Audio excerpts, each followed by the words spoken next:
big talk, interviews on the main screen. Other creators in the call, whole dream team. How you build your league, start panel on flame, breaking down loot league, mech every layer of the game. Hot takes, but the respect stay mutual. He hosts like a pro, keep the convo beautiful. When I on chat, other locked on the guest, give him room, ass deep cuts, pull the best from the best. From Toronto to the west, you can feel that flag. Little red on the cap, white cross on the tag. Yeah, I'm proud where I'm from. He say that live, but the love worldwide every time he goes live. Yeah, Place Works TV, we grind, we climb, we eat. Path of Exile 2 on repeat. You stuck, he bring that hit. From the north, believe high, Canadian pride in the sky. Let's go, helping you clear that line. He the line, he the guy, while the mobs all die. He the guy, while the mobs all die. He the guy, while the mobs all die. The nurse in the fog, he the waypoint lit. If your bill feel wrong, he will tweak that quick. From Act 1 rocks to the end game drip. Type Blaze in the bar, watch your whole run flip. Place Works TV, we grind, we climb, we eat. Have an Exile 2 on repeat. You stuck, he bring that hit. From the north to Napoli, high Canadian pride in the sky. Let's go, helping you clear that line. He the guy, while the mobs all die. He the guy, while the mobs all die. He the guy, while the mobs all die. Blaze Works TV. Blaze Works. Blaze Works TV. Building. Yeah. Blaze Works TV in the building. Path of Exile 2. We what? Yeah. Big gun. Big stuff. Walk in the red base. What's up? Log in, load the screen, glow on his face. Act 1, he already 3 steps in the race track, going crazy. Yo, Blaze, what's the play? Pull a bill from the brain like try it this way. Fast maps, he mapping out routes like a tour guide, breaking down nodes, every passive, every more. Multiply, spreadsheet mind, but the flow stay wild. Turn a noob to a vet in the night, in the heart, that style. Stuck at the bar, he rewind frame by frame with it. You missing this flash, this roll, now you game ready. He the compass in the chaos, still cracking jokes. Rap maps, white key, but the aura stay gold. Blaze Works TV, we grind, we climb, we eat. Path of Exile 2 on repeat. Stuck, he bring that heat. From the north, that Napoli high. Canadian pride in the sky. Let's go, helping you clear that line. He the guy, while the mobs all die. He the guy, while the mobs all die. He the guy, while the mobs all die. Yeah. Big raid, big talk, interviews on the main screen. Other creators in the call, whole dream team. How you build your league, start panel on flame, breaking down loot league, mech every layer of the game. Hot takes, but the respect stay mutual. He hosts like a pro, keep the convo beautiful. When I on chat, other locked on the guest, give him room, ass deep cuts, pull the best from the best. From Toronto to the west, you can feel that flag.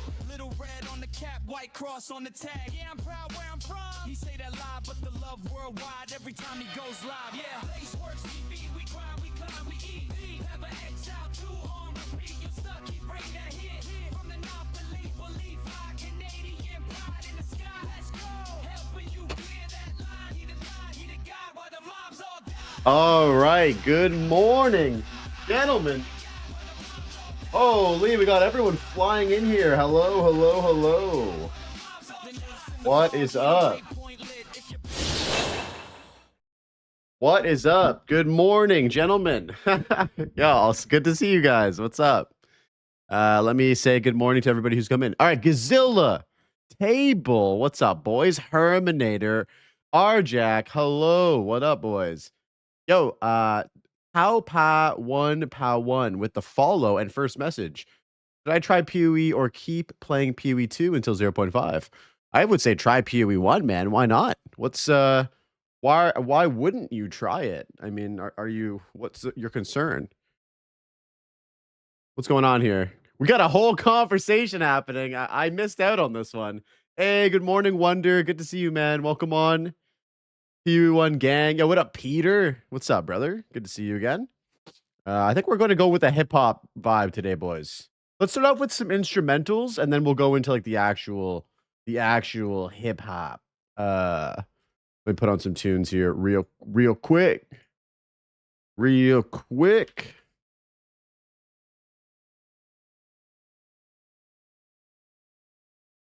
All right. So yeah, yesterday was a very big learning experience. I appreciate you guys hanging out here. A lot of you guys were super helpful with my journey. So we started off doing some PoE 1 KF Totems, Kinetic Fusillade Totems campaign practice. We're going to be continuing that today. I actually struggled really hard yesterday with my damage, and I didn't realize that my damage was dog shit because when I swapped to KF Totems, the wand that I was using had a lot of damage for spellcasters. Hello, Blaze. I'm Preggers, and you are. Wait, what? How are you, bro? How are you pregnant? What the hell? We didn't even do anything. That's a crazy first message. What up, E? How you doing? Jack with the 25 stream. Let's fucking go. Yeah, the damage to attack versus damage to spells. Exactly, Peter. So when I swapped, I was like, man, this build, I must have fucked it up because I know this build is really good. So what we're gonna do today is we're gonna run it back on the same build after I complete Act 10. We're in Act 9 right now, or I think we just started Act 10, and then we're gonna do another practice run, figuring out, you know, more intricacies of the build, trying to nail down our swap, our campaign timings and whatnot. And so that's going to be the vibe for today.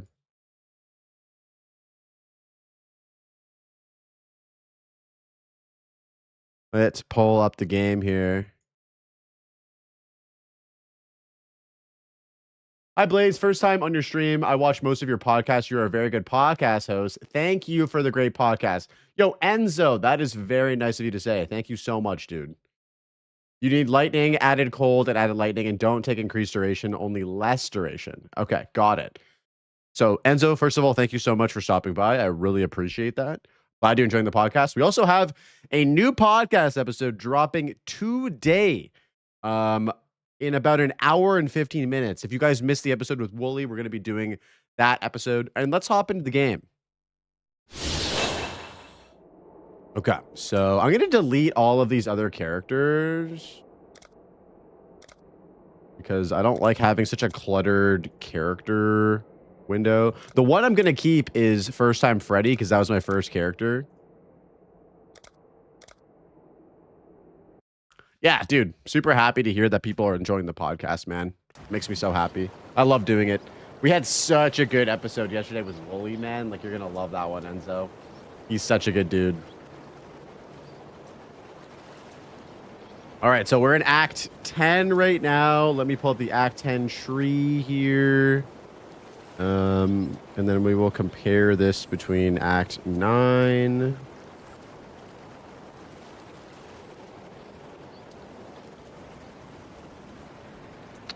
Where are we at right now with this? So we're going for Reservation next. Reservation. Oh, we're at Act 9. Okay. So, yeah.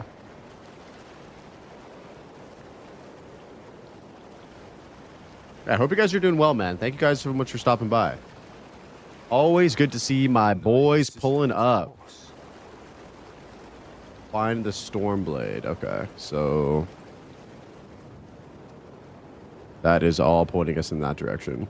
Yeah, so the one that I crafted yesterday after I realized that I fucked up is this one here. So it's got triple flat damage. It doesn't have cold damage, sadly, but it has fire damage, lightning damage, and fizz damage. And I also found the warped timepiece amulet as well for reduced skill duration. And I have these totem boots that I found.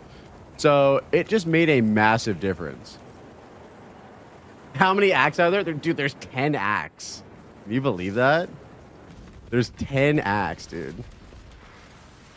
We need more mana, though. Our mana situation is pretty bad.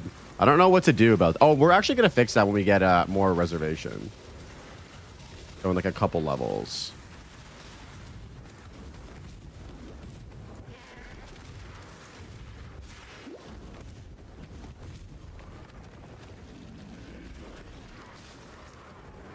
Yeah, dude, 10 acts.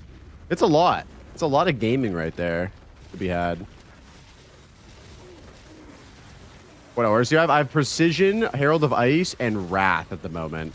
And it's just really taking up a lot of mana at the moment. I think it should get solved though when I grab these nodes, which I'm working on right now. I could refund some shit too.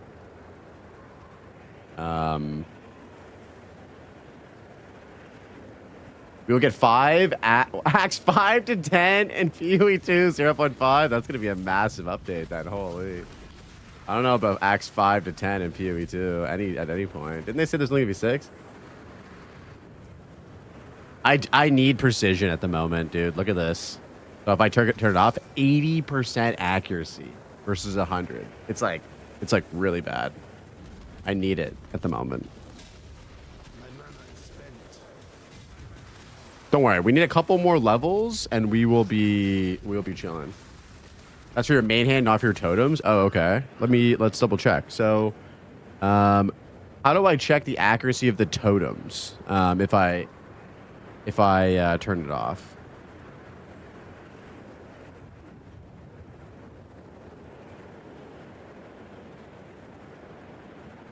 Click them in that list of spells. Okay.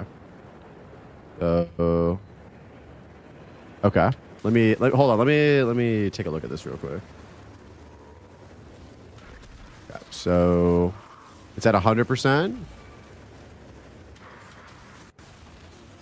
So it's clicked here. I must have time to gather my will. Yeah, 79%. Yeah. Okay. So yeah, it seems like I need precision on still, right? That's what I thought.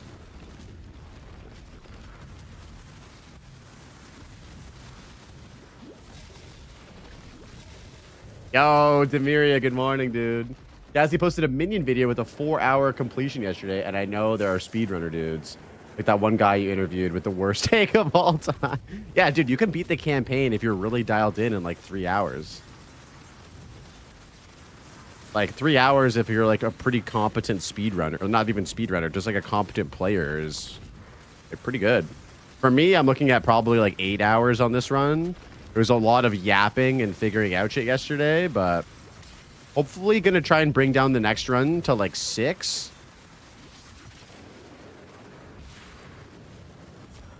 I was all excited for the pod yesterday, but by the time I got home, I was so tired and I thought I'll just lay down for a second. Then I woke up 2 hours later and you were already into the pod, so I'm going to hit it up when I'm able. No worries, Table. It'll be up and viewable in just about an hour, dude. 1 hour if you want to watch the episode. It was a great episode, dude. You're going to love this one. Woolie's amazing.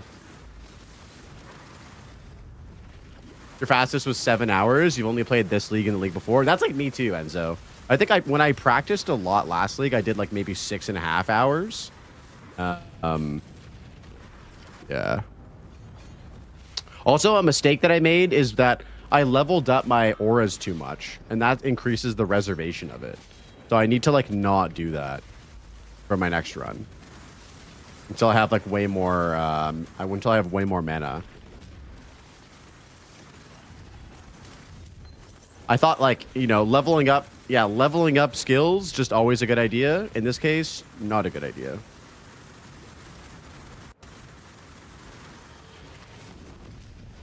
You can level Herald and Wrath. Okay. Precision is the one that kind of fucked me, I guess.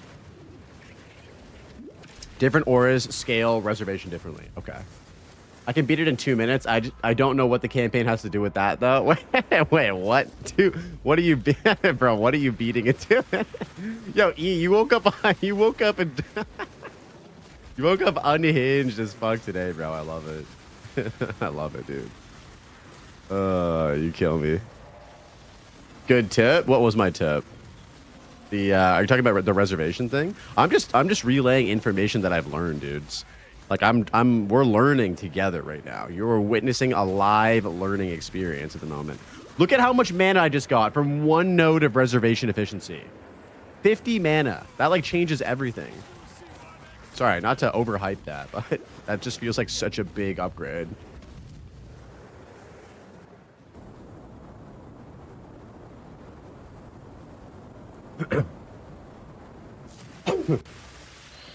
Oh, the reservation thing. Okay, yeah. Yeah, we're learning together, dudes. You're watching a PoE 2 gamer learn a 10-year-old ARPG. Yeah, RMR is nuts when you have like none. Oh, dude, it's so nice, and it's at the Palster. This is Palstern's build, and he like included this at like the perfect time for me. I was like, damn, like this is feeling rough, and then like next on the tree. Oh, there you go, RMR.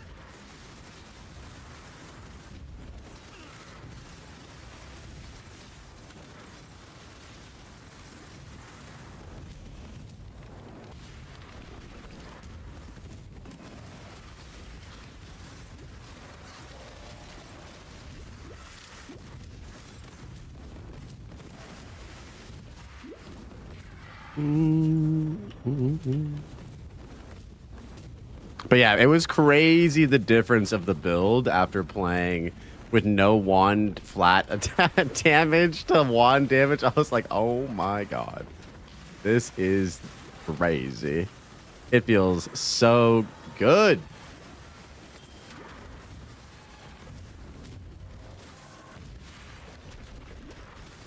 Wait, did I go the wrong way?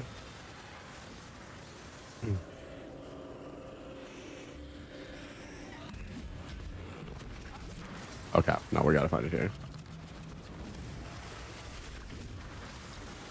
You're not the biggest fan of the damage delay in Mines or Totems that it has innately. It is a bit more of a learning curve, 100%. There's a bit of complexity, of course, with this build where you have to kind of balance out the attack speed of the totems versus the duration of like the the kinetic fusillade ability as well. And so that is also part of the learning process. It's going to be better of Friday, of course, because of the buffs to totems. Yes.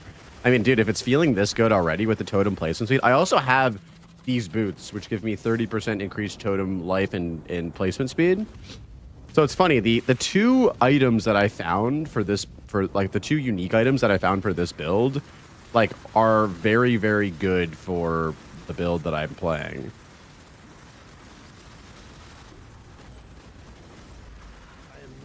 Okay, so the powder is the next area over, right? Yeah, okay. So let's try this.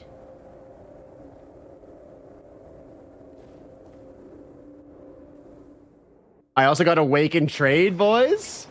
Meow. Yo, what up, Lost? How you doing, man? Did you find them or traded for them? I found them on the ground, Arjack. Everything I found, I have not traded, or everything I have not traded for. Oh. X? Yes, please. Yo, what a Lost? How you doing, brother? How you doing, brother?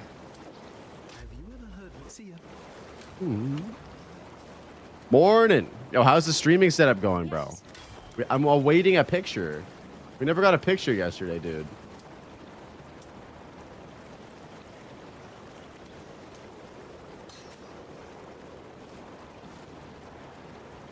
We never got a picture yesterday, dude. I'm gonna swap to this shield, I think.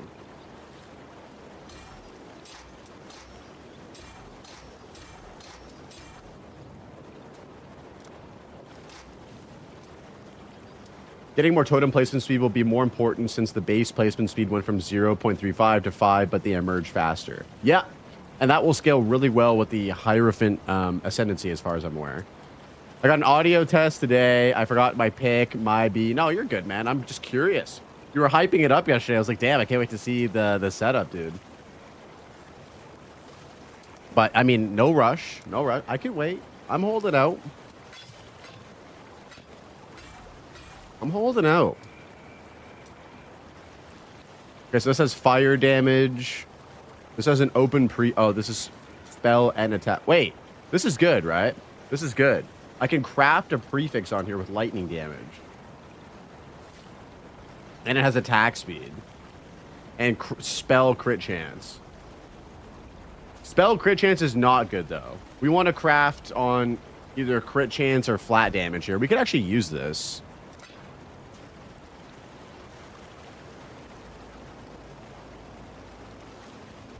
Let me see what kind of rolls we can get.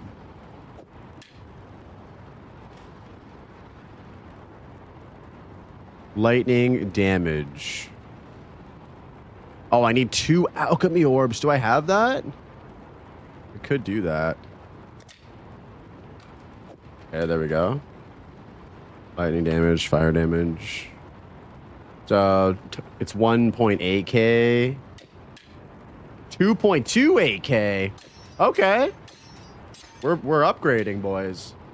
What I did was a cold essence and then added lightning damage. Yes, I didn't have any of the essences. I used one on this one and it actually worked well. Yo, I love Marines on YouTube chat saying, KF build is so much fun. I'm trying it with the Reliquarian just to see. The Ascendancy looks too good, especially knowing that every point of int gives me lightning damage. The totems also scale on spell damage percent. Yo, the Reliquarian Ascendancy does look very interesting. I'm very new to the game, so I'm still learning via guides and stuff, and I haven't really seen any Reliquarian guides. But like for people who want to cook builds, it looks incredibly fascinating. I hope they add something like that to PoE too, because it was very cool. Okay, we got a couple rings here. We got one that's got full prefixes with cold damage. We got this one needs to go. This one needs to go. Strength and lightning resistance.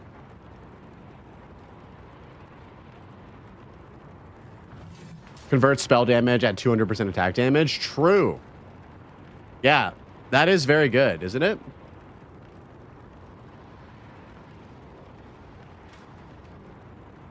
Reliquarian KF build. Let's go, dude. Yeah, thanks for sharing your plans to, for League Start, Marines. That sounds great. Let's see what kind of defenses we're working with. Okay, so we need more cold resistance. Can we craft on this? That's full prefix.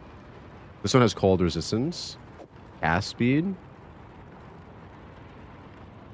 Oh my god. Yo, Tati with the massive raid, dude. Holy shit. Thank you so much, man. What's good, bro? Okay, we're gonna go from guys. All right. Let me be extremely transparent with y'all. Welcome in, by the way. My name is Blaze. I am a PoE 2 Andy. I said it. But we're learning PoE 1.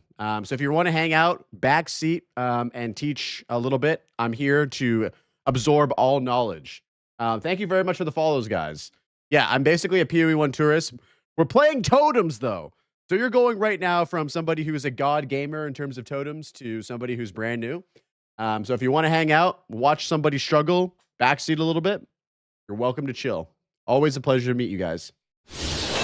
What's good, man? What's good? Patty, how's your stream, dude? We're just discovering the magic of KF Totems. I did a run yesterday, and it was pretty fun once we figured it out. We're going to do a run today and get a little bit more dialed in. But yeah, man, I'm stoked for Friday, boys. Stoked for Friday.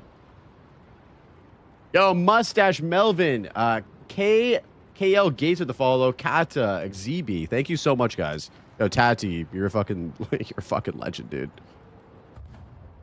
Yo, Shaman King with the follow, source code. Finally, you play a proper game. Yep. Oh, jeez. Oh, jeez.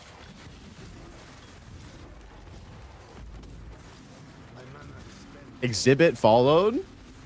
Yo, what up? or what's up? Not Exhibit. Xebi. Oh, that's a cool name, dude. Yeah, one thing that I'm learning, and sorry, like, please forgive me if this is cringe or whatever. Like, I'm so new to this game. One thing that I've learned today and yesterday was that leveling up Precision Aura really can fuck your mana reservation up. You was raided by the Totem God? I know, dude. We went from the Totem God to the Totem Noob. In a very, very gracious raid. But yeah, I have like 100 hours in this game, so we're very much so figuring it out. We probably should stop leveling up Precision, though. Just arrogant support it, and you have it on your life. Oh my god, that is such a good idea. Holy shit. We're gonna go do that right after we go back to town. I forgot about the arrogance support. Dude, thank you. That is awesome. I'm speccing into mana reservation right now. And even having a few points into it, like I just got 2 points, or sorry, I just got 1 point into it right now. And it made such a big difference already. Precision, if you others versus flat mana. Others is flat mana versus most that are percent. Okay, I got you. Yeah, don't stop leveling it. You need accuracy. Okay. No way confused with vitality and clarity. Ah. Yeah, I think the arrogance support probably makes sense. I'm not playing hardcore, by the way, boys. This is going to be a softcore trade league start. So, just to be clear about that. But yeah, we're gonna grab these RMR nodes, and then we're gonna see where we're at. We might not even need arrogance. We might have enough. We might have enough after this. Wait, is the new league now? The new league starts on Friday. I don't know where you're located in the world, but for me, I think it's Friday afternoon, like around like 3 o'clock or something. And so yeah, I really want to try and dial in the campaign a bit more. Wait, what do I got to do here? Oh, go one more. Okay.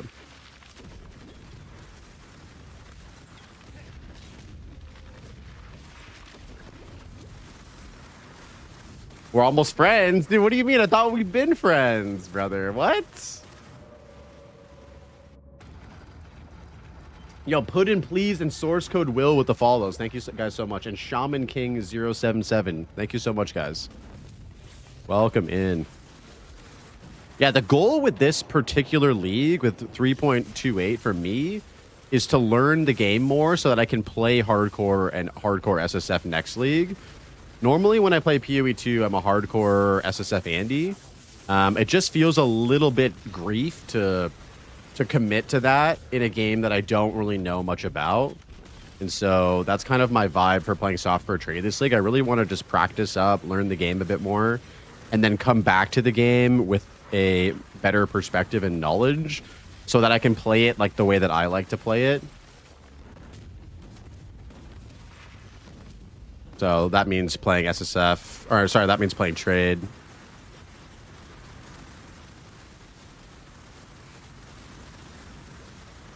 Oh, like that. That would have been bad. Gotta watch out for the Tesla coils and slams.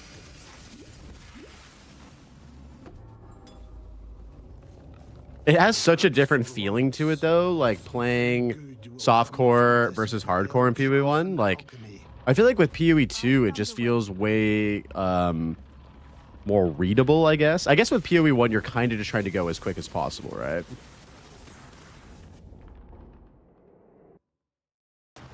I feel it's the right move, man. So much more to learn. Yes.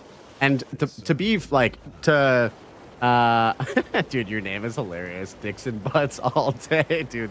To be straight up with you, bro, I tried doing SSFHC in Keepers, and I didn't get to see any like Pinnacle content. The farthest I got was like level 88, and I did like tier 15 maps, and it was fun. Like you guys know how it is. You guys watch Tati, right? Like playing hardcore and SSF is like a very fun play style, especially when you have a lot of time to play, because you can like really work towards your goals. It's a bit slower progression. It also teaches you how to be a better player too. Like it teaches you way more about defenses, about how to farm specific mechanics and stuff like that. But yeah, it requires like a base of knowledge that I just don't have. And so it is just straight trolling. I feel like it's the right... Oh, sorry, I read that. Most bosses in PoE 1 are not intuitive, so it's a good idea to learn. I'm excited to see some like big fuck off like Pinnacle bosses. Like I've been hearing shit about Maven like being one of the best bosses in PoE, like, and I've never experienced that, and so I'm excited just to do everything, like get 4 Void Stones, do Pinnacles, maybe fuck around with Ubers. I think I had a guy in my stream yesterday that was like, I will bet you my month's salary that you will not hit 1,000 delve depth this league. And so I'm like, all right, like I'm a competitive guy. I like challenges. And so like we screenshot his messages and we were like, okay, like we're gonna make a character. Maybe we'll swap into like some sort of mana stacking build and do delve, and maybe, or use this KF build to do a sulfite, be a sulfite runner, and then do delve on a new character. And so I think that's like the main mission, aside from like what I was talking about previously about the about the just the learning experience is just like getting a character to 1,000 delves so that I can take this guy's months of salary away from him. Who knows if he's actually going to pay? That's not the point. The point is to prove to him that we can do it, you know?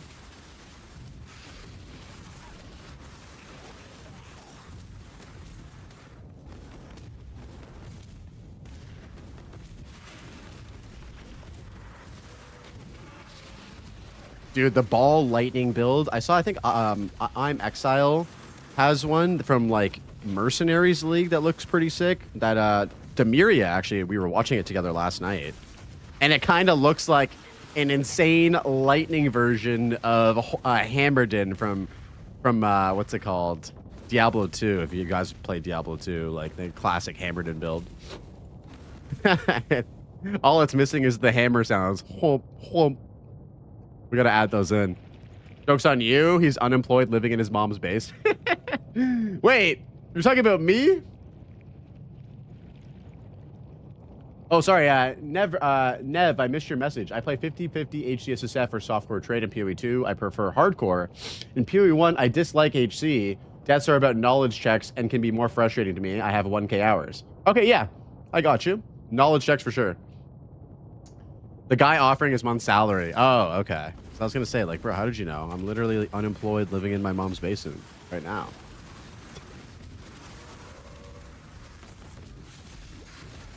Oh, shit.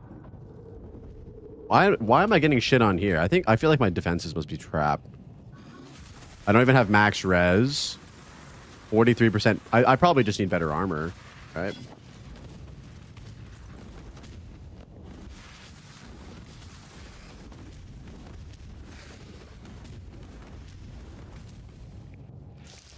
Yo, what up, Sin? Yeah, it really shows when 15K streamers that only play HCSSF have rip clips where they don't even know what they died to. I haven't really watched a ton of like HCSSF PoE1 rip clips. From my own like personal HCSSF experiences, in PoE 2, whenever I die, I know why it happened. Like it was a complete skill issue. I fucked up. I like didn't do something. Like it was my issue, right? Like 99.99% of the time it was my own fault. And I can rewatch the clip. And I do have the benefit of being able to most often rewatch clips of, and I think that's such a big part of learning in these games, especially like PoE 2 or PoE 1. Like if you're not recording your gameplay and you're playing hardcore, it's really hard to learn. Like a lot of shit happens very quickly. And you need to like be able to analyze it, break it down, slow it down a bit, like just figure it out. I will say in PoE 2, it's a lot more readable in most situations. In PoE 1, it feels like shit. Like my last death right there in that area, I wish I could have just like analyzed that and been like, yeah, what the fuck was that? Like I just got deleted. And like I kind of jumped to the conclusion of like my defenses are probably ass, which they most certainly are, but in juiced PoE 1 content, visual clarity is out the window. I mean, dude, in juiced PoE 2 content, it could be the same way as well. Minor recommendation is having a flask with corrupted blood immunity in this zone. Oh, that is a great idea. I don't even know what I have on my flask. I don't think I have anything. I should probably do that. Can I go back to town and come back here quickly? So this zone has a bunch of corrupted blood, like monsters in here.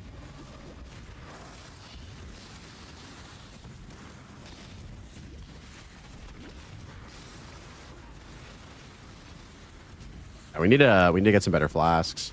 Also, what's like the best, not the best, but what's like an optimal flask setup? Is it like the way I have it where it's like 2-1-2, or I'm not used to having so many flasks. Do some people, I'm guessing, run like 2 Quicksilvers? What's Tati running? You don't need mana flask? It feels like I do though. Oh yo, what up, pal Russ? Good to see you. Sorry we couldn't chat yesterday. I don't know what happened. I appreciate you popping into the Discord. Oh, we need this wand. This could be an upgrade.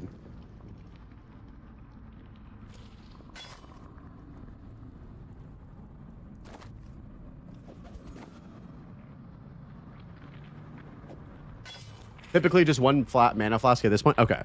So what would you guys say is like a flask that I should swap to instead? Also, we could put arrogance into our precision. I don't know if we have the sockets for it though. Let's see. Out here. We could try to re-roll these boots and hit that.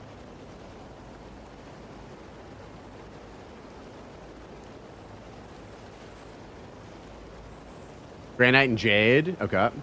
Apparently I need to buy a new mic. Oh, dude. Okay, I thought it was on my end, bro. I was like, man, I want to chat with this guy about my builds. It was okay. I'm glad it. Not happy that it was an issue on your end, but I'm happy that it wasn't a server issue. Granite, definitely. Okay, let's fire that on right now. Okay, so here we go. We have a granite flask. Let's chuck that on. This one has immunity to shock. I don't know. Okay, my flasks are also a little bit on the low side as well. Yo, what up, Moon Man? How's it going, brother? Yes.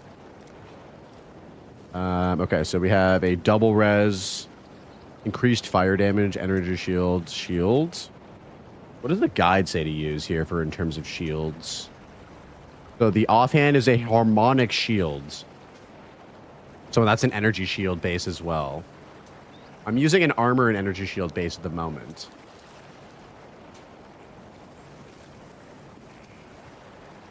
Just change flask before maps. Okay. I'm just asking to learn, to learn a bit more.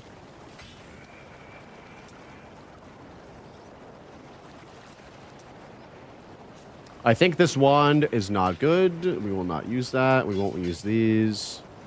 Oh shit! This mallet is in PoE 2 as well. I don't know if this is useful in PoE 1, but in PoE 2, like, no one uses that. I feel like this is not bad. It's got life. It's got double resistances. Like, this seems like it's pretty good. The problem is that if I use this, I won't be able to use momentum and shield charge link together. That ES shield is really good. Okay. Yeah, I was looking at this and I was like, yo, this actually seems like it's pretty strong. And we can craft on it. It has an open prefix, so we could add in something else. Extra energy shield, perhaps. I don't really know what the best stuff to craft on is. Okay. So before we go any further, let's hit up our flasks. We could do an instant recovery one. That seems like it's not bad, right? Immunity to poison. Then we could try to hit this one and see if this one can give us a corrupted blood. Oh, there it is. Love to see it. Okay. So this, we could... I don't think I have a fusing orb. Fusing orb is the one that changes up the links, right? Please turn in the skill point quest. Is giving me anxiety. Okay, yeah. Got you. That one is... That one is where? Who am I missing? Oh, did I already talk to the person? Sorry, bro. Did I already talk to the person? Oh, in Act 7. Okay. Thank you, Sushi. Appreciate that. Helena, are you going to give me... Oh, she's got an amulet. We have this warped timepiece amulet. I feel like that one's pretty good. Let's go int and dex, I guess. I don't know.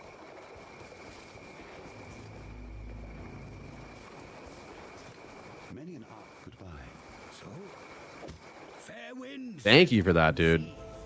Okay, so let's grab this. And then it says to grab the mastery for 8% increased damage per active aura or herald. So we'll grab that one. Wait. Oh, it was only 1 point. Whoops.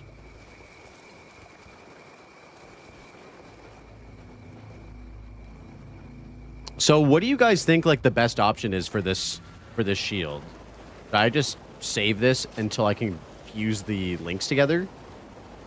It kind of seems like it's going to be a little bit sad to not have... Yo, what up, Ducky? How you doing, man? We could chromatic this and hope for a red. Let's try it. Red. We need a red and we need a green. Likely recolor the boots. Okay, let's recolor the boots.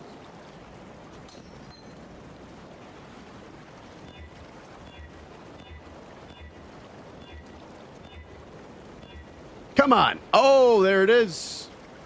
There it is, boys. There it is.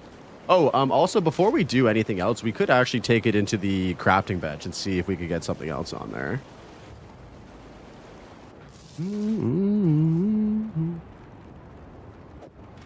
What do we want? What do we want here? What's like ideal? Do we want more energy shield?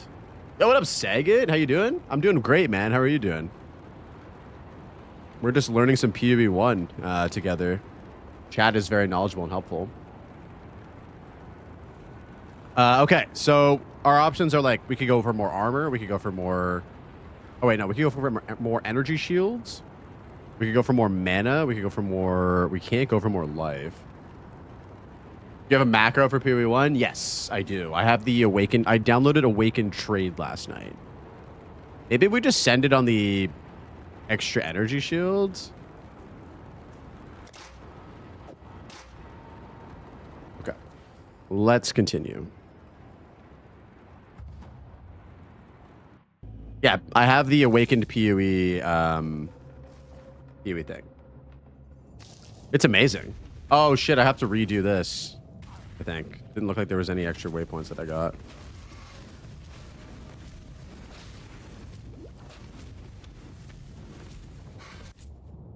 Not sure if you know, but hitting a red-green on an item is harder than hitting a red-green on a strength item.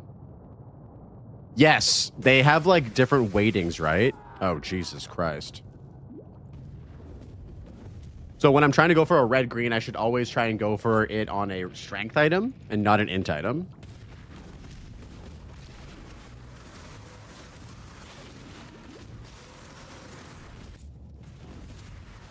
Got it. Got it. So basically the attribute requirements of the item give the socket colors more weight.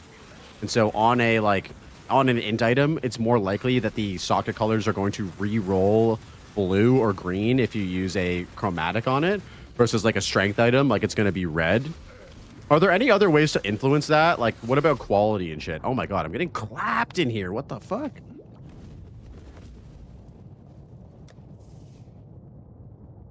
Maybe it's the lack of lightning rounds. This helmet. There are bench crafts for colors. Okay. Yo, what up, Garf? You found me from Talkative Tries video? Nice, dude. Yeah, I appreciate you stopping by. I saw you followed the channel earlier. Thank you so much, man. What's good? Yeah, we're just learning some PoE 1. Your cat clicked your mouse. It wants you to watch different streams, dude. You gotta listen to the cat. Yo, Vic79 with the follow. Thank you so much, dude.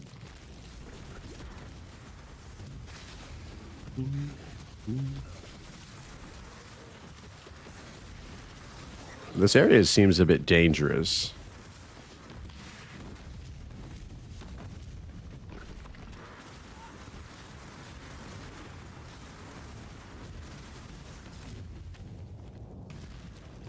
Oops.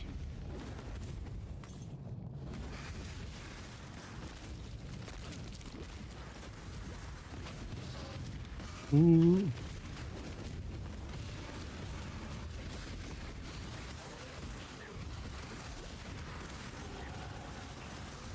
Nice. Now we can get that mastery. I also hope they add masteries into PoE 2 once they finish the tree. I think masteries are such a cool part of the Atlas tree in PoE 1. Or not the Atlas tree, sorry, the passive tree. Am I watching the Jung interview in 2.5 hours? I mean, we can definitely watch it. I'm super down. I am super down to watch that. How did you guys feel about the Ziz interview? I thought it was great. I really liked someone commented on Ziz's podcast. It was like Andrew's bringing that like evil Anakin energy or something like that. And that one just made me laugh, dude. I don't know. I thought it was pretty funny. Yeah, the Ziz interview was good. Yeah, I thought it was great. Few tips from a PoE 1 vet. 1, filter. Get a real good filter. Valor Mage has amazing filters for softcore trade. Got it. Only craft suffixes for resist or prefixes for life until maps. Got it. Make sure you grab the socket recipes in Act 4. And finally, feel free to completely and any and all advice from anyone. Have fun. Yo, thank you so much, Garth. I appreciate the advice, dude. And I appreciate you stopping by. Andrew's a giga chat. Yeah, dude. Yeah. It was very good. I don't know. I love any and all GGG interviews, so I'm into it. Oh Jesus.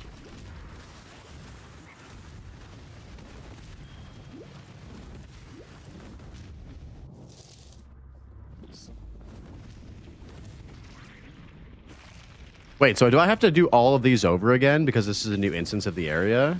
I got it.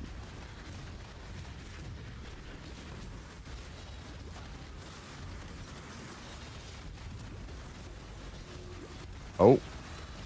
He's not picking up the Chaos Orb.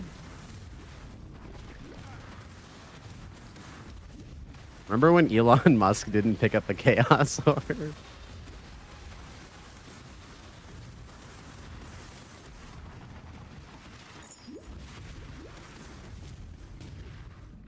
Fucking Elon. Dude, that was like peak like gaming drama though. You can't deny.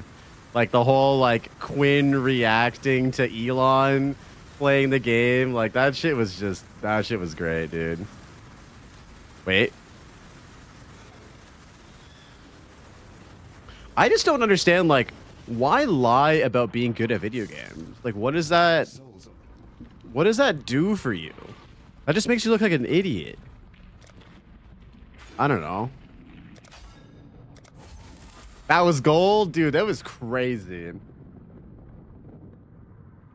Like, it would have been... And I agree with, I think, Quinn when he said, like, it would have been so much cooler if, like, Elon was, like, in Act 2, getting bodied by, like, the Beatles and Kath, and he was like, yo, like, this is my build. Like, it's a scuffed-ass build. Like, it would have been a lot more, like, relatable, like, to the PoE gamers, you know?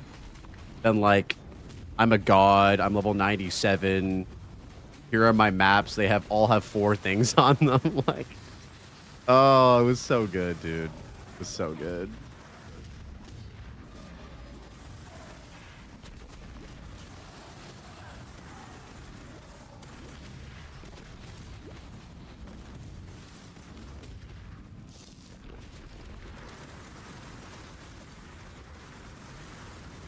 Oh, I also don't have Frenzy in my build right now, and I believe that's also something that I have to have equipped. I've just been struggling to get green sockets. Like, I want to use more shit, but I just can't.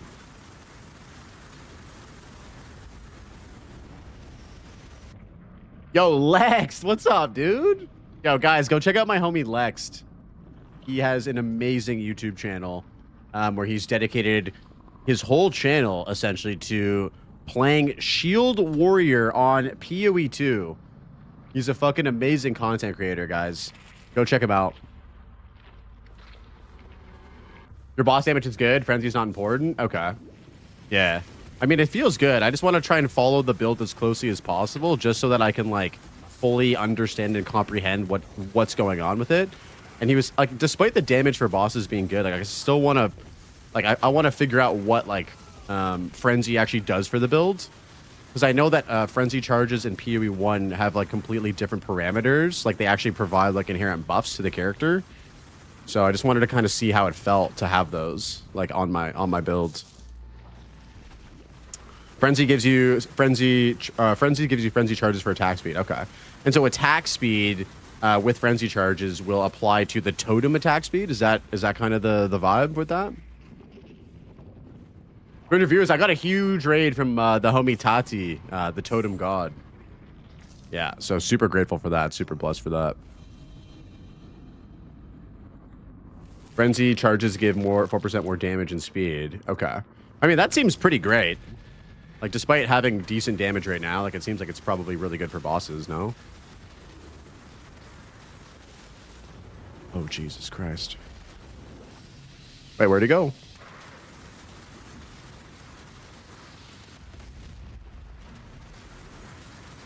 True. He said it.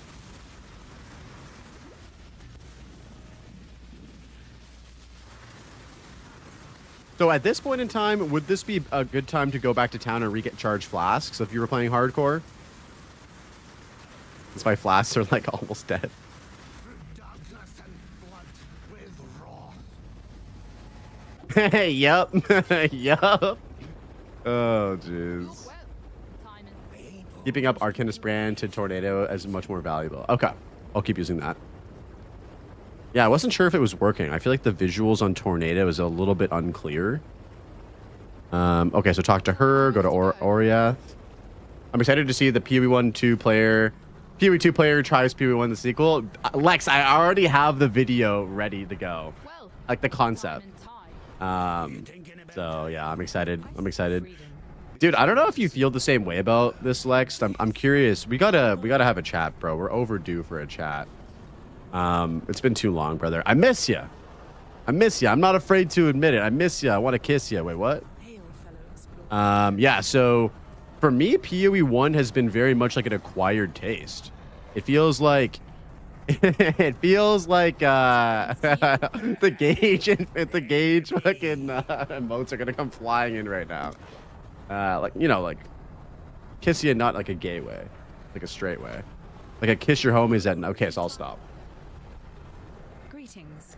For me, it's been very much like what I was saying was a acquired taste. It's required a lot of, like, you know, I started playing in Mercenaries League for all intents and purposes, and like as I go through the game more and more, like playing Mercenaries blind, playing Keepers, and then playing this, like practicing it, I feel like I'm slowly starting to understand the game more and appreciate it more, but it does require for me multiple attempts to like get better at it.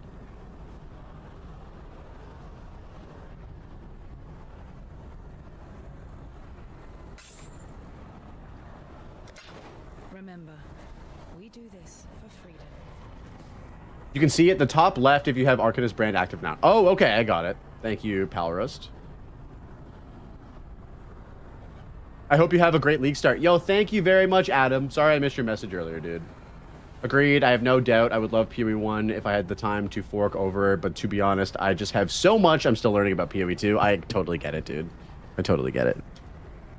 Nothing wrong with that. Man, I'm so excited for 0.5, brother. It's such an important patch for the game. Oh, what's this? The damage, fire damage, accuracy, evasion. Nearby enemies are blinded. Oh, okay. Seems like a pretty good... Yo, this is a level 8 unique? What the fuck? This seems insane for being level 8. What? That's crazy, dudes.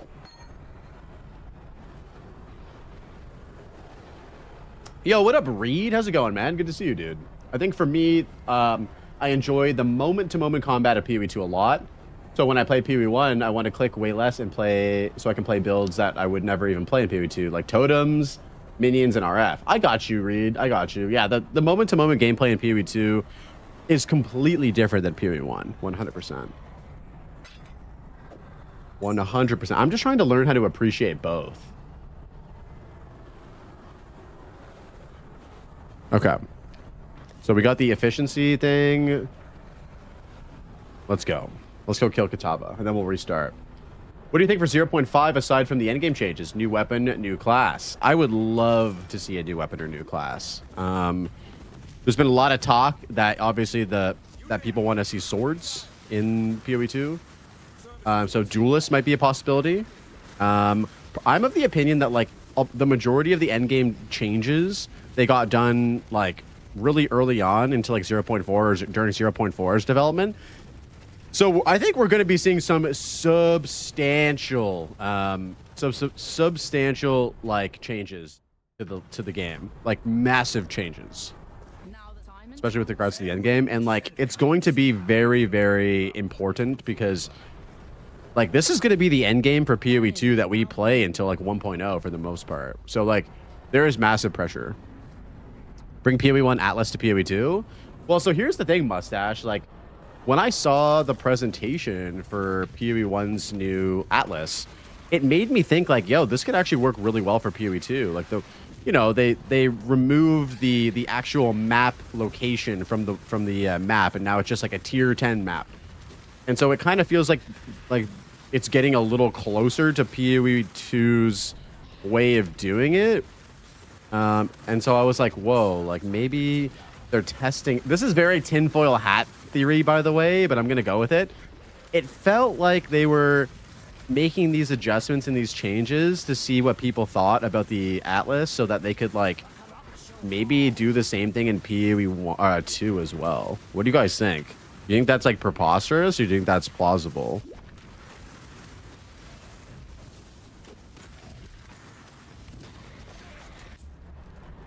Don't worry, 0.5 will fix everything. I hope so, dude. Jeez. Yeah, I'm really curious to see what they've cooked up. Brother, same. I can't wait, dude. I can't wait. I mean, watching the Mirage presentation also got me even more optimistic because they kind of have gone public now with them having 2 separate teams, which I don't think was public knowledge prior to the Mirage patch, like prior to the Mirage presentation. We all know that, like, they said that they want to work on the 2 games simultaneously, but, like, up to this point, I feel like internally they've been struggling with, like, their teams. So it's good to see that, like, they've got it kind of more figured out now, where they can continually develop PoE 1 with its own separate team, and then have PoE 2 have, like, I would assume a lot more of the developers working on that at the moment, but we don't know the exact divides, right?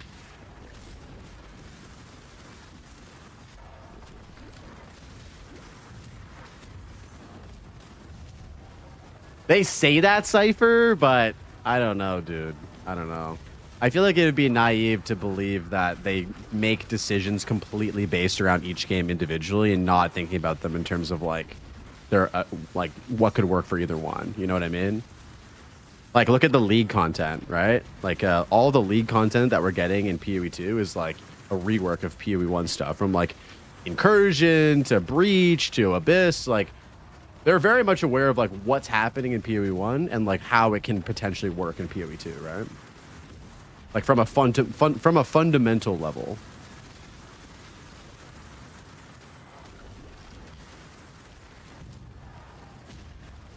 For this zone, drop a portal in the middle and go north for waypoint, and then TP to town and go back to the portal and go down. Okay. So in the middle being, like, right here. The waypoint should be right in the... sorry, you said go north for the waypoint, drop a portal in the middle. Okay, so portal in the middle, going north for waypoint.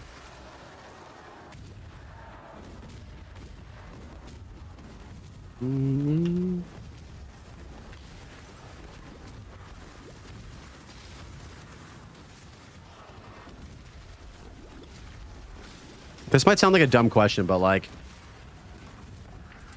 Oh, okay, here it is. I really like in PoE 1 how there is a, like, way larger radius. And I was saying this yesterday when I was playing. There's a way larger radius of, like, how far away you can see the next, like, area where you need to go. Like, look how far away I can see that doorway here.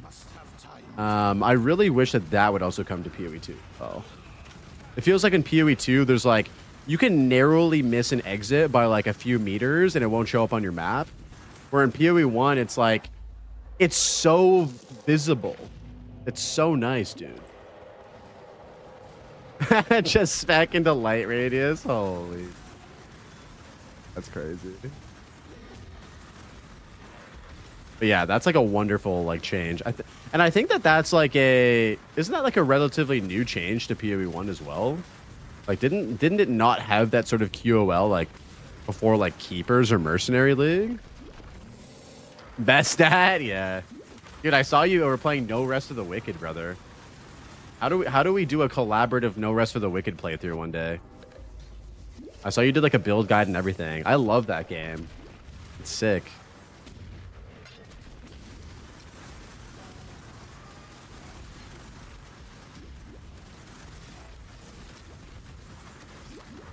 The temple or whatever after the Chimera in Act 3 wouldn't even show up while standing in the boss area. Exactly, Mustache. It's brutal, dude.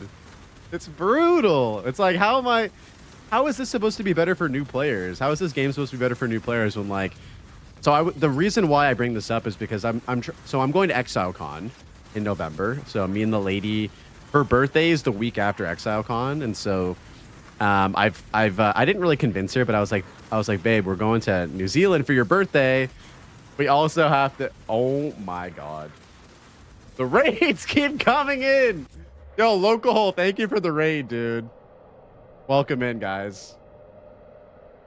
What's up? I'm all flustered, dude. We just got raided by Tati, and now Local Hole's in here. Hi, guys. Welcome in.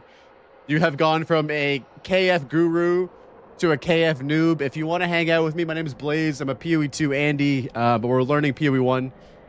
You're welcome in. Come hang out. We're just going to be learning the game together over the next couple weeks. I really want to get better at PoE 1 so I can enjoy both, and so that's the plan. We're playing KF Totems. Doing a little bit of a meta slut build, but you know what it is. Heck yes, I'm so glad you're into it now. Dude, I appreciate you guys always just being like supportive of me playing both games. This isn't HC. Yo, what up, Shadow? No, we're not playing HC, dude. I can't. I was just saying when Tati raided in, like he's a HCSSF guy, of course, which I, of course, respect, but it seems like a little bit of self-grief to be playing a game that I don't know very well in hardcore. Like, I've never killed a Pinnacle boss. I've never done a T16 map. Like, I'm just making it way harder on myself, right? Wait, also, what do I need to do in here? Yo, Cal, thank you for the follow, dude. Thank you so much. Okay, so this area... Did I already complete what I needed to complete? Okay, so I got the teardrop. So deliver that. This is a side quest. Okay. This will be the league. So I was just saying, Local Hole, like to my homie Lex, who's I think he's still in the chat. I'm not sure. That it feels like for PoE 2, it's like a for PoE 1, it's like an acquired taste. But I'm acquiring it, dude, over time. I'm acquiring it over time. Yeah, we're just gonna wrap up this run, and then we're gonna try and do another run afterwards. Okay. So the ossuary is really close to where that waypoint is. Here it is. Here. It's like a fine wine. That's exactly how I would describe it. Grecki, it's the perfect description because it's old as fuck. So it's been aging in that cellar, the grinding gear cellar, for like 10 plus years, just like fermenting, like getting more potent. You know what I mean? But when you've been drinking like, you know, wine that's only like a year old for like the last year, you know what I mean? Like you don't necessarily aren't able to appreciate the fermentation that's happened over like the last 10 years. You know what I'm saying? So like after I cracked open that bottle like a few weeks ago, I was like, whoa, like this shit's potent, boys. This shit's strong as fuck. And then it kind of turned me off of it. And so now I'm like, all right, well, maybe I'll crack open this bottle again, you know, and see what's good. Okay, what do I got to do in here? Okay, this is the ascendancy thing. Why drink wine when you can drink moonshine? True. Oh, thanks, Local Hole. I'll catch you later, homie. Thank you for the raid, dude. Guys, go check out Local Hole. Obviously, most of you guys know who you are. If you're sleeping under a rock, go show the homie some love. Probably the sweetest soul in all of PoE. There's a lot of sweet souls in the game, but he's up there.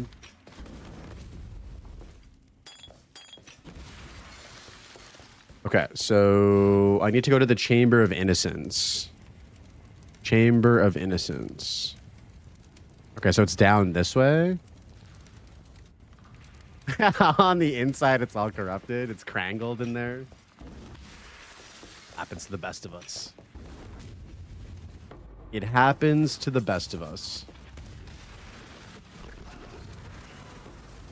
I feel like in this area, I must have missed where I need to go. So we're going to go back this way and check it out. See what... It's funny, when you practice the campaign in this game a lot, it feels like you get pretty familiar with like the first few acts, but my knowledge of like Act 9 and 10 just feel like really bad. Oh, here we go. Grab this. Log out, log back in. Wow. Oh, that was a side quest. Shit. All right, whatever. Go well, Exile. Oh, this is not what I want to do.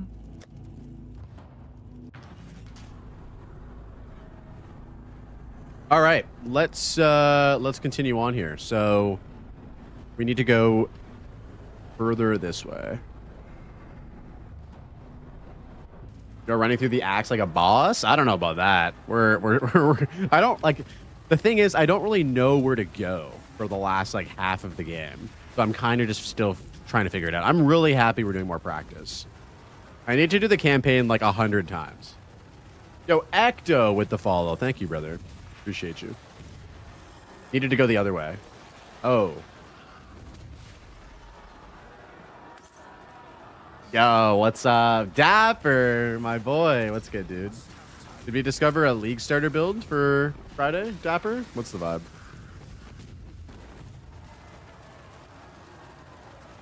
Did we already go in here? Yes, we did. Fuck. Sorry, I missed your message, Mustache. You needed to go the other way. Turn around. Okay. Oh, like right over here? Marathon on Friday? Yo, what the heck? Dude, I've seen you grinding marathon. How is it? Oh, the other way. Wait, are you trolling me? This way? I'm listening to chat right now, and I'm in a very gullible state. So, you know, don't take advantage of me while I'm in this gullible state. See, I love this. I love how far away I can see this. Oh, this door, dude. Wait, I don't need to go in here, do I? It's down on the southwest. Okay, yeah. This seems like it's a side quest that I probably have to do for a passive point, I bet. You like the speed of PoE 1? I love the speed of PoE 1. Go back to the door you went to and just, it's nearby the other way. The alleyway beside the boss. Okay. Let's go to here. Oh, okay, so we should do this. Let's just do the control blocks first.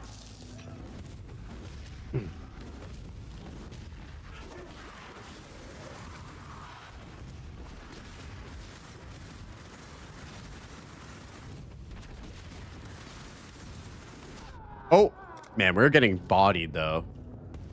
We are getting absolutely bodied in here. We're going to need some serious gear upgrades.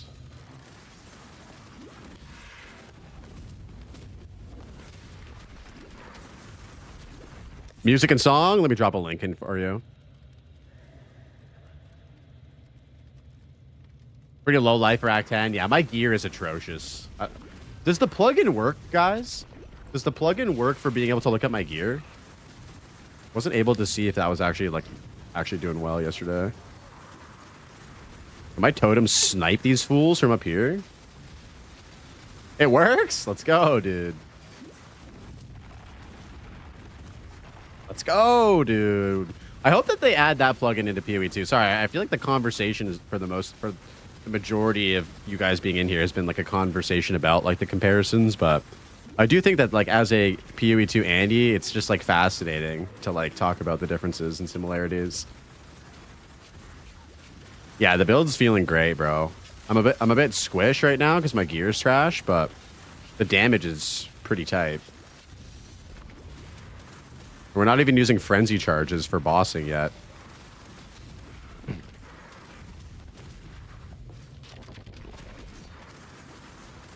Get them, totems. Get them. Get them, boys. I am no beast of burden. You're following someone's build? Yeah, I'm following Palsteron's build.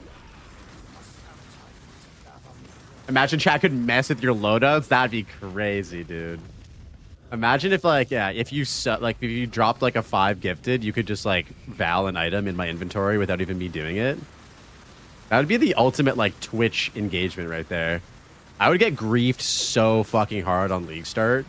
Like I'd be like popping off in HCSSF on PoE 2 and just people would just be fucking trolling me out of control.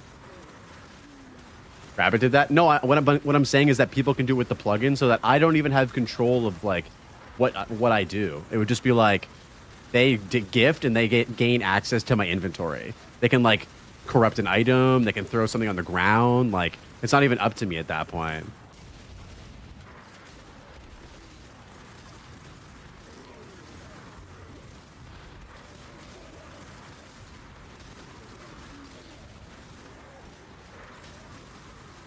Yeah. Yeah, like you just spent all day crafting an item and then some guy gives 5 gifted and then just immediately throws something on the ground like, yeah, I am no beast of try again. There's that to Jonathan when you're at Exile Con? No, I don't. Dude, I'm scared to talk to Jonathan. I'm just gonna say hi and be polite and courteous. And that's it, you know? I'm nervous. I'm nervous, boys. 25 lightning and 25 chaos resistance. That seems like it's decent, but it doesn't have movement speed. Can I craft movement speed on these boots as a prefix? Don't be scared, just be Canadian. I can do that. Yo, what up, Shaniko? Welcome in, dude. Welcome in, brother. Yes, you can. Okay. Do you think that it would be better for me to use these boots over these totem boots? Hello, Jonathan. I like your lightless void. Holy crap, bro. You're trying to get me thrown out. You're trying to get me removed by security. Oh, this is an even better... This is an even better shield. It's got double res. Oh, it doesn't have life on it, though.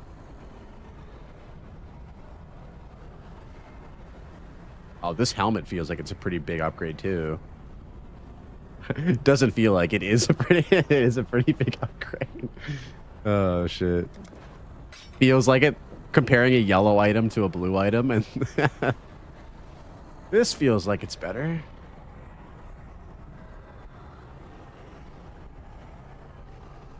Blue helmet and Act 10. Bro, it's because it has the right colors that I need.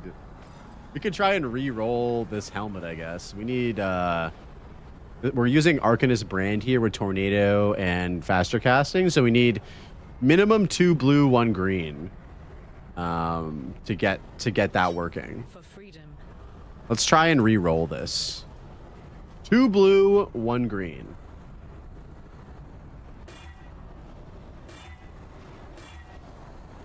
Oh, so this is gonna have a low chance of rolling blue, right? Because it's armor and evasion. So this is gonna roll primarily red or green, right?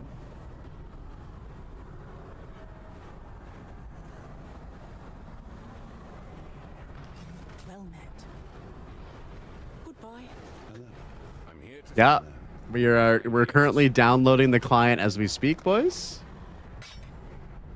It's being installed.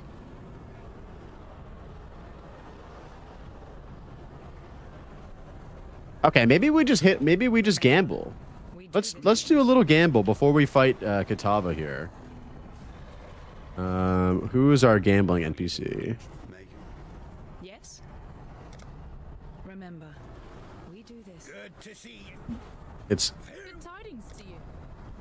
Time and tide wait for no man. it would take an average of 20 or 70 to do that. Oh my god. Okay, yeah, I'm glad we didn't do that. Oh yeah, here he is. Here's Faustus. Okay. Let's put these items in our stash. Maybe they'll become I mean, we're gonna fresh start later anyway, but wait a minute, where'd all these items come from? What the hell? Okay. We got some juice. Are you going for HCSSF in the PoE 1 league? No, dude, I'm going for softcore trade. Softcore trade for sure. Goated album right now? Yeah, this is just like Special Herbs by MF Doom. This is we're just listening to some like hip hop instrumental stuff in the moment. Definitely vibing with it pretty hard. Okay, so yeah, I guess do we want to go armor energy shield so it has a better chance of getting blues?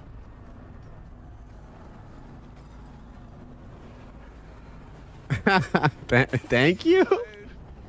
Thank you, bro. Special herbs, dudes.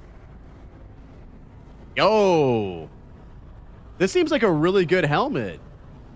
Yo, Phantom, thank you for the follow, bro. What the hell? This has got 2 res, life, int, rarity, and mana. That seems really good. All right, let's pray we hit chromatic on this. What the hell? Oh, we're so close. No, dude. 2 reds, 2 blues. Fuck. Wait, how can we make this work? Fuck. Maybe we just remove... No, we need tornado in there. Not having fusing orbs actually hurts a lot. Oh, wait. Can we not buy some? We can buy some. I keep playing this game like it's SSF. Who's the currency exchange lady? Gamba Faustus getting a nerf? Was there actually a nerf regarding Faustus? Greetings. Journey well. God's Any update about the ExileCon ticket round 2? That's a good question. I don't know. Wait, who's the currency exchange? Oh, here he is. It's also Faustus. My bad. All right, so what do we want here, guys? Let's get a couple more chromatic orbs. We have chaos to trade.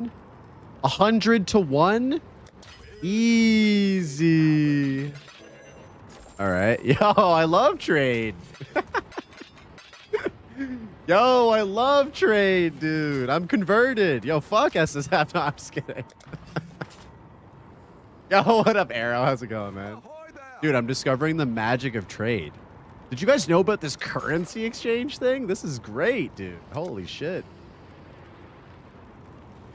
Don't expect those rates on League Start. Yeah, definitely not. Definitely not.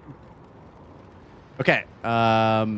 Fusing orb or fusing orbs of fusing. Yeah, we need 8 to 1. Oh shit, the ratio is really rough for them. Okay, let's do chaos orbs. All in order. Okay. I'll let you know. Listening to good music again, are we? Do we listen to bad music here? ISO? Trade tourists go back to HCSSF. We'll go back eventually. Let me enjoy my tour, dude. Okay, here we go. 2 blue, 1 green is what we need. There it is. There it is, boys. We did it. There it is, boys. Appreciate the drip. We're doing a drip check right here. Appreciate it. Yo, how can he see where he's posting up those totems? Okay, so gambling is fucking disgusting in this game. Gambling is fucking disgusting in this game. What else? I guess we could probably buy some new armor too, right? It's getting nerfed next patch. Like 100% guaranteed it's getting nerfed next patch. What did they change to it?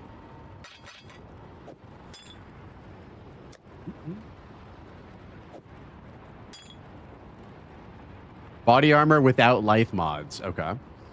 They announced it. Oh, they said it's going to be rebalanced. Okay, so it's getting gutted a little bit. Greetings. Journey well. Just lower mod tier ratings. Ah, I see. Okay, let's do a body armor, I guess. What are we shipping Yo, ISO with the 15 streak. Let's fucking go, dude. Thank you so much. Okay.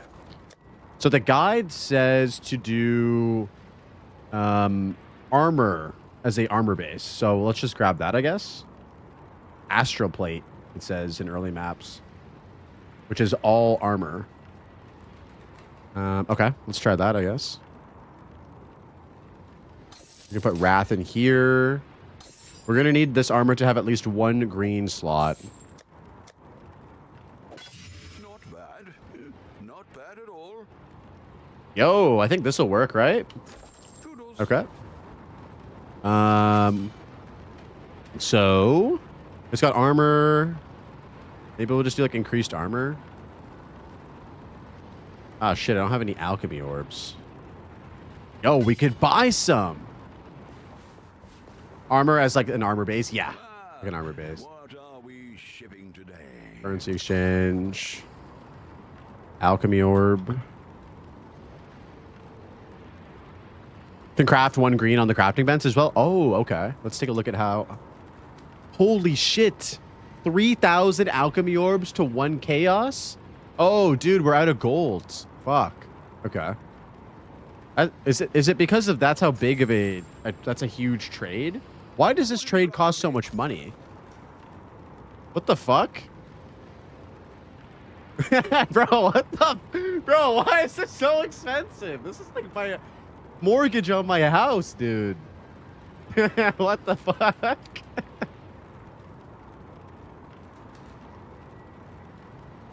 Okay, so maybe do we try instead of a chaos orb? Do we try like something else, like a Val orb? Oh, it's 15 to 1. Okay, so we'll do 1 Val orb for 15 of these. How's that? 225 gold. We can afford it. There we go. All right. So let's do armor. Oh shit, we were gonna do sockets, but we did buy chromatics, so we're all right. We did buy some chromatics.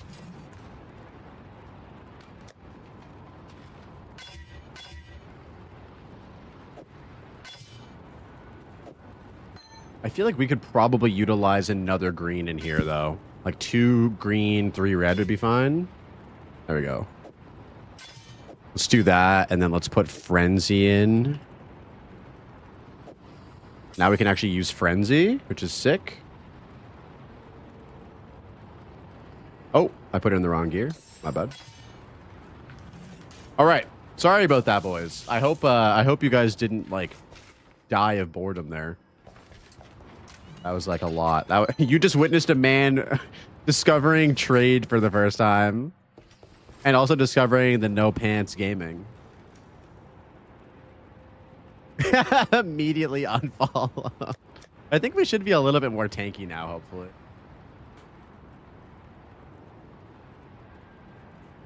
And we have max prefixes and suffixes. We have... What do we have here? Oh, we have another prefix on our ring here. We could add in some flat damage. Lightning damage to attacks. Boom. Someone said it was only appropriate to do life and resistances on everything. Okay. Oh, we had those boots too. We're almost done the run anyway. Sorry guys, we're just gonna continue.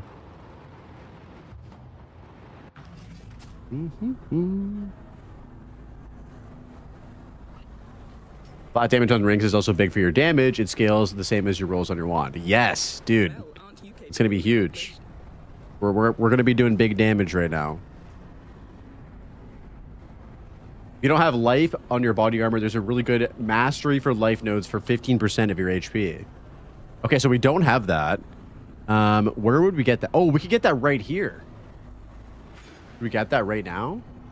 Wait, what does the build guide say? It doesn't say to grab that, but we can just get that. Let's just get it. Fuck it.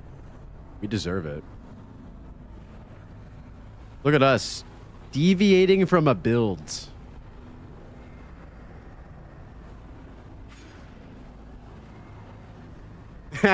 SC gamer. Oh, I don't have the I can't. My bad, dude. Had that. How do I not have this? What the fuck? That's crazy, bro. That's crazy, bro. Remember when you respec it? Okay, I will. There it is. There it is. All right. Where are we going next? Where are we going next? Oh, we've got to go down here. At Ravage Square, going down.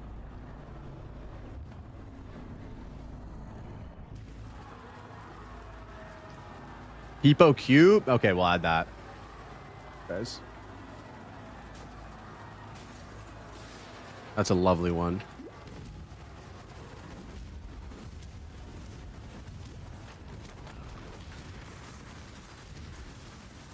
Oh, that might be the place to go right there. And we discovered that far away. Holy shit.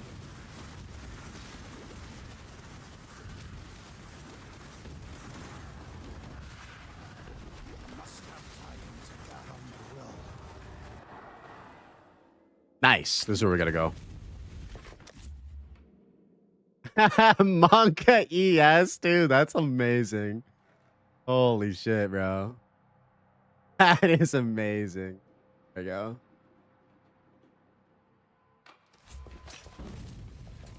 Oh, thank you with the aura reminder. Appreciate that.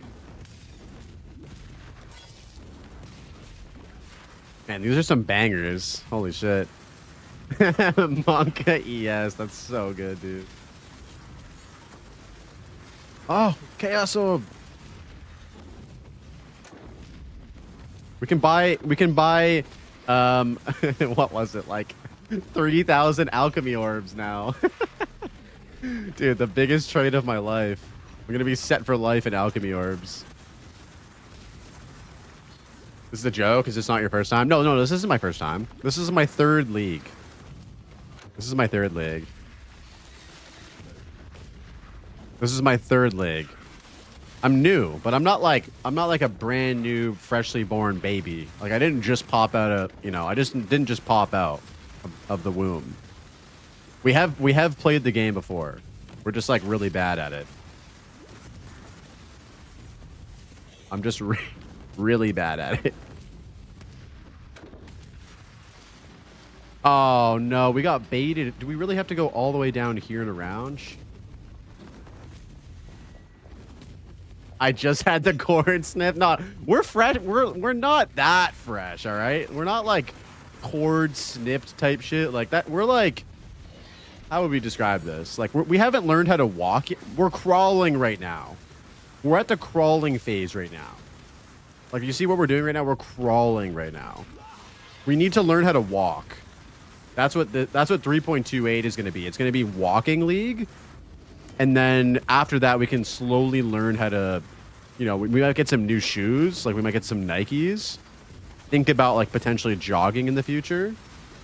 We're aspirationally, we're like hoping to be able to like jog at a light pace. You know what I mean?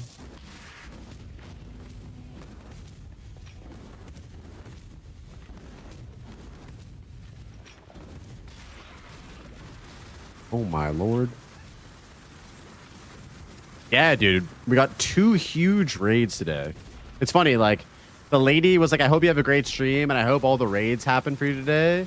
And then as soon as I popped open my stream, Tati raided me, and then Local Hole raided me right after, so it's just been an absolute blessed day.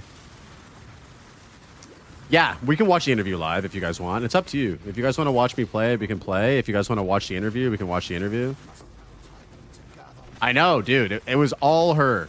It was all her. She conjured it into existence. There's an interview with Jungroan, and is it with Octavian and Andrew again? Who from GGG is Jungroan interviewing? Oh, okay. So he's interviewing Octavian and Andrew.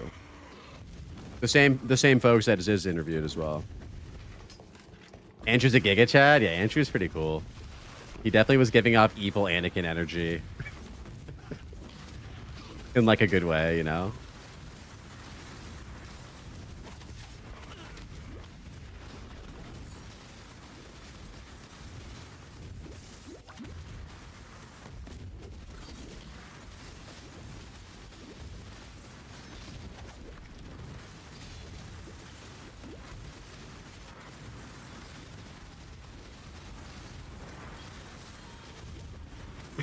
Bro, what is that, Zoe? What the hell? What the hell? Yeah, we'll watch that. If you guys are keen on it, like I'm here to do whatever. Like I'm chilling. If you guys want to watch it and we just react to it together, we can do that. If you guys want to watch me struggle and play the game, we can do that. We could even do a poll and vote. If you guys want to do a poll and vote.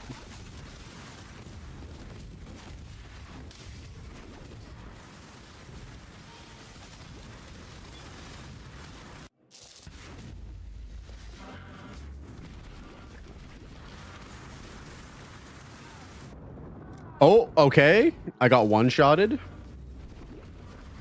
Not good to get hit by that, I suppose. What attack was that? It looked like a basic, like, attack, and it just fucking destroyed me.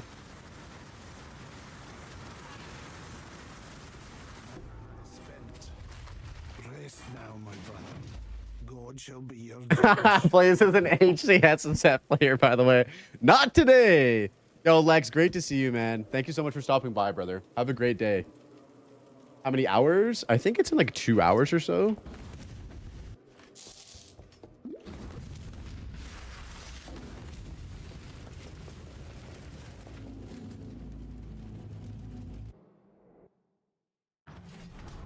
Yeah, much love, dude. Much love. This is neither the Typhoon. Bannon was It's in 1 hour 45. Okay. Send me a reminder, boys, when it's about to happen, and we'll pop in. Okay. We're gonna kill Katava, and then we'll start another run.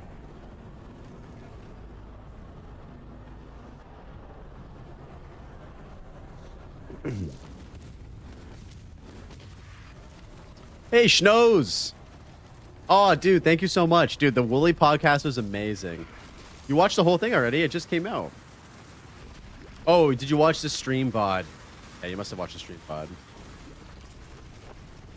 Oh, you watched it on Twitch. Nice, dude. Hell yeah. Yeah, dude. Wooly podcast was so good. Wait, I'm in the wrong spot. Excuse me. This is not the correct area. Yes, I'm sorry. That took me a hot second to realize that. Know the place. So the horns are in the Ravaged Square, right?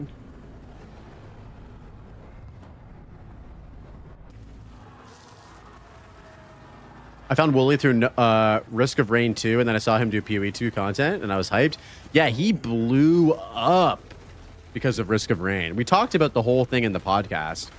Peter, if you haven't listened to it yet, go do me a favor. Go and check out my YouTube channel and check out the podcast, because if you're a Wooly fan, we had a lot of great lore and great conversations just about him, his content, like how he, started doing Risk of Rain stuff. It was a great episode, so I'd love to plug that for you guys. By your side.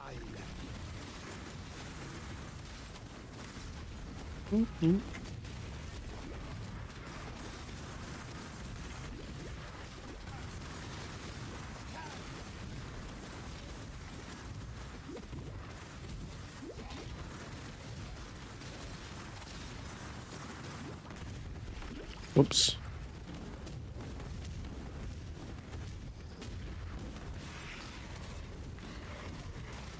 I love this map too, actually. This map is great. It's such a linear, chill map.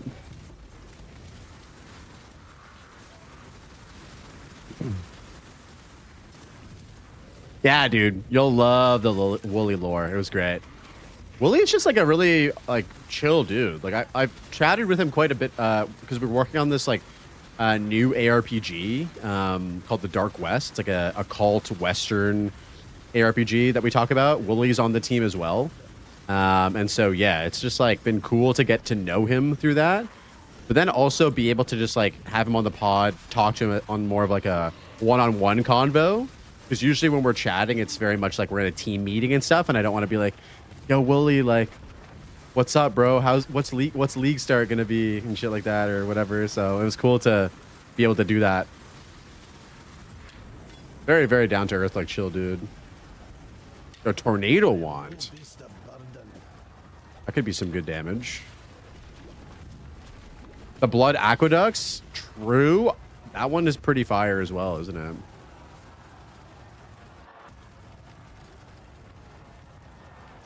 All right, Katava time. I guess after this sound, right?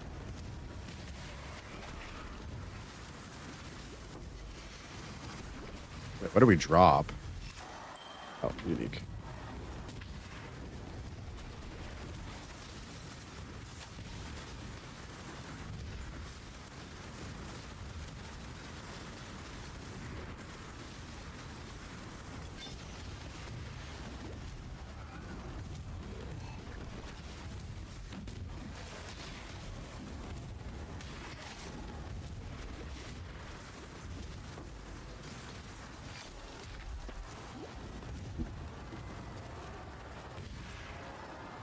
Have you guys all decided on your league starter builds?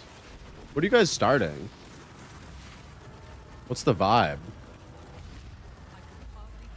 This.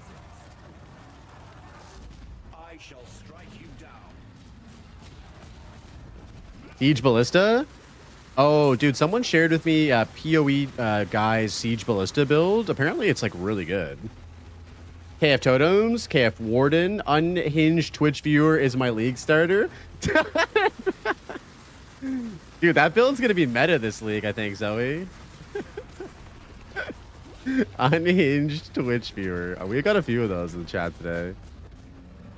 I had a guy come on YouTube this morning, and the first message, I don't know if he's still here, was just like, Blaze, I'm pregnant and you're the father. I was like, wait, how do you open up a convo with that? How do you just start with that? That's your opener.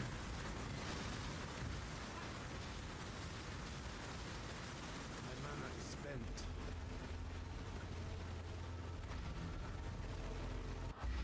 Is that really your YouTube account, Zoe? No way. No way. Your E? Holy Relic League start for me? I'm doing a self-cooked AoE and strength stacking Holy Hammer's Jug. Nice, dude. Holy Hammer looks sick. Cyclone for life. I still gotta play Cyclone. Either PoE guys, Siege Ballista, or Gazzy's Wretched Defilers. I got it. Oh my god, Zoe. No shot, dude. That's hilarious. Okay, now we got the... Now we know the true origin of that. That's so funny.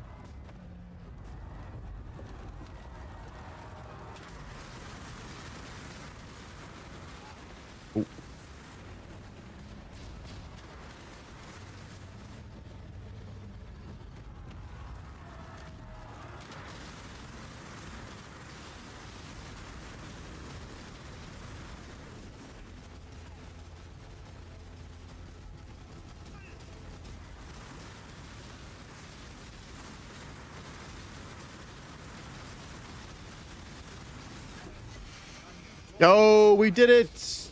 We beat the campaign. Yo, Smoothest, thank you for the follow, dude. I appreciate that. I appreciate that. I appreciate all of you guys sticking around. You guys are legends. Been a very crazy stream. It's over. Okay, so we go here. We go into town. We talk to Lily. She takes us to the end game. Exile. Exile. Wake up. This is neither the time nor the place. All right, I think we know what's going on from here. Let's run it back. You didn't take your reward? That's okay. Are you going to be mad if I don't get it? Yeah, we'll go back and get it. Oh, shit. And we log out and teleport here. Go here. Wear this helmet. I mean, we're missing a bunch of passive points. Usually what I do after I get to maps is I just go through and I grab all of these. Don't forget to craft and don't forget craft and reward. Okay. So we got the reward from that one. There's a lot of passive points that we have to go through and grab. We're not going to do that right now because I can kind of just do that after I finish the campaign. What do you mean the craft, Duck? Is there like a different like crafting recipe that I'm missing? That's a lot of missed passes. Yeah, we missed a lot of them, dude. I'm still like trying to figure out which quests to do at what time. You finished the campaign now? Yep. So if we grab this crafting recipe, we're good. We get movement speed and flask enhancements. That's nice. And then what's the Lily got for us over here? I should have... Okay, so let's practice from the get-go again. Let's do another run.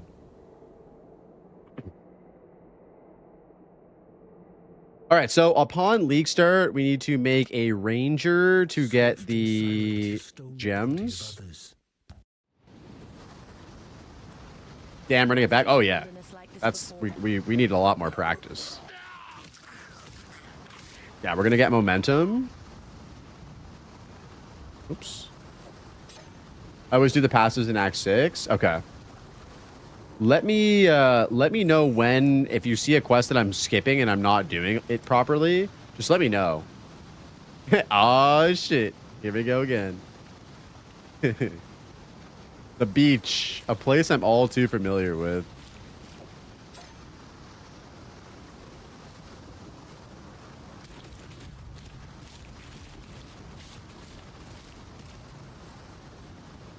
True. That's a good point, Peter. Checking for good colors with my regex. Yeah. Also, the damage with the ranger on Hillock is disgusting compared to the Templar. Blaze, if you miss the beach so much, why don't you play HCSSF? I don't miss the beach that much, okay? Remember, you can play type /passives once you finish the campaign to get the names of any quest and reward them. I love that. Thank you, Smooths, for that. I love that they have that in PoE 1. I wish they had that in PoE 2. Can you load up Ben's League Start? Oh, he's playing Earthshatter Berserker. I played that in I played that in Keepers. It was a great build. It was an amazing build. Is there anything that we need to get as well? No. Okay. Oh, also, let me pull up my rejects. Still alive. Sag. Okay, so let's use a fresh tab here. We'll drop all this stuff in here.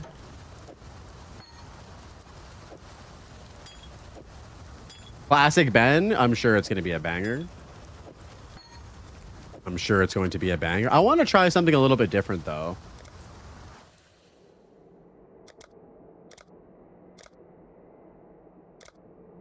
You swore sinew and soul to serve God and the Order of the Templar.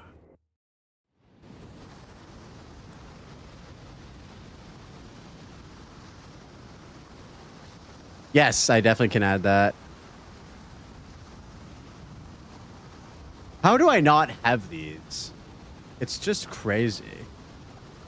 Thank you, Duck.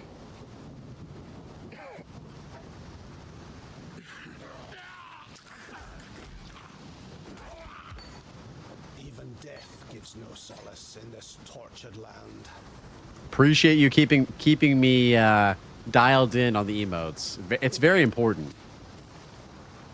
It's funny. Sometimes like I'll go into Twitch chats and like damn, like they don't even have like you know, Keck W or something. You know what I mean? Like, whoa.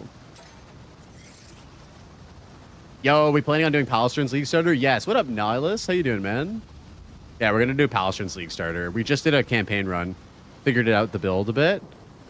First time ever trying like KF or Totems or any of it. First time playing Templar, so it was a good learning experience. I think we're ready to dial it in a bit more now.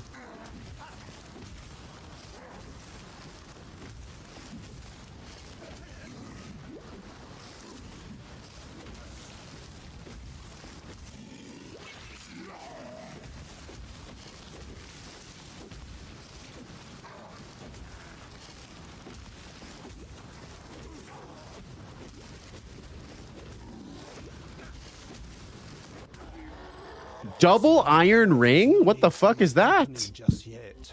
What? Imagine being a slammer and you get a double iron ring fuck from like Hillock, dude. That's insane.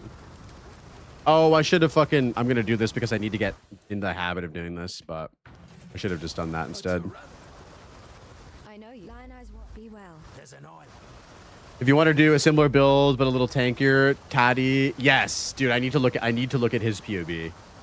All good, all good. I was gonna skip PoE1 myself, but reveals got me hyped, so I'm looking for what my league start might be. You got any farming strategies planned for once you hit endgame? I have no idea, dude. My main goal this league is I want to go do delve, but I have no idea what farming strategies to do. I'm all ears. I'm all ears for that. Stay sharp out there.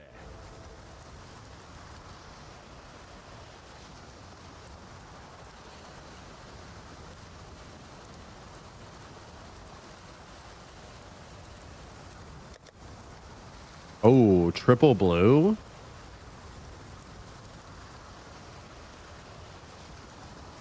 That's really good. Yo, bro, what are these items? What the fuck are these items?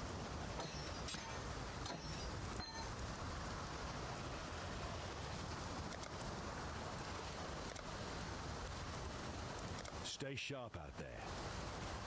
Yes?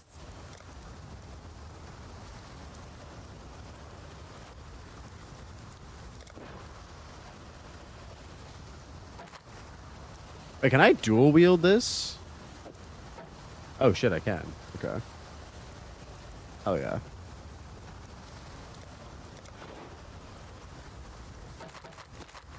Farewell. League start RNG ruined? Yeah, that's crazy. You can do Delve right away. Delve is going to pop up this league. I see streamer client finished downloading. Yes, sir. We've got it dialed in now. Dude, what is that? 3 link and movement speed on the same vendor. Like, same vendor window. That's insane. We'd love to see that. Yo, what up, Rabbit? How's it going, man? Good, brother. How is the D2 grinding, my brother?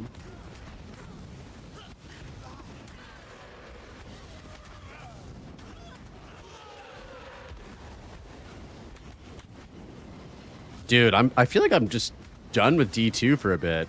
It didn't hit as hard as I wished it did. Like, I logged in and I was like, man, this just feels really same oldy. And I was talking to YDoc about this. I kind of feel like the Necromancer kind of fucked shit up for me. In like a weird way. Maybe it's because I didn't play, or sorry, not the Necromancer, the Warlock. I kind of feel like the Warlock kind of just threw me for a loop. Like how broken it is. And yeah, I don't know. I don't really love it. It might be a hot take, but I feel like the Warlock kind of fucked up Diablo 2 a little bit. What do you guys think? Prayers are thus answered. Do we have any people who may have opinions about that? If Mosaic didn't fuck up D2, well, that is an entire conversation, right? Like, you could say that Lord of Destruction fucked up Diablo 2. For purists who love like classic Diablo 2, like there is an argument made that like Lord of Destruction with like the rune words and like whatever, like that completely changed Diablo 2 as well. So there's a argument to be said for all of those things, 100%.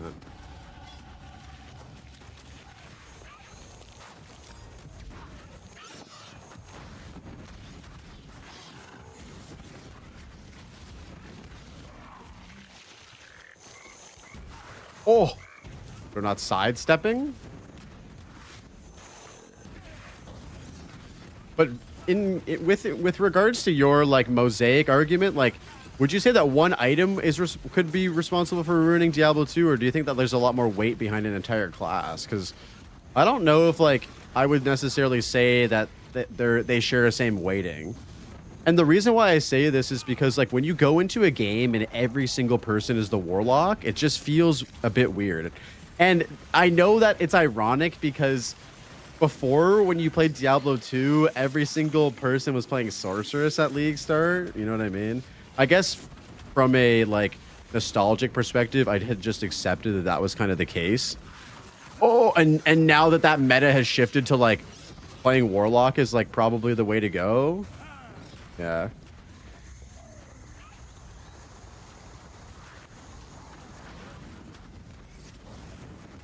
It's just ES and Bind Demon, yeah. Do you think that they're going to adjust that, though?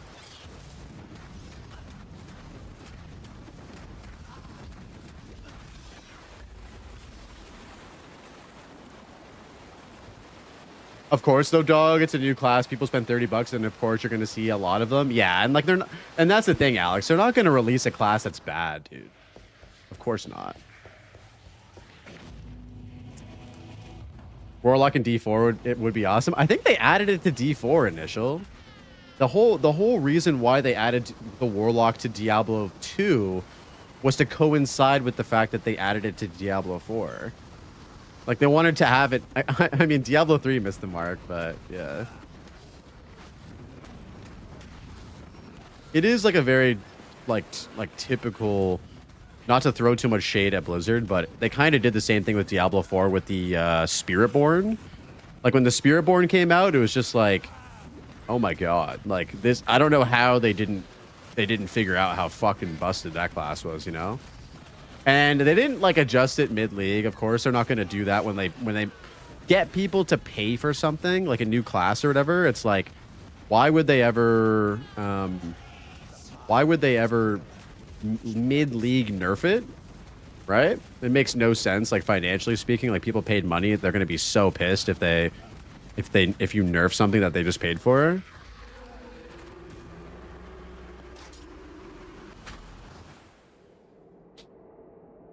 Oh, it's not actually in the game yet. Oh, okay. I'd almost. Okay, so we need... What do we want here? Arcane Sir.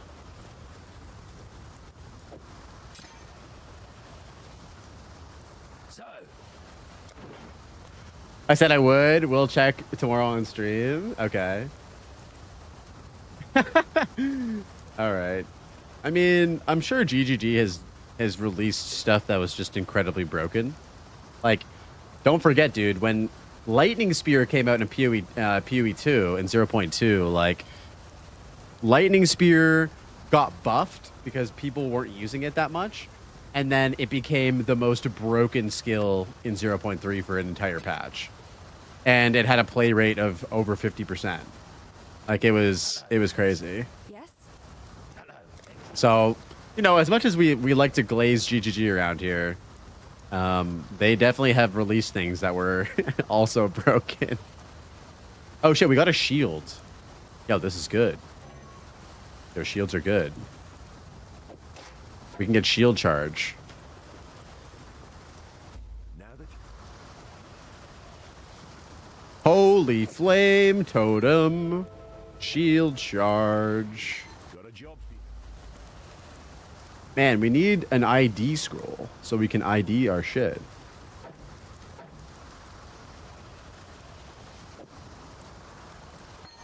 Shield charge. Holy flame totem. But yeah, I'm not trying to hate on D2 or anything. I just, for some reason, it just didn't hit home for me this time playing it. And I do feel like it had something to do with the Warlock class. And it might just be because I didn't play it, but yeah. Just wasn't vibing with it like I normally would, you know? To be fair, I'm enjoying D4 now, and I hated it for so long. Oh, that's good, dude. Sounds like hating on D2 to me, dude. I'm not trying to hate on it, bro. Tactician suck balls, first league. Dude, now Tactician's amazing. Yeah. Greetings.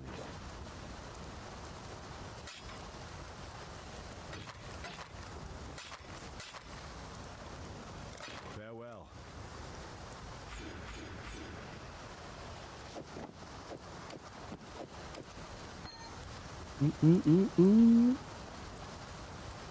All right, we got shield charge. We got holy flame totem. How much does it cost to buy Frostblade?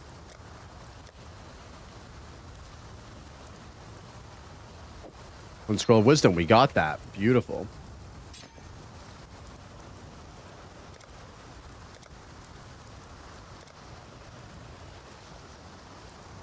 I would say D4 is good for brain off fun. It's just very limited when it comes to build variety and depth. Yeah, I think that's like the general consensus, isn't it? D2 was a shit for a time, but its entire generation has passed. Yeah, I mean, it's an amazing game. Don't get me wrong. I'm not trying to say anything bad about Diablo 2. It just, for me, it just didn't hit home like it used to, and I was really excited about it at first. But yeah, I found myself becoming more excited to learn and play PoE 1 than to play Diablo 2, which was surprising to me because I normally would be playing a shit ton of D2. But yeah, I was more excited about PoE 2, which I think is, or not PoE, PoE as well, or PoE 1 as well. My mana is spent.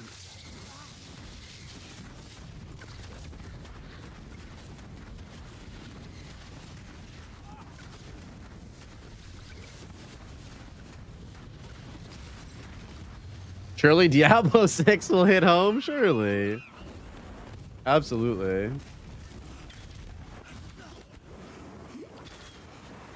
We probably should have gotten another mana flask, huh?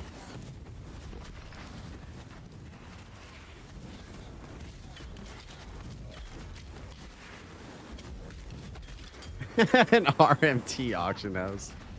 Jesus, bro. Jesus. There's a skill. I'm going to go back there, Melvin. I'm going back there right now. Look at this. I've actually dialed in this. So I dropped a portal at the bridge so that I can get my quest reward and then come back and go in there. Farewell. Oh, not quest reward. Sorry. Get my quest. So I got the waypoint and then I go in here. Got the portal dropped. Boom. We're going back. We're going to get that essence 100%. Yeah, thank you for the tip, though, dude. I appreciate that.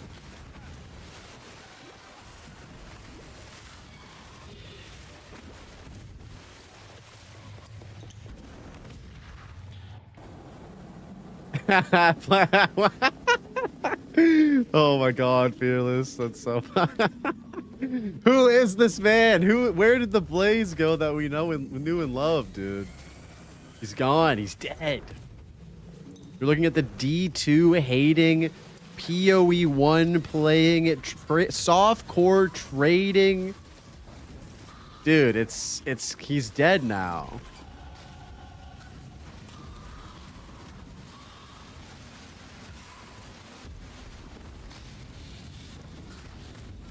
What a time to be an ARPG player. Bro, it's an incredible time to be a PoE 1 player. Or not PoE 1 player, an ARPG player. Excuse me. There are a ton of different games that are coming out. They're all receiving content. Like, if you like multiplayer, you have a ton of options. If you like single player, you got a ton of options. You can play, like, Titan Quest 2 is actually getting really solid. Like, Grim Dawn is still a thing if you want to play that, even though I've never tried Grim Dawn. I heard people love that game. Diablo 2 is potentially getting updates like frequently, like, which is insane to even say out loud. Like in 2026, like, not only did we get an update to Diablo 2 Resurrected, but they're planning on potentially updating the game more. It's wild. D4 is getting updates. PoE 2, like 0.5 is going to be a massive like patch for the game. Like, it's the best time, I would say, to be an ARPG fan now. 100%.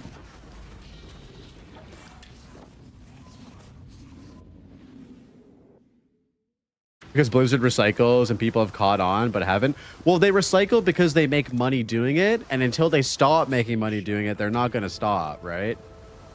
And so, yeah, it's just like, why would they stop when they can just keep capitalizing on nostalgia? Like, even with the Warlock, it's like, of course they're going to make a ton of money with the Warlock. People love Diablo 2. It's a beloved game.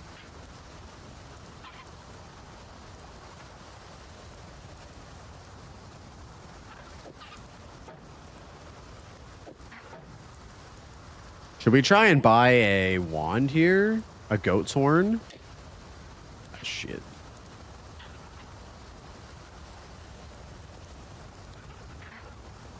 Goodbye. Yo, Zach, what up, dude? Good to see you, homie. What's up, Zach? What's up, Zach? Farewell. How's the PoE 1 journey going? Dude, it's going great. I'm loving... I was saying to Local Hole when he raided into me earlier, like, it's very much an acquired taste for me. But I feel like every time I come back to this game, I'm learning more about it and I'm enjoying it more, which is cool. Very cool. Maybe we'll buy... How am I going to use this? Welcome.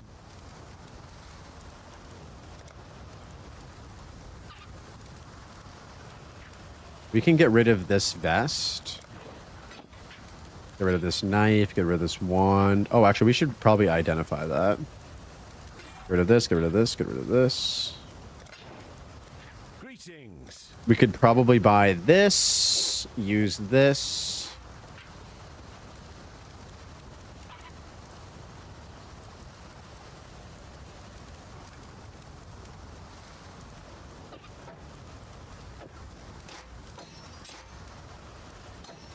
Let's put on the goat's horn, and we will save these items for when we get ID scrolls.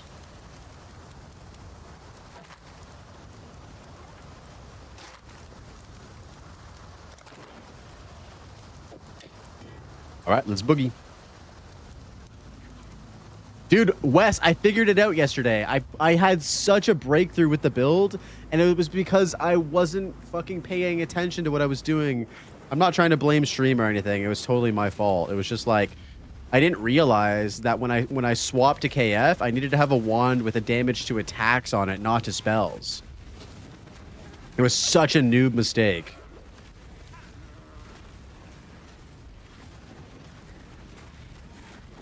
So that's what happened in my build. That's why my build was Z DPS yesterday. It's not an easy skill to use. I mean, we got it figured out. We just beat the campaign. But I'm not blaming chat, dude. I'm not blaming chat. Chat is legendary. They helped me figure out the game.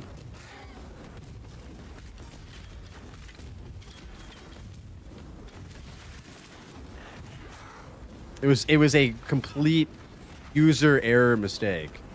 So once I made that realization and we got KF up and running, I was like, whoo, this build feels good.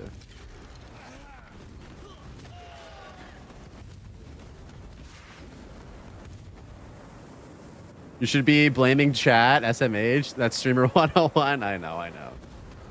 I like to take responsibility for my own failures. I know it's not the meta. It's not the streaming meta these days, but usually it's a Blaze issue and not a chat issue. Every once in a while, there might be someone in chat who fucked me over, but even then, I'll probably just accept it as my own fault.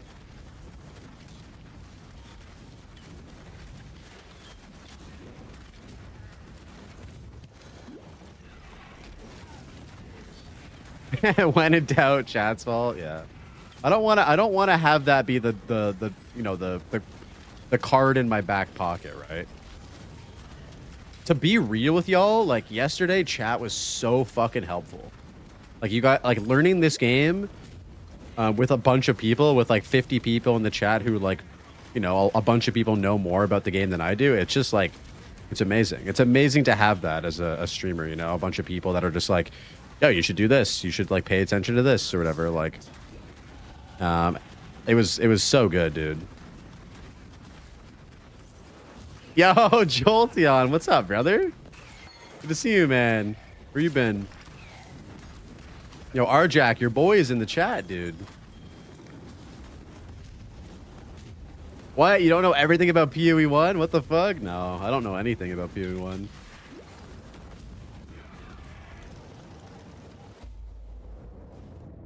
Hey, Zach and Happy. Now this chat feels like home. Dude, welcome home. Welcome home. The boys are here, dude.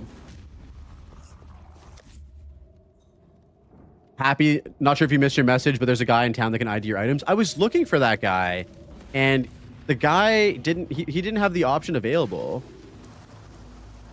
I've been locked in playing D2 recently. Nice, dude. What have you been playing on D2? We just had a not a mini crash out about D2. Not even a crash out really, but combustion. We'll pick that up. We will swap that. Put that here. Okay, so this guy ID shit now.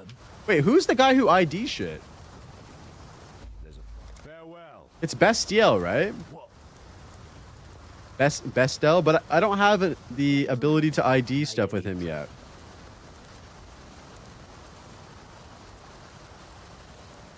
You need transmutes? You shouldn't ID shit? Okay. I mean, I have some items that I want to ID. Like, I want to ID these gloves. I want to ID this wand. I don't need this stuff, though.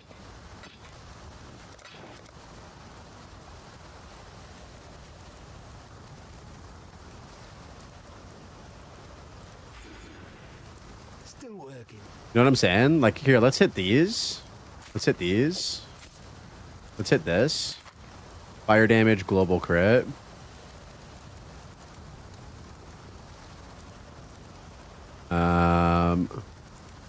And then we'll bring over Holy Flame Totem here, and we'll use Arcane Surge on that.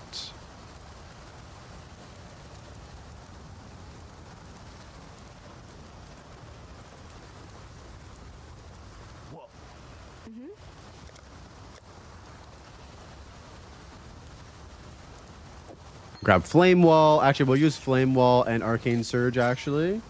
On Holy Flame Totem, we need Phantasm. Summon Phantasm. Ah, shit, I'm broke. Yeah, we'll grab that in a bit. Take care.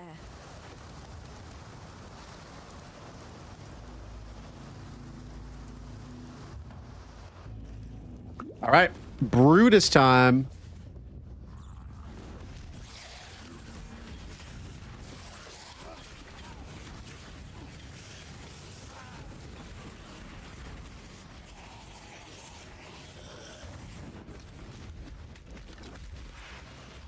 Look how far away it showed me where the door is. That's amazing.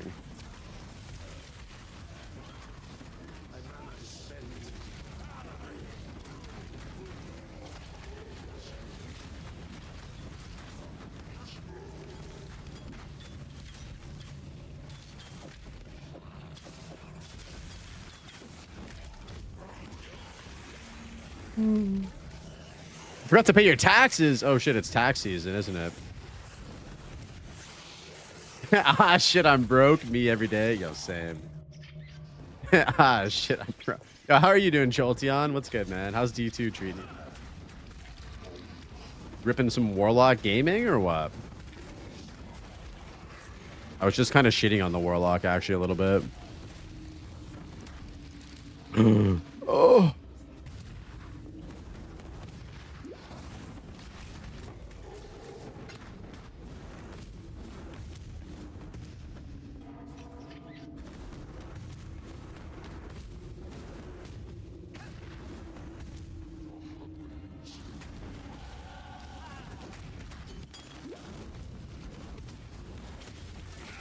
Ooh.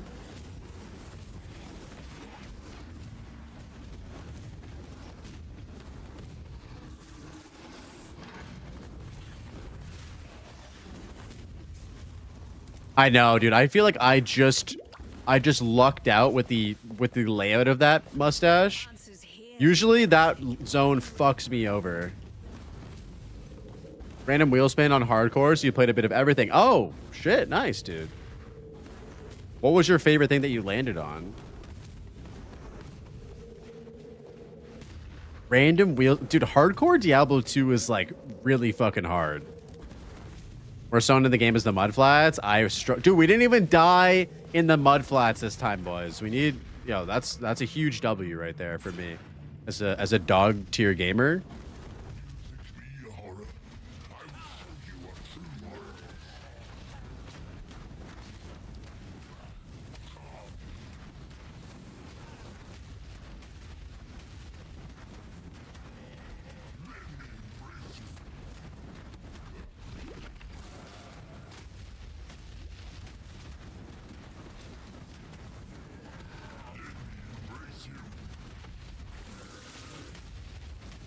As a complete dog tier gamer, not dying in the mudflats is a massive achievement.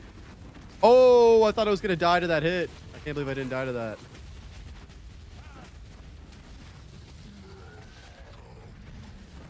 Oh, jeez.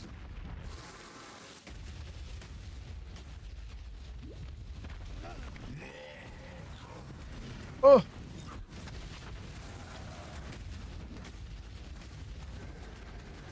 Look at those deeps. Dude, we got him, boys. We got him. We killed him without dying. Absolutely huge.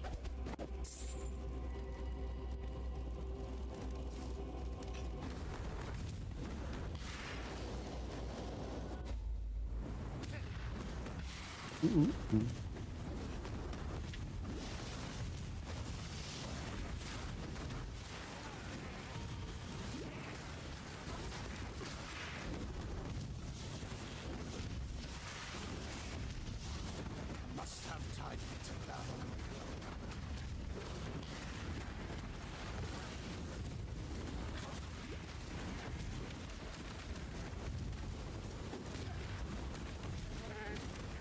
Anyone looking forward to Crimson Desert? Dude, I looked at that game. It looks, graphically, it looks really sick.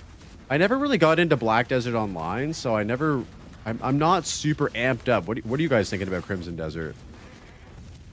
I've enjoyed the Tornado Druid and the Whirlwind Barb the most. Nice.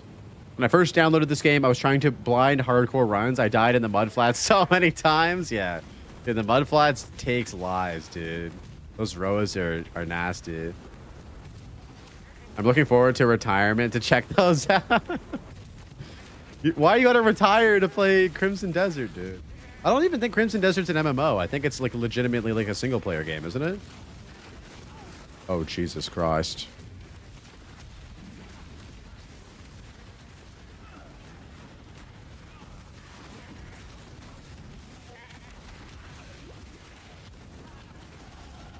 Your humble servant thanks you, my lord.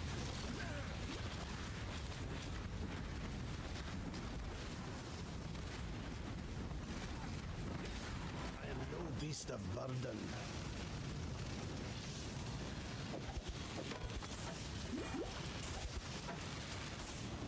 Ugh. Oh, was that a 3-link? That wasn't right.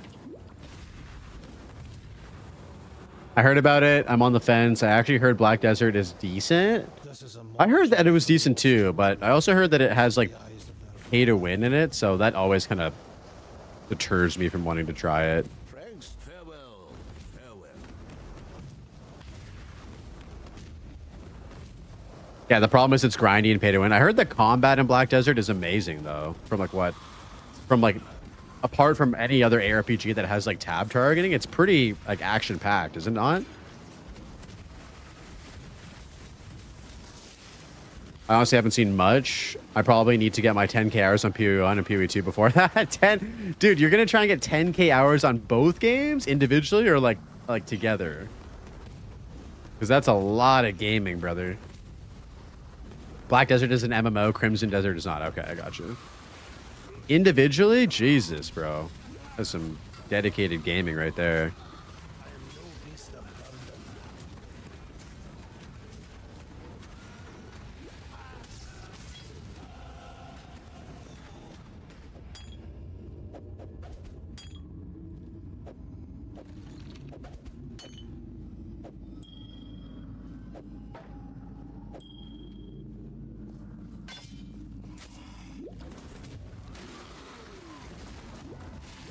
You have 3.5k hours in PoE 1. Oh, damn. Okay. I wish I played on Steam so I could actually check. I just don't love playing like these games on Steam. I find I have a way more luck with like patching quicker and like validating game files and all that stuff when I play on the dedicated launcher. What do you guys run? Do we have more Steam players in the chat or more dedicated PoE launcher players? I'm curious where the majority of people play on. It's because streamer client does not work on Steam. And people play on Steam all the time who are streaming. I started on Steam, but I switched to the standalone and will never go back. Van, I'm with you on that one. Steam, I'm always on Steam. Client, Steam. More Steam Andes, eh? PoE 1 is Steam. PoE 2 standalone. Steam is simply out of habit. Interesting. A/B testing. Okay.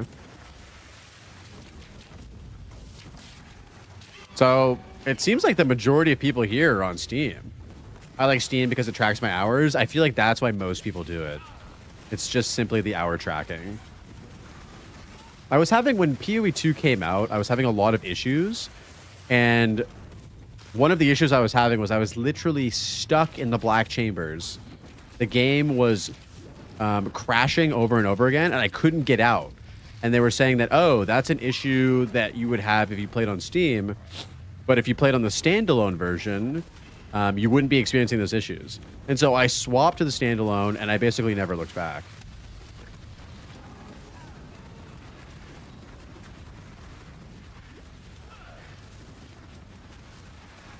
I am no beast of burden. Standalone patch gets slightly faster, and the patching itself is way faster. That's what I thought too, Cortex. That's how I felt after playing on it. I feel like every time there's a patch, I'm like in the game faster on the standalone than people are when they are playing on Steam. That might just be copium. I don't know if that's actually true or not.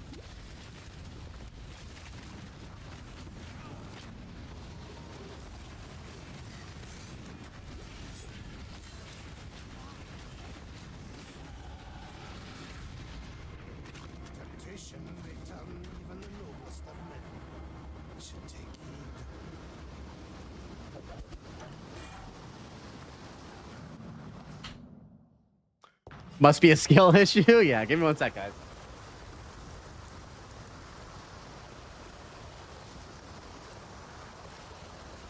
All right.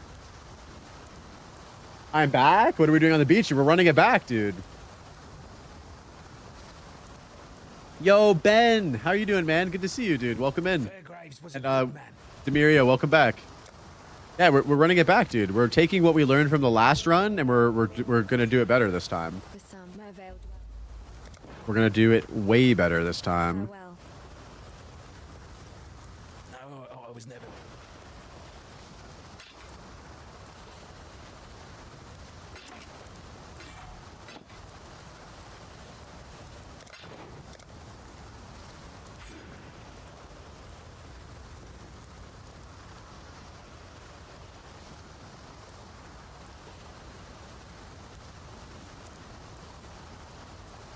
He is reverse engineering the campaign. He started on Act 10. Yes, we're going backwards through the campaign now.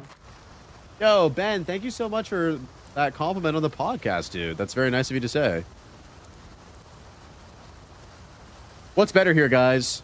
This scepter or this wand? Is the flat 2 to 3 damage better than having this stuff? I feel like it might be.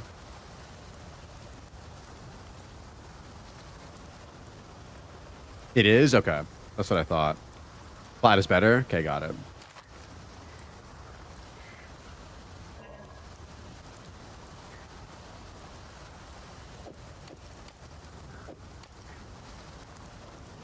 What essence? I have the essence of greed. Flat is god tier. We could use the essence of greed on this chainmail. Why don't we just do that? There we go. Got life. Yo, we got cold res right before Merveil. That's huge.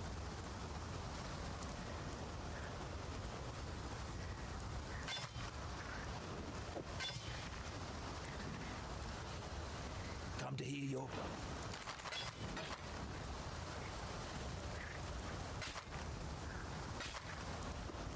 your Oof. Oh, that's a free chrome, actually. That's sick. Lightning damage to attacks and attack speed.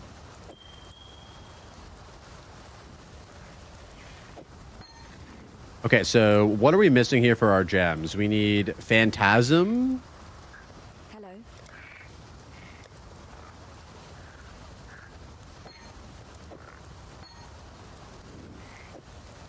And we also need infused channeling or fire damage.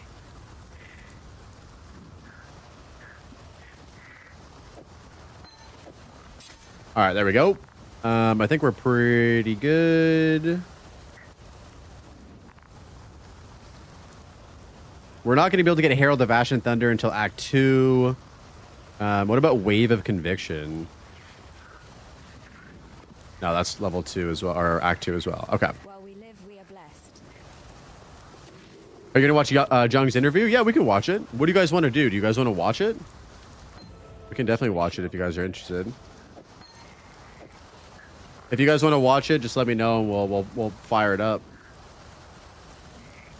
Yes? Okay, we'll watch it. Let me know. Is it in 1 hour or when is it?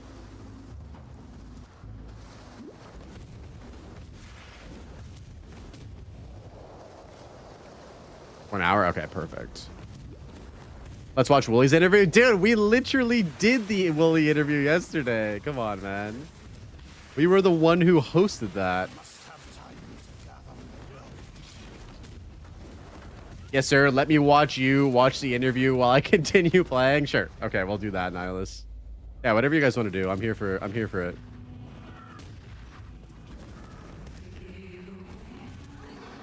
Ben, how are you doing today, buddy?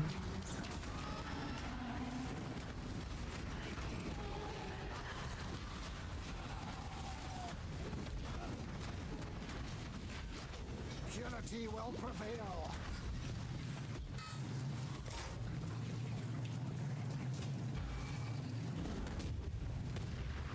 Is the green screen off? Oh, yeah. I moved my camera a little bit. Thank you for that.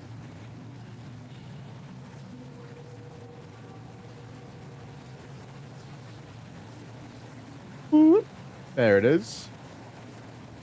We can see beyond the veil. You're not allowed to see that. Erase what you just saw from your memory. That was not for your eyes to see. Place is not really in the game. Damn it. I figured it out. No, that I appreciate that. I hate when that it looks bad. I just wasn't looking at my OBS. Ooh, Orb of Chance. A genuine chance. I'm doing good. I'm tweaking leveling tree here and there, and mid-game and end-game trees are done. Nice, dude. You're almost ready to go for Friday. That's awesome.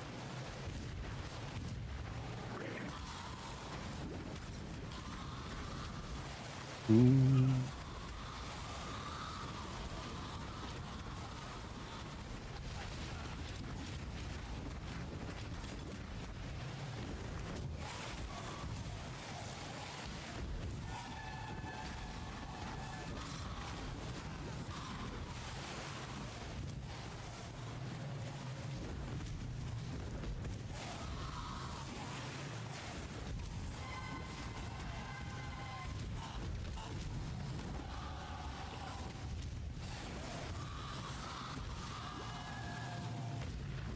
It's got to be down here, right?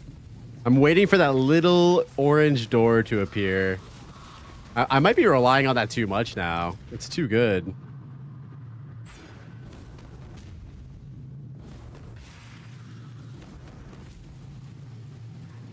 Like, if I don't see it pop up, I'm like, oh, this is the wrong way. I'm going the wrong way, boys.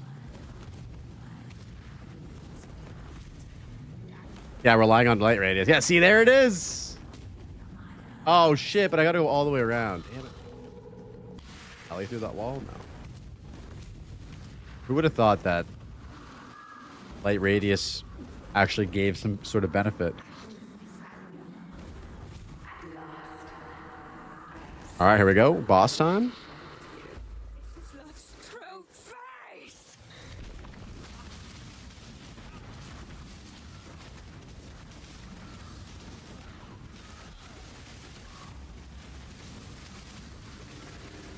Oops.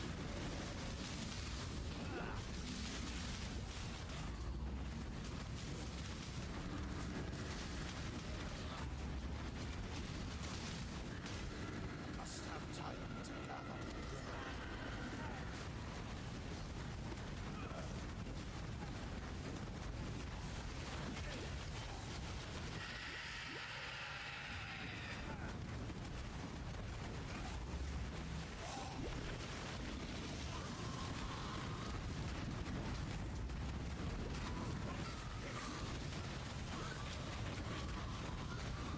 Yo, what up, Blood? How you doing, man? This PoE 1 League looks sick. Yeah, it looks good.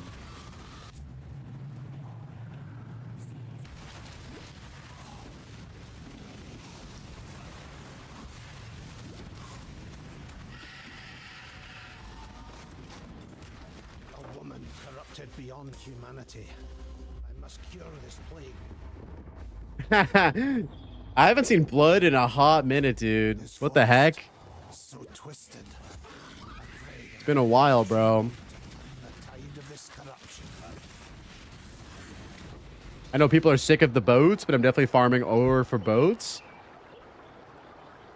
Did they nerf that light radius stacking KB build this league? I'm not sure, dude. I'm not sure.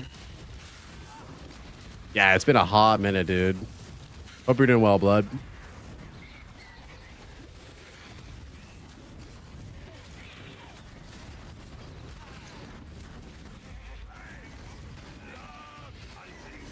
Oh, that's a lot of beasts.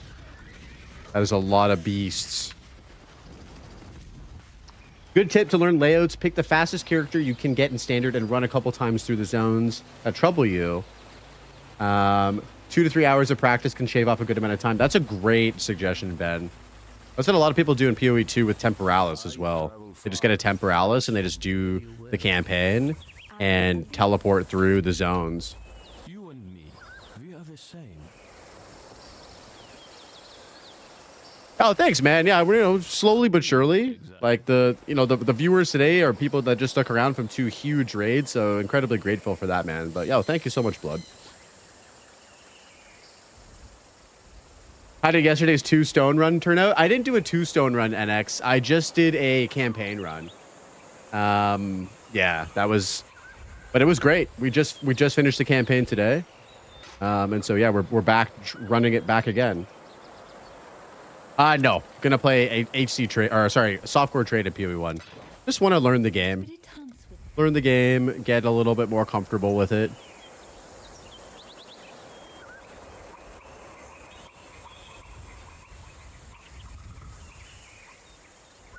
Man, we really need a good essence. Stay true to you. You think the title was 2 stone? No, I think you're thinking of somebody else, dude. The title was the same as today. It was cool to see Try shout me out. Wait, Try shouted me out? In what? How much of the end game have you done? Not a lot, dude. Not a lot. I'm basically new to the whole thing. Wait, when did Try shout me out? What you guys talking about?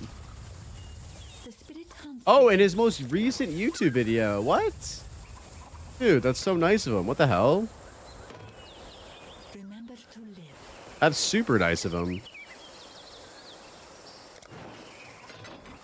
Be well. Yeah, Try is such a homie, dude. God damn. This is neither the time nor the place. Try has shouted me out on multiple videos. Like, just so... Oh, makes me so grateful, man.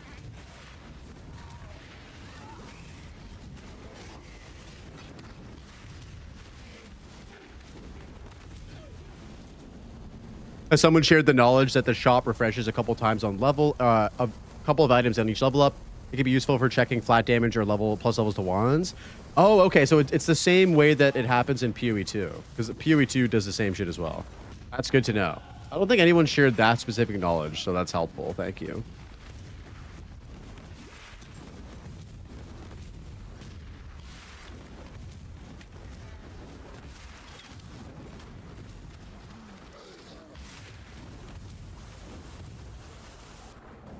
The lair of a toiling with pretensions of godhood. Yeah, I'm sad that I didn't watch Try's newest video yet. I can't believe I missed that shout out. You're gonna have to watch it and say thanks.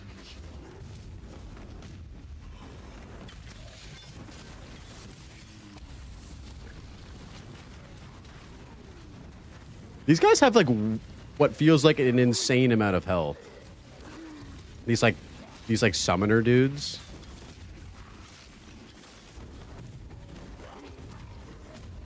Okay, sounds good, Hunter. I have movement speed boots on. We got movement speed boots immediately, which was wild to get those. But yeah, I appreciate the tips, dude.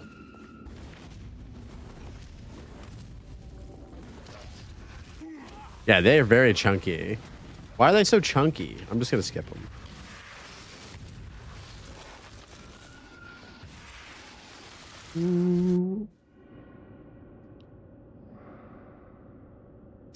I feel like they also roll with the extra health mod way too often. Yeah. Or they're like immune to fire and you're doing like fire damage and you're just like, why are they not dying? I think I'm just going to skip them though, like every time, right?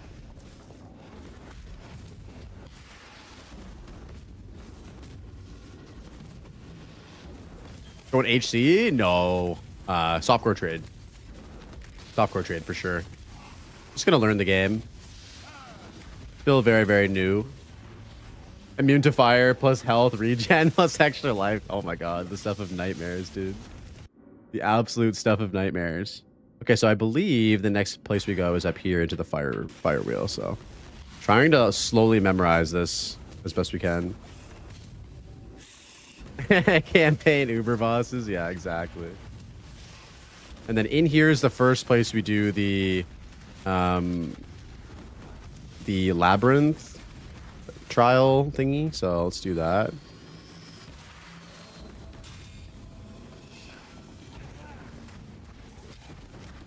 Wait, is this the first area or is there another one?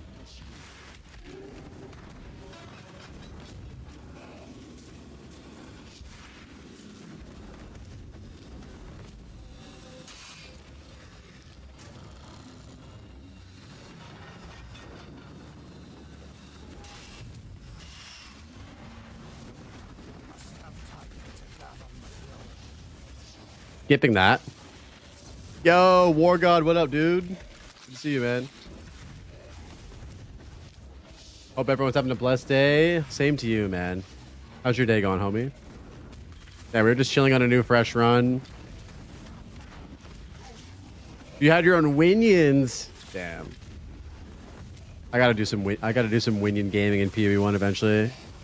Apparently the Holy Strike ability is a minion skill, if I'm not mistaken.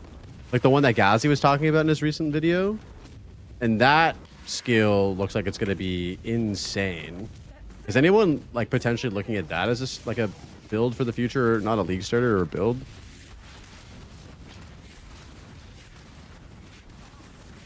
haven't watched it yet? True.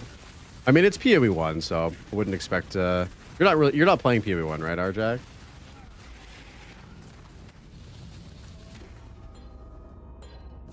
No, okay, I got you. Quiet.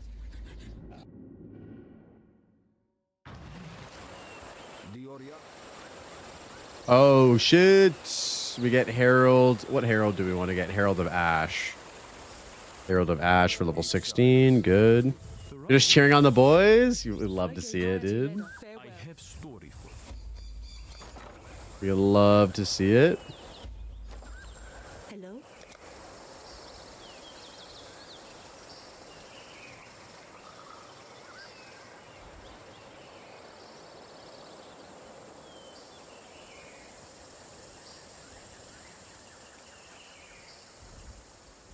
Herald of Ass? Yeah. Remember to live. I'm playing PoE 1 because I've been itching for swords. It fills a certain void too, like, especially when you're kind of craving more PoE 2, but you're feeling a little bit burnt out of PoE 2. I don't know. It kind of...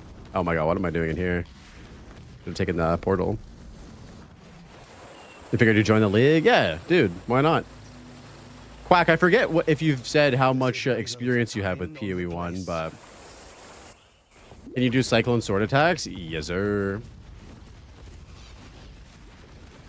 You sure can. I'm pretty sure you can do Cyclone with any melee weapon. Forgive me if that's incorrect, but I'm pretty sure you can do Cyclone with axes, swords, or maces. There's no like weapon restriction like there probably will be in PoE 2. You got to Act 7 doing blind hardcore runs. Okay, damn. That's pretty good. Playing the game blind is very difficult.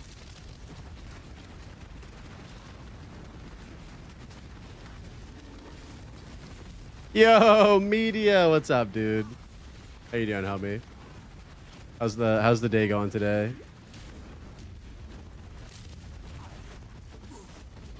Mr. Media in the house.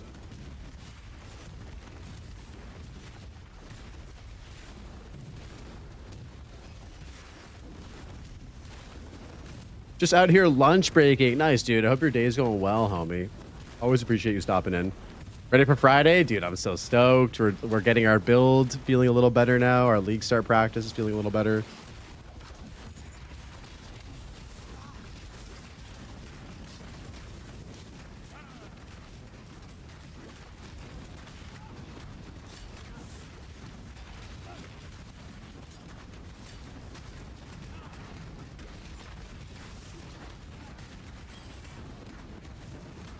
Dude, these guys drop a fuck ton of shit, don't they?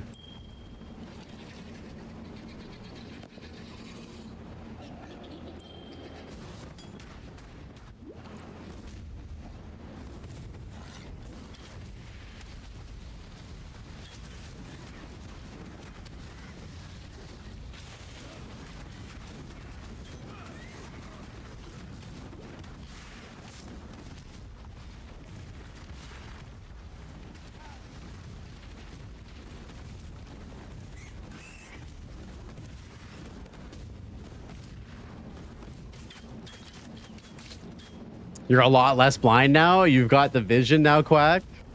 Are you gonna follow a build guide for Friday, Quack, or are you still gonna play blind?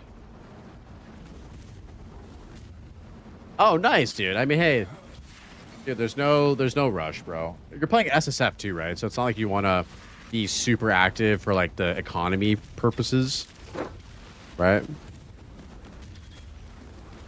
I have a feeling it's down to the bottom. Yeah.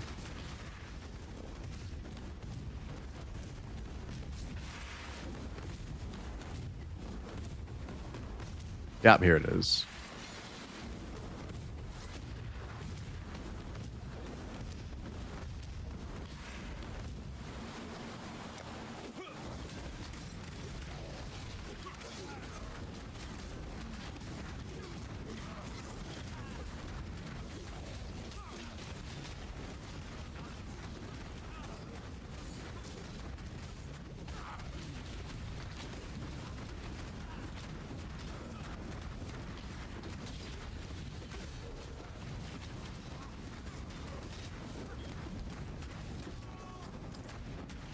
Nothing.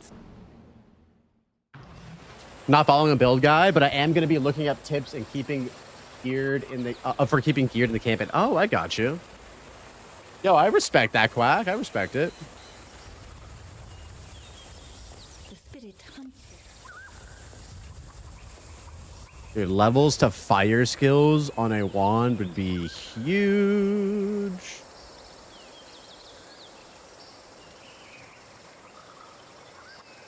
The spirit hunts with. Be kind if you can. This is neither the time nor The mercenaries were insanely rippy, dude.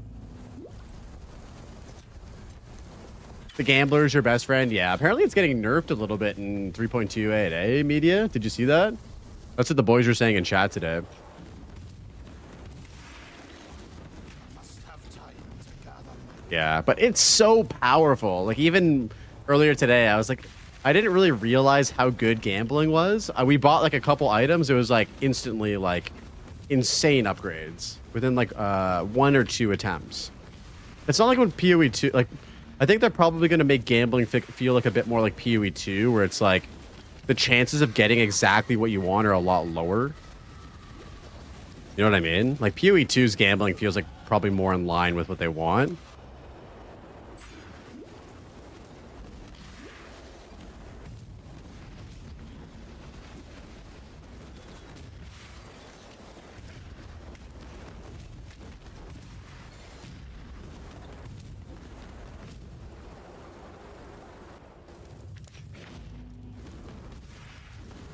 a house of faith, fallen to desecration.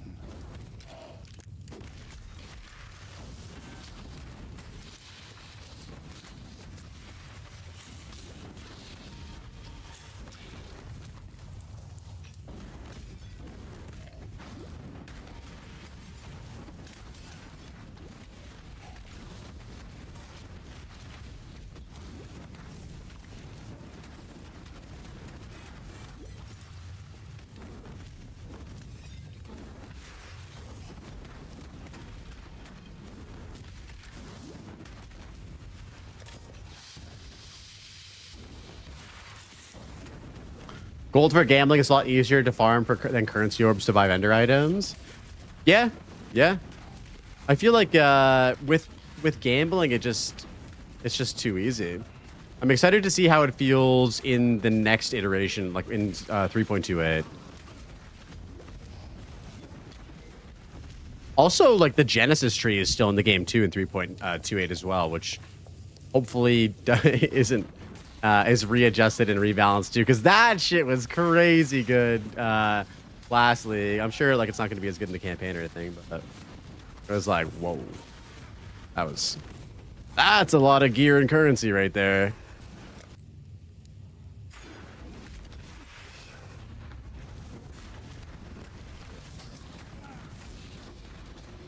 Yo, Chaos Orb in Act 2? We're rich. We are rich.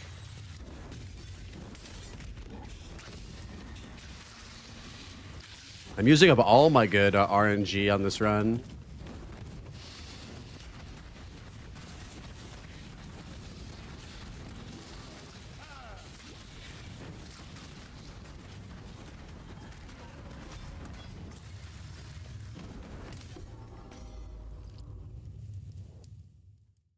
My biggest tip for new players is to unlock your hideout ASAP in Act 2. You get access to the crafting bench at level 12 if you have your hideout, and that will solve resistances. Yep. That's a great tip. I'm wondering if the changes they're making to currency drops is also increasing gold drops since gold is converted currency to items. We'll have to wait and see. That's a good point, though. Like, is gold going to be impacted by the increase to currency drops? That is a good point, dude.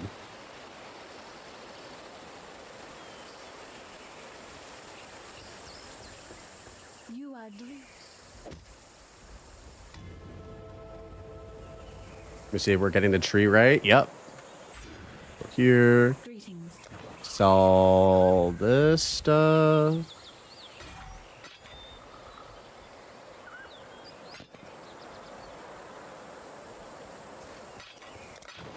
Yes.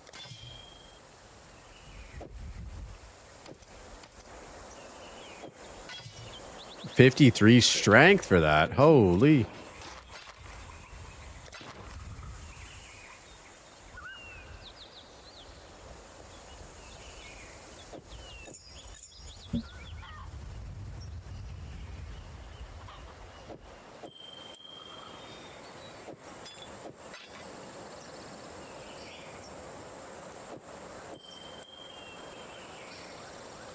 Do we need anything else here?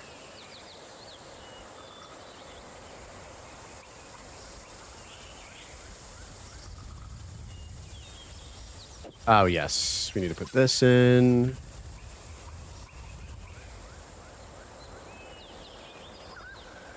We need Herald of Thunder as well.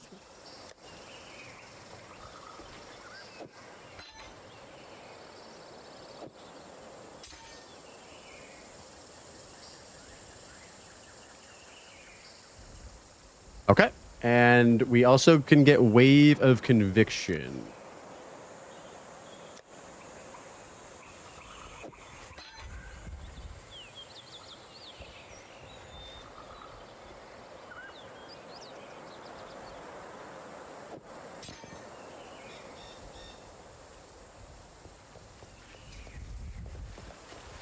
Greeting.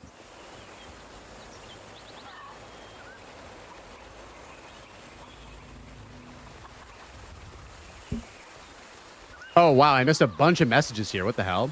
Okay, so Westar is saying, I don't think it will. I understood the increase is mostly because of adding new currencies to the drop pool, like Fractured Orbs, Ancient Orbs. A good tip for League Start, doing Einhar's Quest gives you a chance to Beastcraft a unique. Because of the smaller pool of unique items to choose from, you have a better chance of getting a Tabula. Really? Oh, shit, I didn't know that. Are we really getting more currency or just the benefit of doing one event twice? I think they said that they're like adjusting like the drops, didn't they, Frisco?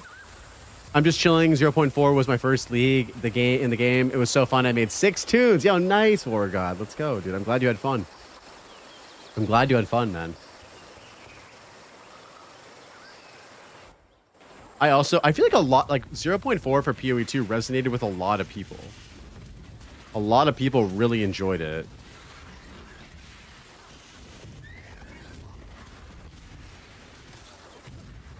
So in this zone, we need to find the waypoint, and then we'll go up.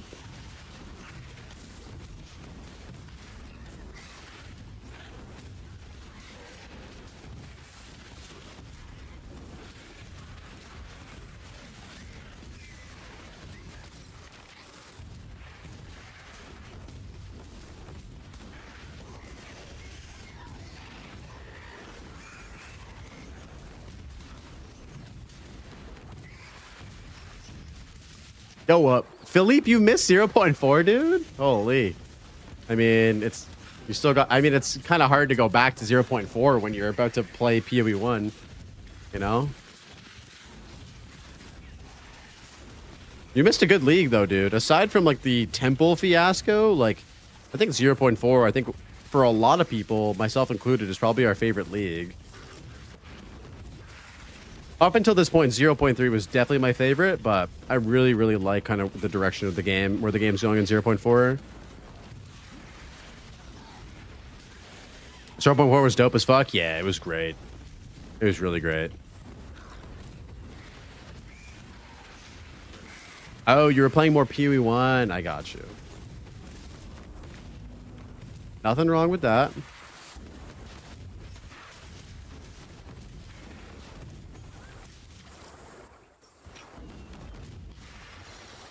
You got your first mirror in 0.4? Best league ever? Yo, good shit, ISO. Fuck yeah.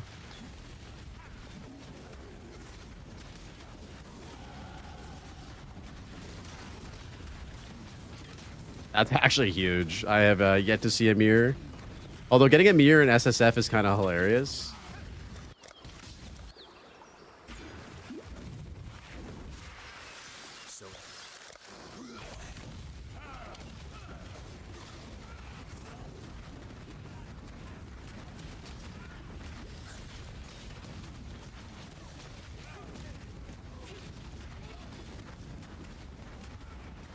It's kind of funny that you can just run like a white goat's horn wand. And it's still like, it's not like amazing, but it's like doable. You dare to speak for peace, outlaw? There's the peace you found you. It didn't drop for me? You farmed it? Oh, hell yeah. Yeah, that's what I figured when you say you bought your first mirror. But I'm just saying, like, for SSF, like, you know, we can't buy... We ain't gonna buy them.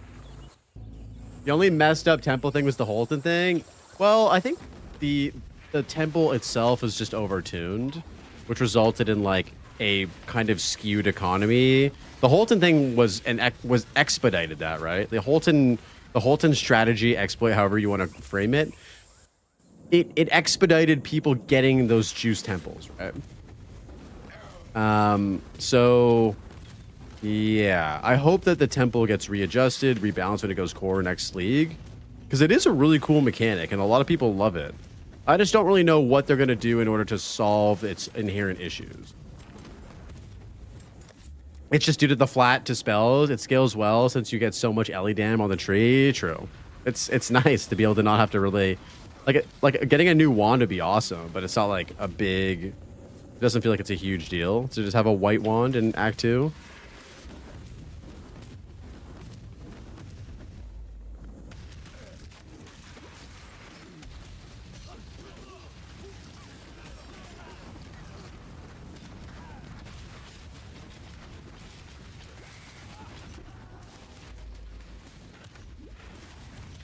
Temple should be super rewarding, but it shouldn't make you feel like a broke boy for not doing it. Exactly, dude. Exactly. There was this massive sense of FOMO that I was even experiencing in SSF, being like people were like, why aren't you doing Temple? It's like the best thing for XP and all that stuff. And I was just like, I don't know. I got kind of turned off by that.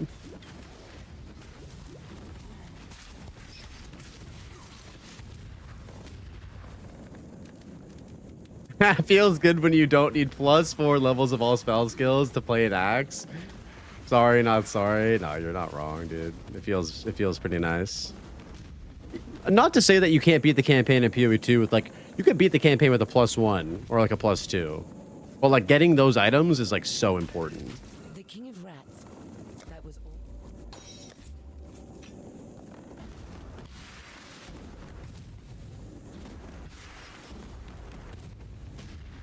People print money and you just need to farm the items they want. Yeah, I mean that's how it always goes, right? Bro, ISO, that change really threw me off, dude. The nerfing of the lock to the reverting of the nerf of the lock. It really threw me for a loop because it felt like in the moment it took the complete wind out of my sails. I don't know if any of you guys felt the same way. I was like in the middle of trying to build my temple. And then that happened, and it kind of made me just be like, "Yeah, fuck this. I'm just staying out of the temple." Like, and then they reverted it, and I was like, "Oh, Jesus Christ!" Like, I don't know. Another Chaos Orb in Act 2. Yo, we're loaded, boys. For League Star.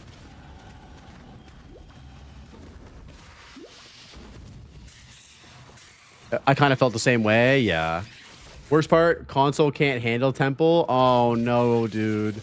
Console's been getting griefed. Like I would imagine, Sassy, maybe you could speak more to this. Like, how was the console experience during Abyssal League when like performance was terrible? Like, could you even do an overrun map on a console? Like, I don't even know. I could barely do an overrun map on my PC. So yeah, I feel bad. Zach, are you a console player as well? I can't remember. Oh, you got a PC. Did you get a PC specifically to play PoE too? That's a huge dub. No, it would just crash. Yeah, fucked. How was your performance this league compared to last league, Sassy? I'm curious.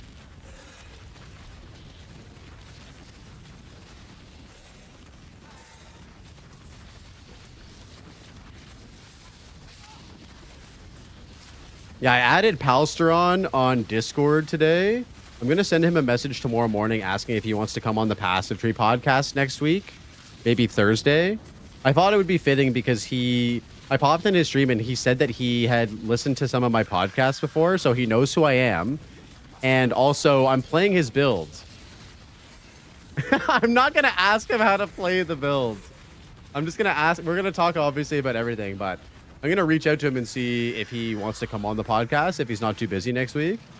Yeah, let me know if you guys would be interested in hearing that kind of conversation. I'm very new to his content because I don't normally play PoE 1. So, yo, Thane, good evening. How are you doing, bud? Good to see you. Love Pal? Yeah, he seems like a great guy. He seems awesome. He makes great content, too.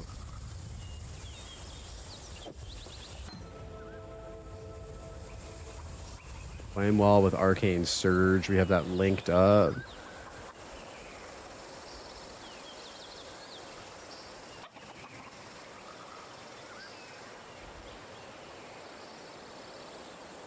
Pal and Dreamcore just started a podcast. It's fire. I know, dude. I listened to the first episode. Hello. It's great. My help is yours. We love more podcasts. Love more podcasts.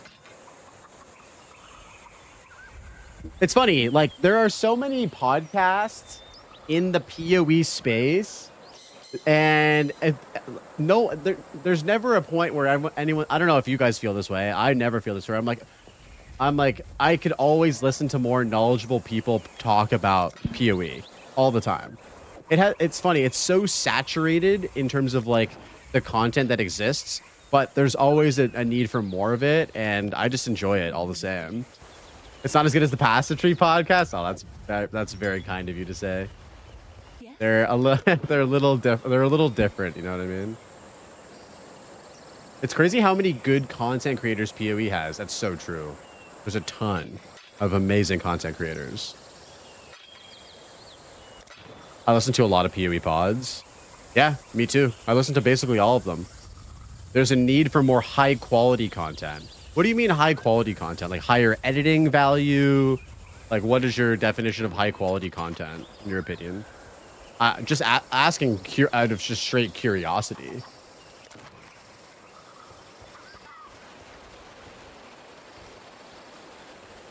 What?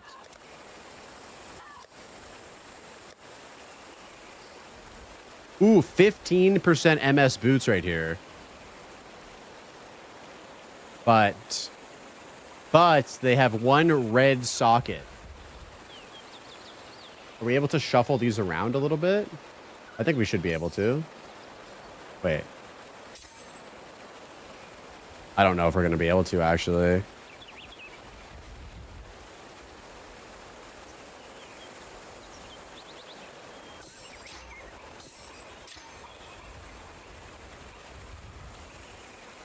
Okay, we got Wave of Conviction, Frost Blink. Maybe we could chromatic this. Let's try and chromatic this. Dang it.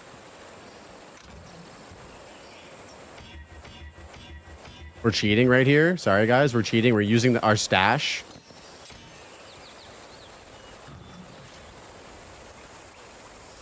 Okay, thank you, Happy. Sorry, I get like really caught up in the itemization part of the game, and I know like I just probably shouldn't even focus on it too much.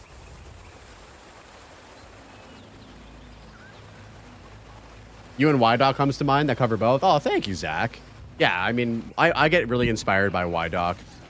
I think like, you know, as two content creator boys, like we try to inspire each other, push each other more. Like even when I dropped my casino video, he was like, "Oh, like watching you do that made me want to get." You know, I don't think he had made a video recently up to that point, and he was like, "Yo, it's inspiring me to like, you know, make a new video and like really go hard in the editing suite." And like that's like, Doc is one of my favorite content creators, like full stop right now, because he is hilarious. He spends time working on his videos. He puts in the effort. He's very detail oriented, and I feel like there's a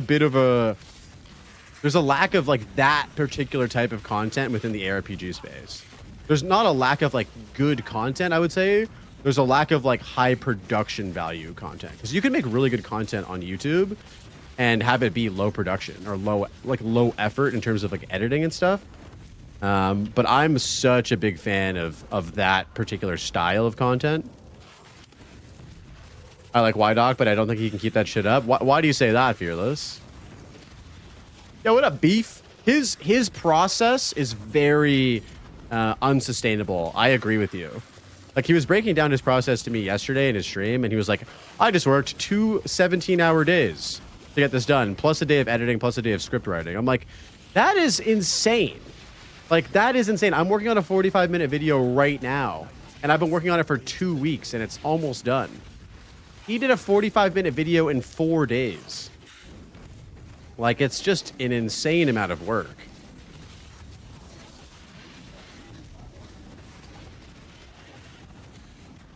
Mad Lad, yeah, it seriously is. It's impressive, but it's also like, are you good, homie? Like, are you good? How are you able to just like do that for 2 days straight? It's crazy. How you doing, Beef? Good to see you, bud. Good.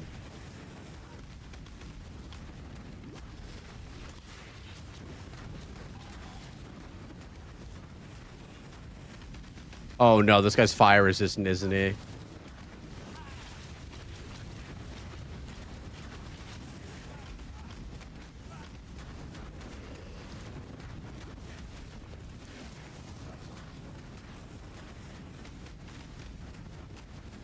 I want the essence though. I want it. I want it so bad.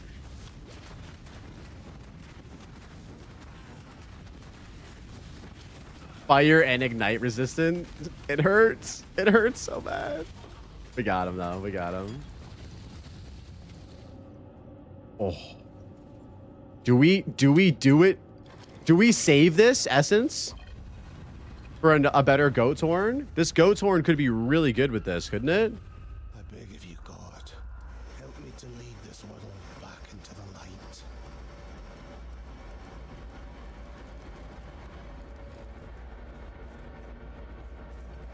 Should we use this?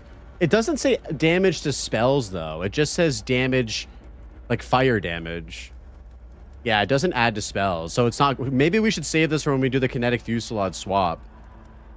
Just thinking about what you guys are saying about sustainability and creation. It depends on established rhythm. A lot of factors go into that. I mean, brother, as much as that's true, 2 17-hour days is not a good rhythm to be in. That's like unhealthy. You know what I mean? Like no one should be working 17-hour days, dog. Like, that's just my opinion, but like, I don't think that's sustainable at all.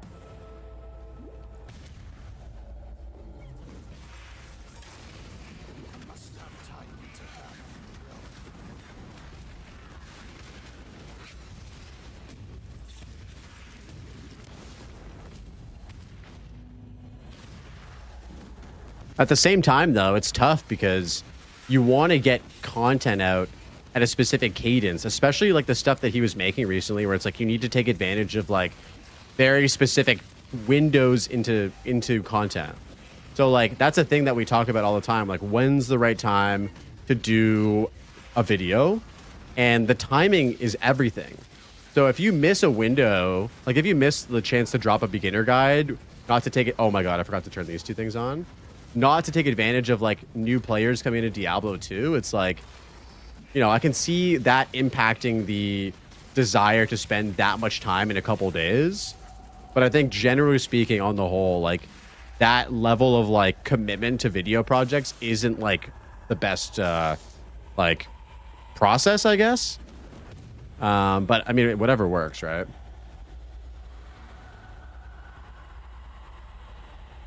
If you love what you do, it doesn't feel like work. Just saying. I mean, dude, it does though, and trust me, I've done videos like editing sessions like that before, and like 8 hours is like my max, dude. 8 hours is my max, you know.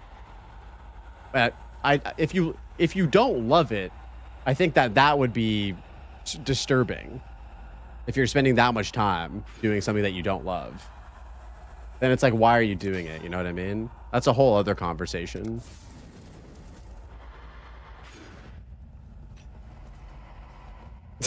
Oh my God, Zoe. Oh, Jesus. Oh, that's our first death of the run to the Bears.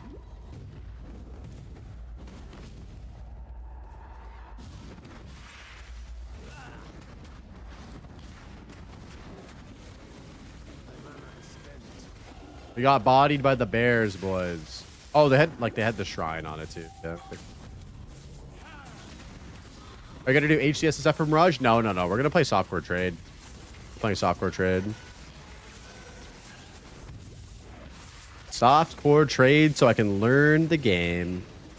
And then hopefully down the road, once we learn the game a bit more, we can move into softcore trade.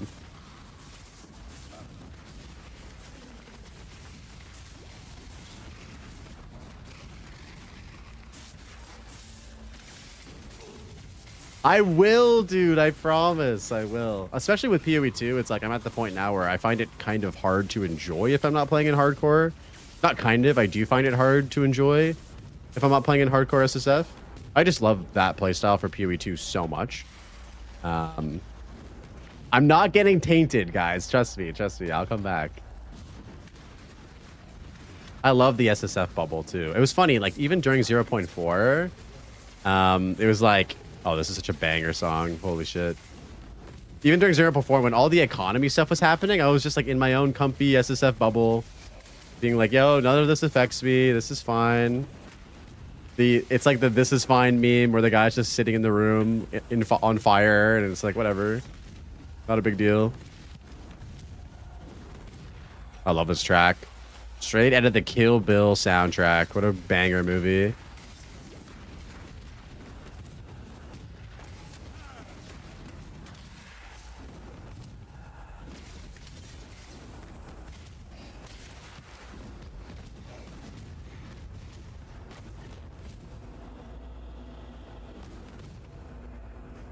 I like hardcore, but I get into build experimentation more, so I spend more time in softcore experimenting. Yeah, and softcore is a great place to do that. You're not really punished at all for experimenting. Where in hardcore, it's kind of like you need to be pretty sure about the decisions you're making with regards to your build. If not, you've wasted a lot of time, like with regards to going back to the beach.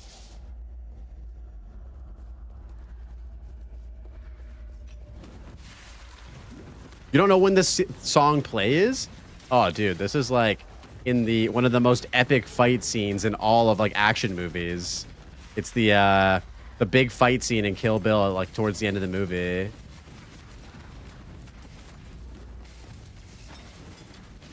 It's kind of like the song that leads up into the fight scene. I forget what the restaurant is called where they do the huge fight. Goated movie? Oh, dude, it's so good. It's so good. What's your guys' favorite Quentin Tarantino movie? For me, it's a tough call. I think my heart goes to Inglourious Bastards. And I've seen that movie like probably 50 times. It is insane. It's so fucking good. John Grunt interview in 12 minutes? Perfect. Inglourious Bastards, Pulp Fiction, easy. We just rewatched Pulp Fiction again recently. It's amazing. They all have feet, hard to choose. That's true. They actually do. True.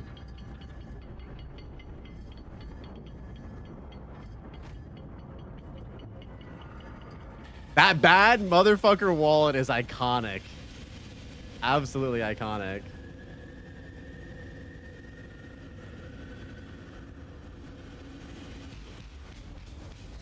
And I shall strike down upon thee with great vengeance and furious anger those who attempt to poison and destroy my brothers.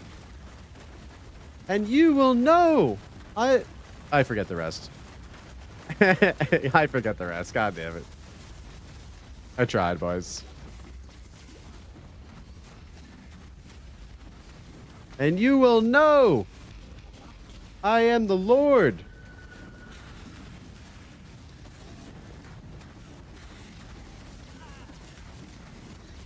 Fear and Loathing is one of my favorites of all time. That's not a Tarantino movie, bro. Fear and Loathing is a great movie, of course, but what's your favorite Tarantino flick, Beef?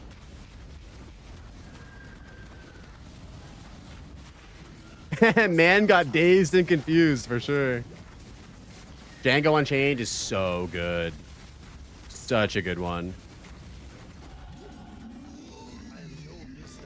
Oh, Reservoir Dogs. He's a first movie enjoyer. He's a debut enjoyer. Interstellar's goated. Not a Tarantino movie, but incredible movie. I mean, Nolan is one of the best, one of the cream. He's one of the goats, the modern day goats.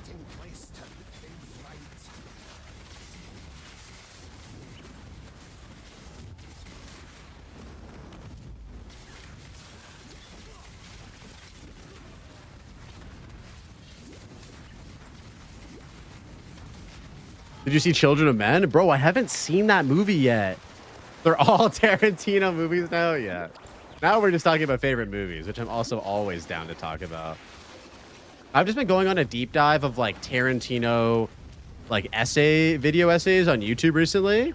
And it's gotten me inspired to watch more Tarantino movies again, even though I've watched so many of them. Speaking of random movies, one movie that went under the radar that I couldn't recommend enough is Seven Psychopaths. What is that one? I have been deep in war movies. Oh shit, yo, favorite war movie? Am I a basic bitch in saying Saving Private Ryan?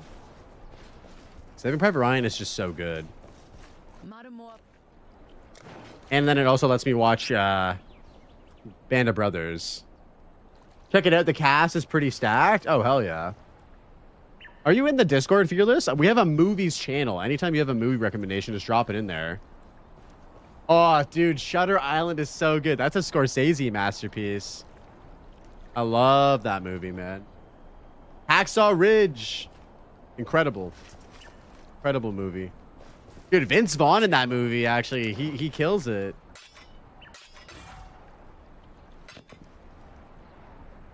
Not a Tarantino movie, but Magnificent Seven. Oh yeah, he kind of did like a mockumentary, or not a mockumentary. He kind of did a movie that mocked that one with The Hateful Eight, like pretty recently after the Magnificent Seven came out, right?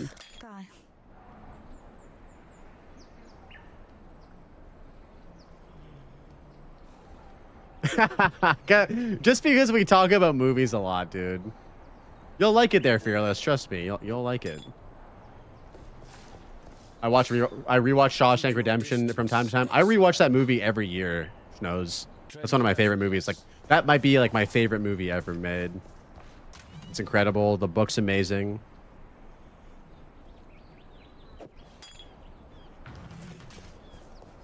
Need something?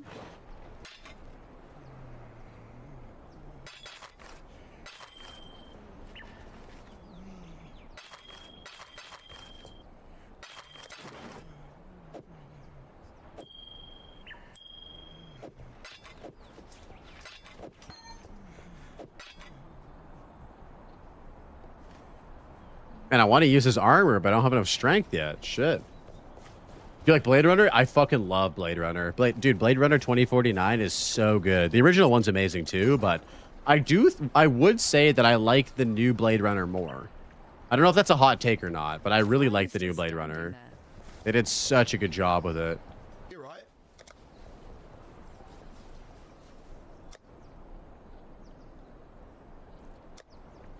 Mm-hmm. Don't do anything I would. American Beauty, Blade Runner, some of my favorites. Those are both amazing. I feel like crying like a bitch when I watch the Green Mile. Dude, that one hits hard, doesn't it, Schnoz? All right, guys, I'm going to take a quick washroom and drink break, and then I'm going to pull up Jung Roan's Twitch stream right now so we can watch the big interview, boys. The big interview. Thank you so much for the follow. All follows are anonymous unless you're already chatting in chat. Within PoE, we're talking like 2 or 3, but I think you guys will all know everybody. Now, Spawn, if you guys don't know who that is, this guy is Team Liquid's head coach for League of Legends. He is... We're back, boys!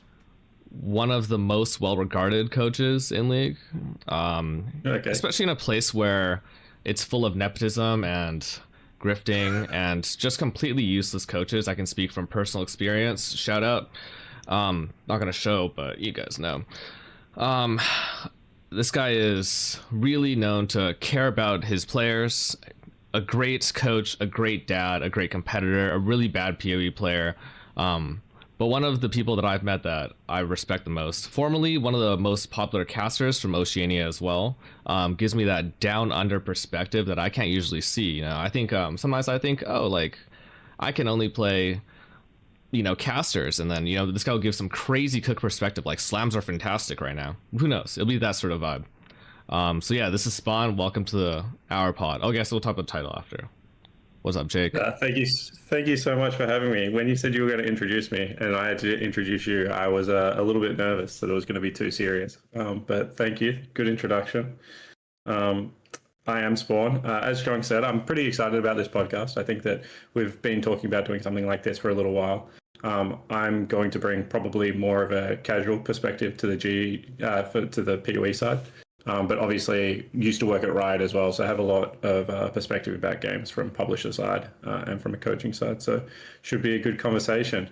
I also was asked to write a short intro about Jung, so this was my introduction. Jezzy NA was a former top laner of Complexity Red who played with legendary players such as NK Inc. in his League of Legends career. Before failing and swapping to Path of Exile. He is a multiple-time runner-up Gauntlet hardcore solo self-sound player, and is one of the more alternative build guides out there. If you want to build that you need to press multiple buttons and have significant understanding of how layered offense works, Jung is the person for you. And there is a good chance that a lot of the builds that you need pretty much a PhD in Path of Exile to study won't actually make it to release. Dude, We Were Soldiers, that was a good movie too, wasn't it? Before they even get there. I think I've only seen that one a couple times. But in all seriousness, I think Jung is one of the people that actually fundamentally understands the game of Path of Exile. All right, let me change the... I think that allows him to build, build guides that are probably a lot of other people don't build, and I really like and appreciate the complexity. I've played a couple of these builds myself. I played his Eye of Winter Arcanist brand. I played his old school Blade Trap with Fatal Flourish. So I think that this should be a fun conversation because I do have some of that, and on the other end, hopefully you can bring some good technical knowledge about the game as well. Sure, dude. I didn't realize this was a roast session. I see. I'm kind of just tuning the rest of that out. The PTSD was triggered almost immediately. And I see that you're really good at reading wiki. So great job there. Thank you. My co-host can read, which is fantastic. Give me a second here. We're deep diving into... Are you tweeting right now? Yeah, just to make the announcement. Good. Yeah. I was hoping you were going to tweet so I could just hit the quote button because that's more my style.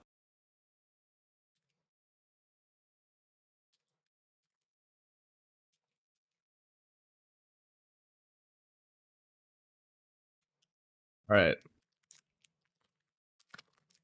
Bet. And then Gigi will be hopping on real soon with us. There was one thing. Oh yeah. I guess like we talked a lot about everything that surrounds us that makes Canada what it is. Oh my god, we got ads. Built by the hard work and I gotta buy dedication Nitro, of boys. Canadian Maybe we'll sign up for Nitro right now. And now's the time to build again. Join the skilled trades and be part of building a stronger Canada. Okay, I was gonna say, Discover over 300 careers and paid apprenticeships. and take control of your future. Find out more at canada.ca/skilltrades. A message from the Government of Canada. Canada. Okay, we have I don't turbo. really stream much, We have turbo now. You're new to this. Went public. I mean, I don't. I just like play game. Like, you know what Cardinal Let's wait says? for Cardinal someone else. says, I'm not a streamer. I am a gamer. And it's the most based. I personally feel. Yeah. And I feel the same way. Oh, creator dashboard. That's what it's called. Stream manager. Is that what it's called? I feel the same way. And I don't really know what's going on. You know, if we had a single UI element, I would consider that way too much already. Yo, me and Jung have the same coffee cup, dudes. So you feel right. Shout out to the right now Yeti with your coffee cup. I think black Arrow bars has and the same your one as floating well. cameras. Yeah, absolutely. It's okay. That's what we have editors for, right? We'll run the Yogurt product. We'll run the 230. Yeah. And don't forget the Nature Valley protein Your bars. time. They're running late. This shit's good as fuck. Oh, yeah. You run as many ads as you want. You monetize this as much as you can. I mean, brother. if I could disable the mid-roll right now, that'd be better, but you know how things are, you know. Fucking Twitch. I must wait because it recently auto ran. What is this?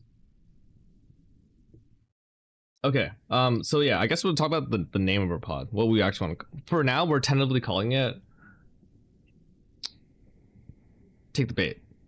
And the reason we're calling it that is because we want to just be really inviting. We want people to engage right off the bat in a way that's easy, accessible, and kind of disarming. We really want to be able to ask both kind of hard-hitting questions, but also be really respectful and always give people the opportunity to say no. That's why it's called Take the Bait, not we're baiting you or, boys. you know, Get hydrated. the master baiters. You know, we want you to be able to choose whether or not you want to take it. You know, you can choose whatever response you want to have, and I think this is where we're at. You know, yeah. And I know maybe Spawn's gonna feel differently later on and stuff. What do you really want to get out today, anyways? What are you really hoping to hear? What I want to get out of today is kind of understand the split a little bit more and the 4-monthly patch cycle and how excited they are around that, and whether that is helping them workflow wise be able to create the game they want to create. Because a lot of the time I hear in GGG interviews that, you know, that's in the backlog, we're prioritizing something else right now, this is what we want to work on. But now that the official team split has happened, gives me a lot of confidence as someone that actually enjoys PoE 1 a lot more than PoE 2. That there's going to be a very clear and methodical approach to the game and kind of taking it back to that next level. I also am really excited because it seems like a massive patch right now. And I think that a lot of people like when the big patches hit, like, you know, reworked Atlas is always a really good league to be a part of. So I just want to hear kind of how excited they are about that and how their workflow is going now that they're kind of only working on the one game. Yeah. I think it's interesting that they're headed that way with the one game thing. I think I kind of like it in a lot of ways, like, but then when I think about the problems, I think we like talked about this, but I saw a lot of the problems being kind of shared across both games, at least. Yeah. In terms of like their sourcing, the causal mechanism.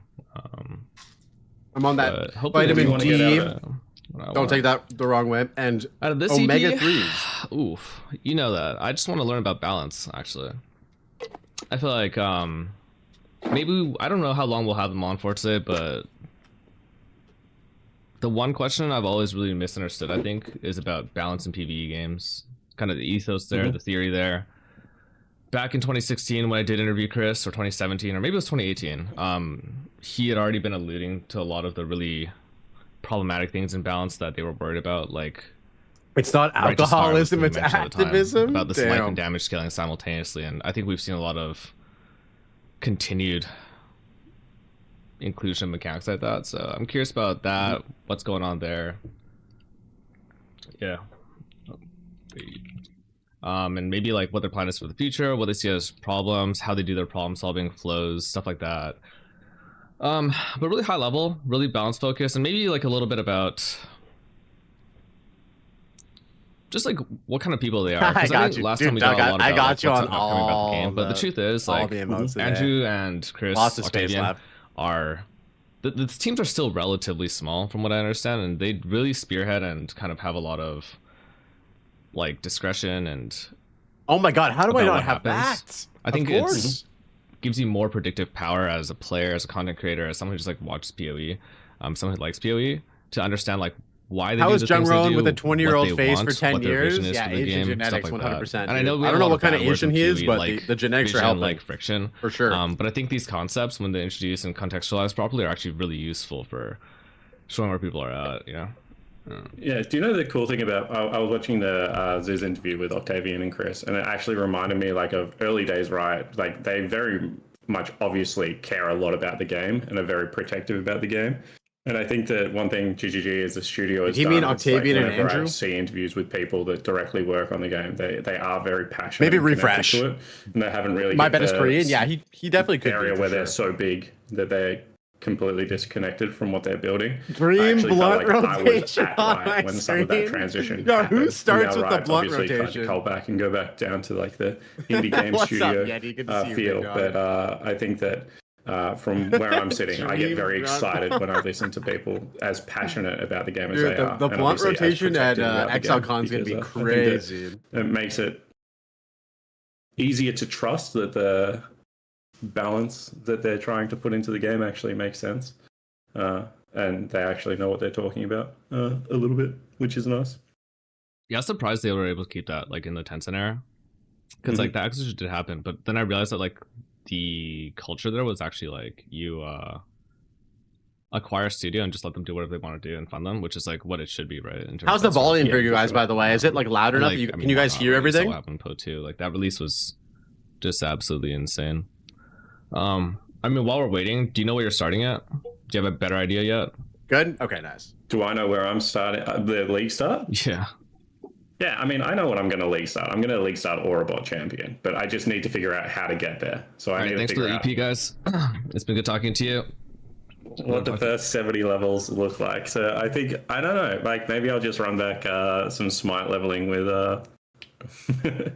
your old school POB. Update it for me. Is this the I dev? asked you to No. do it already. So this is Jungron, and I don't Give me know smart who this pick. guy is. I think Pub. Jungron said he was a coach I for know some Team good Smite Liquid. Pobs. I don't know if we're allowed to talk about those names on live anymore, you know. So we'll have to see.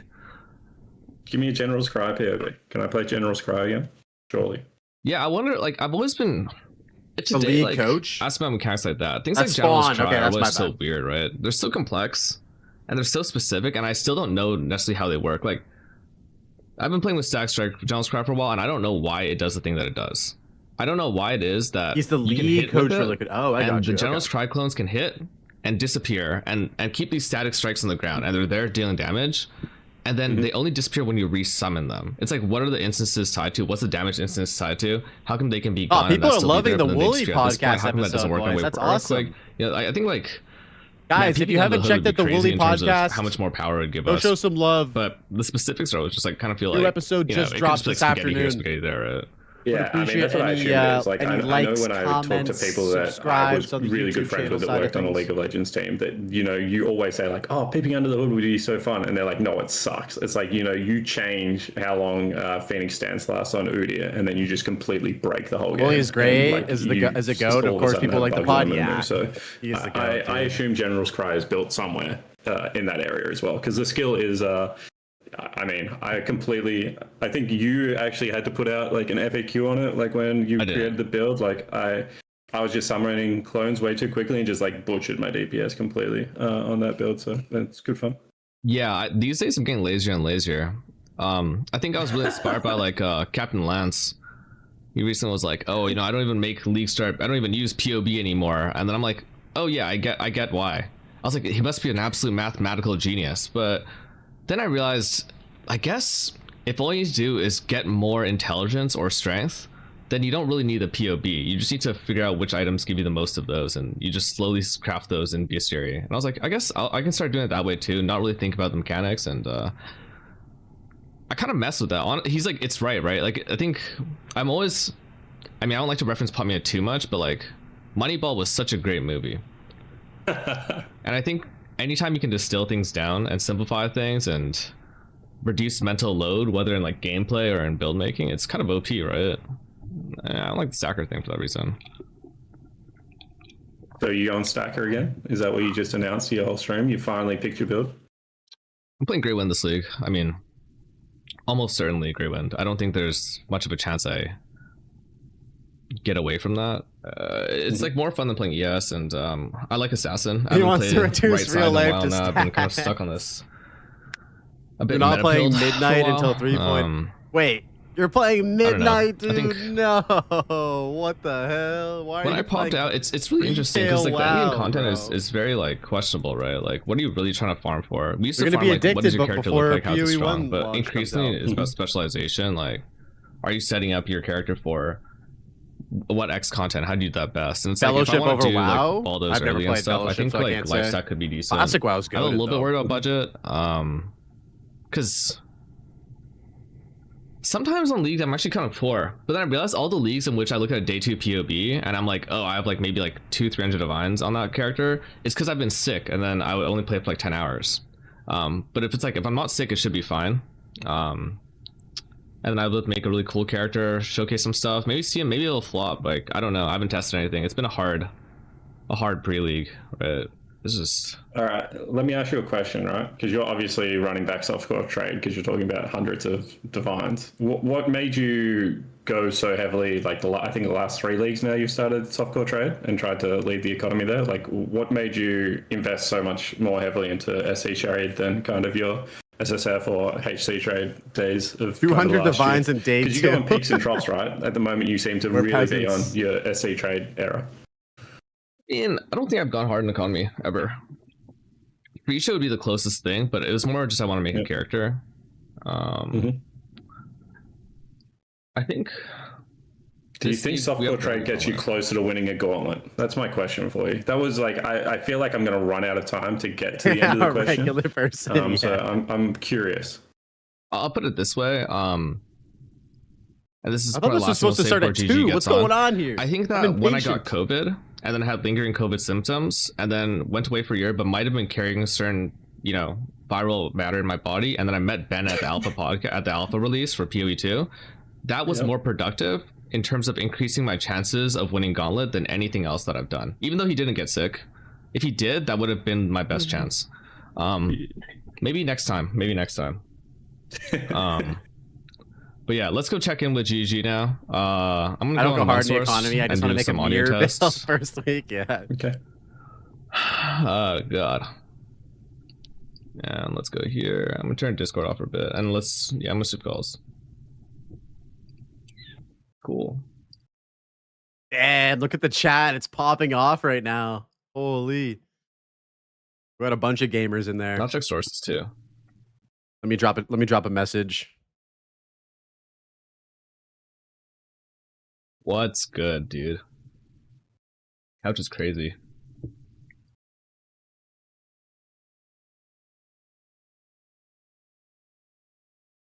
We just followed, boys. You're a little quiet. I can't write something because I just followed. There's probably a timer.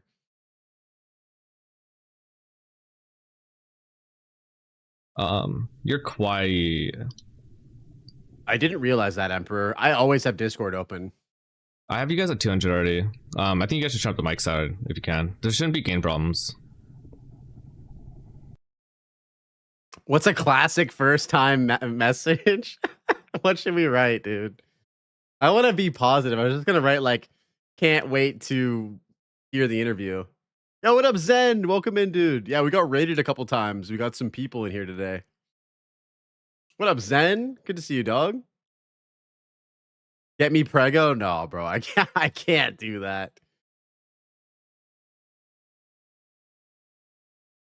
I can't do that.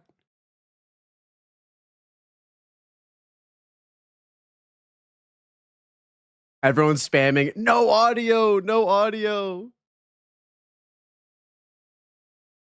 Muted. Easy.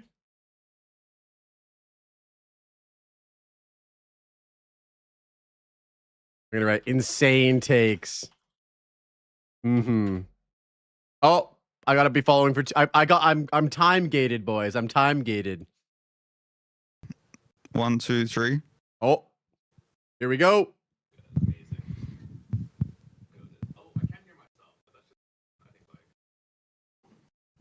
I like this setup because I can fit right Hopefully in the not super corner echoey right and loud. here and not block anybody. No, that sounds good. Yeah. All right, let me just get my last pieces here, and we should be all good to go. I gotta line them up. I do everything manually, guys. It changed. All right, Watching the there we go. mastermind that is Jung create his stream. This is peak entertainment. You know what they say? It's not about this. No, wait, that's not right. We're focused about the content and stuff. What's up, guys? Octavian, Andrew, hello. You guys good? You guys can hear me all good? Yeah, we can hear you. Amazing. Welcome to the first EP of Take the Bait with me and Spawn. I thought I'd be able to take the chance to introduce you guys again shortly. I know that you guys got introduced recently. It was Ziz's pod, but yeah, are we all good for that? Sure. Sounds good. Cool. All right, so Why is it so awkward? formerly described as the bedrock Why of is PoE this 1 by so Octavian, and awkward? similarly described by secret, well-respected informants as the GOAT, my GOAT, and base savior, responsible for a lot of the major work on Path of Exile 1 these days. This is Andrew. It's someone I would love to hear more about, more gloat and glaze, a little bit behind the scenes, but can't wait for the future. And our second guest today is Chris Octavian, renowned amateur League of Legends caster from the time when I was playing amateur League of Legends too. You could call us actually both former amateur content creators. That was quite on the the reel. intro. I've watched a ton of your casting reel from back in the day when I used to He's scout gonna for an propose to ACS, and Andrew. he's actually one of the most underrated PoE build makers back in the day. I've still owned your Rainbow Trapper as inspiration for 2 races actually in the late 3.1s. Remade that on a quiz, saw the old Krima Necro stuff that I really liked back in the day too. I know Rise was part of that as well, but really underrated from back in the day, and can't wait to be talking to you here today. Welcome, guys. Thanks for having us. Yeah, this is a deep cut, man. I mean, the content, it was actually a smaller world than I That's a remember back deep then cut, too, but maybe we can get into that a little bit. You know, there's some cross-cutting stuff, as you know, Spawn's a caster these days, and or was. I'm not a caster these days. I was a caster 7 years ago. So it's like these good. days, Yeah. man. So our podcast is called Take the Bait. A lot of our questions we've already we've talked briefly about what we might want to cover, but at the same time I want to kind of start with something that you guys can choose to engage with or not. I think it's just He's getting a message in his something I've been earpiece right curious now. about. Cross your legs, Andrew, or else. Do you guys are you guys both work mostly on the PoE 1 game, right? Almost exclusively? At this point, yeah, we're exclusively on PoE 1. I mean, both of us have jumped between the 2 games over the years we've been here at the company, but yeah, as of the last few expansions, I've been only on PoE 1. I think Andrew has too.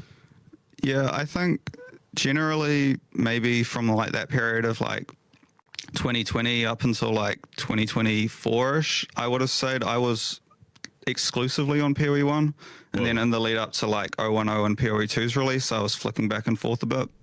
But I'd say now I'm back on PoE 1 solely. Amazing. So He's breaking the law then right do you now, guys Zoe, think 100%. that PoE 1 is the best ARPG on the market right now because you guys work on PoE 1, or do you guys work on PoE 1 because it's the best ARPG on the market right now?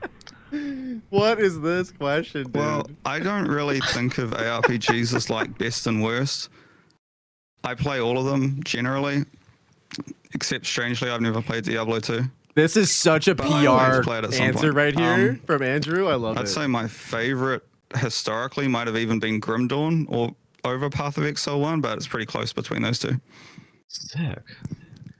See, I'm a far less educated gamer when it comes to this department. I'm very much a very singular kind of person. Like I have an obsession and I focus on that. I know, dude. This is probably so the detriment awkward, of a lot bro. of other things. So like I've really not played very many other ARPGs. Like when I go to play a video game, it's usually Path of Exile or like 1 or 2 other games. I just don't have a lot of breadth when it comes to that.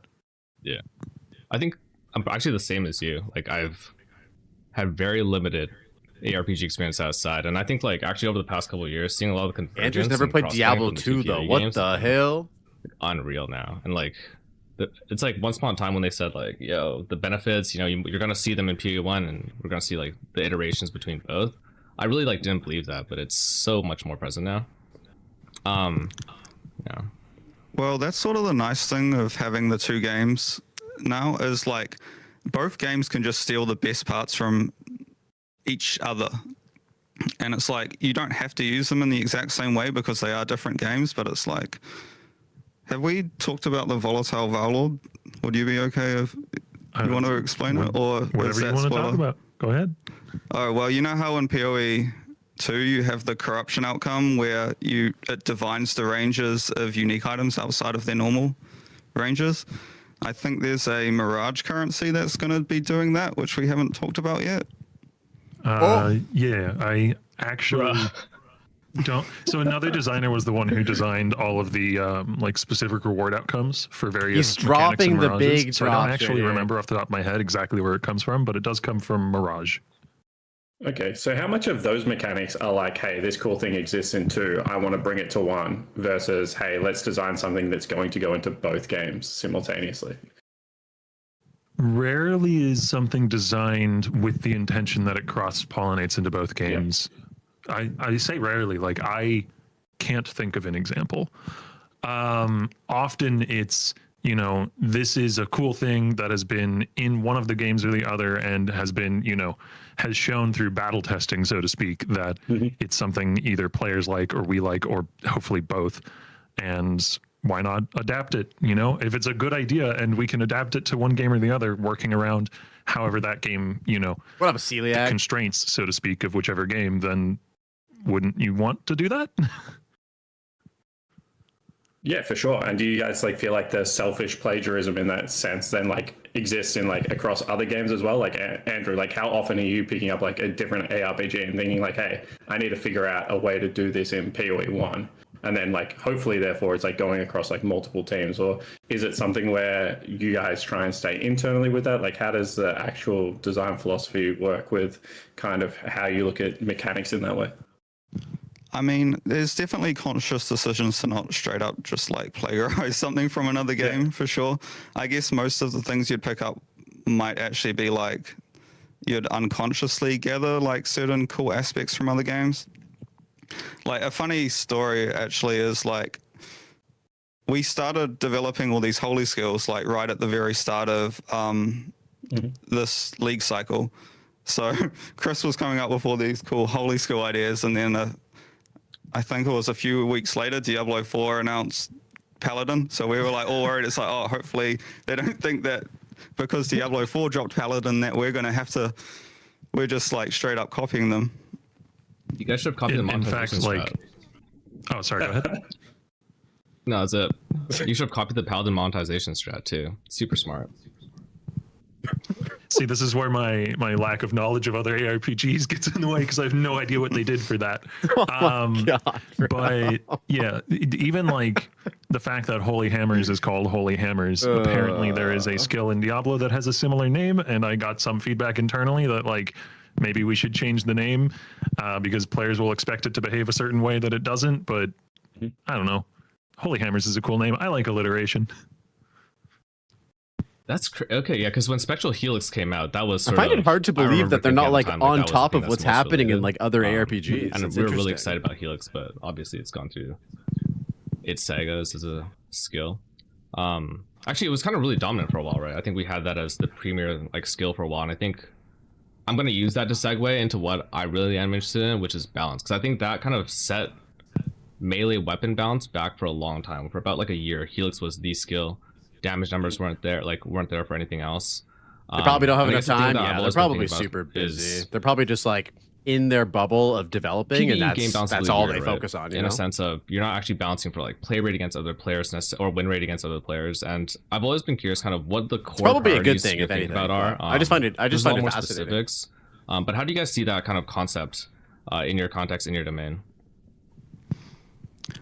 Well, I think the goal isn't necessarily to get everything perfectly balanced just because of how ever-changing our game is. I feel like it's a little bit of a futile task, and we don't really have the time resource to develop to get that into like a perfect spot every time. But what you'd prefer to have is really, well, me personally, I just like a variety.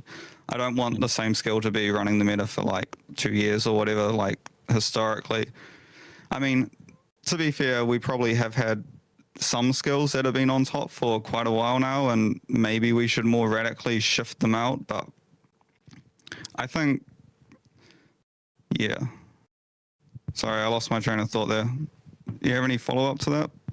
I think like I want to hear first. I think because I think as you're talking, it doesn't need to be a clear answers, but getting the direction of where you guys are at is the most interesting for me to start this. I think, yeah, like how you guys individually. feel about it. One of the important things as well is, you know, you're correct that it's not a PvP game. So like if skill A is strong, it doesn't make, you know, a player's experience worse who isn't playing that necessarily because they're not playing against skill A. But it still does in a way if something is like, you know, the whole premise of a game like Path of Exile is here. We have this really big puzzle. Come and solve it. You know, we have all of these moving pieces, all these uniques and ascendancies and skills and supports and whatever. Come and solve this or solve some little corner of it.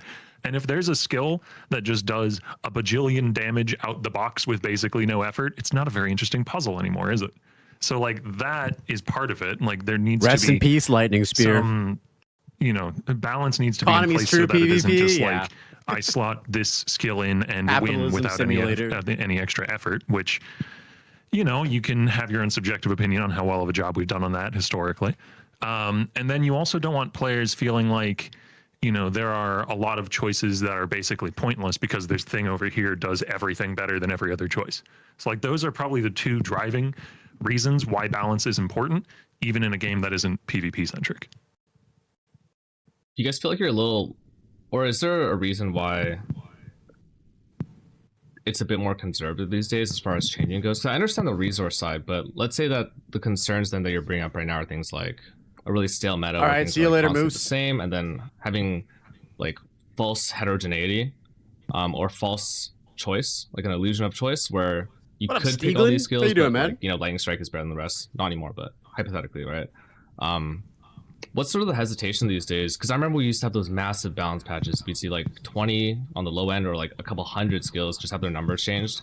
Is that a matter of resources these days still? Is that just about care? Is that like, what are the drivers behind not doing that these days? I don't know. I guess it just hasn't been brought up very much.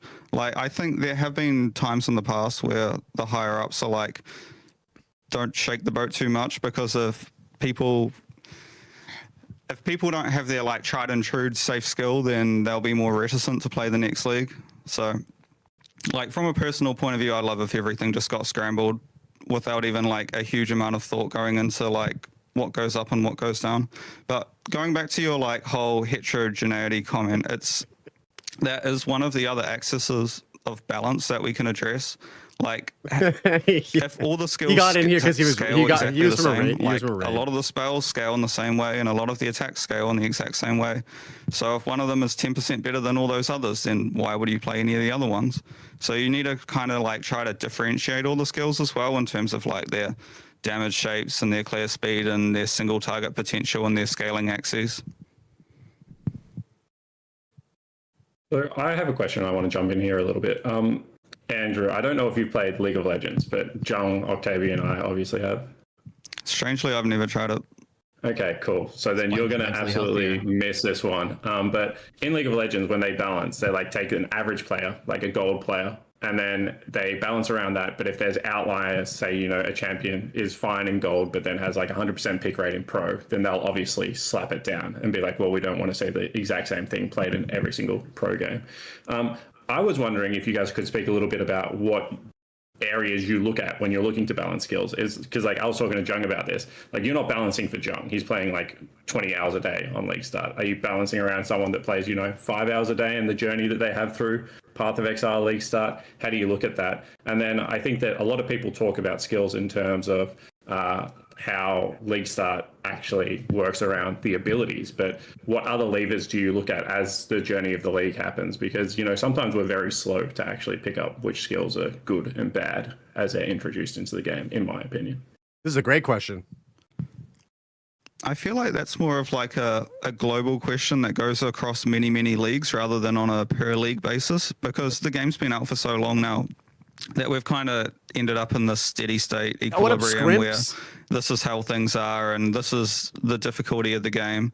And every so often we might shake that up with like making Act 1 extremely hard at some point in time and not doing it to the other acts. But yeah, I'm not really sure. Do you have anything on that? I mean, on a specific skill by skill basis, usually my playtesting will consist of like, how does this skill feel immediately when I get it, and for maybe a few dozen levels thereafter?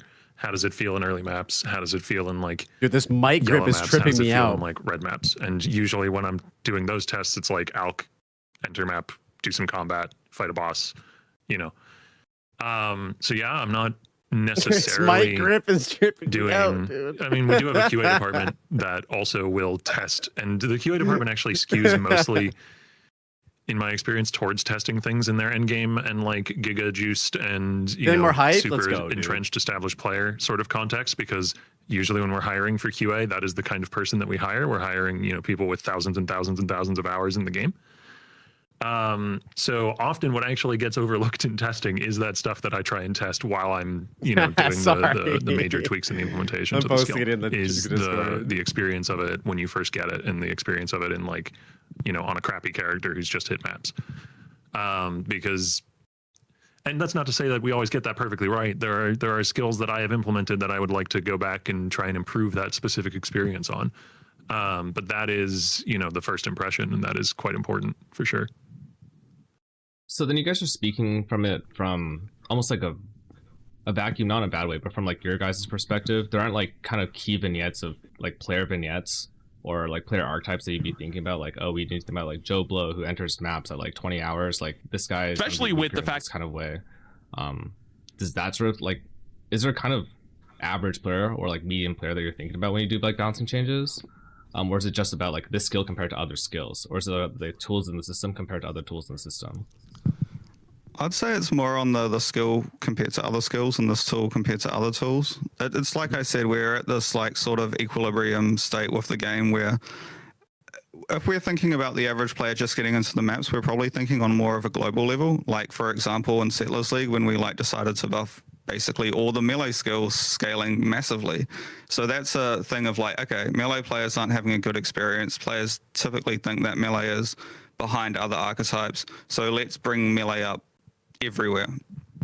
Rather than on a per skill basis, to me, it's more like I appreciate the skill prime, is brother. relatively worse than another, or the skill is relatively better than another, and we should bring them more closely in line, while also trying to differentiate them in like ways that aren't just damage. So like in terms of that, then I think like, yeah, we've kind of ended up in a really skill centric place, but are there other levers that you guys are more comfortable pulling in terms of rebalancing? Because I know like the passive tree, for instance, is fairly static as far as things go, but we've seen some pretty big shifts in terms of, say, like gearing wise, right? Like the gear meta has changed drastically in the past 2 years, where an energy blade or an energy shield stacker used to be really weak, and probably for the past year now it's been very, very dominant in both like racing starts and hardcore and whatnot. So like what levers would you actually look to other than skill gems when it comes to rebalancing PvE? I mean,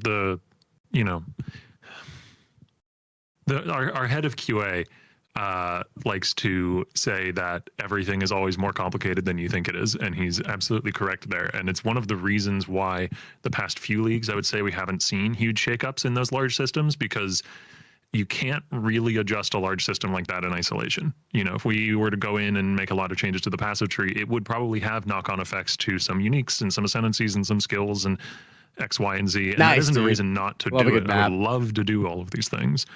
But yeah, it's tackling any of those larger systems is often going to be like one of the focal points of a league's, of an expansion, if that makes sense. And that's often how we think about it. A given expansion is like there's, we want to get X number of focal points and then a lot of miscellaneous extra stuff alongside it. For Mirage, for instance, it was the endgame rework, the league itself. Probably something that I'm forgetting going off the top of my head. Yeah. That's not to say we haven't done many recently. Like, for example, you're probably going to notice you're finding a lot more currency this league. True. You might be slamming exalts on like crappy gear that you probably weren't slamming exalts on before. And I think in like a few of the previous leagues, there might be like subtle things that have vastly affected your campaign itemization, like the Gambler, for example, being in every town. Yep. Yeah. Okay. So like there's So, definitely I was going to say, I part of what you just said was like really cool, Octavian, because I think that people, now that there is just like the PoE one team, are very interested in like kind of how you guys view your backlog, and like if there are any things in that list that you are like, we didn't get to it this league, but like I really want to get to it. And then from someone that used to work at Riot, I'm really interested like how much of it is a push system onto people working on stuff versus how much of it is a pull system of, hey, we have this like backlog, and you know, Andrew, I'm really like I love skill gems. Like I want to jump in, like grab like 40 of these things and change them before the new patch. Like you guys talk about like your workflow going into like how new leagues kick off and kind of what it looks like. Yeah, I mean, usually it'll be around this time actually. The you know, the release of an expansion, we'll be talking about the next one, and it'll be like trying to work out, you know, those large points first, because yeah, we have a backlog of like, you know, like I said, we have like 3 or 4 focal points to every expansion. We have a backlog of probably like 20 focal points worth of stuff that we want to do. And you can only fit 3 or 4 into a given 4-month dev cycle. And then usually within the course of that 4-month dev cycle, you get to the end and you realize, oh, there's this thing that would have been really cool and we could fit that in maybe next time. And you know, it's like that cartoon meme of the guy who's trying to fit something into his daily schedule and he's pulling sleep out in order to do it. And yeah, we have internally we have an issue tracking system that has a backlog of a ton of these things, but often the issue tracking system is more for like the hyper specific stuff, and for the broader scope related things that's done more like just in conversations between designers and tracked in like internal documents. Yeah, I think there's a lot of like cost benefit analysis that goes into like what type of things we touch as well. Like for example, next league, I'm not saying we're definitely not doing this, but next league we could say, okay, we want to rework mana costs throughout the game. And it's like, if you look hard at anything, you're going to find innumerate problems. But the thing is this a worthwhile goal? It's like, yes, okay, so Melee has this issue where mana eventually devolves into everyone using mana leech or minus mana cost on their rings, and it's like, should mana matter that much to Melee builds? Should it matter as much as it currently is for spells? Like, do they scale mana cost correctly? Are there any builds that are like particularly mana intensive? But that to fully audit mana is going to take a ton of our time, and then we might come out of it ending up making a bunch of changes which make people unhappy. So touching mana in that way is probably not going to be on our agenda. Well, maybe it will be at some point, but definitely not in the near future. It's one of the things that Mark was talking about in the Q&A, where like it's really easy to be scared of touching some of these systems. Be Connor of would touching, for definitely instance, the rage in-game too. changes that we did this league, because there's an established status quo that is pretty good, but like it could probably be better in a lot of cases. And you know, you could just keep iterating on existing systems and basically continue to put icing on the cake, so to speak. What up, but Pluto? sometimes you have to go and bake another cake, and that's much, much harder. Yeah, I think like in terms of the systems side, the thing that stood out to me most this patch, I think the intelligence nerf was the single, from my perspective, best balance line I've ever seen in a patch note. And that Well, was the system-wide, interesting right? thing about that is Fresh cut, nice. we brother. were just, Let's go. it was one of our QA who brought it up, but we were just looking at the relative ratio of the attributes compared to the bonuses they give and comparing that to the small node values on the passive tree. And all of them were basically correct, except the amount of energy shield you get from intelligence. Like, for example, I think on the passive tree, a small evasion node would grant you like 14% increased evasion, while a small energy shield node would be like 6 or 7%. So the fact that dexterity and intelligence were giving the same amount of percent evasion and energy shield was just wrong. And I guess that's just been wrong forever. Not to say everything needs to be perfectly symmetrical, but yeah, it was definitely justification for the nerf outside of it just being historically very good for a while. Okay, that's more like simplified then. So when it came to like, bigger 100% shit, like, bald. when we were Let's talking, go, I'm dude. thinking about Expedition right now, as a patch, because I totally agree. I think the public reception to system-wide changes can be skewed very, very negative. And I was on that side for like probably a year and a half, where like 3.15 was like doomsday for me. I probably wasn't as vocal back then, but like I remember thinking, oh my god, I'll never be able to go through a map again or go through the campaign. I remember walking to Blood Aqueducts in a race, getting frozen, and not pressing my flask and dying and thinking this game is doomed. But on retrospect, I think it's, and this might be unpopular, one of the like most important balance patches that ever happened. So is it a matter of building up like equity or trust, or like, and then also on the flip side, how do you see that patch? Like, how do you see a patch like Expedition in the grand scheme? Well, I think there's things in the Expedition patch that I very strongly agree with, and then there's a bunch of mistakes we made on the patch which I think sold it more than it needed to be sold. So for example, the damage support nerfs are like, I was very happy with those changes, because the damage supports at that time were just like 50% more damage on average for a damage support, and that basically invalidated a lot of the more interesting supports in the game. But the things that were definitely an issue with that patch were the mana cost multipliers being changed on supports. I think the numbers were ran, and it's like certain melee builds, just if you were using those same supports, it doubled your mana cost, which is definitely not acceptable. And then there was also, I think there was some problems with the flask changes, but I can't actually remember the specifics of those now.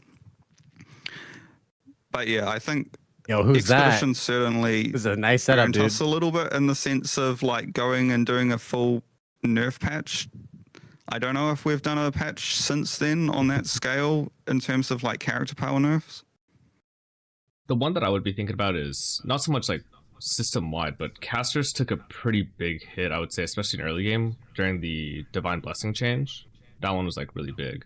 And then the changes to inspiration, going from additive to multiplicative, were really big for like casters across the board. I think that's probably responsible for a lot. Yeah, of, it looks like, great, dude. Good job. There's a dearth of casters right now in like the early game.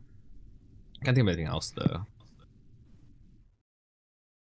Yeah, those two changes don't really come to mind. I'm thinking more of like a wide-scale system change that just makes everyone weaker. But yeah, I can't really think of anything since Expedition, but there certainly would have been nerfs were done. Well, like, I guess for me, like that kind of was like pretty large scale. I mean, I guess there were casters using mana, and there was Archmage, and there was the buffs there, but for like a long time, I think EB and like EBMOM specifically, those two things were really dominant of like at least the league start caster meta. And maybe I'm wrong there. Well, I guess let me just ramble here instead. How is Joe Rogan got there? What up, We'll go completely differently. How wrong do you think I am, or maybe more broadly, how dumb do you think the average like content creator, build maker, streamer is in terms of actually identifying what's strong and what isn't? Yeah, I wanted to jump in on this because Jung told me yesterday that he thinks that PoE content creators are now too good. They've got the game figured out. And I was like, I am really curious to see whether the developers actually think you guys are good at figuring out their game. Because I don't know whether that's true. Like, I think that every now and again, like, people completely whiff on what is actually strong in the current meta, and then you find it like 6 months later. Well, this is just anecdotal, because I played Kinetic Fusillade last league, right? I leveled it throughout the game, and it was super duper smooth, and I played it all through endgame. And then usually what I do is I farm up a ton of currency, and I'm like, okay, what am I going to invest my next build into? So I actually go on my local dev client and try out a ton of people's builds, like build creators ones that I see on Ninja. And it's like Kinetic Blast just didn't do it for me. Fusillade's just better. So people, even though Kinetic Blast was the more popular skill last league, I guess people didn't pick up on Fusillade so quickly, but it imagine just being able to play anyone's now. build, dude. That's so I guess sick. The other side of that coin, though, is like people will come up with builds that we just never saw coming in the first place. You know, like the whole I don't remember the name of the content creator, so I feel a little bad not being able to shout them out specifically, but the guy who made the build that constantly canceled his own portal cast in order to spam out, you know, spells, like that was not expected and is a very cool build. Yeah, forget the streamer client. We want the dev client, boys. I remember on week 1 of the league, there was like someone sent me a video of Billy showcasing the interaction, and I think I had forwarded it to GGG like right away. I was like, hey, there's no way this thing lives past like, I'm not even gonna bother making a build with this. There's not a chance this thing lives. Yeah, And then I saw it come up like a is month the later best. on an actual build. I'm like, what? Like when it comes to things like that, you know, like how often? That's just like a bug, basically, right? So Sure. You know, I mean, you're correct. It is a bug. I think that has been addressed in this patch, but it's still extremely creative and cool to leverage that. Like, wait, can I clarify right there then? Can I just take that as a piece? So you said it's cool to leverage a bug, and it's cool if I do that in the future, No, right? Young, no. in It's all some good, contexts, this is an extremely blurry, subjective line. So like, there is no like. People look for like this, you know, word from on high, this authoritative take on like, you know, okay, what can I do? What isn't a bug? Like, I can't anticipate the bugs that will be found. We try to. We have a QA department that's dedicated to trying to, but there might be, you know, there's always the chance that there's something in the game that, you know, I've overlooked, or you know, all of us as developers have overlooked, that gets found, and then it just has to be subjectively assessed in that time. Like, it is really, unfortunately, just purely case by case. No, and I think that makes a lot of sense. But Octavian, I'm kind of interested in your thoughts on like the OG question. Like, do you think that content creators are up to date with what is strong within the game, or do you think that, you know, are we playing in free show what was actually strong at the start of Keepers? Like, how good do you feel like the community and content creators specifically are at reading that meta balance that's within the game? There's definitely some lag, for lack of a better term, I think there, but I think that's not necessarily, like, I wouldn't want to say that's because, you know, the people playing the game at the highest level aren't smart enough to find these builds. There are definitely people who are making I would make that builds. comment for you. That's fine. Well, no, because I have an interesting perspective on this, because I was a content creator for Path of Exile for years before joining the team, and if you want to be really successful at League Start, what you want to do, like the perfect build, is a build that has some new stuff going on that also is on a foundation that people trust.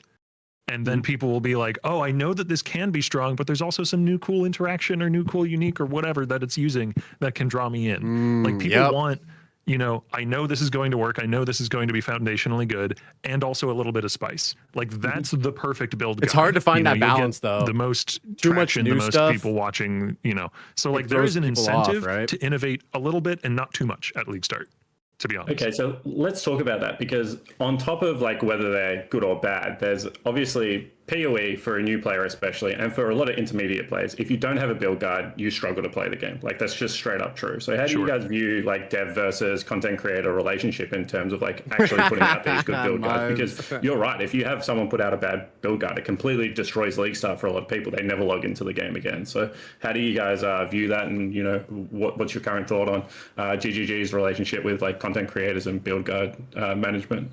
And, you know, third-party tools as a whole, right? Path of Building is like just so handy to be able to actually use all these things. And I know that people have been asking for like in-client mapping out the passive tree and things like that. How do you view all of this symbiotic relationship? Well, I mean, I think overall content creation for the game and build guides and stuff have been a massive boon. You're correct that there are occasionally, you know, maybe there's a build guide that goes out that doesn't do, you know, that people get baited into, for lack of a better word, that is, you know, maybe does ruin some people's League Start experience. But what we can really do on the dev side about that is just try and make the game more approachable in general, so that, you know, I don't think we'll get to the point where you don't necessarily need any build guide at all. We'll see.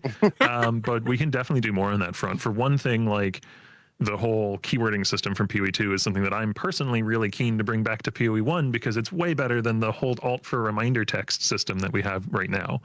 If we can get more ways to onboard people into the game without having to alt tab out to a wiki or go to a build guide, then the risk of that is minimized, right?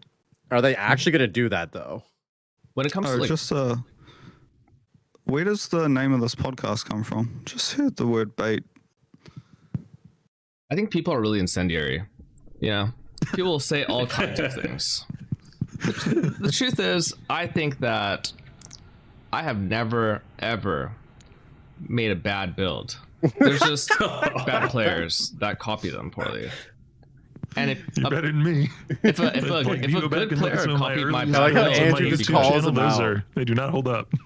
Actually, I mean, there's been. I think where does that come from is actually kind of interesting because let's say I have a reputation for baiting people with a build. Let's just say hypothetically, not saying that's the truth. I think a lot of it has to do with skill complexity. So there's a skill that I'm seeing on this current patch that I think might be incredibly bait. I think it is potentially powerful, but looks to be weak, and I think it's Holy Hammer. It's the one where it's like you consume a power charge and you have the cascading thing. Is that Holy Hammer? The row of hammers, yeah, sure. Yeah. So there's been like speculation about overlaps and how much damage does this do? Because I think a lot of times we're trying to moneyball skills to get it down to if you do everything correctly in this way and you have the correct scalars for this skill and package it correctly, what is that damage effectiveness? I'm very curious to hear how this goes. I think there might be like overestimation on the Holy Hammer, for instance, because we don't know about the consistency of overlaps and how much damage it actually does. So from my perspective, I see that a lot of that risk or like whether something will be good or bad and that sort of like unknown factor and the complexity is actually just about not knowing how a skill functions, specifically as it pertains to hit rate, right? And I'm not sure like what you could or would even want to do to elucidate that better for players. Jesus, that's a tough question, man. Because I do not envy these guys. Fundamentally comes down to like what kind of player this I is an am interview as with well, because GGG right now, Gazilla. Like we have this game that like I said earlier is this incredibly complex puzzle, and that kind of encourages people to solve it, and it also attracts people who want to solve that puzzle. And for a lot of people, it's just about like solving the biggest number, like, or maybe you pick a skill and then from there you solve the biggest number for it. Whereas when I'm approaching a build, I more want to like get the numerical aspect of it to a point that's comfortable, and then it's about solving how the playstyle feels for me.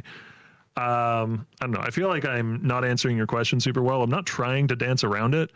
I think I have a very different way of thinking about this sort of thing than necessarily translates well onto like, a DPS estimate or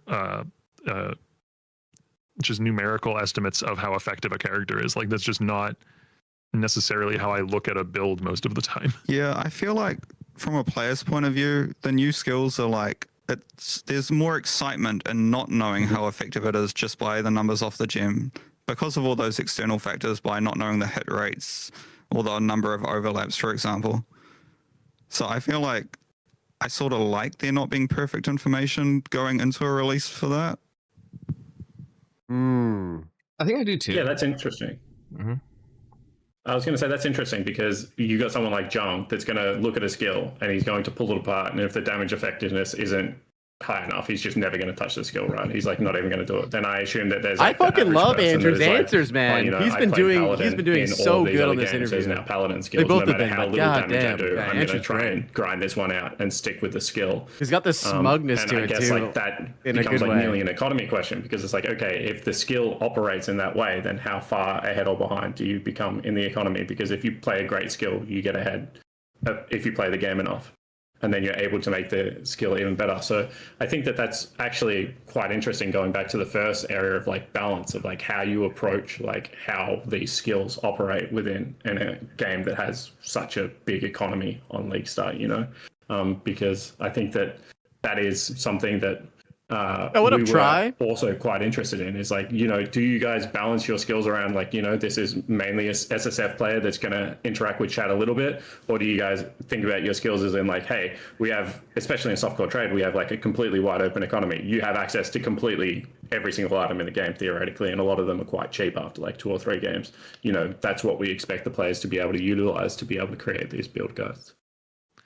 I will say that like when I'm approaching trying to come up with skill concepts, like all of that is not unimportant, but it is secondary to, does this skill have a cool power fancy? Send me like, does this skill have a cool, unique way that it functions and that fulfills a certain, like I want to be dropping giant hammers on huge packs of monsters, like that is why Holy Hammers exists. And then from there, it's okay. Well, what spacing do we need on the hammers in order to have it be competitive in terms of overlap? What effectiveness does this skill need, given that it functions this way? But like we Bait first goes hand in determine hand with how does the skill need to uncertainty, function in order and they to fulfill want uncertainty, the which means they cool want base fundamental the concept, potential for and bait then, to happen. Work out the balance around that. And that sometimes means that you get to the point where you're trying to work out the balance around the cool base fundamental concept, and you just can't. And then the skill gets cut. There was actually one additional skill that was meant to go into this patch that, the concept was cool, but it didn't translate well enough in game into like actual play at a moment to moment level. And it's been told it'll maybe get redesigned and go into 329 with some changes, or a future patch, or become a unique item or something. We don't want to waste the assets that have been made, but yeah, like that's not to say like it's only about power fantasy and class fantasy and whatever you want to call that, but it is like the starting point. No, I think that's really cool. I love Crackling Lance. It's like one of my favorite abilities. Like I'll run it probably once every 2 leagues, even though I think it is a little bit underpowered at the moment. Because I just love the power fantasy of big beam becomes small beam when I have to stand still. The hammers looks very fun. Concentrated on something. It's no just matter, such a cool ability to me. So, regardless of the fact that it's not 100% that perfect info. Cool. I think next patch, it has been tabled quite a few times already, but self-cast is definitely on our radar. Oh, and there is also a new exceptional support specifically for intensity-based skills, which might be pretty good with Crackling Lance this league. Yeah, cool. Yeah, like sometimes we'll fall a bit short in terms of the balance on those class identities and fantasies, but it's important to have them, because you want skills to feel distinct, because otherwise you go back to the problem we discussed earlier where every skill operates the same way. This one is 10% better. Why would you use these other 5 skills, right? Yeah. And it's hard not to fall into that trap, especially when you have triple-digit number of skills in the game.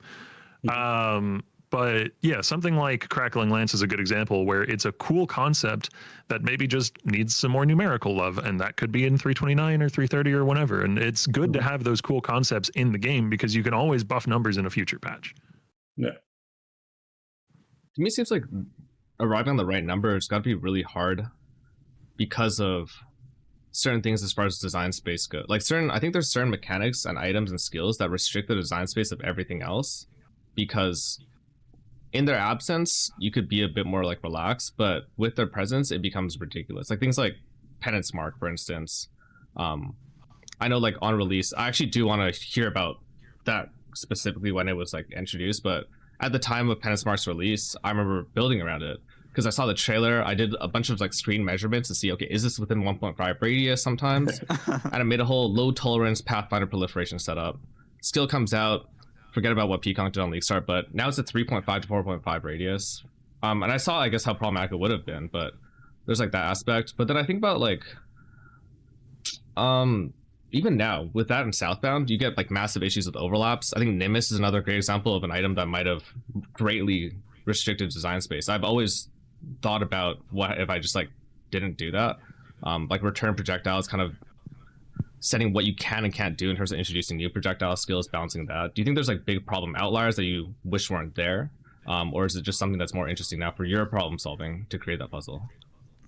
Well, I think something like Nimbus to me is more fine because it is such an extremely great in-game item. Yeah, for the average player, they're probably never seeing a Nimbus.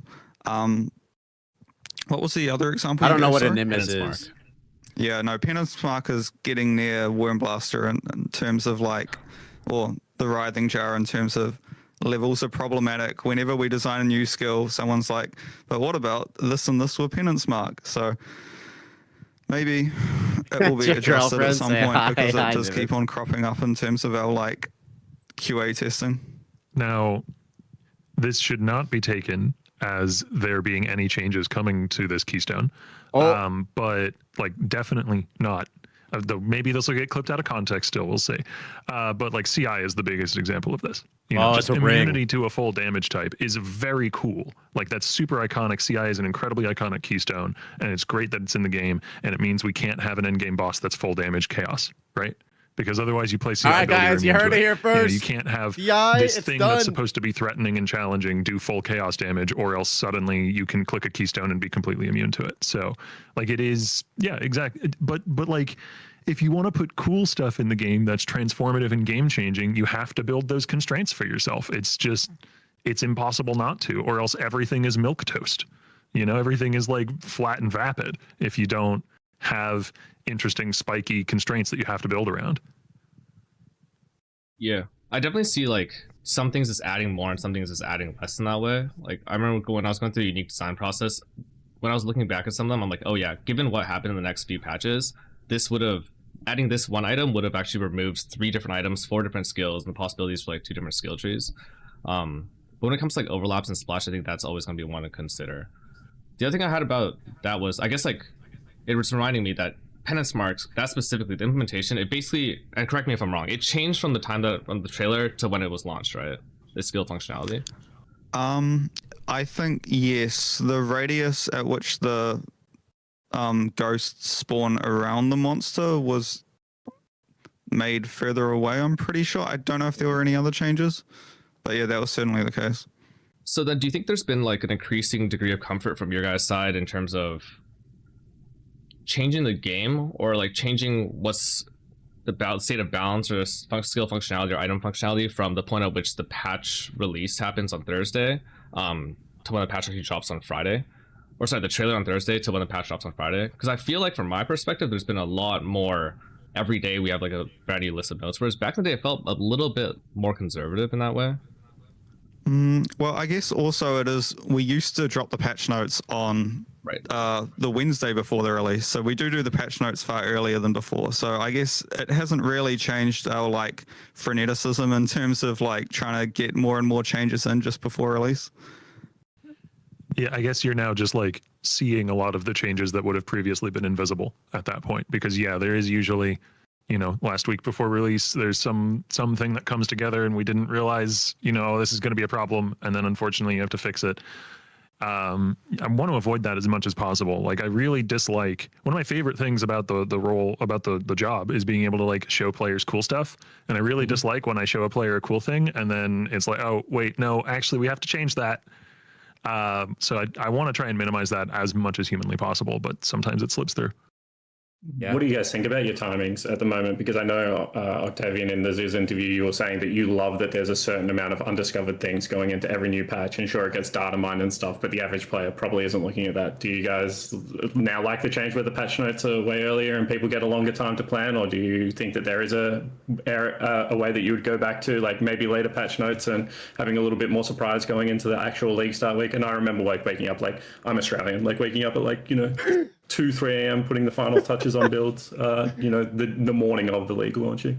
Ziz Crab emote got pinned immediately when Ziz got mentioned. The patch notes being on the Wednesday, but the reason for that was because I feel like on the Friday of the live stream you get too much information overload, because you have the live stream, all the new stuff, and then you also have the patch notes. So having like that teaser season prolonged from like the live stream, and then you're also looking forward to the patch notes in a few days. Do not do it like Tarkov, please. Yeah. I don't know. I think this isn't going to translate into a change of policy on this front. This is just purely a personal opinion. I really like having stuff in the game that isn't in the patch notes that players can discover. Like I said on the Ziz podcast, this time around, that's all the like little campaign improvements, you know? Like that's kind of where I put that energy. There's a bunch of little rooms in the campaign, little rewards and stuff. We showed one. I specifically asked that we not show more than one because I want them to be discovered. I want them to be found. And also that is the kind of thing that's relatively safe from data mining, thankfully, because I don't think, maybe I'm wrong on this front, but I don't think data miners can actually access like the specific locations of things within the files that control, you know, level generation. I think uniques are the other place that's like really well hidden before the patch. Like we have no idea what the most uniques are, and like with last patch Foulborns, it like drastically shifted what the meta is, their accessibility and everything. So like I think there's other places where there's a lot of undiscovered potential. I mean, it calls back to that tension that I was talking about earlier, back when I was, you know, live streaming the game for a living, where like before league start, our game is very complex, obviously, and people just want to know that their league start is going to be comfortable and good and solid. And so that, I think that is what drives a lot of the desire to have as much information as possible, because you want to know all the variables so that you can have a comfy league start. And I relate to that to some degree, but also I really like the whole community discovery aspect of it in the first week, where you see these posts of people going like, oh, look at this cool thing that I found that we haven't seen yet, you know, this cool new unique. So there's a balance there to be struck. I think releasing, you know, skill changes, character changes, ascendancy changes, you know, passive tree, all of that is very important, having that ahead of time. But new uniques, yeah, I don't think I'd Yeah, ever I wanna, agree, Quack, you know, 100%. start teasing tons and tons of those before launch. Yeah, I'm not unspoken 100% things. sure if the exceptional gotta supports have can be data mined or not. I think they can, which is a little unfortunate. But I think you can infer where they're from, mostly from their flavor text and name, potentially. That will be the more interesting thing, how to get them all. For those ones as well, like I'm more okay with those being something that the community discovers, because they're very much less likely to impact your league start plan, because it's not something you get until you defeat, you know, end game bosses probably multiple times. Yeah, I'm with you. Like one of my favorite recent leagues was actually Mercenaries, and it was because it went from these things are useless to these things can buff you amazingly to every single day on Reddit, like a different person posting how their merc is now soloing the whole game and they're sitting there doing nothing. And like the evolution of that was like actually so cool to like watch. And like I think that if that had been solved beforehand, you know, that would have been like a real downer on that league in particular. I think I like the uniques thing. I think the old uniques is where I might have more concern insofar as, and this is the only time I'll lobby in this whole session. Is there any chance that when you guys change the unique tiering of a specific unique, that there might be a more public communication of that? To contextualize this, in Arch Nem, I made a build for Nightblade, Perfect Agony, Spectral Helix, using Ungles, which was the most common unique tier at the time, or maybe second most common.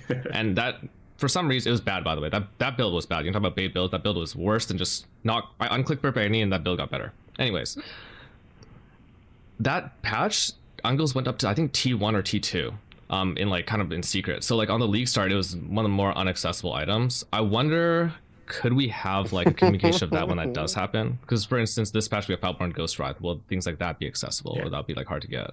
I hope not. That's so fun.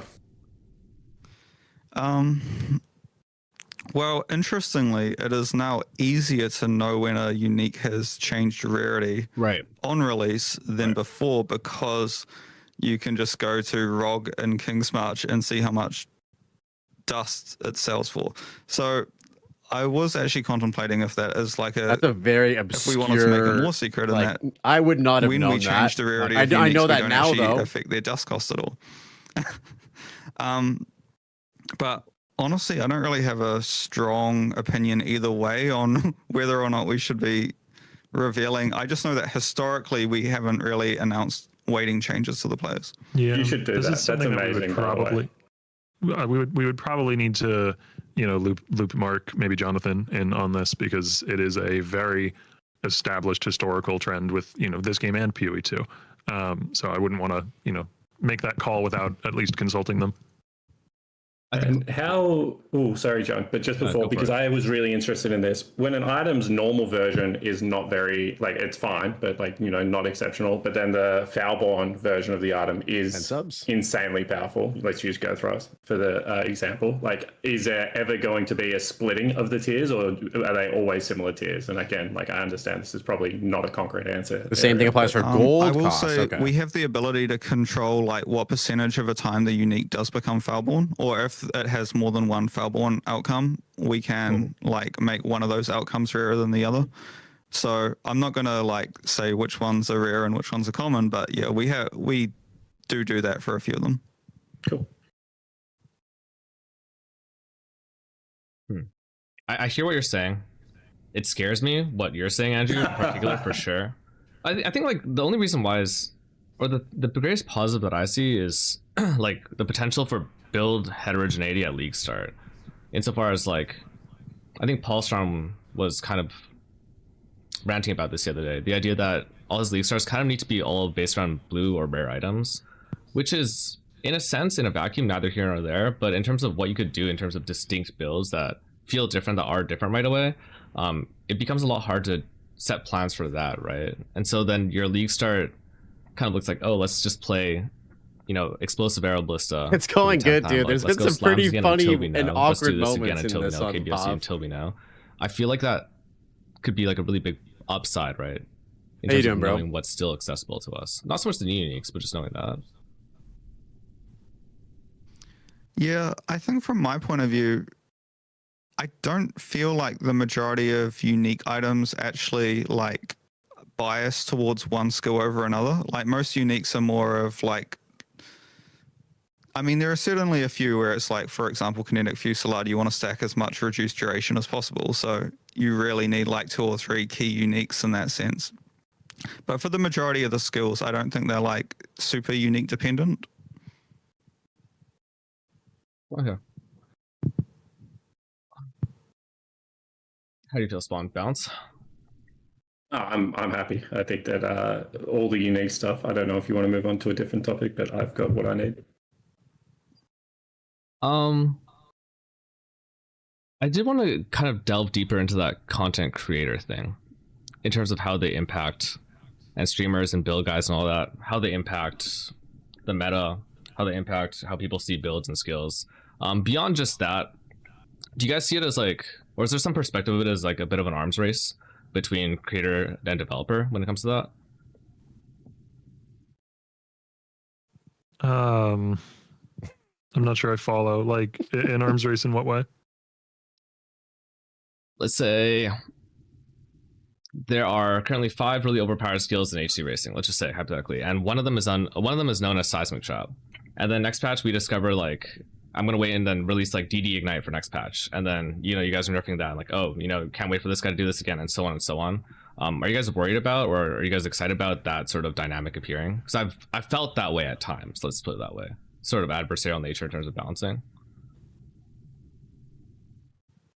I don't know that there's really much that we can do about that. Like oftentimes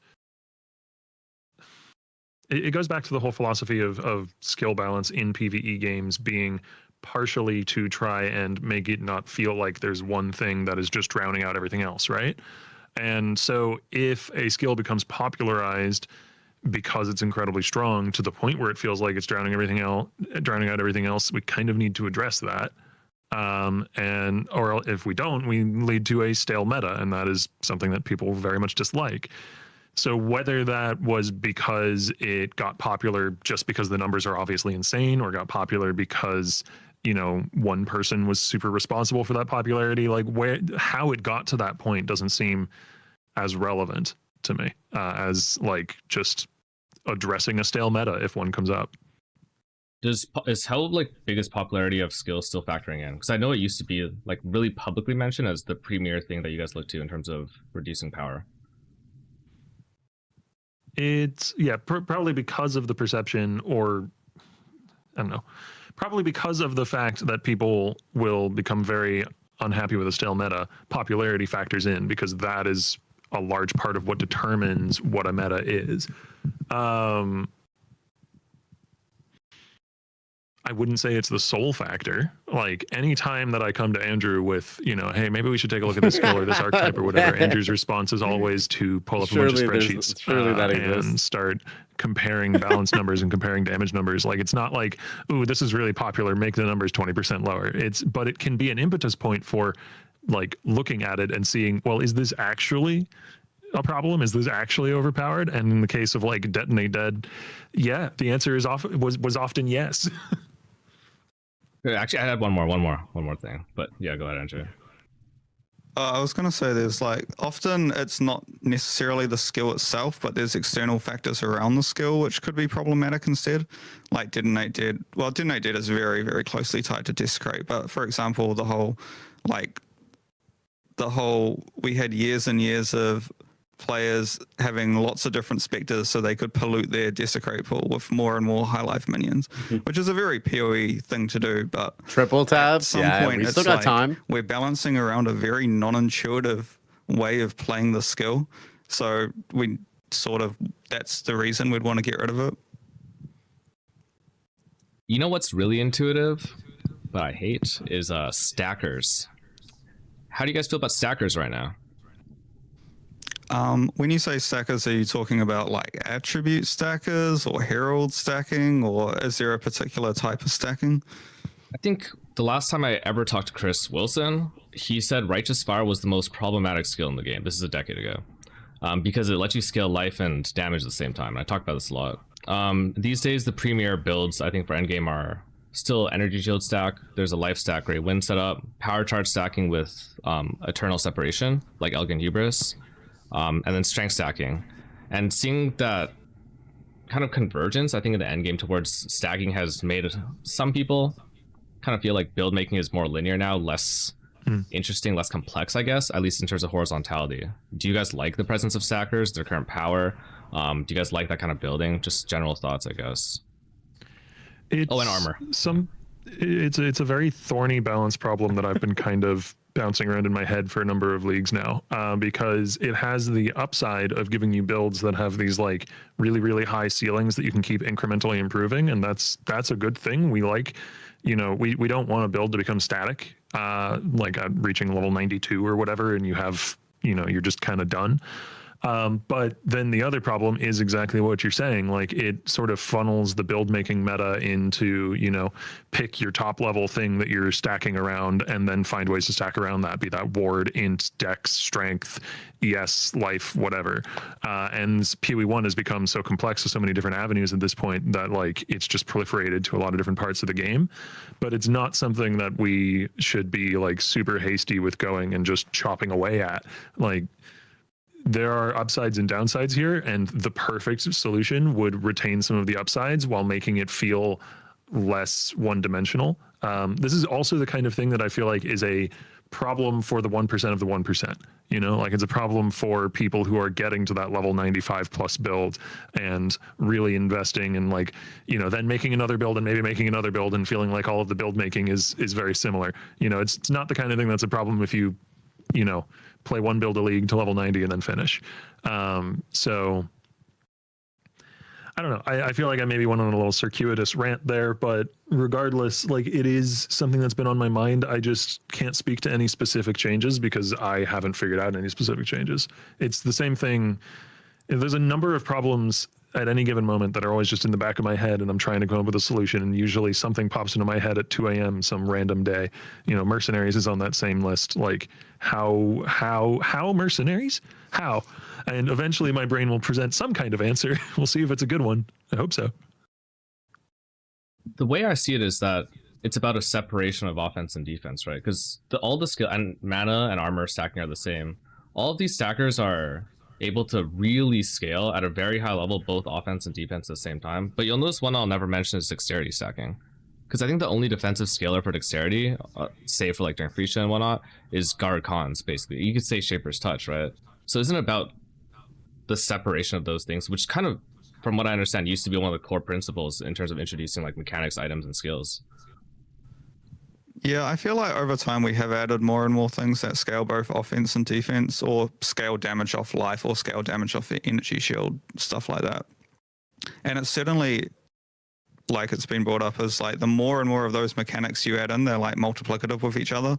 So it's like making those builds stronger and stronger over time. Like, it certainly has been on our radar for a while, and we are making a couple of nerfs this patch to energy shield stackers in particular. But we will, like, I think we probably will make future nerfs to these type of builds. Okay. I was wondering if it was like quantitative or qualitative from your perspective, but that's interesting to hear it that way. Swan. Yeah. Cool. I want to completely change the topic for a little bit.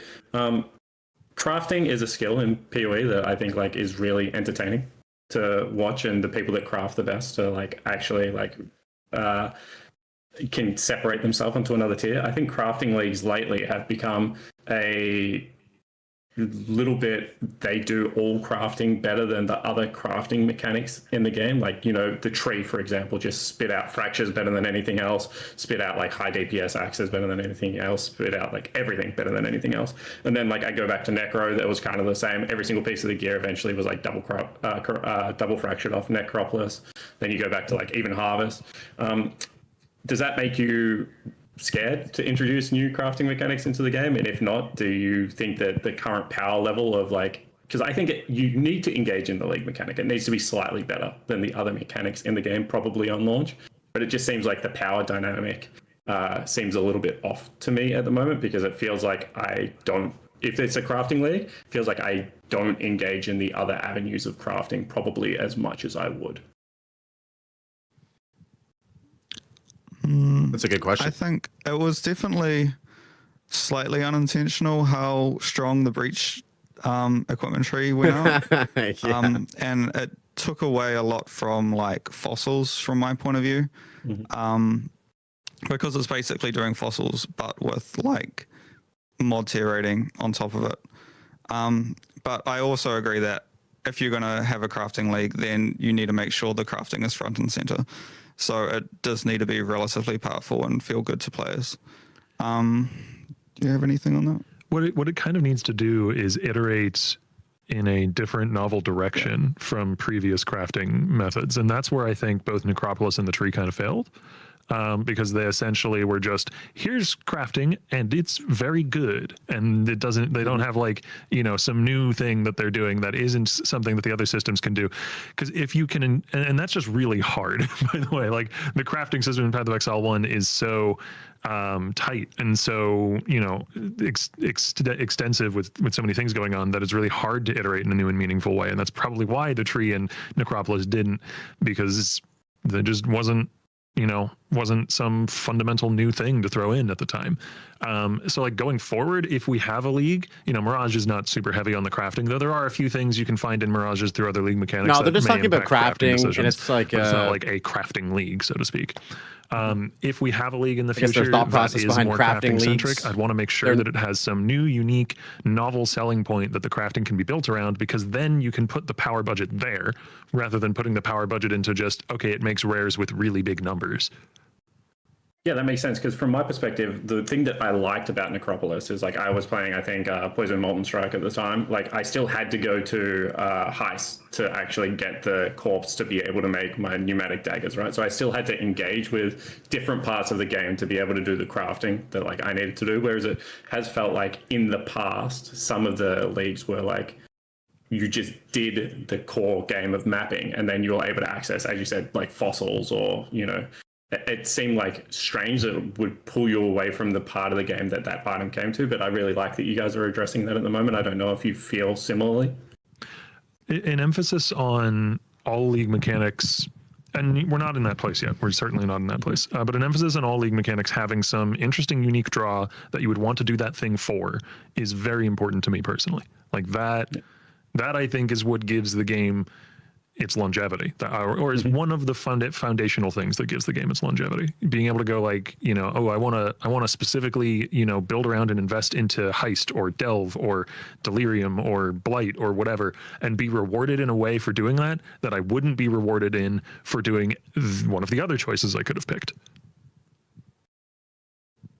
This is a normie question, I guess. To that end, is there like a favorite crafting system for each of you guys? We love normie questions.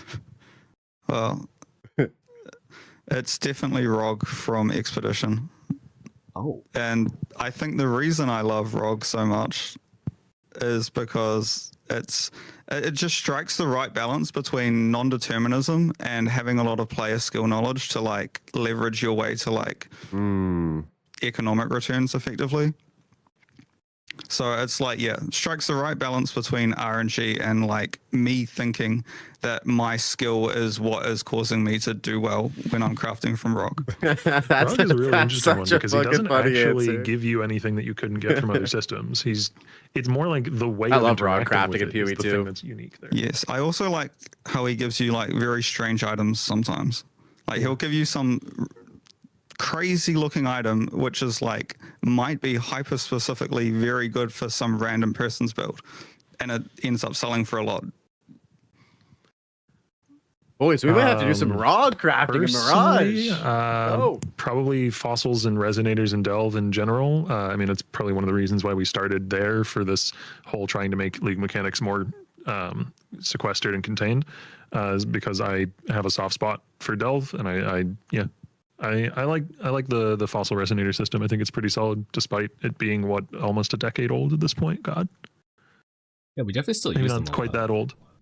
I think it's cool because Delve has like the two big like kind of cleavages in crafting where I think we're gonna make some money this league, boys. Going to 1,000 depth, we're gonna make some money. Deeply invest where every resonator is costing like 5 and 6 more plus divines per like slam.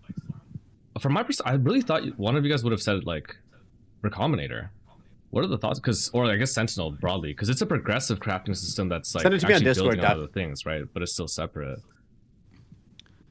I think I do like Recombinators. I think the main thing I don't like about it is the opaqueness of it, and also how much like expert knowledge you sort of need to know, because there's weird things going on behind the scenes regarding like exclusive mods and that type of thing. It's a little less clear to players exactly like how to take best advantage of it. Yeah, it's a cool system that's not communicated as well as it could otherwise be. So there might be work to be done there. I do remember when I first joined the company, one of the first things that I asked one of the designers I was talking to at the time is, okay, so when are Recombinators coming back? It was like a month after I joined in QA. What was that? What was that? What league would that have been? What league would that have been? I think I joined basically as Sentinel was finishing up. Oh, okay. So, okay. You've been kind of pushing behind the scenes. I think like there's so I get what you're saying about the complexity thing. I feel like that's what makes it interesting to me, because my biggest problem with Tree this patch was how simple it was. Like the power is its own issue that can just be like, it's a lever that can be pulled, right? You can just change numbers. But the sheer simplicity of crafting from it, I didn't like. It was like, I want defense, I want Machi, I want this, and I just press it. Whereas like Recom, learning about the hidden rules, like I think having the, it's not, I wouldn't call it intuitive. Hey, we don't nerd shame like around these I parts. didn't feel like things that We're all fucking nerds playing PoE, listening to four guys talk about PoE. About the game. How do you think about like what's possible? How do you think about why these things are possible? And then once you figure out why one thing was possible, you start to think about why other things aren't. And I would like worry then that as we separate crafting systems and reduce complexity, that we start to lose the possibility of that, right?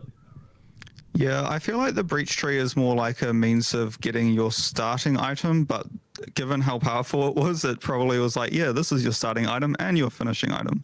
As in, like, once you generate the rare item, you don't need to go through further crafting systems to iterate on it. But I do also share your love for, like, just loading up Path of Exile and, like, being like, this is the item I want to end up with. How do I get there? And then just messing around and seeing what different things I can do to maximize my odds of building that specific item. And like all the weird little ways in which an item can be hyper specific is one of the things that drew me to Path of Exile in the first place, you know, and has just gotten more and more over time. Like you can have this item, you know, you can have one of those heist rings with extra suffixes, and then, you know, what maybe one of those fractured and you've synthesized or changed the implicit, though I don't think that actually works on the heist rings, so maybe a bad example. You know, like you can mess with the implicits, you can mess with the corruptions, you can mess with the explicits a whole ton. You can have, you know, I'm not adding much to the conversation, though. I wouldn't want to reduce that, no. I love how Rog isn't bad in PoE can, too, or dude. rare items in particular can get eventually on like some giga endgame build.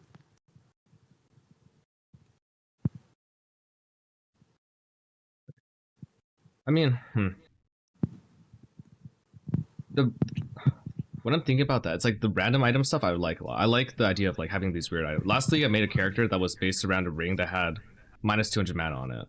It was like a helical, and I got like a lot of reduced mana. I had, I think, 80 total mana at the very end, and I did permanent Sap of Seasons with that, because it also had like 200 mana regen. It was some weird bricked mirrored ring. But at the same time, what I'm thinking is like, all the systems we're talking about actually don't really interact with each other, right? Like fracturing orbs are kind of the cross-cutting thread that makes a lot of crafting systems I feel interact with each other. And a lot of times I don't necessarily mind or not mind whether things are made in isolation. I think it's kind of cool when like, oh, this slot for your build is best made through this system and this slot is through this system. But like that's what is really drawing me constantly over and over again back towards like Recombinator. And I feel like the interaction between systems, I worry about that. A lot of do you think that's actually true though? Like, because I think like maybe at the top end that's true, but I think like, you know, essences into like Jun slams and stuff is like probably where a lot of like the base player base crafting stops, you know. So like I think like there are some systems that overlap, and then like, I mean, I'm a fan of Rog as well, and then I'll just get some items that have like good modifiers and I'll just like slam them together on a Recombinator to see if they actually turn into anything good, and if not, they just get deleted. I think like the systems are in a pretty healthy spot from a casual perspective, I guess. I think one of the changes that I was surprised went under the radar so much from last patch is all the harvest crafts now respecting meta mods. Like, I made some very powerful items this patch, and I'm like, is this busted? But I didn't see people talking about it very much, so maybe it's not as busted as I thought it was. I need to sit and think for like 2-3 minutes about that. Give me a sec. I'm gonna check out for a second. I think part of it is, you know, something like the Breach Tree or like Necropolis crafting, it's safer from a design standpoint to design it in such a way that it doesn't cross-pollinate with other systems, because then you reduce the chance that you've, you know, overlooked some incredibly busted interaction. But you're absolutely correct. It's also less interesting. So yeah, like I said earlier, if we do another crafting league going forward, I'd like for it to be more distinct, having its own kind of spin that it brings to the table, and then also probably functioning with other systems in some ways if it can. What that looks like, I don't know off the top of my head, but I want to find out. And how does Groundlet fit into the crafting system conversation at the moment? Because like to me, at the high end, best gear normally does come from stuff that you make, and I like that about Path of Exile. But I mean, there is a lot of conversation about, you know, items on the ground, and people just hide everything apart from a certain eye level base. You know, where does that fit into your head when it comes to crafting? Well, I don't think we're making like huge strides to address that or anything this patch, but we are basically saying that all those starting point items, like the items that generate with like very high modifier tier rating, are getting worse from sources like King's March and the Gambler and the Breach Tree, but better from Memory Strands, which is ground loot. And Memory Strands also has that advantage that even once you identify the item, all of your future crafts on that item are better because of the whole like the strands add mod tier rating. Yeah, I used strands for like the first time this week for like crafting, and the complexity there was, like the things that you could do were pretty crazy, especially like thinking about like beasts and like shifting bases. Whereas when it first came out, I was like, yo, this seems useless. Like, I think that player leg in terms of understanding systems is definitely there. And right now when you're saying the harvesting, I'm he probably is just making. I'm still shit lagging really right far now. behind, man. I don't know where you're at. Don't No, say he's, anything. he's fully engaged in I the have no idea what you're talking conversation. about still. 100%. Like in He's terms of fully like what would engaged. be more OP than we already did before. You gotta be. Well, I think it's more like in Harvest you have things like reroll. More likely. What is it? Reroll an item with a fire mod or a speed mod or whatever it is. Those didn't used to respect like prefixes cannot be changed and suffixes cannot be changed. But I think we changed that last patch. It was a result of introducing the new wand bases that have those implicits where they can't roll caster modifiers, I believe, because those work on the same system and they needed to function with that. Yeah. So it was just kind of a side effect. That always worked, I think. We've been doing that forever. Yeah, I could be wrong. There was definitely something related to Harvest which changed. Can but I roll maybe I'm like attack, right? Like that's what it would have been? Maybe. I'd have to get the patch notes in front of me. There's been too many of them since then. I can't remember it all specifically off the top of my head. I think there's some that have always worked, and now you're saying that all of them work now. Yeah. I know for sure that like prefixes, suffixes can't be changed always worked. Yeah, those two the work. table which drives that functionality was changed at a fundamental level to allow for the new wand bases to function. I know that much. Like that's where the change came from, but I don't remember all the specifics of all the ramifications. I can see why that would line up then with like cannot roll caster and cannot roll attack. In terms of this looting thing, and this is probably a conversation that happened 15 years ago, and it's just me not knowing. What if just everything was ID'd? And like I know there's an overlance and filter in that case, but there it is, boys. I think the biggest reason for this is like people, it's just going to explode the complexity of what an item filter should look like. Yeah. It's the main thing. And also, like, I think playing games like Last Epoch, might be one of my biggest problems with that game. That's what's coming is because everything drops ID'd. I feel like I need to build these like hugely complex filters, and I need to be hovering over items like constantly during maps. I don't know. There's something about it which I dislike fundamentally. I may farm some L's in chat saying this, but also I like identifying items. Like I like, I play in hardcore trade often, which is a smaller economy, or I play in group found settings. I'm not gonna lie, where I rares, like it too. Still have some I've been value. conditioned Like I'll from pick up D2. rings, I'll pick up amulets mostly. Maybe I'll like pick it. up high level bases of the kinds of bases I'm that not I'm an using for ID my hater. build, that sort of thing. And I like identifying the item and that moment of like, ooh, could this be good? Oftentimes, 90% of the time, no. But then 10, 5, 2% of the time, it's good enough that I keep it. And that's cool. I like that moment personally. I understand that may be something that a lot of people don't care for or relate to, but like just on a subjective level, I like to identify rare gear. When I think about it, it's like the sound engineering side of things helps that a lot, because I do hear the sound of IDing the item and the feedback that provides me in my like chest area. They nailed that in Diablo 2 as talking to my well. like friends who don't play PoE about like, yeah, I guess like one of the reasons we still play like that tink sound, like things like that. And I think a lot of the sound engineering provides that satisfaction. The ID thing, I hear what you're saying for sure. I think that's where it comes from for me, if that's there. I mean, I don't know. One of the really old series on my YouTube channel is just me IDing tabs full of jewelry and price checking it and then listing it. Like that was actually what started to get me an audience in the first place way back in the day.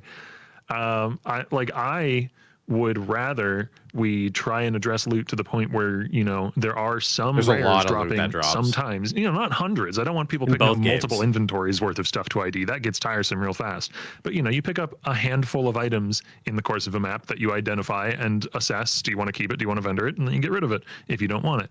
Like that is a fun draw for me, not a frustrating annoyance. I do understand for some people maybe it's the inverse, but that subjectively that is how I feel. I like never have strong thoughts on this, I think, because the balancing of quantity and rarity seems like there's a lot of things that when people talk about, I'm like, oh, I have ideas about what prescriptions might be, but when I think about everything that could be useful, it never makes sense just like cull off a bunch of items to me. And there's like times in which, especially during like SF races, my entire filter is switching. Basically every single base is changing, eye levels are changing, everything's changing. So I don't know, like I think it was just in here, but I have like no prescription or kind of slant in that direction.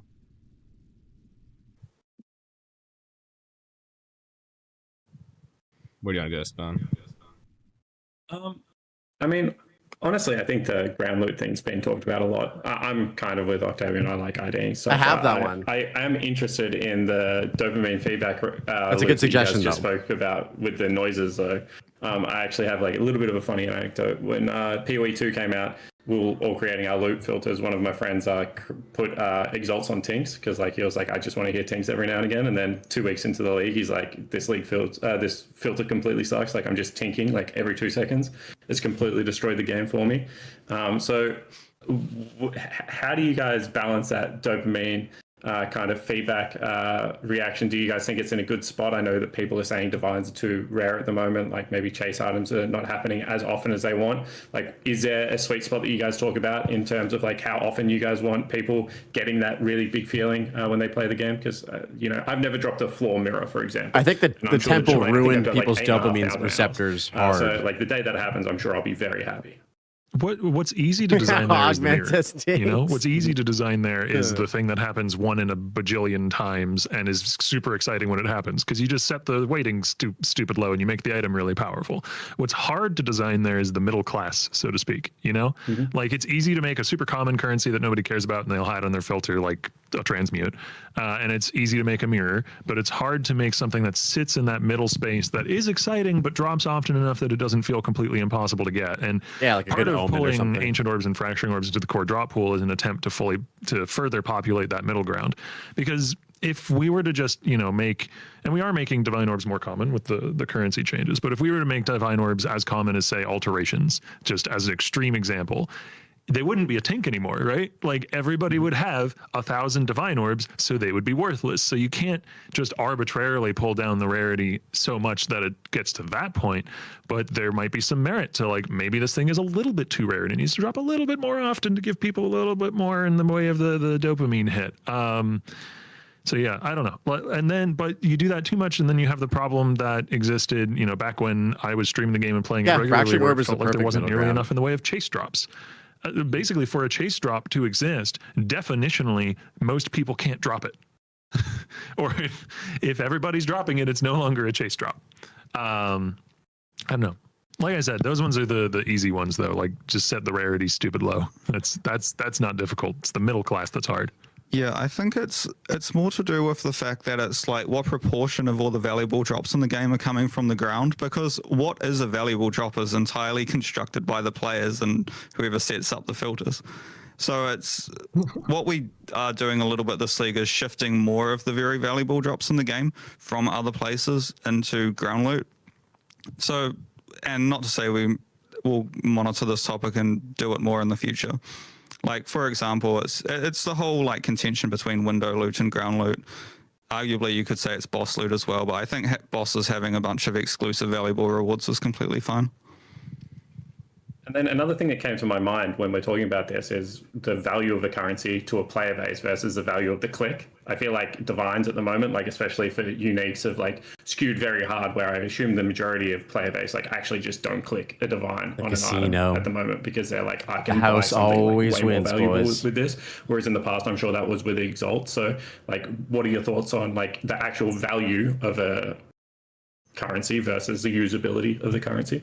Well, divines are a very strange one because the value of a divine in a trade league isn't actually based on the function of the divine itself. It's based on what it's used for on the crafting bench. Yep. I think I was one of the big proponents of the big Exalt divine switch back in the day.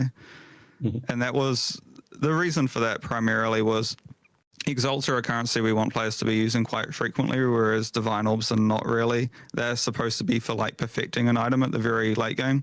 And having Divines be like very expensive in a trade league means that random uniques you find on the ground are more likely to be valuable. Because if it high rolls, then you can't just cheaply divine it. Yeah, that was like good. My Moonstone rings like were on my filter last patch for like multiple items, which was like pretty crazy. Even when I'm like trying to push like 30, 40 D an hour, never would have expected that. On the UX side, I've been really curious about that in general. So I'm gonna start with an example, the most annoying example for me. And I'm gonna set this in context. So today we still can't move boss hotbars, and they get in the way of like all our buffs and debuffs and stuff, right? That's like, I think we probably can generally see that as a problem. But every time that this is being introduced as a topic publicly, we kind of get the comparison to World of Warcraft and like, you know, weak auras and all that thing. I wonder if you guys have plans to change the degree of customization in the near future. For me, FF14 oftentimes kind of had the right balance in terms of how much you could move things, how much you could customize without kind of losing the common look and feel. And I'm also wondering, like, what is the UX flow for you guys? When does that come into process? I don't mean to disappoint you, but I feel like Andrew and myself are not the people who are most qualified to talk about this. This is something that, you know, both Mark and Jonathan feel very strongly on, and not just them, but also our like UI department. So probably at least another like hour or so I'm lost. more just not actually really capable of answering it in a meaningful way. You know, like I can definitely say the previous established talking points of we want the game to have a consistent feel, and we want the game, and part of that feel comes from the UI and the intentionality of its design. But as to whether or not you'll be able to tweak that more, you know, specific changes that might be coming, just not in my field. Sorry. Do you think we just get the guy to let us move the boss hotbar this patch? Sounds good. Say that again? Can we just get the ability to move the boss hotbar or make it smaller? The health bar, sorry. I have a list, a specific document of QOL and UI stuff that I need to pitch to Jonathan and Mark. I will put it on that. I will make sure it gets mentioned. I'm pretty sure there is like issues in the issue tracker for the problem in both PoE 1 and PoE 2 of like the boss's health bar, including your buffs, and reworking the buff UI in general. But I can't put a time frame on that at all. I have no idea what the status is. I think like, yeah, I think it's really interesting, right? Because when Jung and I were talking about this, there's like two different things. It's like the current rateability is bad, and I'm sure that's like very high on your guys' list. And I'm sure as players, you guys can like sympathize with what people are saying. And then there's the next thing where Jung was like, I want to turn off the ability to see my own ability. And I was like, well, no one else wants that. That is just completely ridiculous. Why you want to run around? I didn't say that in public, dude. So like, I love skill MTX, and I always buy every Herald MTX for my skills that I want. And like there is a middle game between these middle ground between these two things. So I was just wondering, like, as players, where do you feel like A, there's customization, but B, there's functionality. Like, how do you feel that's going at the moment? The boss bar thing specifically is frustrating. Yeah. Major Amos would love that like change. To get some kind of Boss good bar change always, there, particularly always gets because him. it feels like we're stepping on our own toes a little bit, and it's not great. But you know, like I said, it's not something that I can really make a call on. So I don't want to promise anything that we won't be delivering, but I'll make sure to find time to talk to them about it. No, I don't think it's about promises for me. It's like, I think sometimes the community just loves to hear that the people that are making the game also share similar frustrations, and it's like not a lack of effort for like actually trying to get these things through. You know, like another thing is like the list of map mobs on the right side of the screen. Like I wish I could like just show the ones that I really care about, so I remember that they're in my map before they one shot me. But then I just don't want to have the whole list every single time I go in, because the list is like quite high sometimes. Maybe it'll go down now that tier 17s are out, but that was another one on the top of my head where it's like, I wish there was just a customization where it's like, okay, if there are volatiles in this map, then it will always show me that there's volatiles, but I don't have to look at the whole list every single time. You know what I mean? Yeah. I mean, as a really specific point adjacent to that, like we removed a bunch of T17 mods that were frustrating to players this league. One of the ones we removed at the end of that list was the whole, like, when you get a bunch of impales, they explode and deal damage and all that. And we removed that one specifically because I hated that it had this 4-line long description that would go off your screen when it's in the top right corner. So like, yeah, we share some of these frustrations. Like that one wasn't removed because it was OP. That one probably wasn't even really that dangerous, to be fair. It was just gone purely for the UI portion of it, which is on me. I am the one who designed that modifier, but you know, we'll go back and clean up my own mistake. I've died to that mod before. I'm be straight up. I died to that in comp. Like I just had bad PR, and like there's a massive spike. It's actually huge. Well, you won't die to it anymore. I'll find other things. Don't you worry. On that note, actually, PO. And I know you guys aren't in charge of this, so just at a personal level, PoE 2 incoming and racing. Is this something you guys like talk about frequently in the office? What are like the general perspectives on this? I know that like there's a lot in terms of community run, but it feels like increasingly you guys are more supportive when it does happen. Upright guy, his name's like, pretty decent support when I try to do things. And then to what extent does that affect balance, game design, and how you guys actually create the game from patch to patch? See, to me that feels like a kind of emergent thing that comes out of the game. I'd rather not it impact design super specifically, because it's like, to me, the speedrunning and the racing should be like, okay, we have this final product, you know, we have this game, now let's see how we can, you know, massively break it and find ways to do things really fast and skip stuff, rather than like us designing specifically a product for the maximum ease of use on that front. But that's crazy. Just on the design side of things. On the community team support side of things, I think it's great to support more of these endeavors. You know, to have more events, to have more, you know, competitive Path of Exile out there. I just wouldn't want to design the game around it. That doesn't feel correct to me. I guess from a personal perspective, how do you guys feel that the aspirational aspect of PoE is? Like, do you see like Ben as like the god PoE gamer because he just wins every gauntlet? Like, is it fun because he farms the most currency? Like, what do you like personally for you? What is aspirational Path of Exile, I guess? I feel like great question. Definitely Ben, I think, is probably the archetypical like best PoE player just because of his expertise and like. Well, I he's think jealous. Those, like,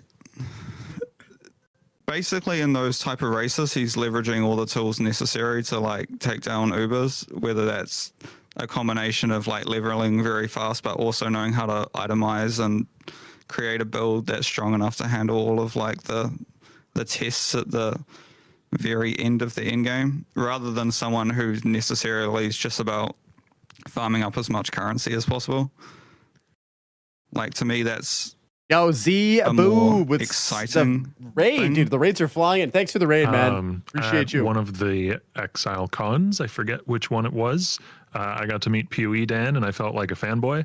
So we're just watching probably the him. John Roan interview. He's Hope you had a good for stream, anyone who's man. not Thank you so familiar, much. He's just a really prolific and successful builds creator in the hardcore trade economy generally.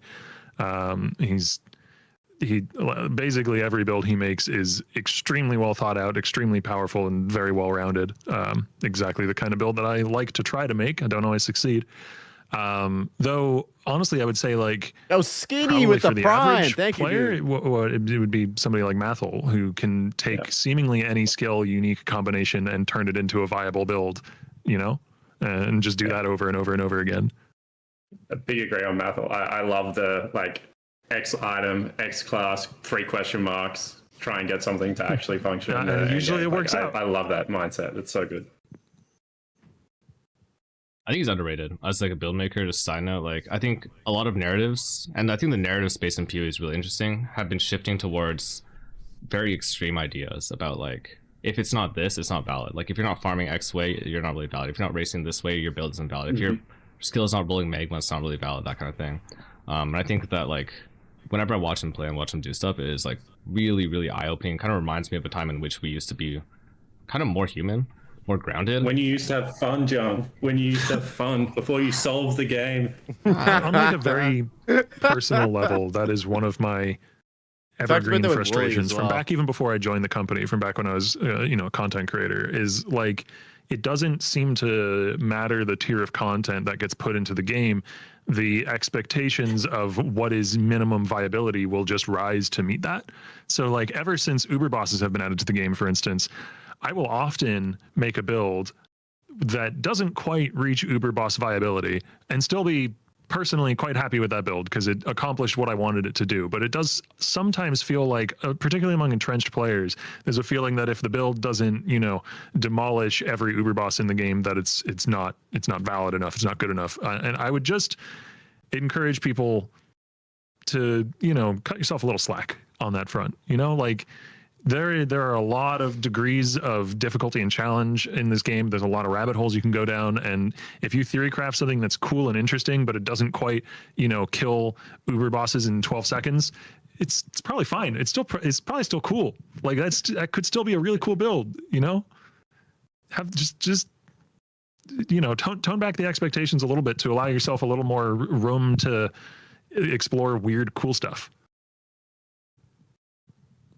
Yeah, you get bullied, I mean, everyone's... it's harder when you're in front of a camera with 1,000 viewers. Yes, not that my stream ever reached that level, but when you have a lot of people who are expecting you to consistently create, every build is reaching that same watermark, if not higher, I can understand that's a little tougher. What's interesting though is we did add one bit of like super mega uber content to the game that didn't end up becoming the watermark, which is Valdo maps. But John talks about it all the time. That's why we actually brought it up because the last has it now I have not the slept for the past 4 days. I have not slept more than 3 hours on any given night because I'm trying to make a build to be able to run every single Valdo map agnostically that I can get set up roughly by day 3. And do it in a reasonable time. And it's just like last night I did not sleep pretty much. I just lay there like this, staring at my ceiling, reading the list of all the mods, not on my phone, but on my ceiling. Off as it's meta, before my less eyes, mid over and maxy over again. sweaty So you builds. say that, Octavian, but I'm like, I respect it. It's a nightmare, I respect it, man. Maybe I'm not having fun, but he's not focused on bigger cool number, that it's a thing you can better aspirationally build shoot for. necessarily. That's great, but would you say that it's like every build guide that you see and that you put out, people are asking, is this Valdo viable? Because that hasn't been my experience looking through, the forums and Reddit and that sort of thing.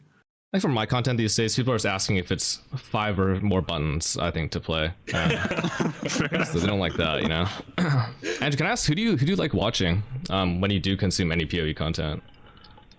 Oh, on this, putting people on the spot, I consume much streamer content or YouTube videos. I think on League launch, I will watch Quinn69 though, but I'm not watching him for expert gameplay. I'm watching him for other reasons. Yo, we got a Quinn chatter, boys. Ain't no way. I'm often lurking in either PoC his channel. He's like a somewhat smaller, like sort of I watch hardcore him for creator. other reasons. Or What a Captain fucking Lance. legend, dude. Sometimes I'll just be lurking there without notifying anyone, seeing what busted crafting methods he's cooking up. They're both Pocket and Lance are much more like willing to delve into off meta really early and right away, right? And really trying to keep this caster thing afloat. Yeah, I mean, if it involves Ignite, Pac will play it. So, I think the benchmarking thing was pretty cool though. Who's yours, Ben? John, you turn off your stream. You're laying in bed. Who do you tune into? Is this Path of Exile only, or? Yes, Path of Exile only. I do not want to hear about any other habits on this podcast. It's a shame because he doesn't really stream much anymore, from my perspective. And I mean, he's got stuff coming up, but I think one of my favorite players might have been Steel Mage. At least one of my favorite streamers. I would say my favorite streamer of all time is, or at least the person I consider the best streamer of all time is actually Quinn as well. But Steel's stream, I missed it a lot. I thought he balanced a lot of things in there, in terms of like having a relatively casual, friendly narrative, being pretty inviting, talking in the way that a lot of, and I want to use this word carefully, just don't contextualize this poorly, but like PoE elites, I guess, kind of talk with too much of an elitist lens. I feel like he really didn't do that. But I think it ended up fostering a really interesting dynamic with this chat, and probably winning Gauntlet made him try less hard, you know? Maybe when I win, I'm gonna quit, you know, just be washed up. Wow, did you call Steel Wash? That's harsh, dude. It's harsh. I mean, yeah. There was one other skill I was really interested about. Just completely changes the subject. Asking, since we're kind of on a big topic side, feeling really comfortable. General's Cry. It's like the skill that I think has gone probably under the radar for a long time. And I brought it back with like Textile a while back. I know Path of someone used to play it back in the day with Blade Flurry and Abyssus and stuff. And these days I feel like it still has like really, really insane numbers. But the mechanical complexity of it is absurd. Every skill Quinn's that I tried probably to plan going kind of nuts functions right now differently. I watching recently this, tried getting Static Strike, for glazed by instance, Jung which and by allows Andrew. you to have clones summon these static beams. The static beams are still there when the clones disappear, but then when new clones are resummoned, those beams will disappear. So the two questions I have kind of flowing from that is, one, like when you think about this kind of skill balance, is it balanced against the complexity and hidden mechanics of the skill, its power? And then two, are there ways in like, are there things that we just don't know about how these skills function? Are there like some skills that you think are much more powerful, but that we haven't really understood them yet as players and seen their potential? Well, General's Cry is an interesting one because it's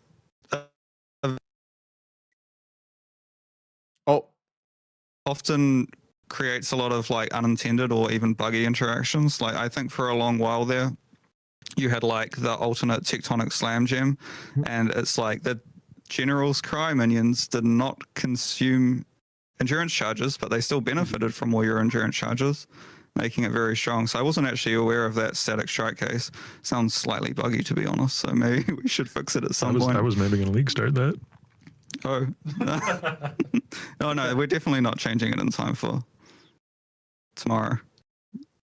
But yeah, I think I played General's Cry once on like a shield crush build, and it was, yeah, I agree, it has a little bit of jank, which might justify some slightly higher numbers, but it was pretty fun. Like the skill that had the most complexity that I ever worked with would have been Eye of Winter, right? Where like on Eye of Winter's return, I don't know if you guys ever saw that build come out, the Arcanist brand. Oh yeah, I think that's like the only build that I know from you quite well. I thought that was like a very novel concept at the time. That was the one with the Arcanist brand return, but you needed to use Arcanist brand so that the Eye of Winter projectiles could actually come back in shotgun. There was like this weird line that said, because Eye of Winter projectiles could always shotgun, but there was a line that said maximum or like less travel range. I forgot what it says on Arcanist brand. It's not found anywhere else in the game. And I think Lance had been testing with Nimbus that patch prior about like certain skills needed certain projectile speed thresholds. So we were under the assumption that a lot of projectiles couldn't return. And Eye of Winter might have been the case, but then once you put that in, it made it like a lot of projectiles more easy. It's doomed. I wonder it'll be about right. the other skills, you know, like that we're not knowing, that we're not understanding in terms of the greater complexity. And also how much of it is deliberate design choice. Like, you know, we know that this is complicated, so we're going to make it slightly stronger or slightly different. And how much of it is just like, oh, you know, that skill was put in the game X amount of years ago, and if anyone tries to touch the code, it actually breaks Molten Strike, so we can't touch the code, you know? Well, for Arcanist brand in particular, I imagine that line was put there just in order to limit the reach of the Arcanist brand and, you know, keep it from being quite as strong in terms of its ability. Like I'm sure when Arcanist brand was originally being designed, whoever was the designer was like, we want this to be strong, but we don't want this to be able to like off-screen stuff for you. So let's put a stat that lowers the maximum action distance of the projectile. You know, we don't necessarily use that stat elsewhere, but it does exist. It's often on monster abilities, so that monsters can't off-screen you with stuff as easily. Basically, every monster with a projectile skill has some amount of that stat, and it was very likely not to, you know, not considering the balance implications it might have with some niche interaction. It's the same thing with General's Cry.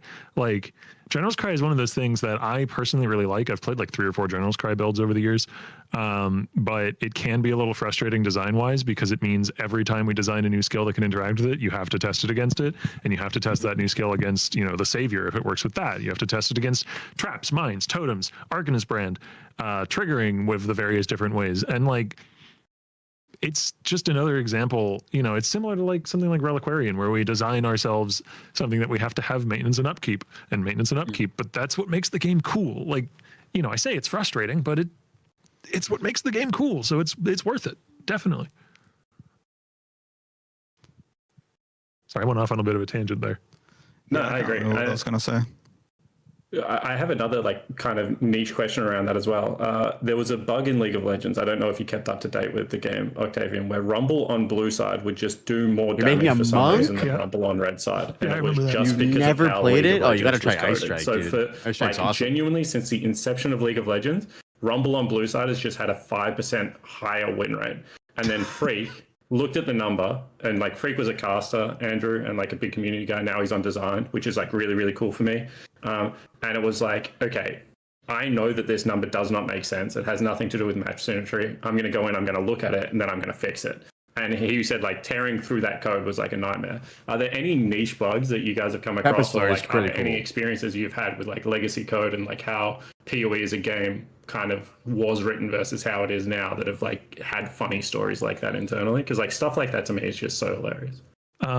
So it's not player skill related, but I do have an example that pretty much fits this perfectly. So there was a bug that was around since before I joined QA, and that I kept getting reports for maybe once or twice a month when I was back in QA, and it really bothered me, which was the delve node that gives you, you know, the one that has like the little pillar that you break and it drops a fossil and there's a bunch of essence monsters around it. I forget the name of the fossil, but that pillar one. The delve node that gives you that essence from the pillar, or sorry, that fossil from the pillar was breaking. I think it's called an etheric essence, or etheric fossil, sorry. And sometimes you just weren't able to interact with it, and so you would not get your fossil, and that obviously sucks.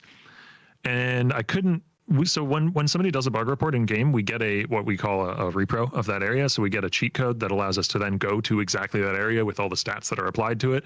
And I would do that, and it would just work. It would still just work like every time. It was fine. It wasn't broken. But you know, enough people were consistently reporting this that it clearly wasn't just player error or something. So eventually I realized that every time one of the essence monsters surrounding it was an Essence of Scorn. Essence of Scorn has this ability where it grabs you with a big hand and pulls you to it. That is stolen from the Dominus fight. It's a recolor of that. So Dominus has this ability where he'll pull you next to him with a big hand sometimes in his second phase, I believe. And what that skill was doing was looking for anything not on its team, grabbing it and pulling it to it.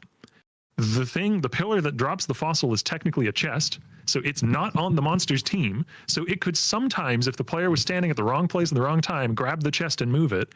And the code for that chest is so ancient, it's not looking for the chest, it's looking for the location that the chest is at. So if the chest moves at all, it doesn't work anymore.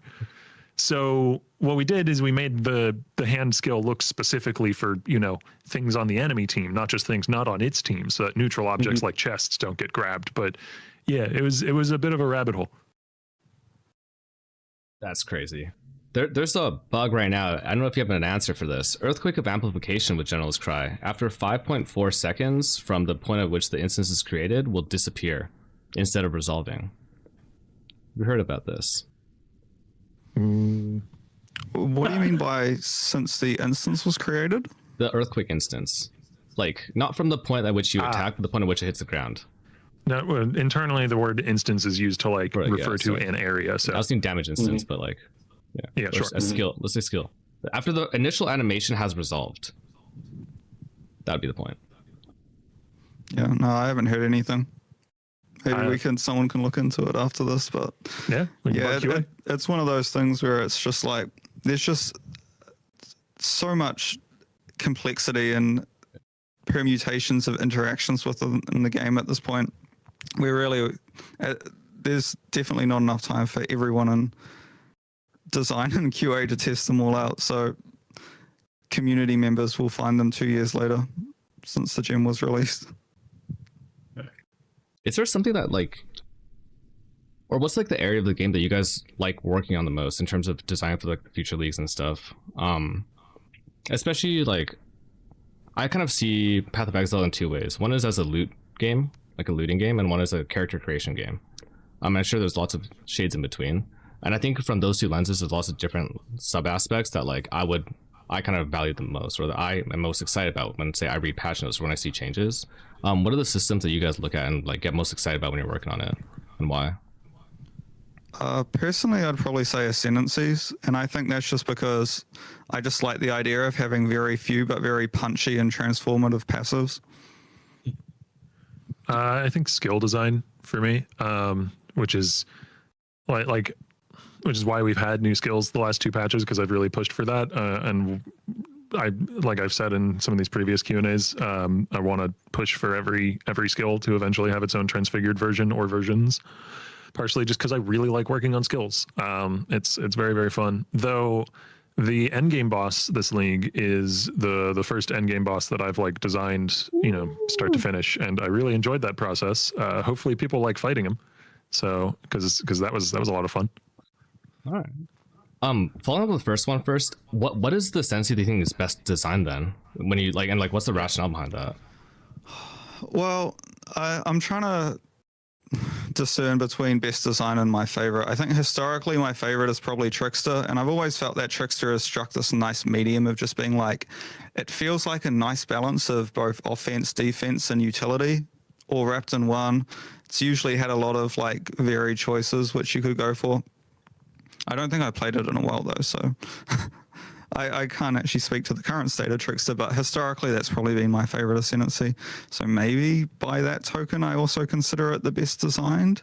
I would love to hear Mark and Jonathan talk about that best designed question for me PoE would be too. more from a flavor point of view, as opposed to necessarily like the stats it offers. I think bad designs on ascendancies tend to be things that are also like hyper niche. Like we've never really liked Saboteur calling out traps and mines directly, because it feels like if you're a trap and mine build, well, you should be playing Saboteur. But if Saboteur's not very good, then no one plays Saboteur because half its nodes are related to traps and mines.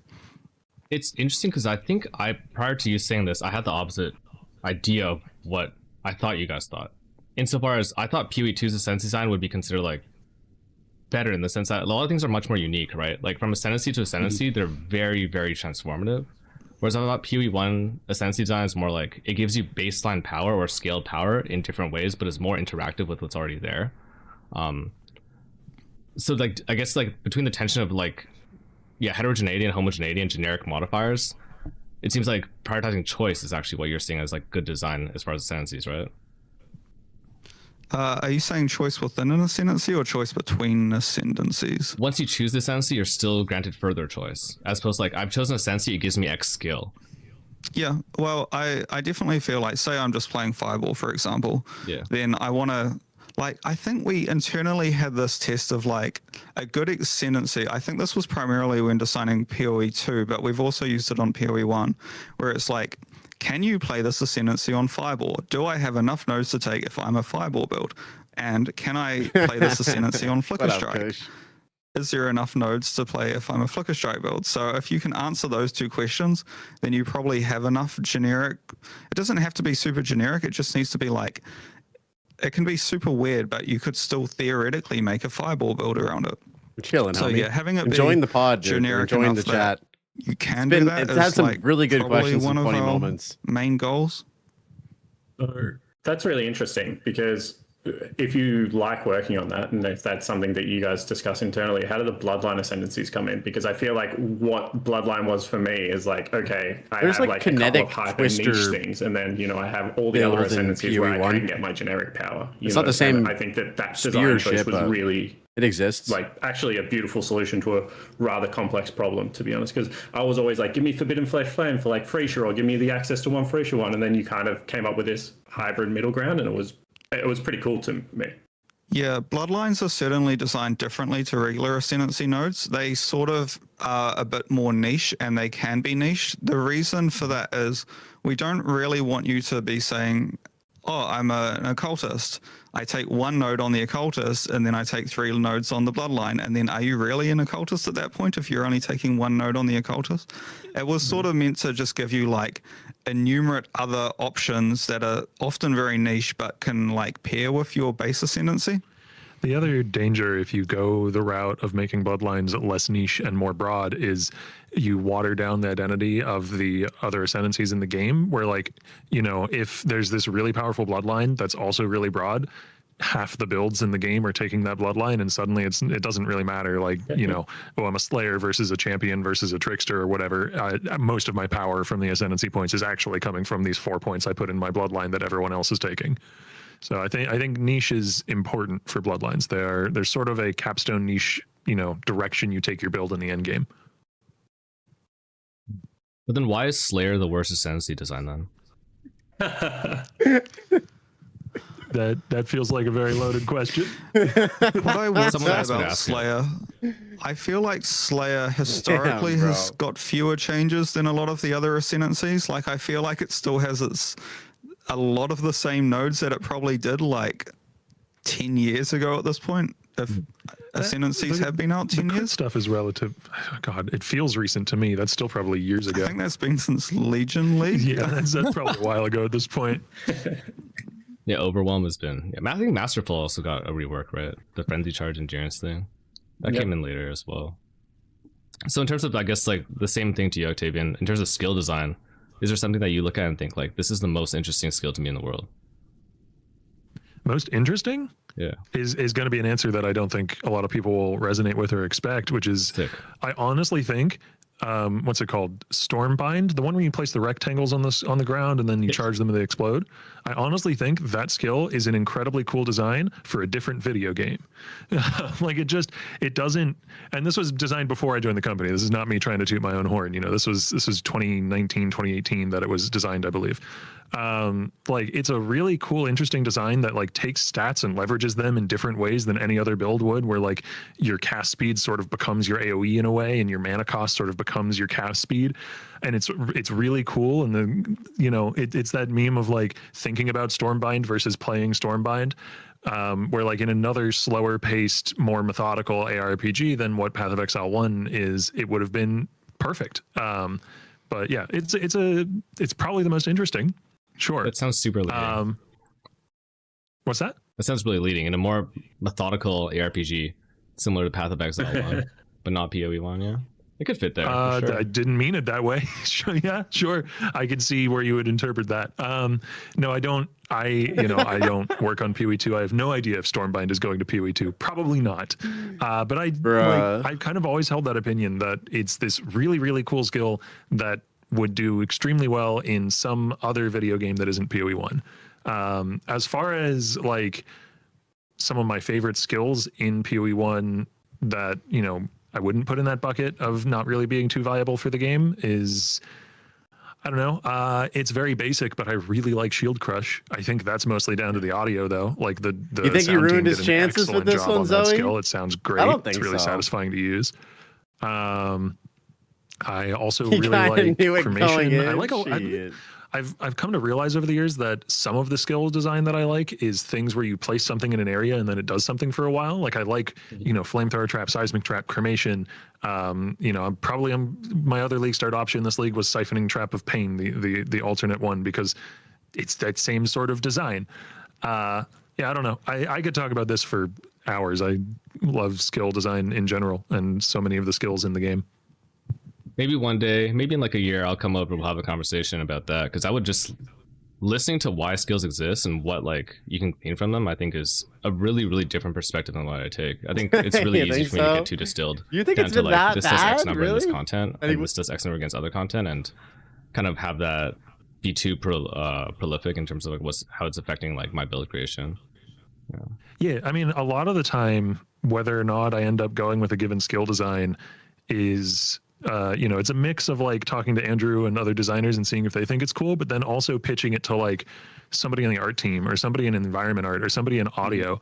And, that's not to say these people don't play the game at all, but they're not at the, sort of analytical level necessarily. And if the base concept is enough to be like, oh, that's cool, I would play that, then that's the acid test, I guess is the term. That's an acid test for whether or not I think we should go ahead with that design.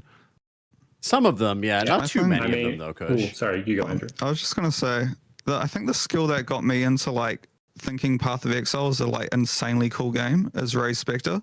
Like when I learned about Ray Spectre, I'm like, what? You can just take like almost any monster in the game and it works with all your support gems. And it's a viable build. It was like, that just blew my mind when I learned about that skill. It is fucking amazing. Fucking love Detonate Dead. Yeah. Yeah.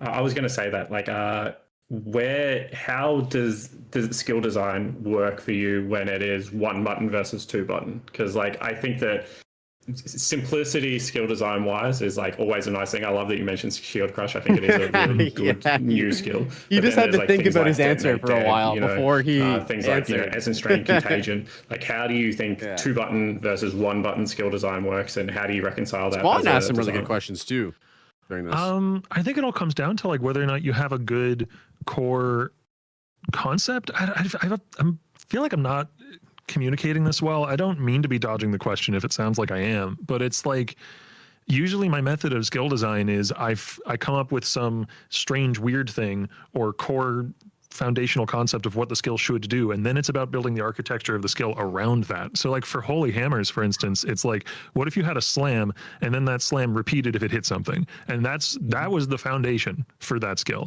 And then you get that into game, you iterate with like placeholder visuals, and then you see what feels good in actual gameplay, and you don't get too attached to the entirety of a design right at the start, because so much of it may need to change in the course of implementation. I don't know. I don't feel strongly that like one button versus two button versus three button is like, there's nothing correct there. It's good to have variety. Like, I actually, these skills this time around tried to put an emphasis on making things a little simpler, because I feel like for some of the wand skills, I probably overcomplicated a few of those. Like Divine Blast is you put a thing on the ground and it explodes. And that's kind of an experiment in like, how simple can you make a skill while still having it be compelling and interesting? And I think Divine Blast did pretty well on that front. That skill is extremely interesting because I think it's the first time we have an attack in the game that's not melee or a projectile. Yeah, in PoE 1 at least. I think there are examples of that in PoE 2, but yeah, it is just attack. Okay. And how do you feel about the catch-all ability? Because I know what people are looking for most of the time when they do it is like, this ability should be able to clear, but then also should be able to boss. Whereas some of my favorite builds of all time is like, this is purely a mapping ability. Exsanguinate is like one of those things where it's like, I would really not want to boss on that, but to map on it feels so extremely good. So how do you reconcile that during the design process of, I want to create this thing, it's probably not going to be good for X, but I think it is going to excel at Y. Is that a better ability or worse ability? I used it briefly personally on the Fizz.dot Elementalist. Things that so differentiate skills rather than homogenize things. Yeah, I would personally rather be, and it's not necessarily a box that I'm checking on every skill that I'm working on, but it's like, if a skill feels like from a mechanical perspective it's going to be much better for clear, then leaning into that and making it more of its identity is probably correct over trying to like smooth out and make every skill equally good for every task. That doesn't seem healthy to me. No. Yeah, I would say that PoE 1 sort of has a little bit more of an issue with this compared to PoE 2, just because it's hard to fit multiple 6 links into your build. So the fact that your support gems contribute so much of the power to your main skill means that often if you want to use multiple skills, like a single target and a clear skill at endgame, you need to be giving up either a lot of utility skills to do so, or having like some sort of pseudo 6 link in your like helm or glove slot. Technically easier this patch because the imbued support things support everything in the link group they're in. So if you have 2 active skills and one of them has an imbued link, then you have 2 6 links. Small clarifying question. So wand skill complexity you mentioned, would you consider it a bug if, say, there was a wand skill that does damage and applies some sort of debuff, and then you have to proc that debuff with a different skill, but if you use secondary damage to proc that debuff, you can turn that into one button build? So you mean something like Somatic Shell plus Living Lightning? No, Impale. Oh, that's interesting. Well, the Impale isn't sourced from the skill in that way, right? Like that is working. I wouldn't call that a bug, because, and this is something where Mark 1 may, you know, contradict me in a forum post. So I don't want to get too much into super specifics because this is definitely his domain. You know, the specifics of damage being sourced from certain places and when the damage packet is occurring and that ordering is, you know, hyper complex. I have a broad understanding of it. I do not have the in-depth understanding that Mark 1 has. But from my broad understanding of it, I don't think that's a bug. That seems just correct from the way that the damage packets are occurring and like, because if Impale wasn't considered as something separate, then it would scale again, right? And that would lead to double dipping or whatever you want to call it, and that would be a problem. Yeah, well, I guess the bug is the fact that that skill gem does no damage. I can understand. Okay. Sure. Yeah, Somatic Shell is actually probably the one that is at the top of my list for wanting to look at it again, going into like 329 or 330 or whenever there is time, because I think there was a core cool concept there that didn't land. I think it's close. I think it definitely runs a risk because of that, of like having an infinite loop interaction, because of like things. Sure. Because like it chains off and then it chains off the next one, and like, I can actually go again and again. So like when I entered a map with it, it was slow because of projectile speed stuff. But yeah, it's the kind of skill where I feel like there is some. You know what's crazy is that they've barely talked about Mirage. That could be made with the functionality that would massively improve it. It's been way more about about balance. I just need to spend some and time, you know, maybe with a programmer trying to figure out what my options are, and then make that change. It's also the one that came in the hottest, so to speak, in 328. Like it was being worked on in the last week leading up to release. I guess they did talk about Mirage a lot like, in Ziz's interview. It's one that I want to revisit for sure. I can't promise exactly when, but I want to. Cool. I think we've kept you guys here for a pretty long time. It's just in general. It's just like right before Mirage. Or is there anything you guys want to say to the community? Probably last interview before the patch hits in a couple of days. So how are you guys going? I don't know. What builds are you guys playing? I'm going to go champion or a bot, probably, and I'll probably play in like a 2 or 3 man party, and then I'll probably level as either slams, or if there's a cool strike skill that I can find, I'll try and do that. So that's probably where I'll end up. How many hours of work do you have available left before the last balance change can happen? Well, who's to say we can't do them post-release? No, we pretty much always try to avoid post-release balance changes unless there's like extreme circumstances. Yeah, I mean, if you make something that can crash servers, we might have a different conversation here. I mean, I think slams need to be nerfed, but I think going Grey Wind, topside assassin poison, with the new calculator risk, there was some interesting stuff there. That calculator risk being the I would love to see you make that work. It looks like the most promising setup I had after, like, even in comparing to War of Attrition numbers on Gladiator, even comparing to other things. I think that's looking okay for Valdez so far. So hopefully in a couple days, yeah. He's cooking, boys. He's cooking. What do we think? What do we think of the interview? Any specific questions for you guys? I guess I more so just want to wish everybody a good league start. And you know, there's 4 months of it, so I know there's a lot of pressure around league start to do super well. But like, for most players, I feel cut yourself a little slack. Just enjoy it, chill, have a good time. 100%. Yeah. Dude, I want that Like, dev client. That sounds I guess so personally, I fun. don't speak for myself. I know we I both wouldn't even play appreciate the having game you on anymore. here, both like immensely. But I've got to hear so many things that I've never thought I'd be able to hear in terms of like information, in terms of understanding why things happen, in terms of like how your mindset is, and in terms of understanding why the game has developed the way that it is. And I think the past like couple of years has been so different for PoE. And That'll really be a exciting crazy in a lot of clip, ways. Kush, if that does happen. And a lot of, I think, my concerns about like, oh yeah, like deep scaling and stuff, in terms of like stacking. It feels like everything's on the radar, and yeah, I just appreciate this a lot. Thank you guys so much for making this time, man. Appreciate that. For sure. Yeah, thanks for having us. Thank you so much, guys. Bye. Bye. Oh, camp's weird. Oh no, we're everywhere now. I guess I'm gonna move it back to this one. It's the manual switch, dude. Are you happy? I'm happy. I'm happy. Yeah, I'm hungry, but I'm happy. It's kind of what I expected, to be honest, for a lot of it. All I right, feel like boys, every time let's that head back. We've Let's ever head back heard to the anything, game. it's never that. Appreciate you guys hanging out during that. That was, I thought that was pretty interesting. There were some, like, pretty... I'm not even pretty. There were some very complicated questions. And I do not envy being put on the spot like that. But I think, like, they handled themselves, like Octavian and Andrew handled themselves really, really well and have some great answers, too. Yeah. No, I think that was pretty solid.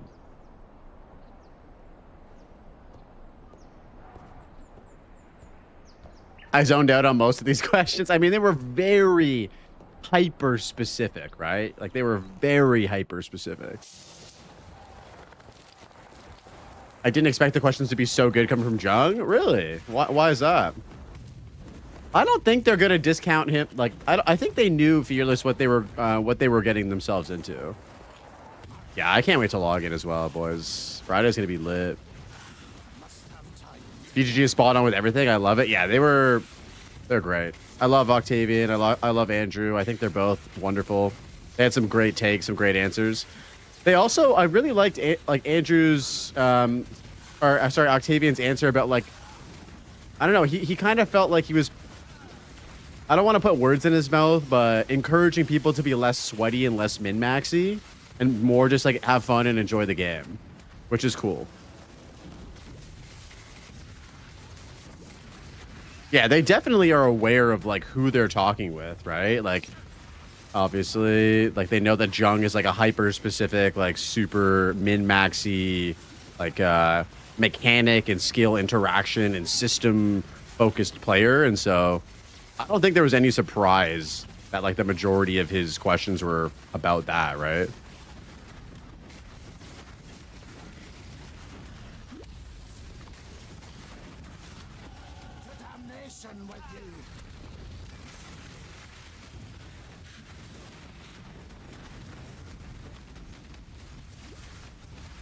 Who plays games for fun? Yeah, right. No, it was cool to hear them like prioritize talking about that a little bit.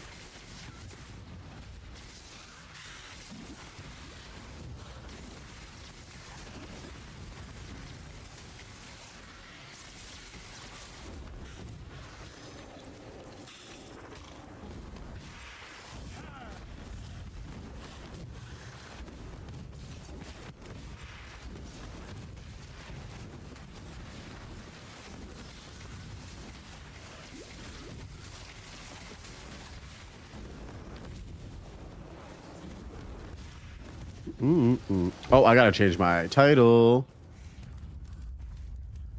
Life in his right hand, death in his left. And then there are those who fell through God's fingers.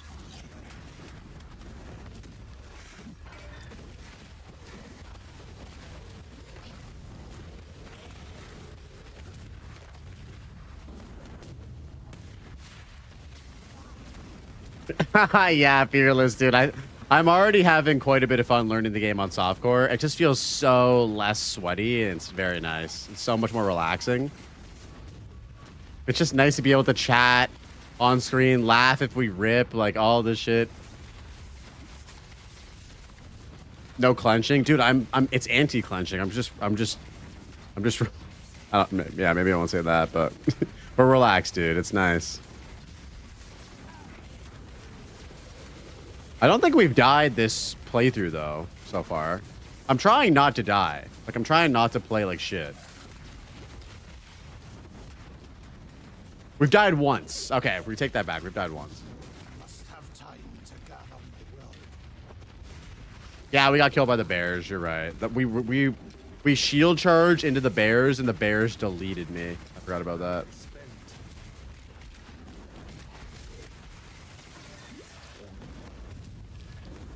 A dead man and a living machine. There's your truth, heretic.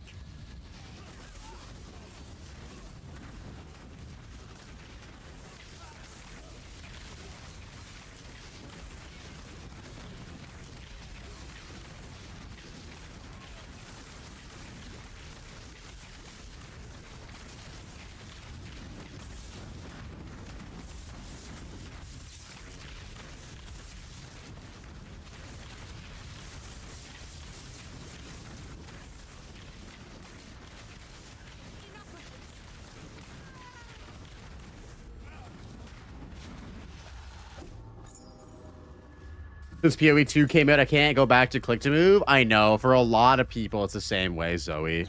A lot of people feel the exact same way, dude. I don't have the mental bandwidth to learn PoE now. Yeah, I mean, Fearless, dude, just hop in. What I've been saying constantly over the course of me learning the game, it's an acquired taste, dude. Hop in, play for a bit. If you don't like it, that's fine. Try it out next league, you know? Over time, I feel like it grows on you, which is weird to say, but it's like a fine wine, dude. At first, it's like very fermented, but when you drink it more, it tastes better. I feel like I don't know if that makes sense, if that's the best way to say it, but yeah, we're probably gonna build off of that.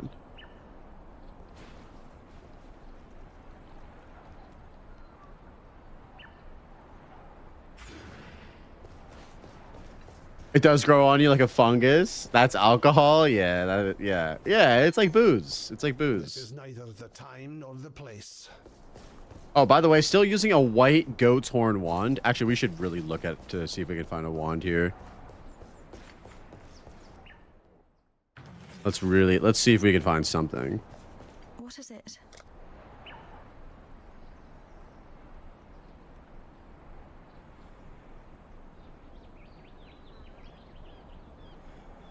I think we're able to craft, actually. Oh. Hold up. Do you have a favorite beer? Oh, that's a good question. I think, like, generic beer. Ooh, what is, like, a good generic beer? Oh, shit. I didn't realize it was going to make it. Oh, no, dude.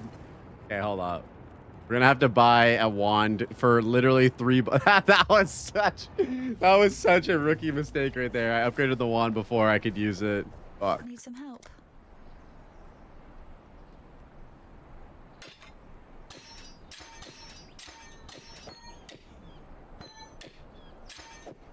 Be careful.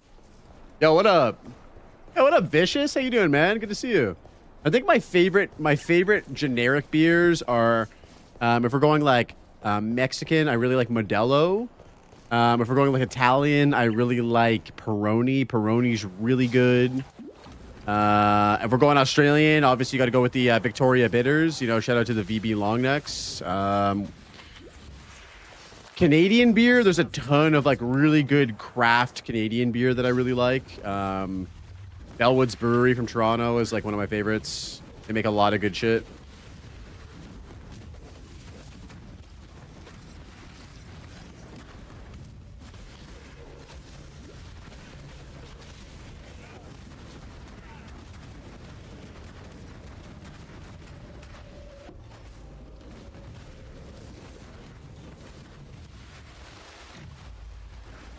German beer? Ooh, I don't know. I don't really have too much experience with like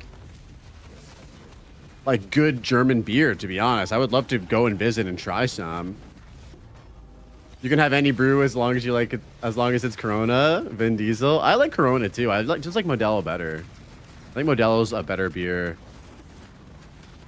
for my taste. All right. The flat fire damage is going to be massive. Oh my god, look at that damage.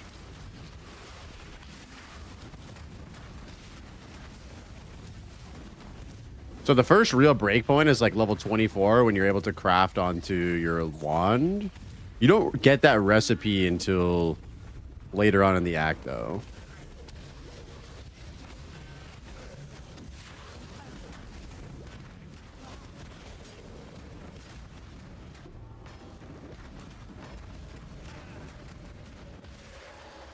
Solaris level 2? Yeah, that's it.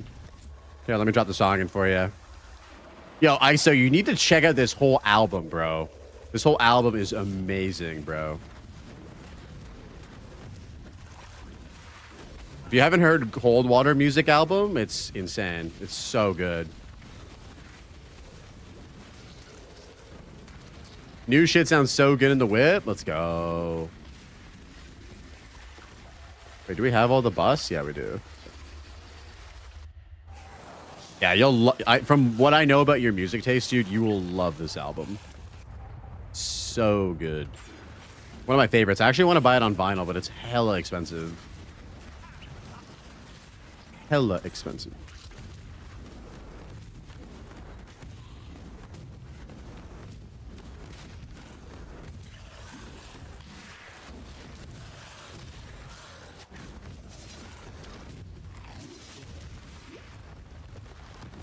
Became a collectible since COVID. Yeah, unfortunately for my wallet, I can't afford. What build are you feeling for the upcoming league? We're practicing KF Totems right now. KF Totem League Star. That's where I'm probably going to go with.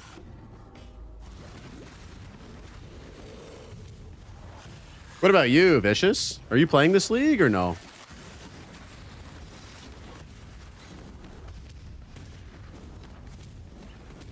Is this one from the album too? No. This is just MF Doom Special Herbs instrumentals. These are just all the instrumentals that MF Doom made, part of that. You should definitely check out Special Herbs if you haven't heard MF Doom's like instrumental music. So many amazing tracks. Yeah, dude. Doom is the GOAT. Is this where you're supposed to go right here? Oh no, I should have ran past it.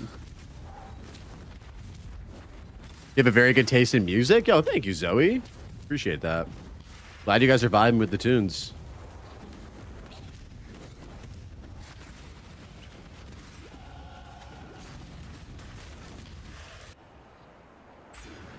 Ah, shit. I should have put that in a different point. Oh, well. Not a huge...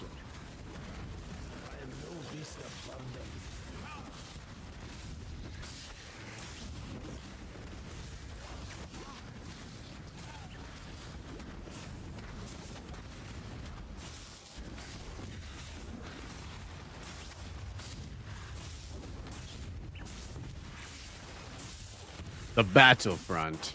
MF Doom and Jay Dilla have the best beats. Yeah, I would also say Nujabes or Nujabes, however you want to say it, also was up there. DJ Premier, incredible producer, has made some of the best hip-hop instrumentals like ever made, like full stop. Who else? Pete Rock too, man. Like Pete Rock has done some incredible production as well. Yeah, ISO, there it is. I was just about to say, bro, Pete Rock, of course. Do you have any? Do you know anything about Terror Zones? Terror Zones essentially change like the level of that zone into like the max level. So it adds like a modifier to make the area harder, but it also allows for every single possible item in the game to drop. So before Terror Zones, there were specific items in the game that you couldn't get unless you did like Bale runs or like Chaos runs, because those were like higher level zones. Even like the pit or ancient tunnels, for example, had like a higher zone level, which therefore translated to like higher item drops, or like higher level item drops. And so the terror zones just kind of rebalance it so that you can actually farm like a variety of different zones within the game. If that answers your question.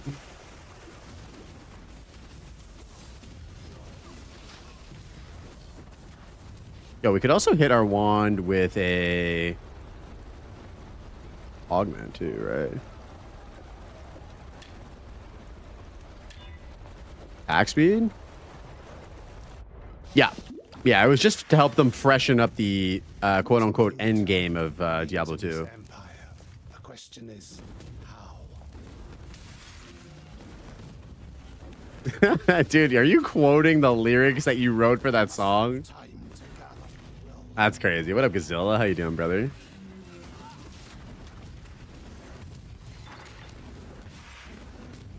You ain't wrote that shit? What do you mean? Where's that she from?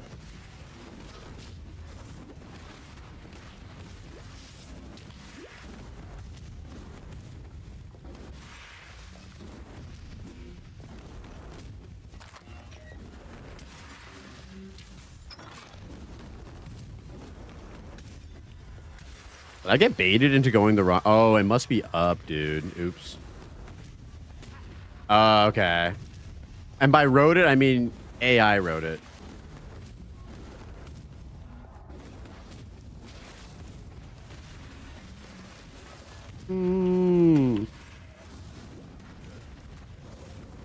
AI is getting kind of crazy.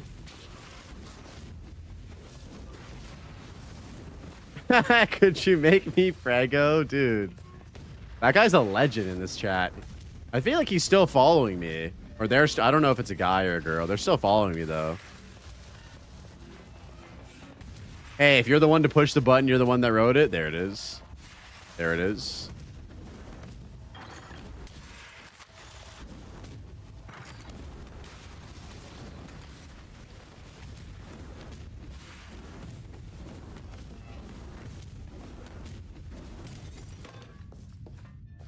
I am no beast of burden.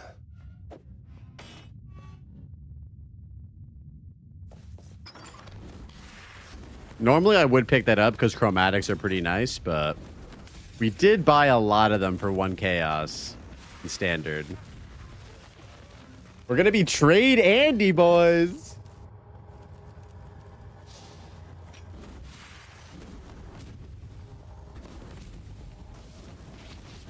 You might not like it, but that's what peak creativity looks like. True. I mean, you know the phrase, good artists borrow, great artists steal. Isn't AI just stealing everything?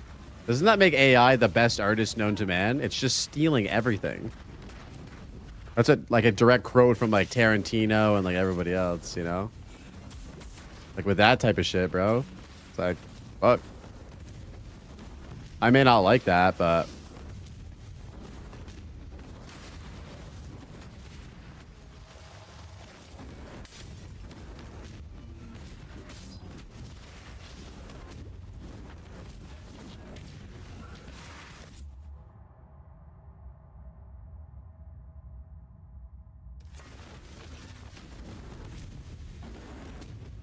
I thought it was a Picasso quote, but who the fuck? It might be. I don't think it was. I'm just saying Tarantino said it. Definitely someone else before said it. I'm not sure Tarantino's someone I want to quote. Shit, bro. Believe me.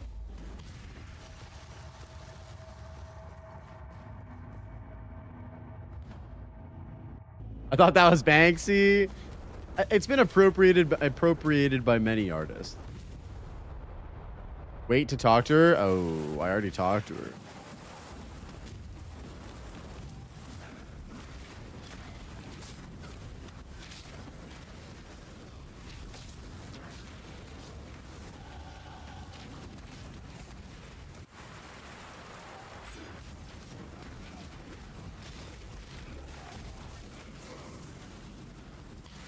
I love Frostblink so much.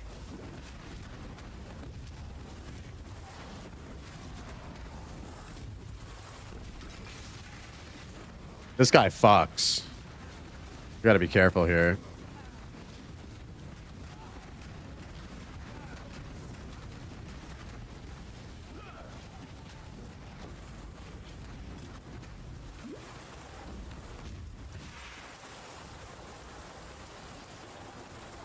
Quoting Tarantino, friends with Major, you really aren't helping the foot fetish allegations, bro. What the?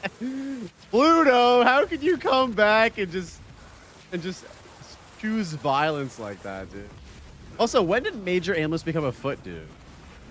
I don't remember that ever being a thing. Like, where's the source material from that?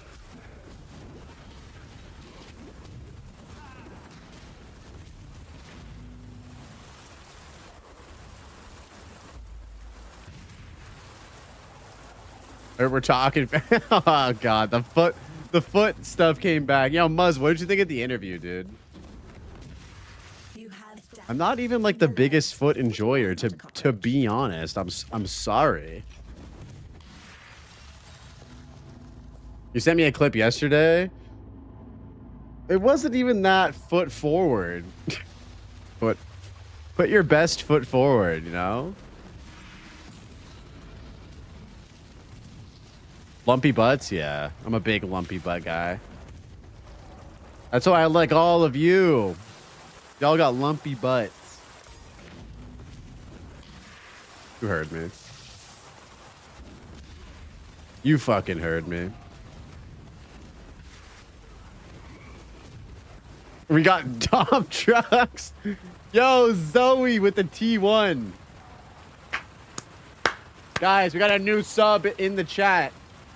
Zoe, the new sub of the day. Let's go. Thank you so much, Zoe.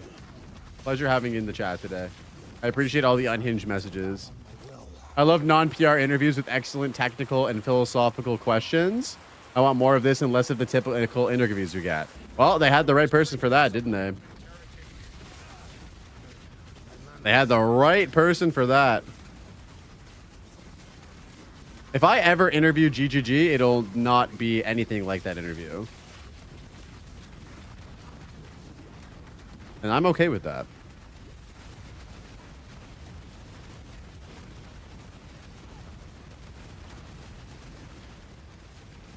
I'm dying! We're talking about the Jung Roan interview that just finished. We just finished watching it. Someone actually subbed to this guy? Dude, Zoe's a hero right now. Don't take that away. Don't take it away from them. Oh, snap, I'm late? Dude, you'll be able to watch the whole thing on YouTube, I'm sure. Not that far away. I'm okay with normie interviews, but it needs to be balanced with turbo nerd shit like today. Yeah, and that is why I think today's interview was successful. The turbo, there's gotta be a balance, right? Turbo nerd shit mixed with normie shit and everything in between.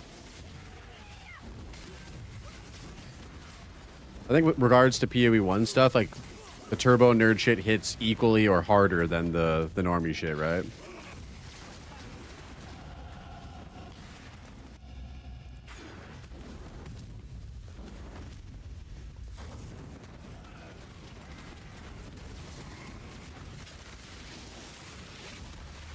I can't wait for the awkward beginning to be on Exiled again. True, yeah, that's gonna go hard. The beginning was so awkward, but I feel for that so much because all of my podcast beginnings are all awkward too. Like straight up, every single one of them's awkward. It's only after the first like 15, 20 minutes after the ice gets broken, that's when like the real vibes begin, you know? And if it's still awkward by then you just have an awkward guest.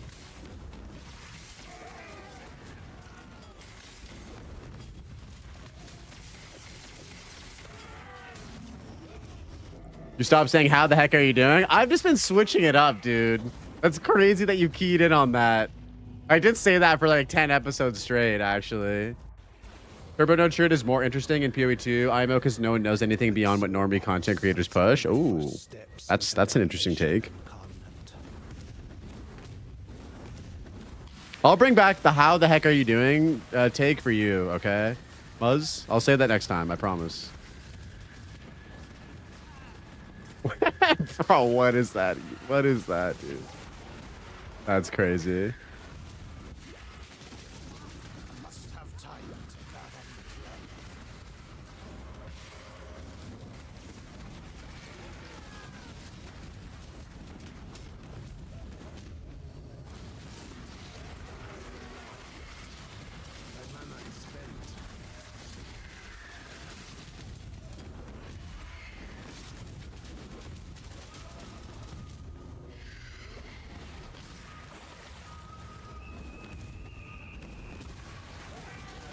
Oh no. Oh no.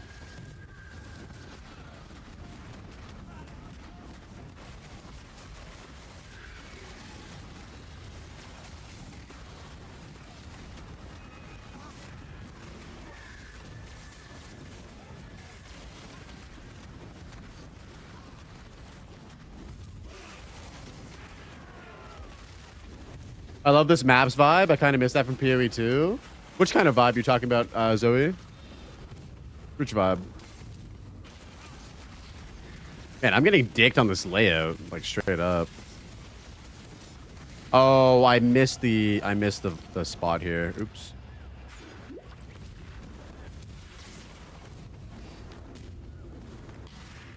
Oh, the dark and twisted and scary vibe. We have some of that in PoE 2. What do you guys think is like the most evil layout in PoE 2? Like the dark and scary and creepy vibe.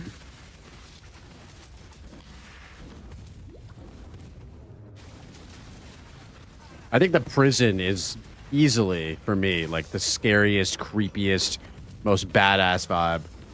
The prison in Act 4 is fucking amazing. Like the vibe in there is so creepy, so scary.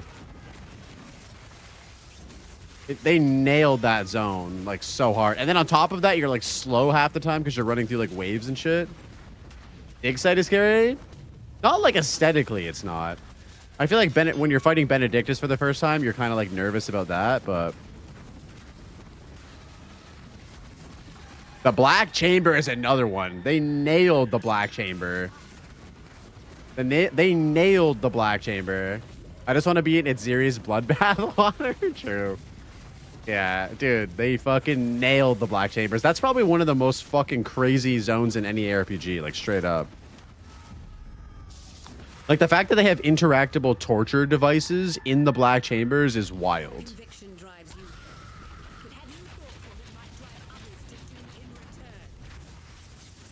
Can I destroy these portals?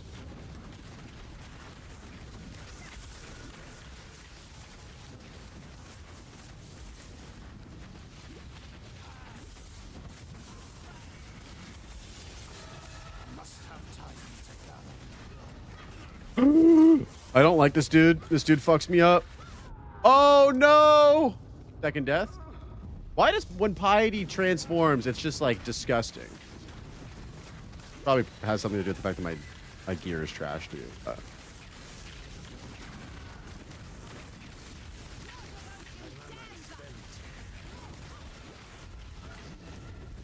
I'm just running. I'm straight up running. HC player, by the way. Oh! Damn you!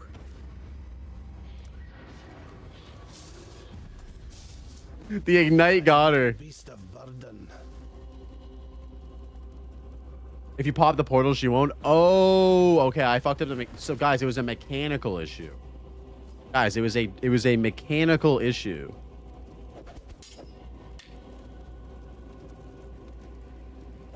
It was a mechanical issue, boys. I also am wearing a 39 armor and 14 energy shield body armor. That also may have something to do with it. Let's gamble a new body armor. What is that inventory? Don't look at my inventory, bro. Don't look at that. You see all this? Don't look at that. Don't look at that, dude. The jet pilot tread carefully. Yes.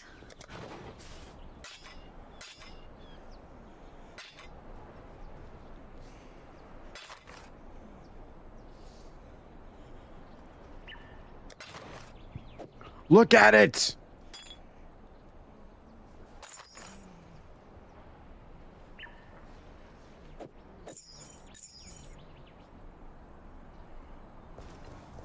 What are you? Tread carefully. Is there a mastery we need to pick for this? Ooh, we're gonna get that later.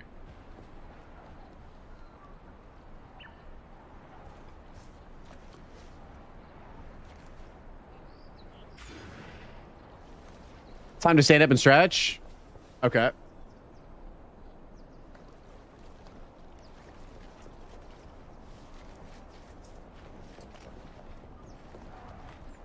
Oh, I needed that actually. Thank you, Kongley. I needed that. I'm invigorated now. That's like a good stretch, boys. Nothing like a good stretch. We don't really need any of these items or these gems. Bring me back something nicer.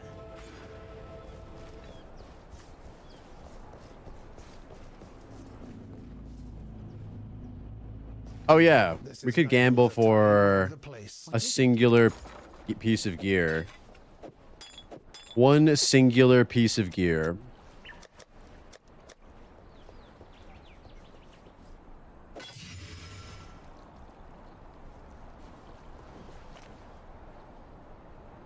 Goodbye. Is Kongley your wife? Yes. Yes, he is. Why, yes. Yes, he is.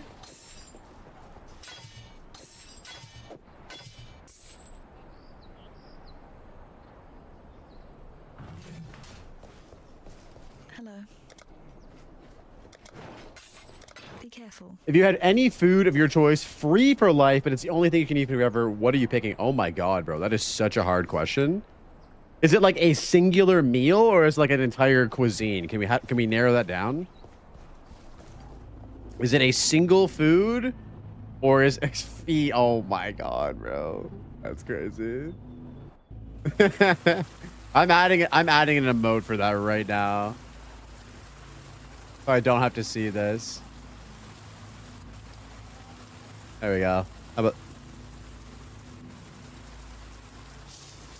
basically any dish, so whatever the topping and sides are. Oh, dude, that's such a hard question. Shepherd's pie is a really good one. I love shepherd's pie. I could probably eat that every single day if it's made well. Okay, Lost, give me your choice for that first. I'm gonna have to think about it. I can't do that one on the spot. That one's like too hard, bro. Japanese curry, I love. Dude, oh my god, the Japanese curry in Japan was so good, boys. God damn. You had some homemade lasagna today. It was proper tasty. That sounds delicious. I love lasagna.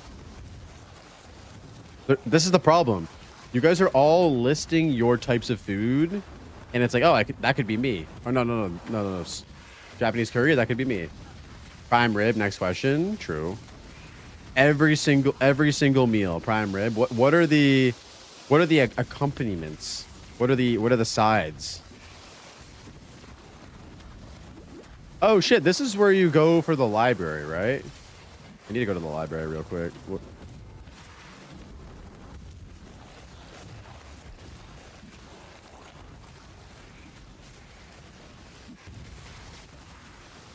Yeah, this is the I need to get learned in here. Our Jack will take a side of Sekima sauce. Bro, what the fuck is Sekima sauce?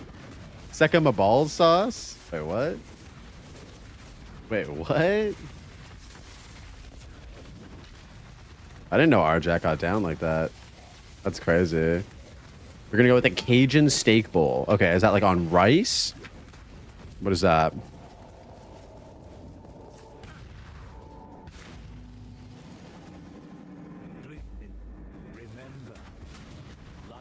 All right, let's find the candlestick.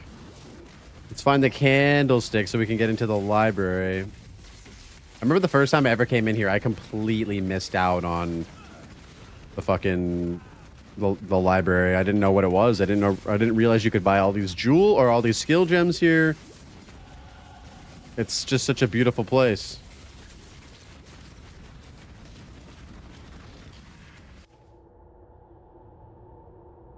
Increased mana reservation, efficiency of skills. Beautiful. We'll take that. Rice, potatoes, peppers, onions, steak cuts, and ribeye. Oh, that sounds good, and it sounds healthy. What about guacamole in there? Can we get a little guacamole in there?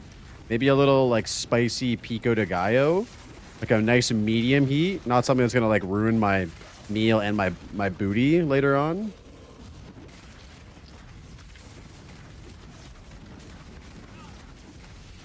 There's a lot of builds where you just skip it, but when it's good, it's good. Are you talking about the library? Okay. Yeah, I guess because like by the time you get to Act 6, you also open up the potential for getting every skill too. You haven't tried it with guac? Guac and chips is like crack. I fucking love guac and chips, dude.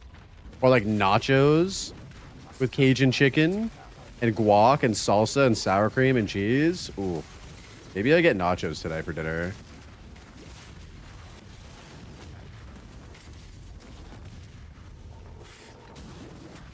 There has to be a large impact. True. I don't know if you get Firestorm from a quest. I'm doing this so that I can get Firestorm. Because honestly, fuck rolling magma. Straight up. Straight goods. Straight goods and services.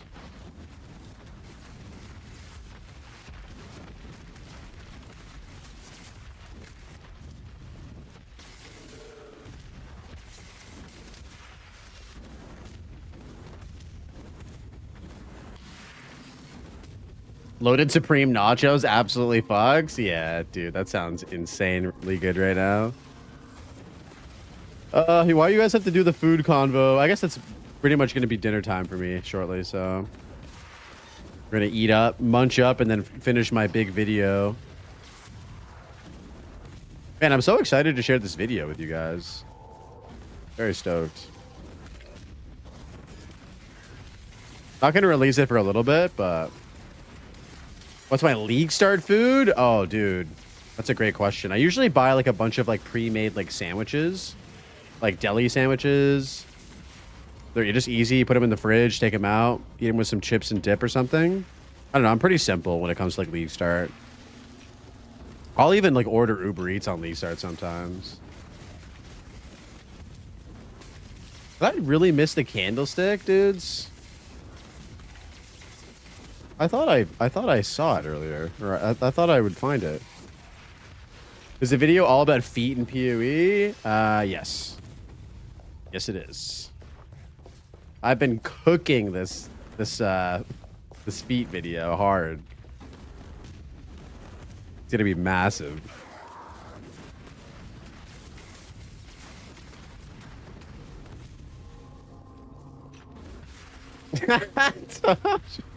Bro, that's crazy. That's crazy, dude. No way this man just said toe jam and appetizer in the same sentence. No way that's a thing.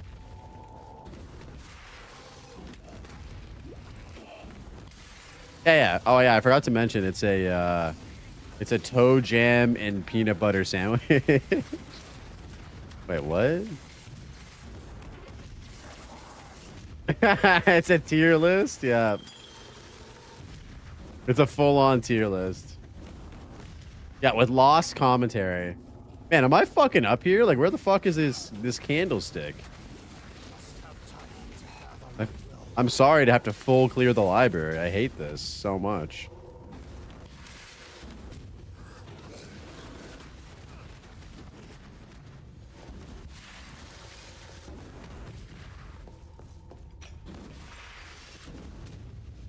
Oh, there it is. For fuck's sakes.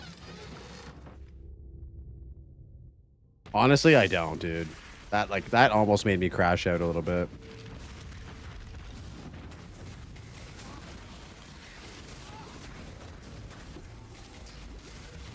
I was getting close to crashing out, but then I restrained myself. I will prevail.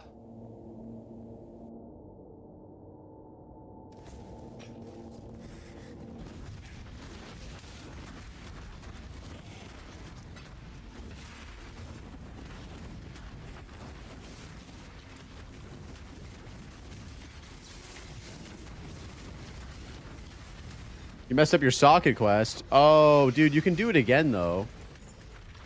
You can do it again. You can do it in nightmare mode and hell mode. You get 3 socket quests, so it's not the end of the world. Level 1, you got a 58% fizz staff with 2 skill. Wait, what? You're insane. Time to just swap to plants. Fuck. Oh, shit. Oh, shit. Time to just swap to plants and fuck playing monk, you know what I'm saying?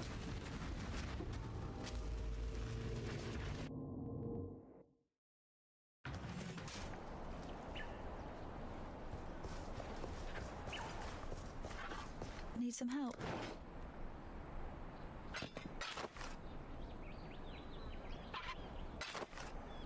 Be careful.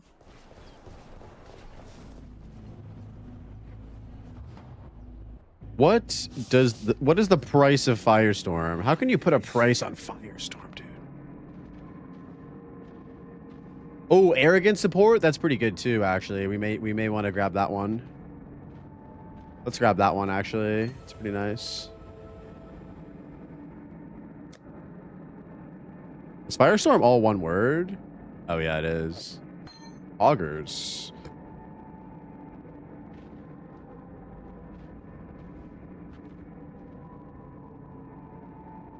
Let's speak again. All right, so in Firestorm, we want to do Elemental Focus. Do we have that one?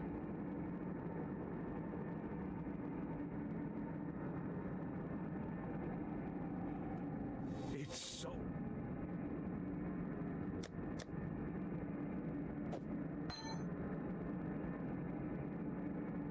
Man, we really need to get a new helmet, actually. Jesus.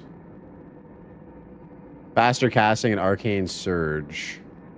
There we go. Faster casting, arcane surge. Okay, let's go get a new helmet.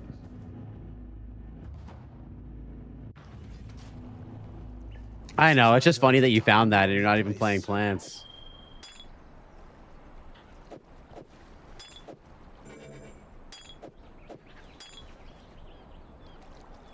Talamoana.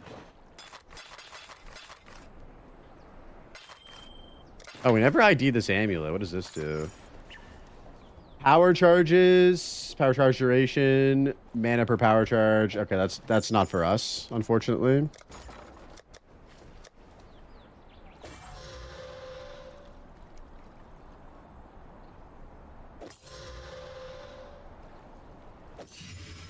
Oh.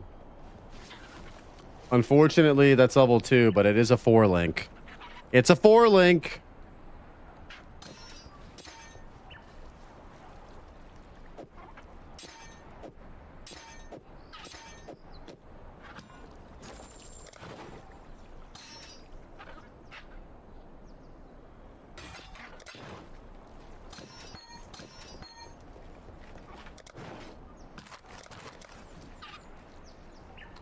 There's a 4-link, boys. Did I miss your channel point redemption? Which channel point redemption? Oh my god, I did, Zoe. What was your... Can you relink your song? I'm sorry about that. I completely missed it. You're not wrong.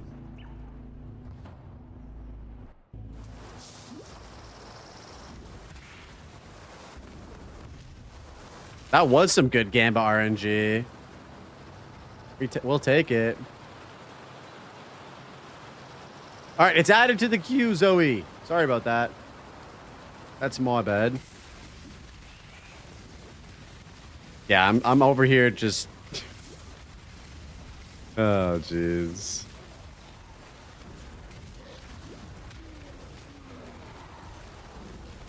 Trying not to get clipped out of context here, boys.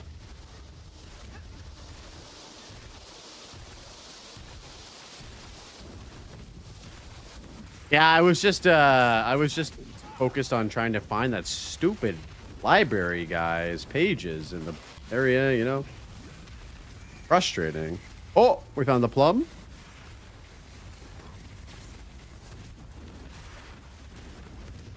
But now we're good. We got Firestorm.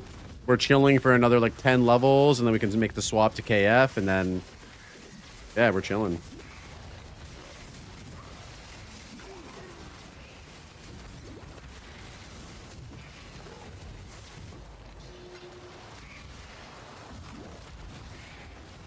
We are going to be being chilling.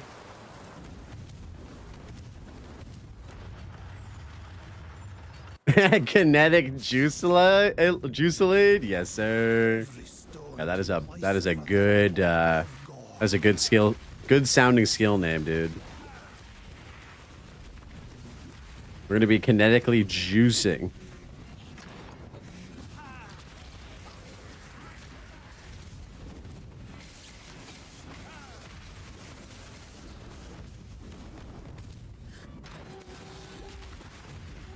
Oh, this is it?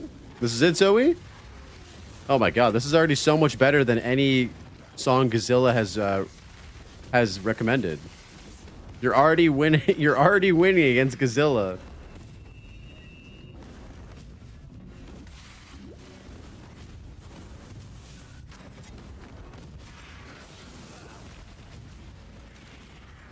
Oh yeah, this is vibes.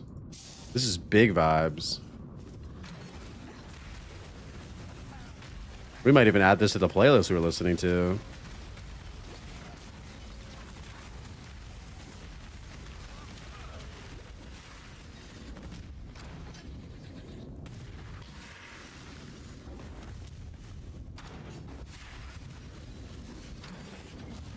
Definitely. If this is the type of stuff you're vibing with, 100%. I mean, I listen to it. You guys know me. I listen to a ton of shit. I listen to a ton of different shit.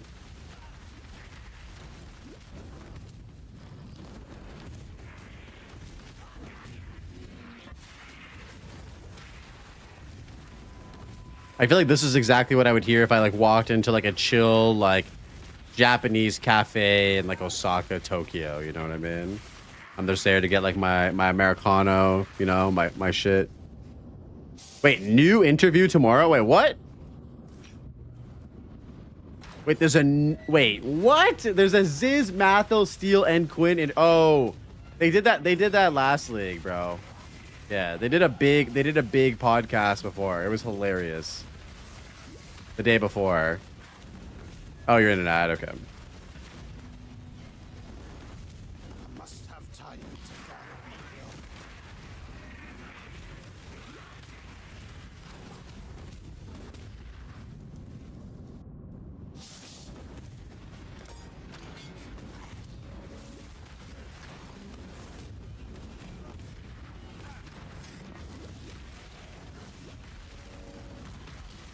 He tweeted his new title. Okay, well, I'll get to I'll answer your questions when you get out of the ad hell. Okay, welcome back from ad hell. Okay, so Kush, they did that last league too. They did like a big thing before 0.4 for PoE 2. Yeah, it was hilarious. Always hilarious.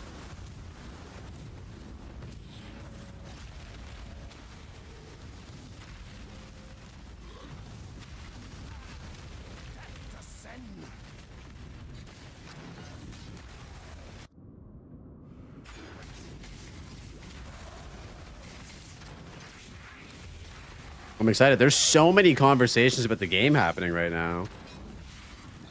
I'm going to reach out to Palstern tomorrow morning, I think, and ask him if he wants to be on my podcast next week.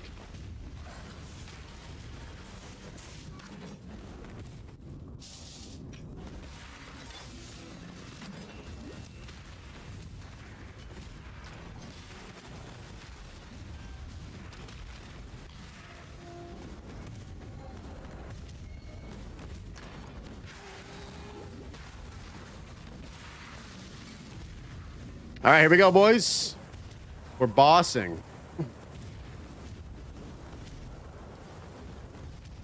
Exile has tested you, my brother.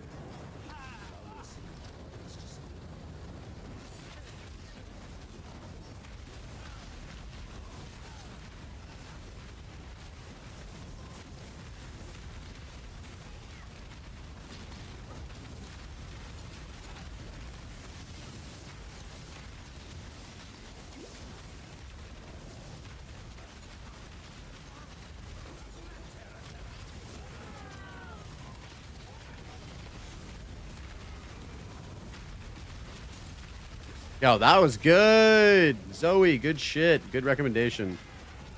Very, very vibes. I'm going to save this whole album, actually.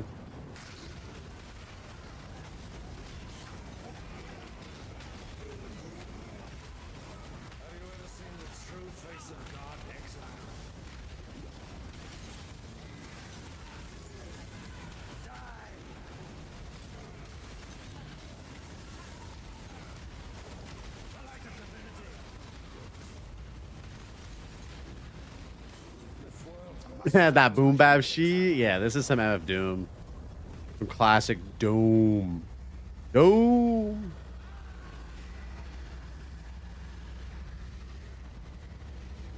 Do I know Grammatic? I fucking love Grammatic. There's a lot of Grammatic in this playlist, actually. Accordion, banger. Certified banger. You already know.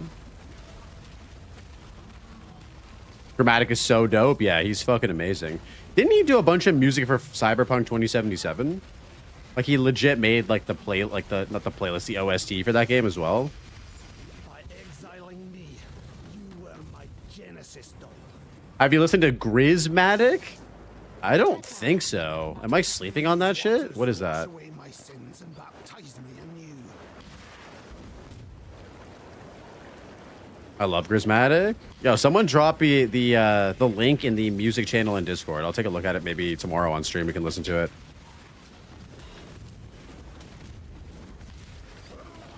It's a collab with Grammatic. Oh shit. Hell yeah. Yeah. Link me that shit in Discord. We'll throw that on tomorrow. We may start off with this album, the Jiro and Igaki and his Soul Media. We might start off with that as we sort of work our way into the day.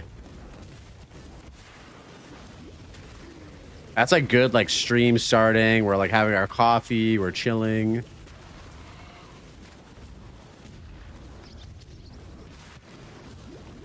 Boom bap for life. I fucking love boom bap. I always will. Been listening to this shit for like 15 years, like straight up, since I was like in high school.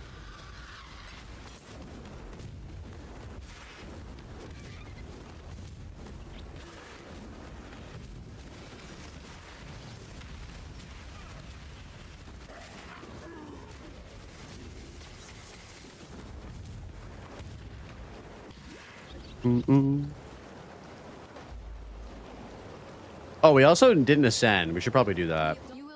Let's go ascend real quick. This is neither the time nor the place. I am your holy.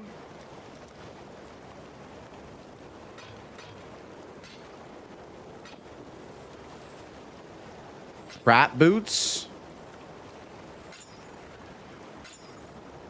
Life will go on.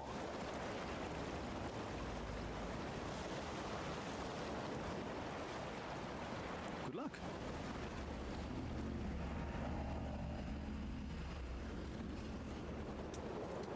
There's only 3 songs. Oh, there's not even like a full album? Who's the Grizz in Grismatic? Who puts the Grizz in Grismatic, dude? Not to be mistaken with Riz. Who, me?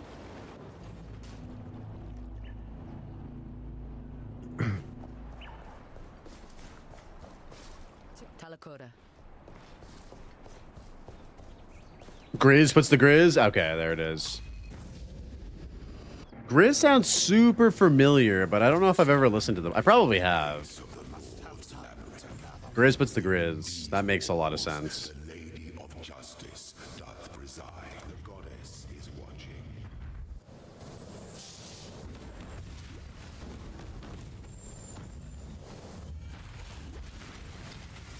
Yo, Azizel, what's up, dude? Good to see you, man.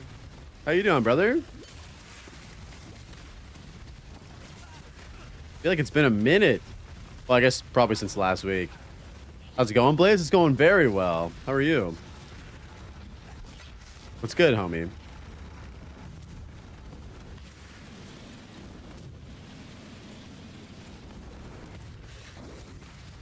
You're in the campaign in 3 hours? No. We're learning, dude. I think if I get down to like 6 hours, I'll be happy. But definitely not 3. 3 hours is probably not going to happen this league unless I really practice. Yeah, 6 is all right. And it'll be in softcore, so we're chilling. Are you playing on Friday, bud? What's your plan?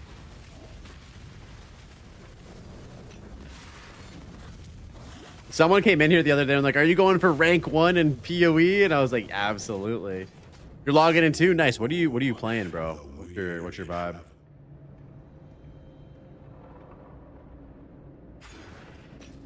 You don't know what you're playing yet? I got you. It's tough to figure out, man. It's really tough to figure out. It's a big question.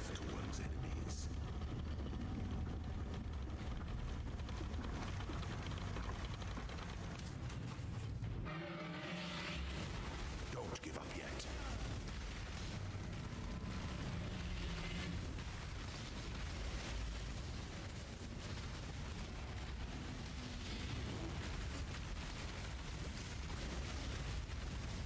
By the goddess, what ambition.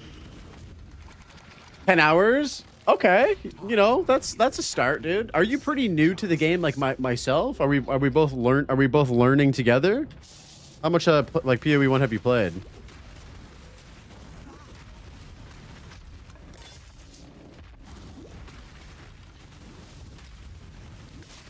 I think 10 hours is kind of close to where I was at, honestly, on my last run. Streaming definitely does not help, but you know me, guys. I would never blame chat for my failures. Oh, you're a new... Yo, dude, we're literally the same, Azizel. We're literally the same, dude.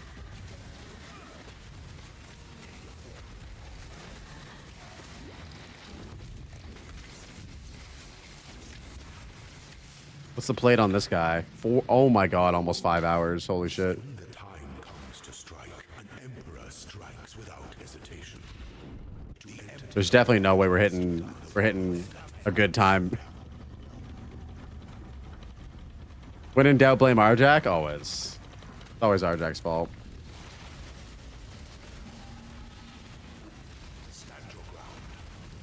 Just making little micro adjustments, you know, trying to get better slowly over time. Such resilience. This empire remains filled. I blame you for everything? True. Okay, I got you. Yeah, thanks for sharing that. That sounds sick.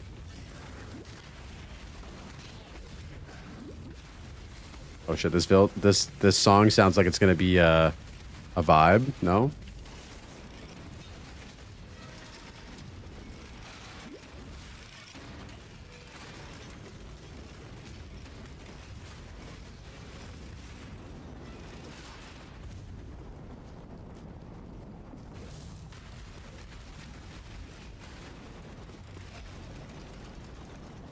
Oh, I don't want to go in here. This whole area looks like it sucks.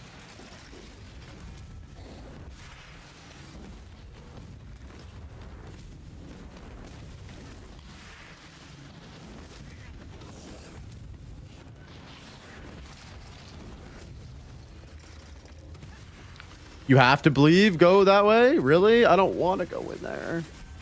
What if I go this way?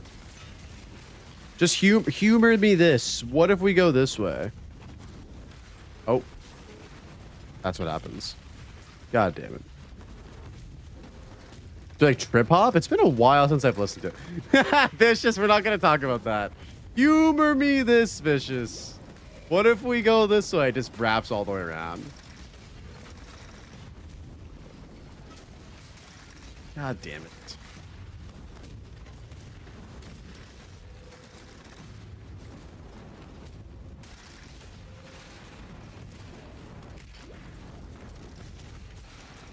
Oh, that was stupid.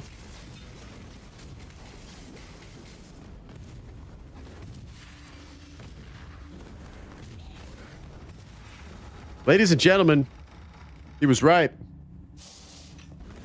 In a comical fashion, Mr. Vicious was always right from the get-go.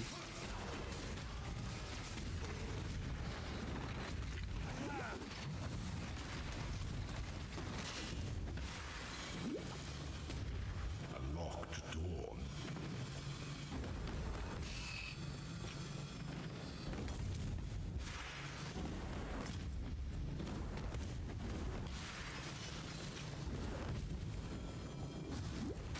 Oh, I got you. Having a triple health flask is a good thing. I remember incorporating that into my playthrough when I was doing hardcore. That is a great idea.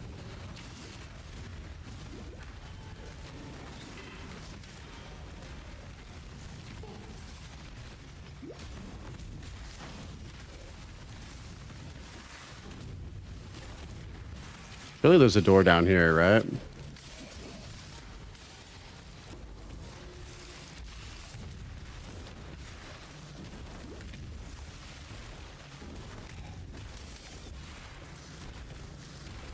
Nice, we made it. Can afford to be promising. An emperor must navigate your empire through troubled waters. Oh, dude, I should have got the lower duration gem. I forgot about that. God damn it. I could have added some quality to that. I need to make a note of that for next time.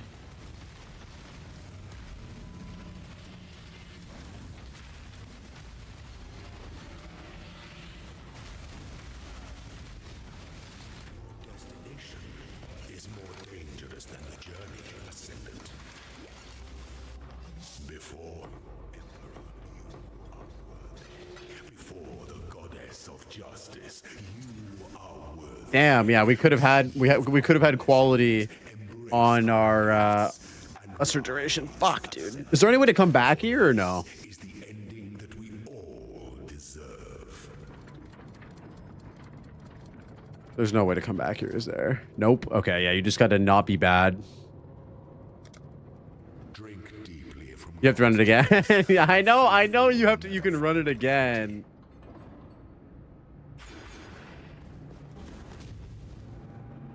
Sometimes you can hit like really big quality upgrades too on them, can't you? The time nor the place.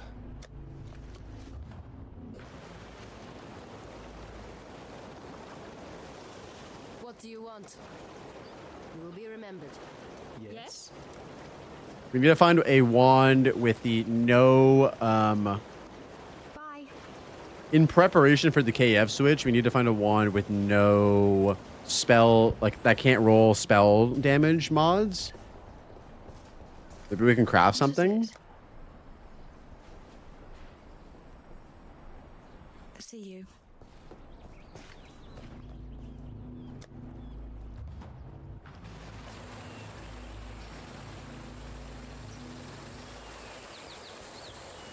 I am not sort of.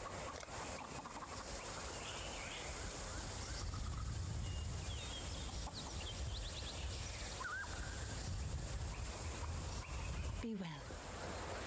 All right, fuck it. We keep going.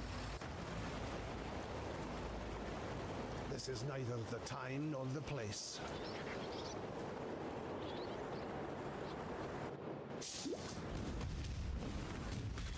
Level 40 blasting wand. Gamba for it. Okay. Thank you for the tip.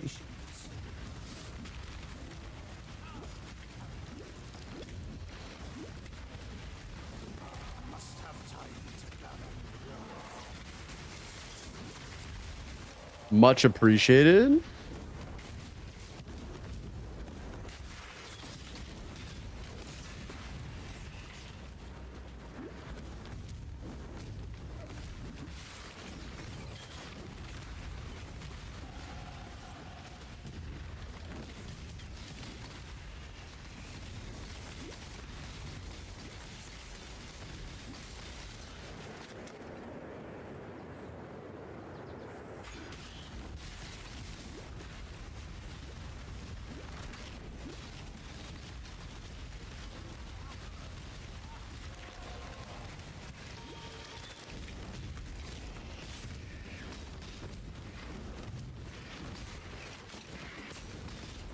Did I miss this in the center? Or is it just over here?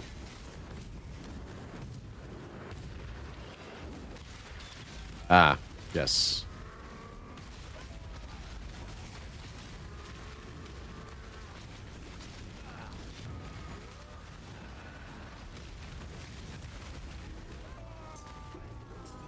You are free now, Vor. Go with God.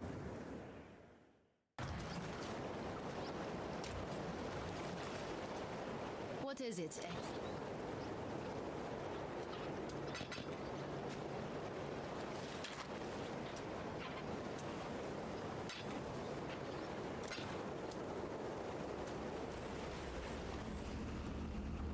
Into the mines. I actually fuck with Act 4 and PoE 1. Act 4 is pretty chill.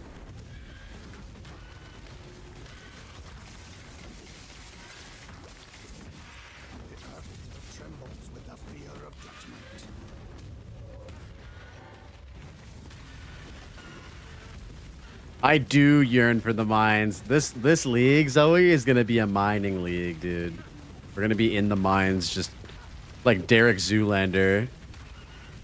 I'm gonna get the black lung pop.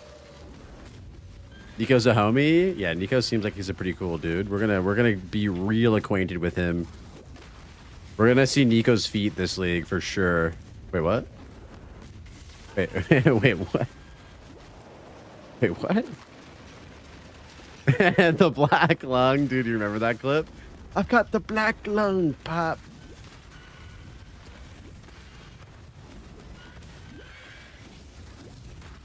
Chat is starting. No.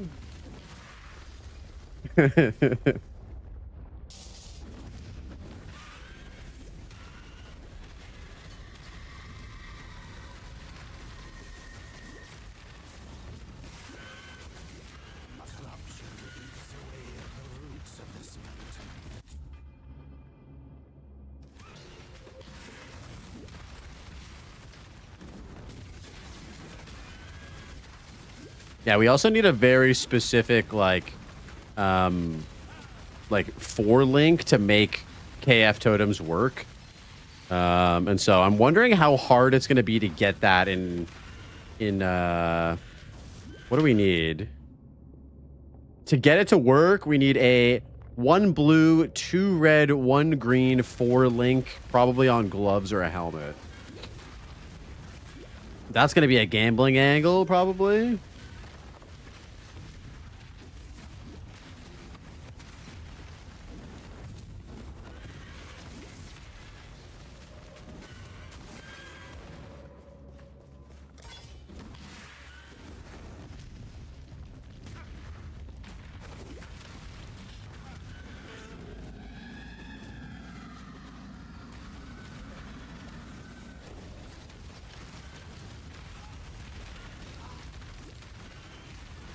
You're summoning demons? What do you mean? Where are you summoning demons? Oh, like you wanted to last week? Okay, I got you.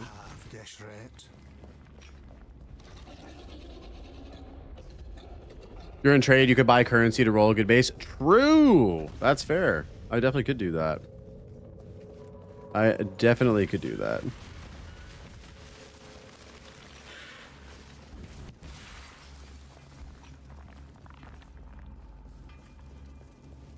Yeah, I'll send you the playlist. Just because you asked so nicely. Got you.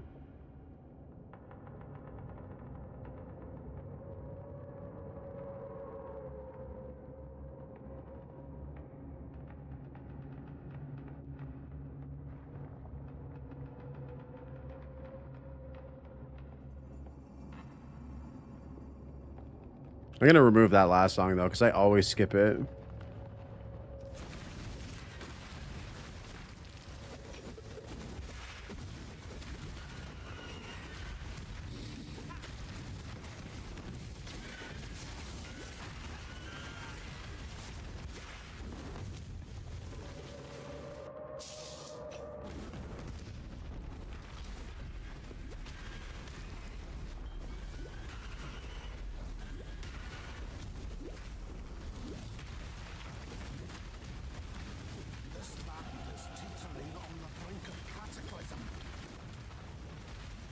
Every time I play this game, I remember how dope alterations are. Yeah, alterations are amazing. They work extremely well for PoE 1. I don't know if they belong in PoE 2, but, I mean, they could, in theory. Kong Lee, hit me, brother. Oh, what a laces. How you doing, my G? Good to see you, dude.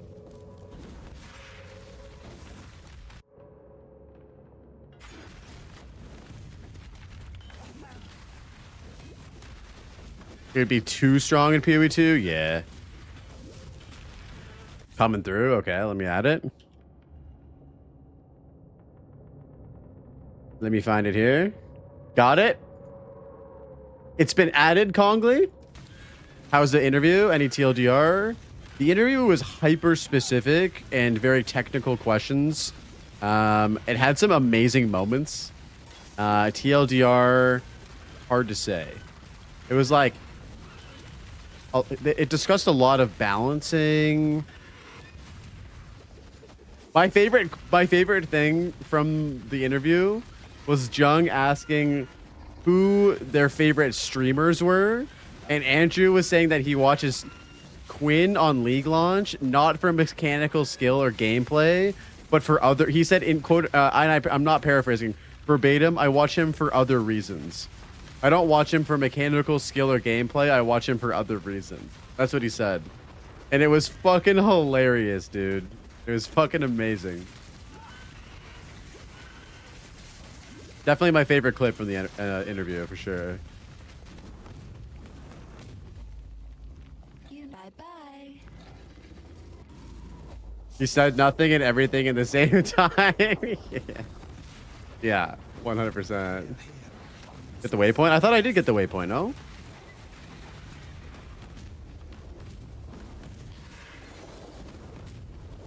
Am I dumb for not getting that? Oh my god. My bad. Thank you, Vicious.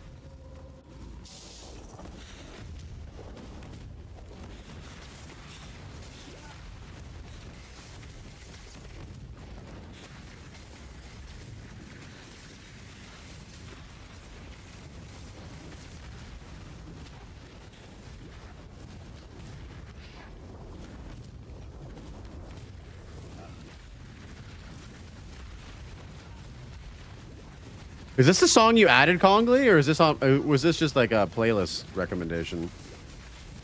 Sick. Nice, dude.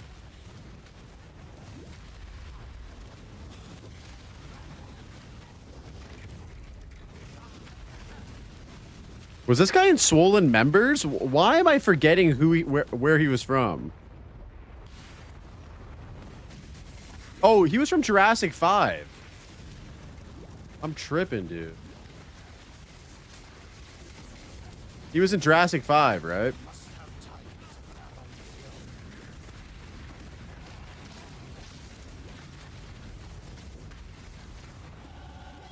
Yeah, it was 100% Jurassic 5.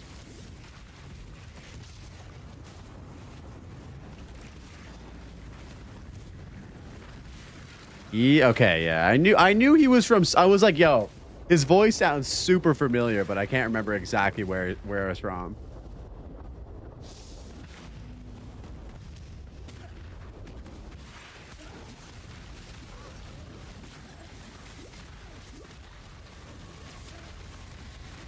Oh, yes, I can, babe. Oh god, I just missed his call. Shit. Get him to call me back. Call him back right now, and I'll let him in. Fuck.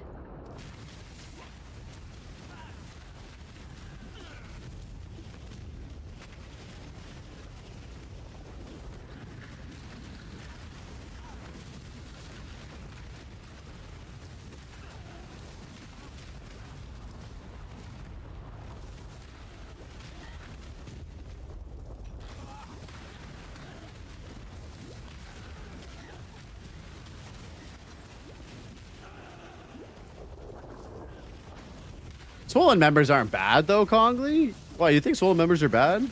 There got some bangers.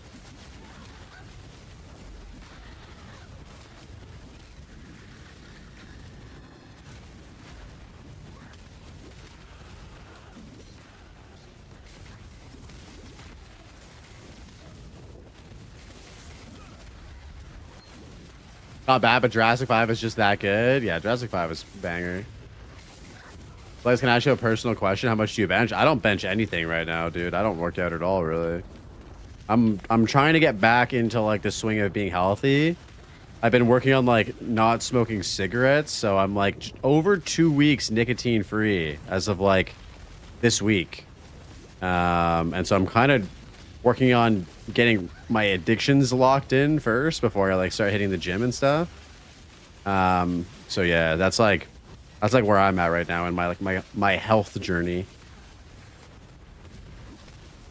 Week 2 sucks. It's actually been pretty decent. Yeah, I feel like I've gone over the hump now. You know what I'm saying? Like it. And I've been struggling with this for ages. But yo, I think this is what we need for the builds. Hold up. 2 red, 1 blue, 1 green. 2 red. Oh, we found it! No way, we have the 4 link we need. Holy shit. That is a great feeling. We got a sleeper build. Hopefully by XLCon we have a sleeper build locked in. I'm just skinny, dude. That's it. Not a lot of fat. Not a lot of fat under this hoodie.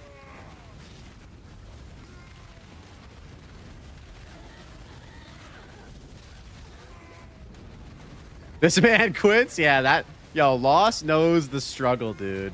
He's got the he knows exactly the days where you don't want to fucking mess with him or talk with him, you know? He gets it. Yeah, he's a pro quitter, dude. We've all been there. I mean, fuck, if you're addicted to cigarettes, you know exactly how it is. That's relatable as fuck. To damnation, Calm. Find another.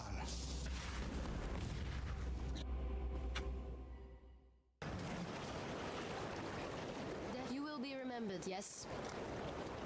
Go where you are needed. Yes. Take care.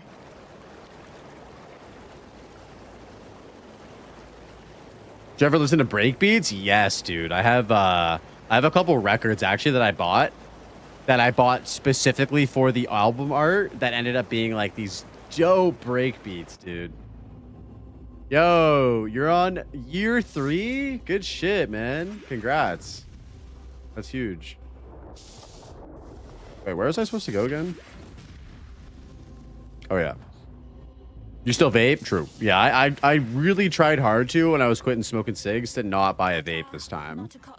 If you guys watch old podcast episodes, I vape like a fucking chimney. I don't know if you guys have been hanging around the stream that long, but like when I started streaming, I was vaping like constantly. I don't know if any of you guys remember that. Who remembers the vaping Blaze vape days? Anybody? You're lucky you don't get addicted to stuff. I like nicotine, but sometimes I forget to smoke for weeks. That's amazing. That's fucking amazing. Oh, you break, dude? That's sick. Fuck yeah. I've always wanted to like get into that, but I'm just not rhythmically inclined or gifted. That's sick though, dude. Fuck yeah. Hey, Vicious, I knew we had some a reason why we always got along, dude. That's how I got into hip-hop music? Fuck yeah. I'm at like 100 days booze free. Next up is the vape. Yeah, the vape is fucking hard, bro. When I was vaping, that shit was literally glued to my hand. Like I would wake up and it would just be in my hand. I'd go to sleep, it'd be in my hand. Unless I lost it. But I had like 3 at the same time in case I lost one. So it was just bad, dude. The problem with vaping is that like it's so accessible because you can just vape everywhere, you know what I mean? Whereas with cigs, like you have to actually take the time to like go outside and like smoke a dart, smoke a cig, you know what I mean? Which I actually prefer because I feel like with vaping, although I feel like it's better for my lungs, like I have asthma and shit, so like my lungs were fried when I was smoking a lot. Yeah, it was like I felt like I was smoking less when I was smoking darts, even though my lungs felt worse. Yeah, like I like that, like go outside for 5 minutes. Like you'll notice, like even when I'm streaming these days, like I don't take a lot of breaks now. Before I would go out and smoke every like 2 hours while we were streaming, you know. Now it's just like we're dialed in. The only time I take a break is when I use the washroom, which is like very minimally. Yeah, I can't get into the pouches, dude. It's just too easy. I'm really trying to like get off of nicotine and like take control of my life a bit more. I feel like I've been like totally taken over by that for like so long, man.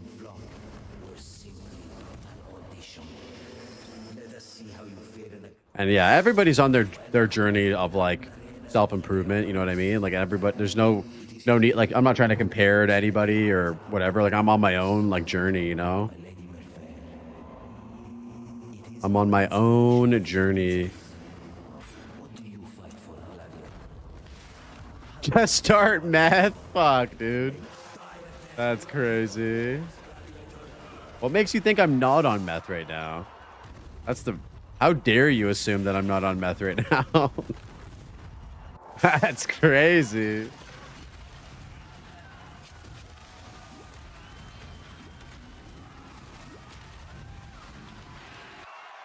Meth is good for losing weight, I hear. Dude, I don't need to lose weight. I need to, like, gain weight. I want to get jacked, boys, for ExileCon. I'll probably start working out, like, more this month, I think. So when me and the lady move in April, like, we're moving at the end of this month together.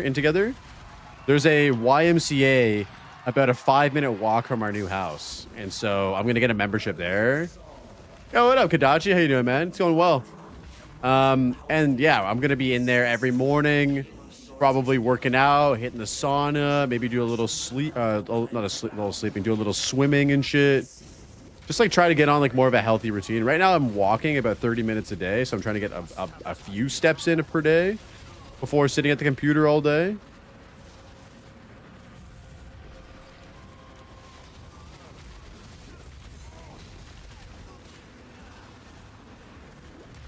Make 5 or 10 push-ups at the channel point redeemable. Oh, that is a good one. You guys are going to destroy me. I'm going to need to get like another camera set up so you guys can watch though. Watch my terrible form. Yeah, I will start by going to like the gym like twice a week or something. And just doing a lot of walking still. I love walking and I love biking. So those are going to be like my two main things. Like where we're moving, there's like a waterfront like biking trail and running trail and walking trail. And so, like, I'm definitely going to be hitting that up a lot. Bro, the PK, that's crazy, dude. That's crazy.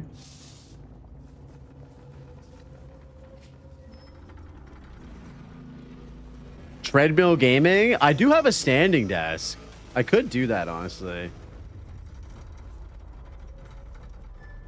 Swimming is really good. Yeah, and the YMCA has a nice pool. Nice heated pool. Could do like some laps and shit. Swimming is great exercise. It's a great workout. I don't really love the idea of like combining working out or like exercise with gaming. I feel like my gaming is like sacred, like sitting in my chair and chilling type shit. You know what I'm saying? I don't know. Maybe I should be more open-minded to like getting like a treadmill underneath my desk or something, but yeah, I like that sitting and chilling time. But it might be an option. I'm not discounting it. That reminds me I should play some Pump It Up today. Yo, Scrimps, get it in. I'll tell you though, man, getting into any kind of shape is 70% diet based, 100%, dude. 100%. I want to start eating cleaner and shit like that. Getting my appropriate nutrition up. I feel you on that. I don't really drink alcohol, so that's good. Like I can work out and not feel like I'm wasting my workouts by like drinking and shit. Yo, unique goat's horn. That seems like a pretty good like beginner rolling magma weapon.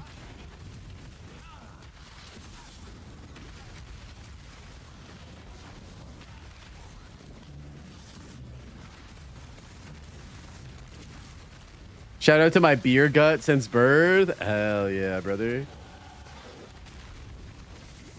I was working out like mega consistent, but I would find it hard to balance league start, work, and working out. Yeah, the balance with everything is tough, man. It's all about routine, right? Routine is key. Routine is key. And of course you can break routine for stuff like league start, as long as you can like get back into the swing of things, you know?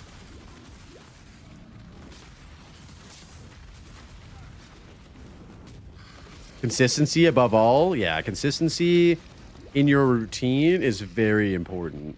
Absolutely. And like I feel like I'm just getting my routine down.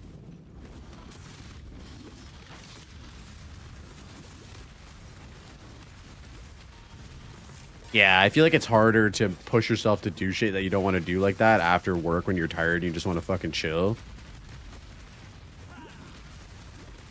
That's the tough part about fitness too, is that you have to show up for yourself, and you got to hold yourself accountable to those commitments of consistency, right? Like that's like the key. And I love the advice of like, don't bite off more than you can chew, because that's how you really fuck yourself over. You go too hard, and I'm speaking from my own personal experience. Like you go too hard, and then you just don't want to do it.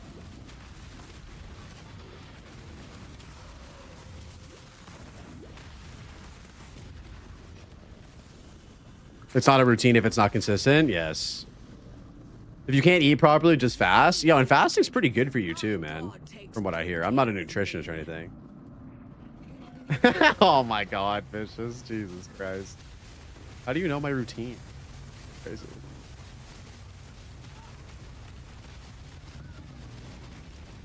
How do you know my routine?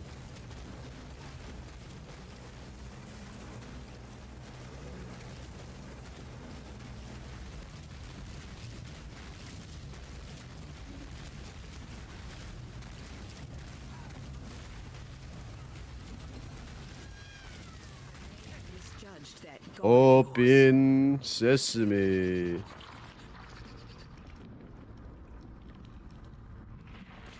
It's a lot easier to go to the gym when you work outside your house. You can just go from work to the gym, no excuses. Yeah, 100%. I always feel amazing after a good 2 to 3 day fast. True. Routines are not for everyone, though. I can't do the same shit every week. I need flexibility and change. Yeah, of course. You can... I think an important part of it is incorporating change and flexibility within your routine. Like changing what you exercise you're doing, changing what you're eating. Like, you know, adding in some spice to life is... Like, that is so important. If you do the same shit every single fucking day, like, that works for some people. I'm not judging you if you do that. Like, that totally works for some people. That's not for me. I need vacations. I'm away from shit. Like, you know, that's why I always ask about balance on my podcast, is because I think the conversation around balance is super interesting, and hearing like where everybody's at with regards to balance is also pretty fascinating for my own perspective.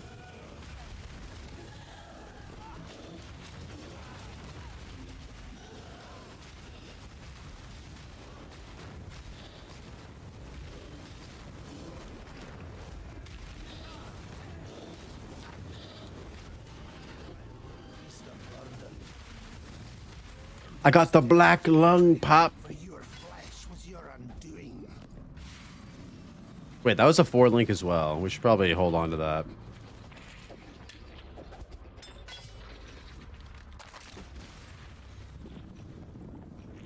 I only change shit if I plateau. Flavor above all. Dude, some people do not eat for flavor at all. I have a homie who works out every day. He's fucking jacked to shit. All he does is eat eggs and ground beef. Like, that's basically it. Yeah, what up, media? Welcome back, dude. What the fuck is that inventory? Don't look at that inventory. Vicious, I told you, don't look. Every time I open my inventory, just close your eyes, brother. Close your eyes. What up, media? That used to be me every day for breakfast, rice and eggs. I mean, I like rice and I like eggs. Don't get me wrong, I ain't judging.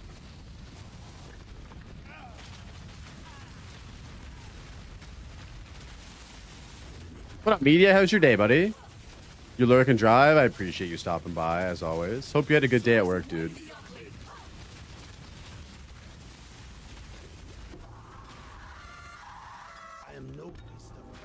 Yo, we got some entrails.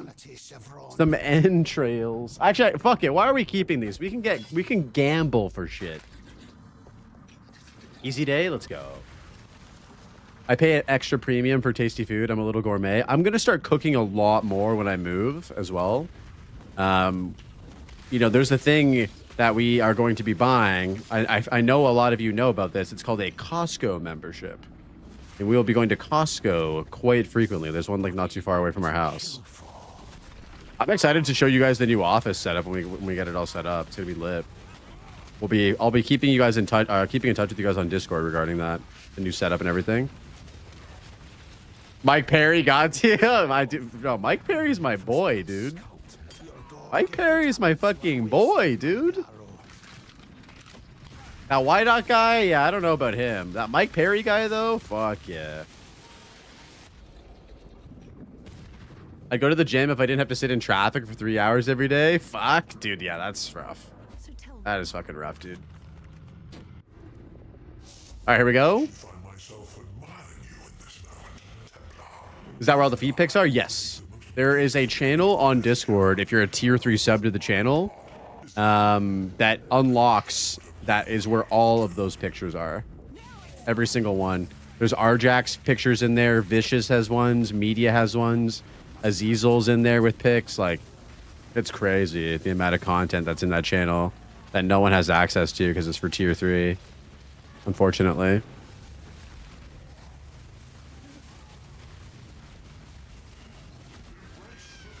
I hope you like Hobbit feet. No, Arjack, are you a short king? Be honest. We don't judge.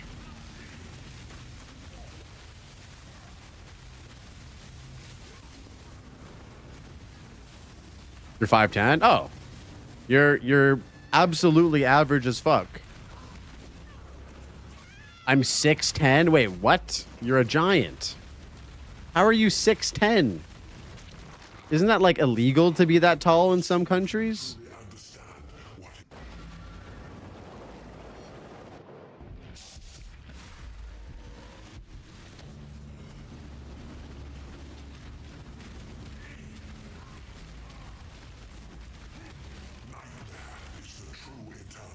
You're also 5'10"? Yo, nice. Dude, I'm 5'11". But I feel like as I get older and shrink, I'll probably go into 5'10" territory eventually as well. Oh, no, no.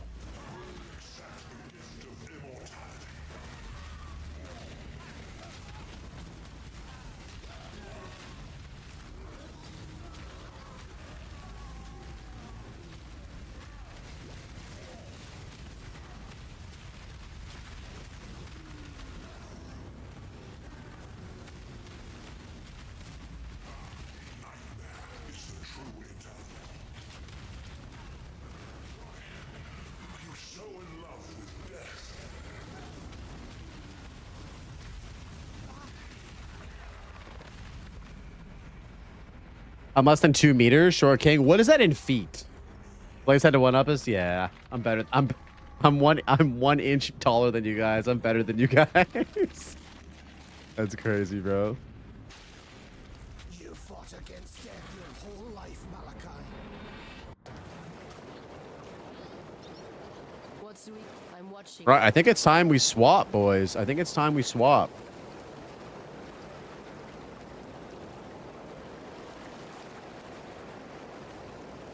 We're going to save this for our wand.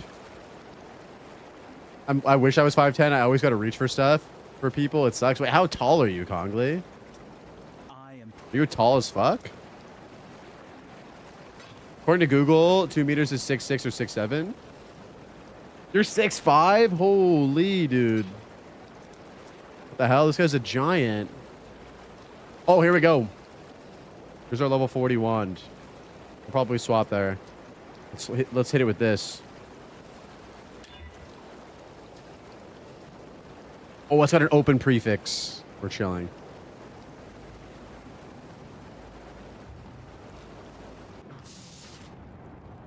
I'm short, 5'9". Dude, 5'9" is not short. I feel like if you're 5'7" or 5'6", that's pretty short, dude.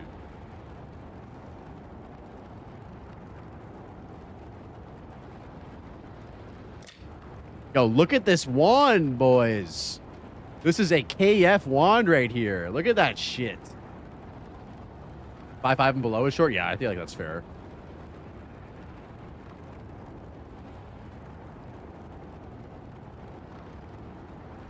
I think that's maybe in this chat. No, I think average is like 5'10". So being 5'9" is like you're, I don't know, you're basically average in my books. You know what I'm saying.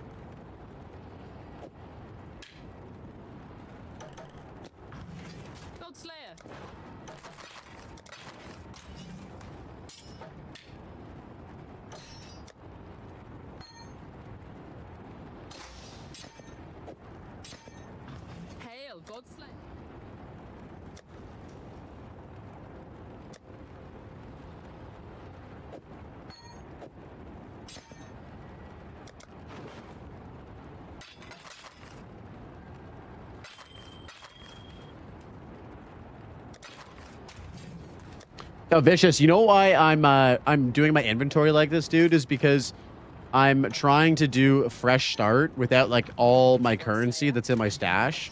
So that's why I'm playing like this, so I don't like use up all my shit that's in my stash, you know what I'm saying? Like I'm trying to practice like a fresh start run. I've just been kind of like Iron Manning it out of my inventory, bro. I'm sorry. I know it's terrible to look at. Yeah, I'm in standard right now, bro. Yeah.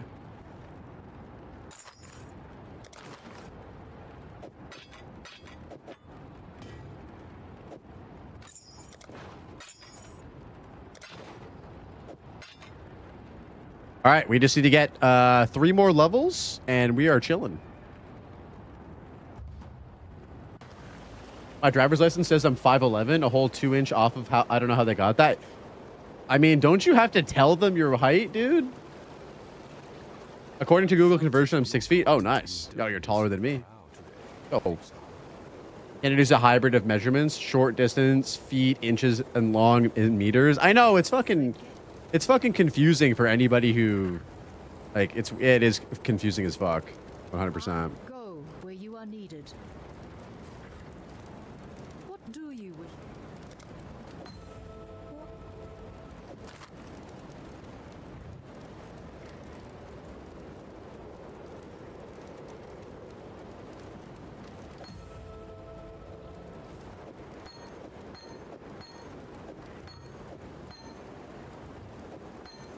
We probably can get rid of a lot of these skill gems, though. We don't need to have a lot of these skill gems in my inventory, straight up. We'll do that later. Wait, your best friend is 6'10"? Does he play in the NBA? Is he a fucking professional basketball player, dude? Hey, good to see you, Philippe. Thanks for stopping by, man. I'll catch you tomorrow, dude, if you're around. Yeah, I hope you get some time on Saturday too, brother.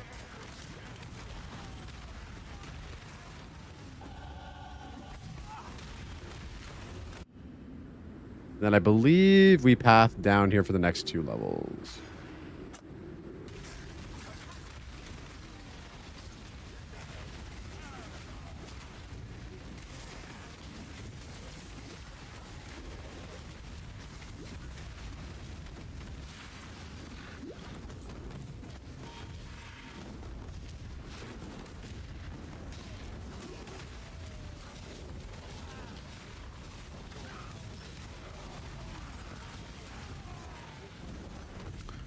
I feel like totems with the changes, though, that are coming in 3.28 are going to be pretty fucking sick.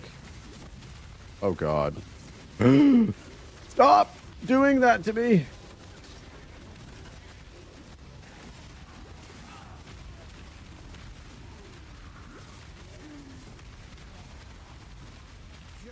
Jesus. That guy meant business.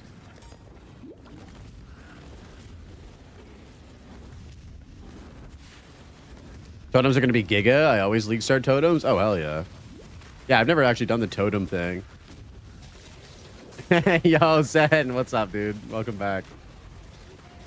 I'm doing it for you, Blaze. Thank you, Major.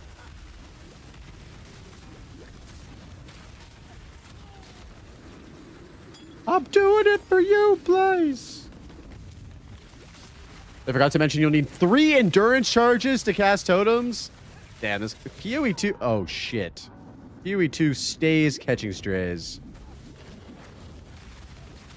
I'm doing it for you, bro. I threw a CPU into my server that I built and went from 12 cores to 28. Oh, hell yeah. What do you have running on your server right now? Are you gonna use your server so that we can all play Valheim on a dedicated server sometime? That would be sick. It's the feet pick server. Holy. Yo, set us up with a oh my god, I'm getting farmed by these goats, dude. How do I skip these guys?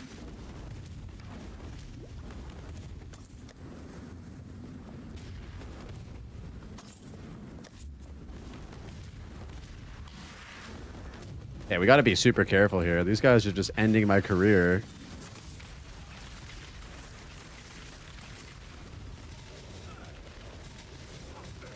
Okay, dude. Okay, these guys are fucking bullshit. What the hell? I get frozen and just instantly die? Fuck you.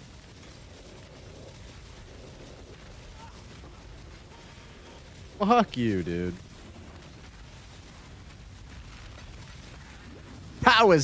That was toxic, dude. That was toxic. That placement of that pack. Holy shit.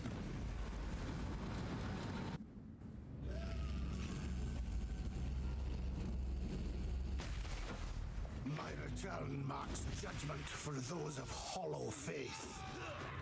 Dude, I would love to do like a dedicated Valheim server. We should play for like a weekend or something. All the boys just hang out in Discord and play some Valheim. We could do like a community games night. Maybe we'll do that sometime this month. Like after the PoE 1 shit dies down. Yo, that would be sick actually. Viking Adventures, yeah. That would be so fun.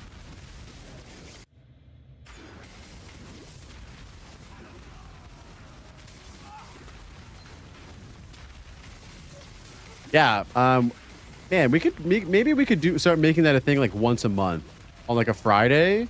We all just like whoever's around, we all just play games on Discord. We pick a game, we fuck around. Sick. I also want to do like movie nights too, because we always talk about movies and shit in the stream.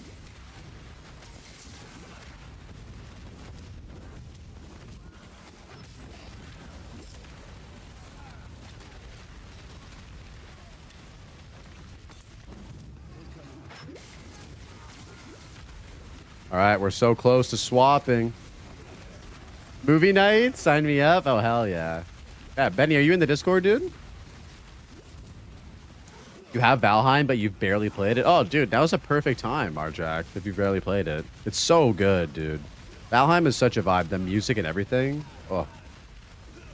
Watching feet movies with the boys. Yeah, Tarantino marathon, boys. Tarantino marathon.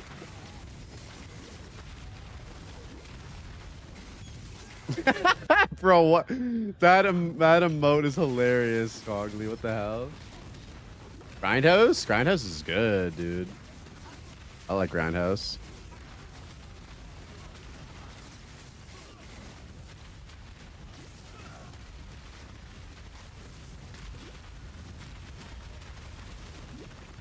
Your hateful scorn has no place in. Oh, you know what I did that I fucked up? I should have been leveling my shit from the library, actually, in my offhand.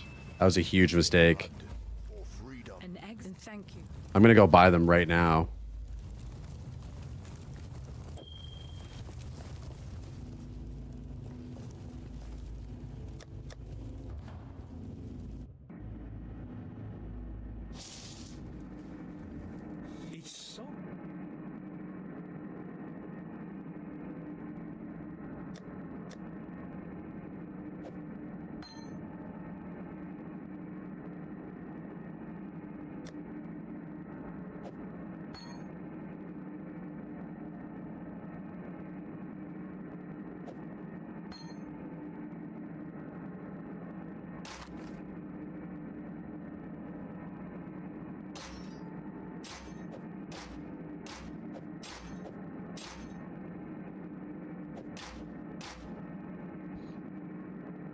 Can I buy Greater Volley from this dude? I think it's Act 6, isn't it?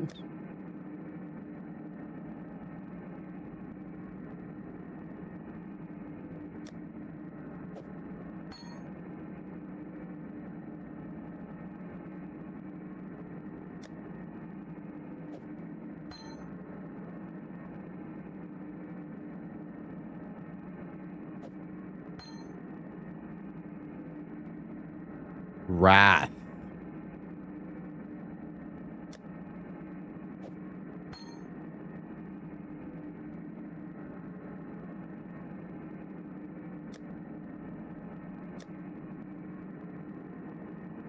I think we have elemental weakness here somewhere, don't we? Oh yeah, we do. Act 4 vendor? Okay, let me check. I'm pretty sure you can't. We tried to do this yesterday. I'm pretty sure you get it in Act 6. I could be wrong, though, and you could be absolutely right. What can we do for you? Oh, you're right. Holy shit. I'm fucking stupid. Thank you. Take care. Let's go. Yes. What do you want?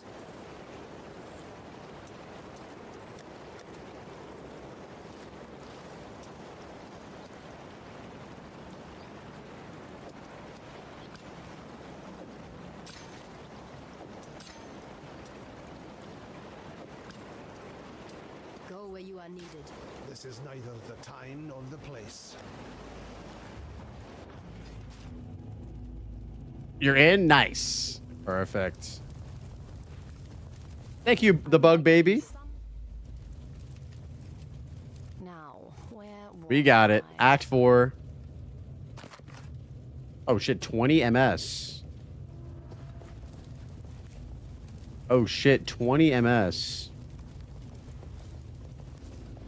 Oh, that guy's moving quick. Yes.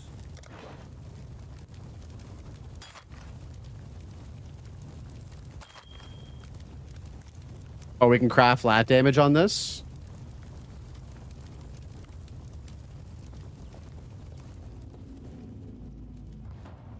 Let's craft some flat damage.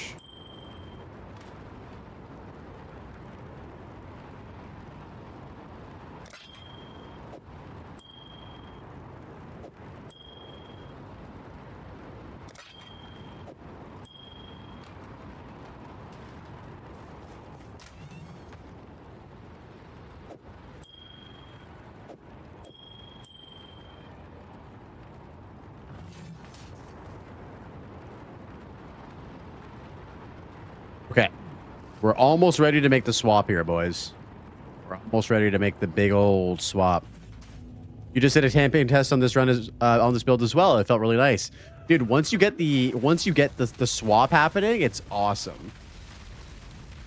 It feels so good, dude. Must have time to gather the will. What is this new Atlas tree? What you mean, Ben? What you mean?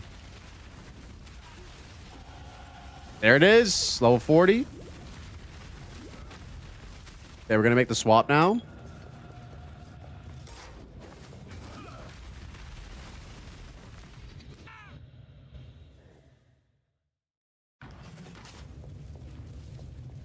Slave Pens in Act 5 and Twilight Strand in Act 6 will give you 5 link items. Okay, we'll definitely pay attention to that. That sounds great.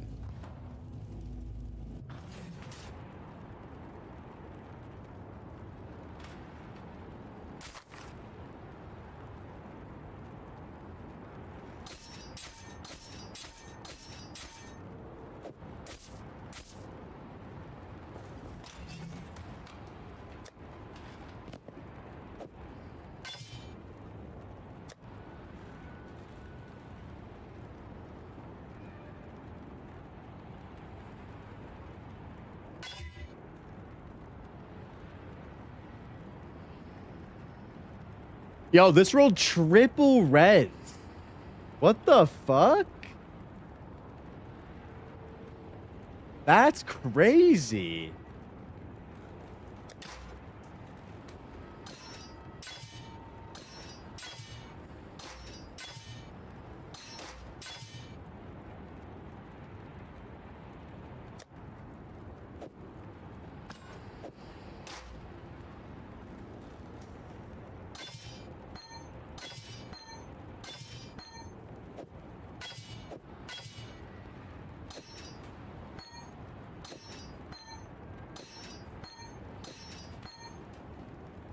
All right, so we need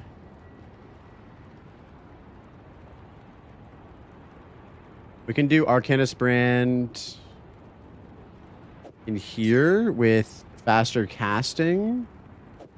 We need to wait until we get Tornado. Unless, do you guys know when you can get Tornado? Or like when you can get it or where? Oh yeah, then we're going to put this wand. Wait.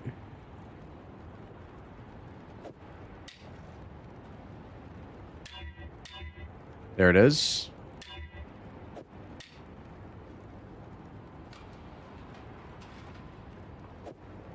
What if we chrome this one time? That's all right. Okay, so we need Herald of Ice and Wrath.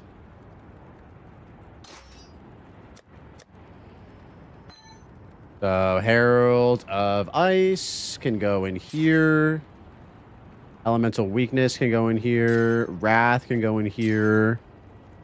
We don't really need these to be linked, actually.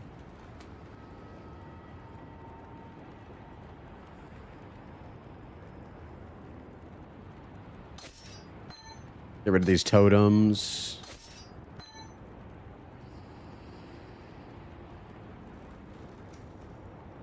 Man, we could really use one more green here. Oh, there we go. Beautiful. So we put Precision in with Agony support. Or Arrogance support. That'll be nice. Beautiful. We have LE Weakness in. Yep. Frenzy, we don't have that.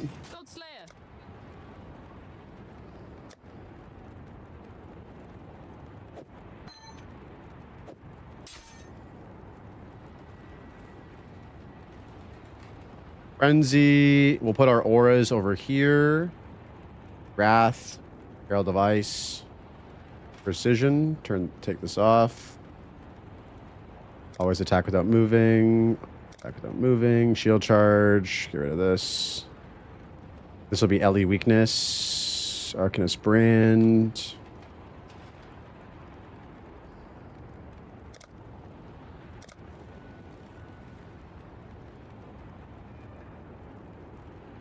Oh. This needs to be Frostblink. Wait, where the heck did Frostblink go? Oh, here it is.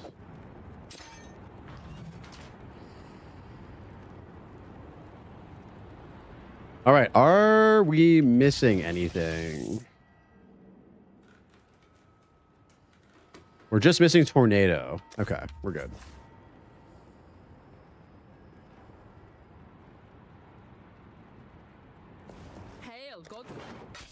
We probably could use a new shield too, to be very brutally honest.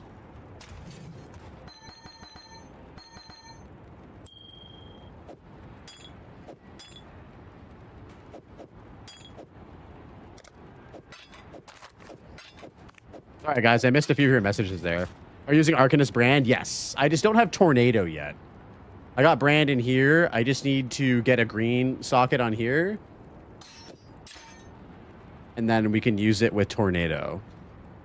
Wait, does Lily sell Tornado? Oh, yeah, she does. Okay.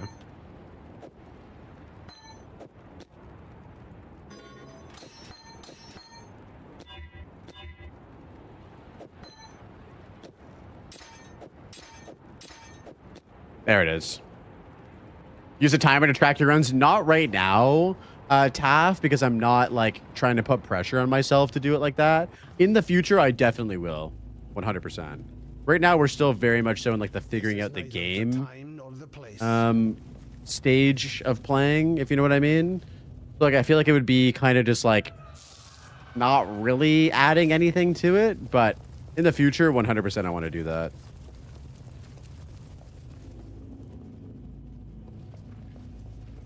Yeah, we're just vibing, dude. We're vibing.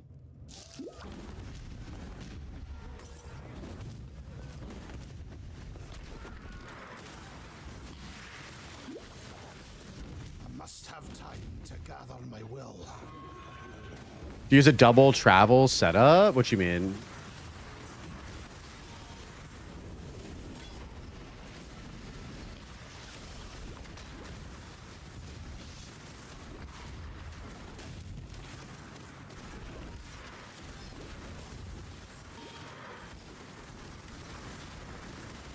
Oh, double travel, like double movement skill?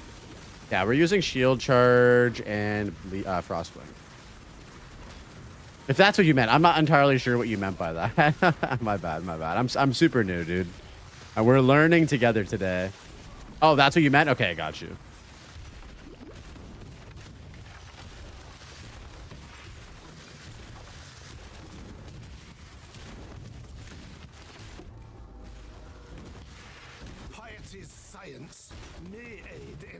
Yeah, this is like when the build really starts to take off here.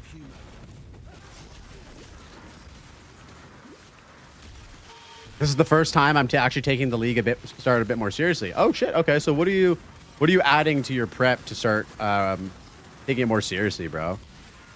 I'm all ears. You're like using a timer and stuff like that?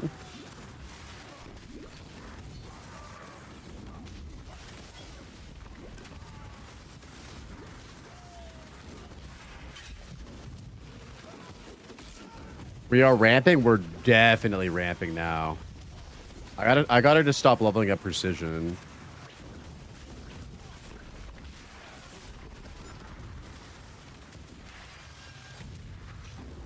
Yeah, the wand we made will be good enough to carry us to maps.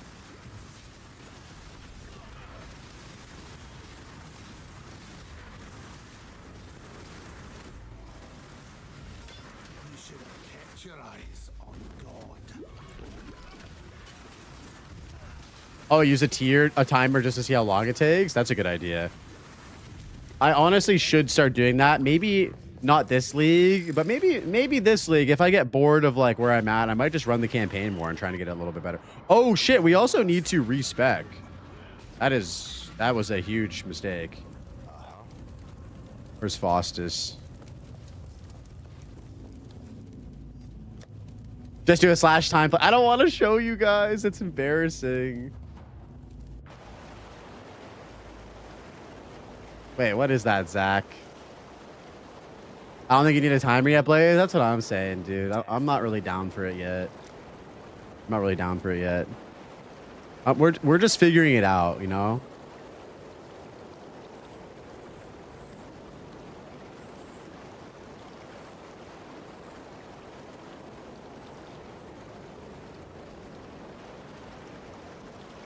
All right, so we need to get rid of all of this.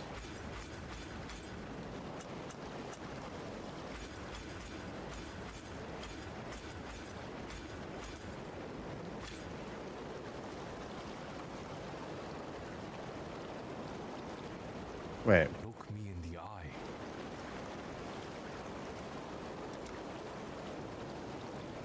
Oh, I need 10 more int for my wand. Shit. I should be able to get that from these stats, right?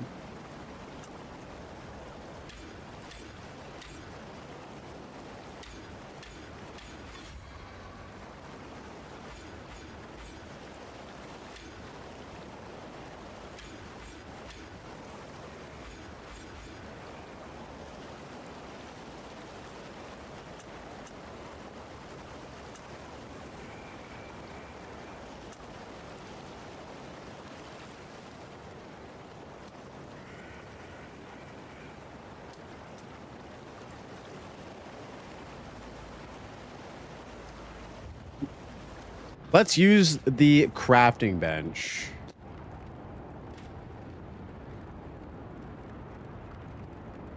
Oh.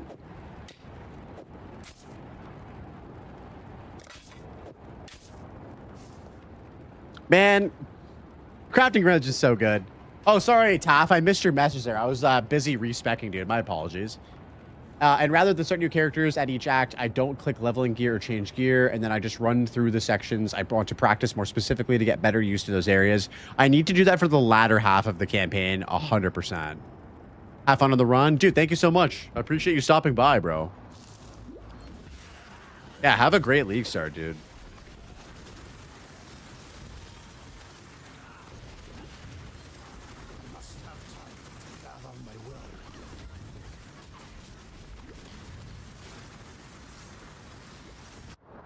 Wait, what did you send me, Zach? Oh, did you not see this earlier? What weapon is he holding? He's holding a sword, dude. This guy's holding a sword.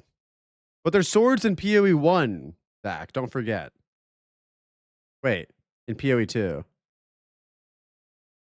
Yo! He's holding a sword, boys! How did we not notice this? He's got a sword in his hand. Look at this, boys. That is a fucking sword. He's got a sword or a really long stick in his hand. How did we miss this?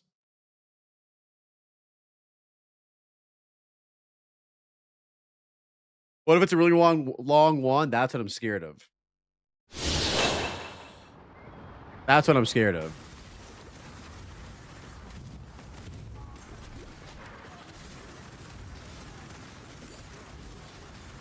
Watching a speedrunner helps a lot, and it doesn't take long because they are really fast. Yeah, true. It's not a long time investment.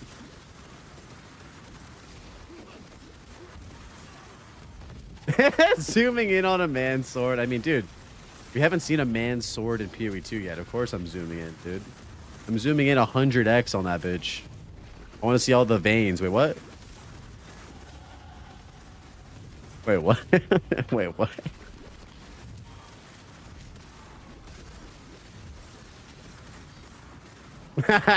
Sorry. Who said that? That wasn't me.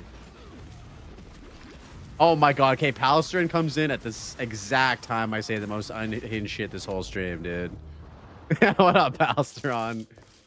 How's it going, man? Absolutely caught in 4K. I'm sorry, boys. You guys are rubbing off on me. Just getting to the unhinged levels of shit.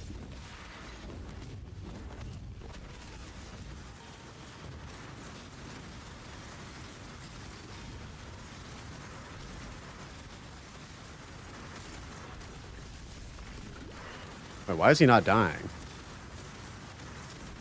Uh-oh, did I fuck up my build?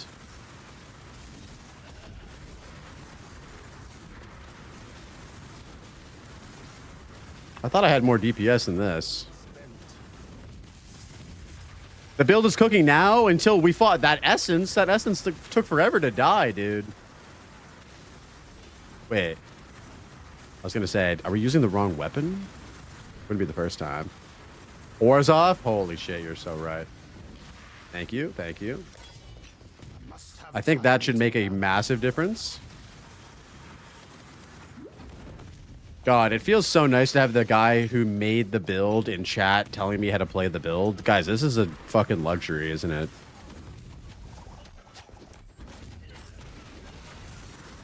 This is a fucking luxury, dude. Yo, pal, what did you think of the Jung interview, dude? Did you watch it? It definitely had some clips. The pressure's on now. I know, dude. I'm nervous. Oh, you got it on the docket for tomorrow. Nice. I don't want to spoil anything, but there's definitely some fun clips. I mean, the whole playthrough is misplay.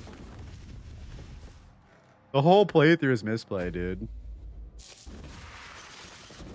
Yeah, pal. While you're here, I appreciate you accepting the friend request. Gonna send you a message on Discord later. I want to ask you something. I'm sure you have an idea of what I'm gonna ask, but Alstron's Fox viewer impersonation voice clip is hilarious. Wait, I have not heard that.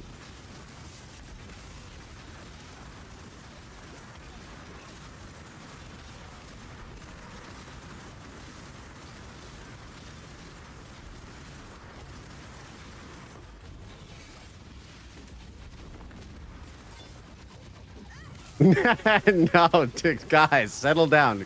Settle down. We can't be talking about that while he's here, okay?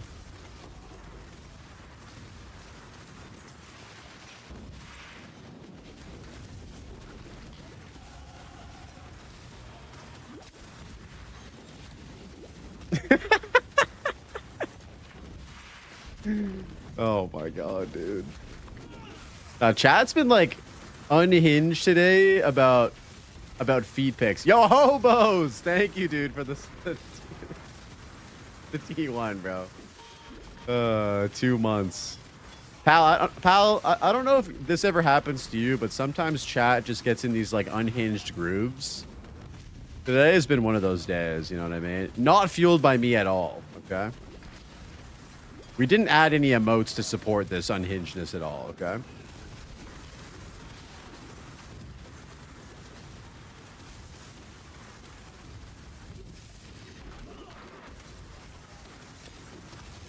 Yeah, no, it was not Zoe at all. What up, hobos? How you doing, man? Yo, thank you so much for the sub, dude. Yeah, you get the chat you deserve, yeah. I mean, dude, the chat is always goated. Must be cleansed of impurity, and so it will.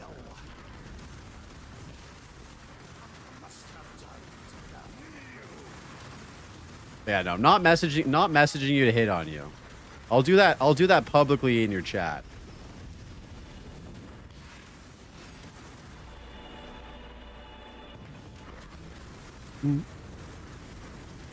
I feel like this guy definitely ends a lot of people's hardcore runs,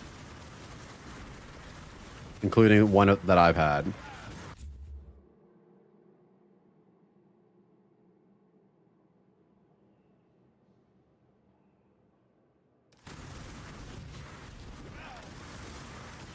Yo, thank you so much, hobos. I appreciate that, bro. How's your day, man?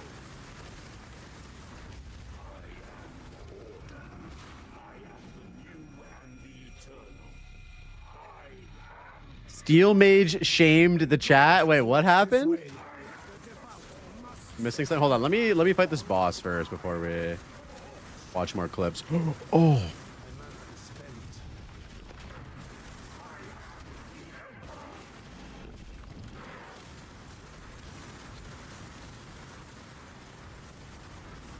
I mean, Steel Mage got a massive plug on the podcast as well, didn't he?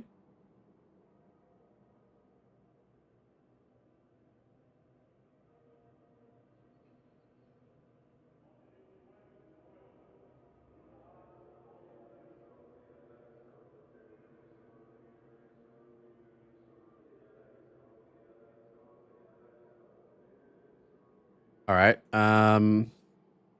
We got the mastery here. The mastery here was less skill effect duration. That's sick. We got the dex. It was a great day, man. You got your first taste of PoE and loved it? Yo! You were playing PoE. Let's go. I thought you were pretty up in the air about that. We talked about the other day. So happy to hear that you tried it, bro.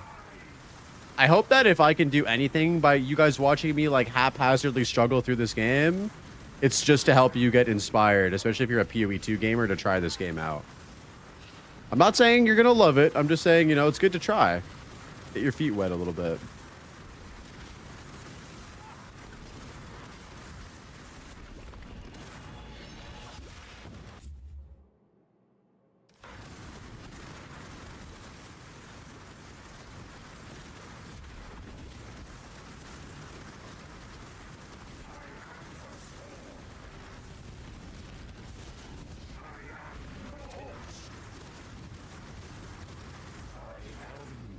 Yo, we killed Sid without dying, dude.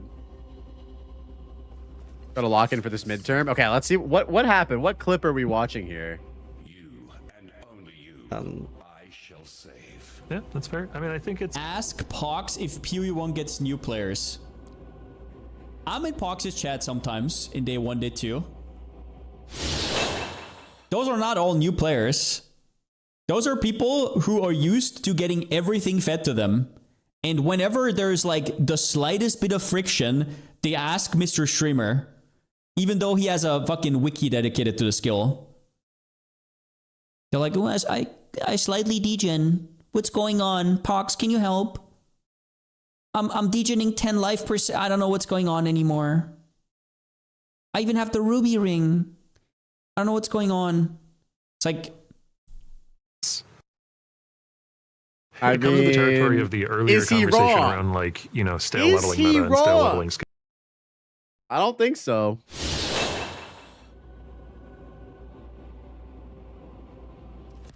Man, we should have watched that while he was here.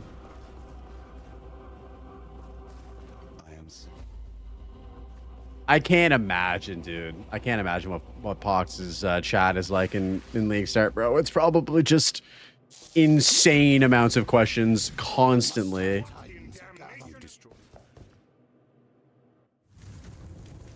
Wait, the only cutscene? Oh, fuck. Did I skip it? Yeah, I mean, at the end of the day, dude, you can't count on people reading. He needs AI bots. Yeah, he needs to like have like, yeah, for real. Like you know, remember those like soundboards? He just needs to have a soundboard answer for everything. Oh, I have seen that one before, Vicious. I have seen that one before.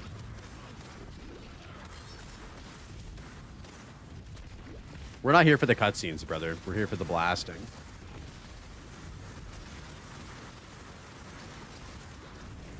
And blasting, we are kind of feeling like we're doing now that we turn on our auras.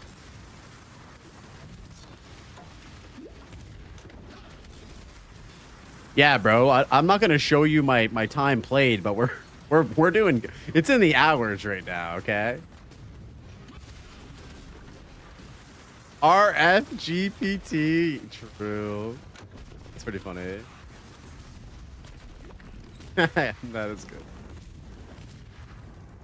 What is my played, actually? Don't judge me, guys. 6 hours. Oh, my God.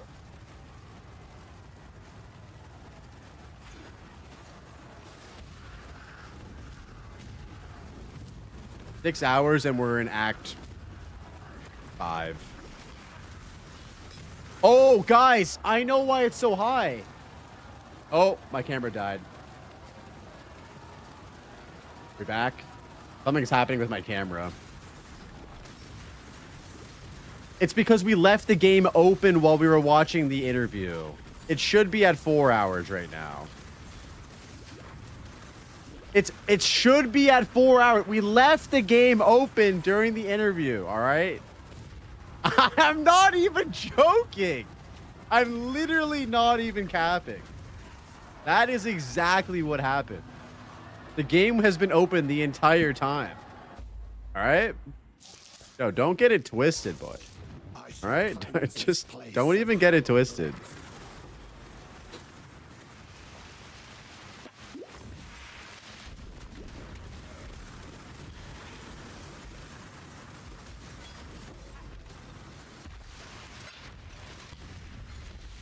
It's not cope, dude. It's not cope.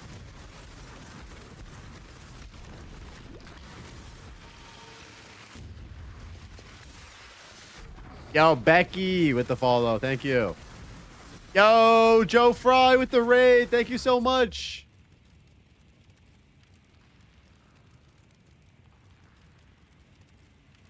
What's up, homie? Damn, we got some emotes flying in here. What up, dude? I'm doing well, man. How are you doing? Yo, Vass with the follow. Welcome in. Yeah, how's your stream, Joe? We are just chilling, doing some PoE1 League Start practice. Are you playing PoE1 this coming Friday? Yo, Nate with the follow. Thank you so much. Do I need to talk to this guy? Yeah, this is a classic grammatic track. Absolutely.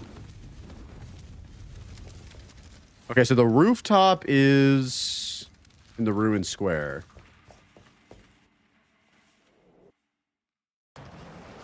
Out here grinding some PoE2 with the community. Let's go. I still have yet to play PoE1. Nice, dude. Yo, now's a perfect time to hop in, baby. Let's go. Yes.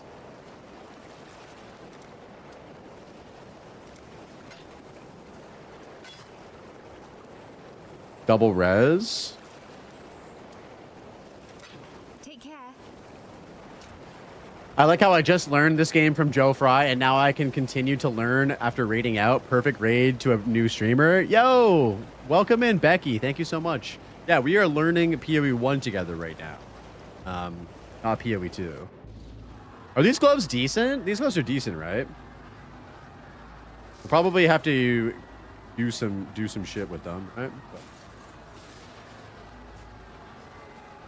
Yeah, where's the rooftop? The rooftop's here.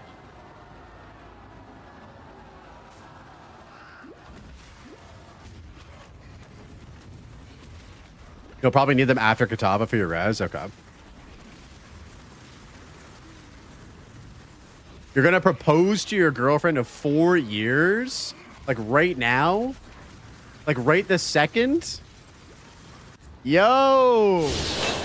Guys! Oh shit, I gotta fix my... You guys can see the veil. I've pierced the veil. Guys, let's get everybody in chat right now to wish Joe Fry some good luck.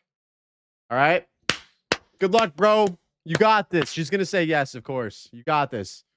Good luck, sir. Yeah, thank you for the raid, man.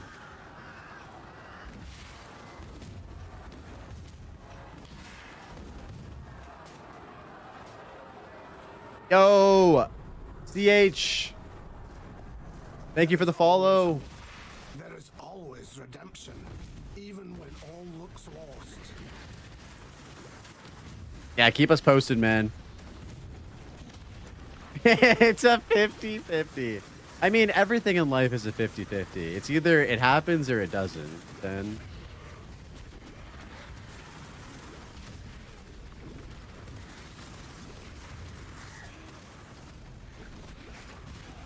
did you get a heart-bound loop unique ring? Did I? I don't think so. I don't think I got that. We really want to get that extra totem, though. Oh, that went... Yo, Vicious, that went right over my head, brother. Fuck. He's probably lurking now, though. He's off on his way to propose. Guys, we just had somebody raid me and then go propose to their partner. That's awesome. Come forth, ravenous one. Face the wrath of God. If she says no, we have one of the best patches coming. That's crazy, dude. Love your enthusiasm towards this patch, Ben. That's hilarious. Yeah, dude. Good luck, man. You got this.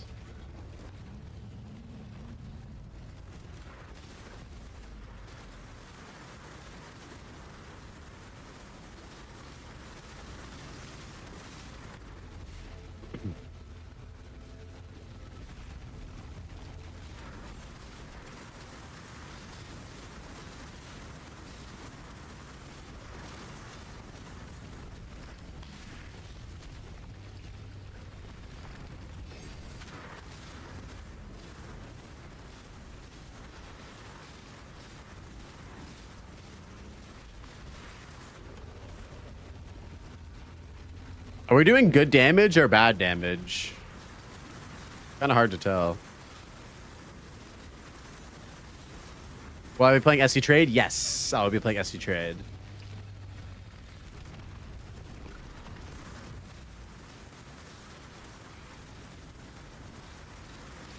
He keeps going invincible. Oh, wait, he's dead, right? You're doing good damage? Okay, nice. I was hoping for that answer. Yeah, Ben, we can trade and stuff, dude. If you want to trade. We can trade together and whatnot. You will always do that? Okay. Minus 30 to all resistance. We need more fire resistance. That doesn't have fire resistance. Shit. What do I even have in here?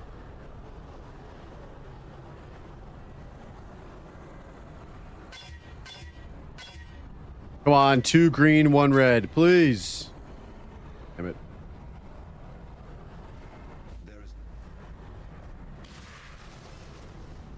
I'm like under 100 hours, Ben. Under 100 hours total, I would say. Maybe, yeah, maybe 100 hours, something like that. Oops. Very, very new. Yeah, very, very new.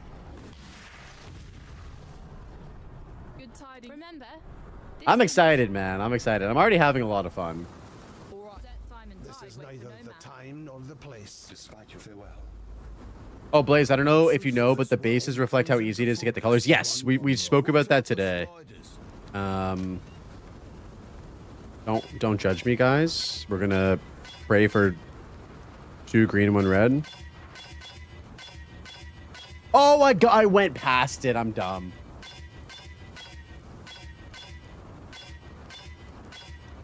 I hate that feeling. Okay, fuck it. We won't use these. Fuck it. We won't use these. They're cursed. They are cursed. This is neither the time nor the place. Oh yeah, we could Gamba. I don't think I have the craft unlocked for it, Bio. We could check. Let's check.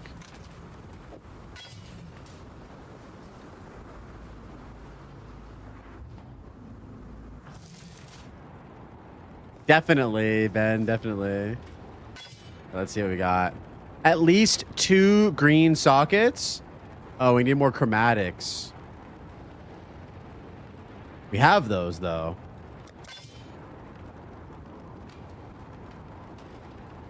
But they didn't go on the way that we wanted. We wanted it to be linked. Hold on, what if we do this? Forgive me if I'm absolutely fucking this item up.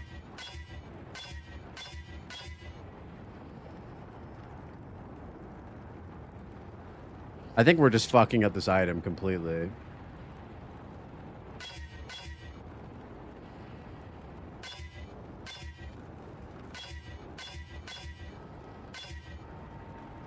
The fusings? It's okay. It's okay. Just please use fusing, not jewelers. Oh, but I wanted to try and get 4 sockets. That's what I was trying to do. I'm sorry. That was brutal.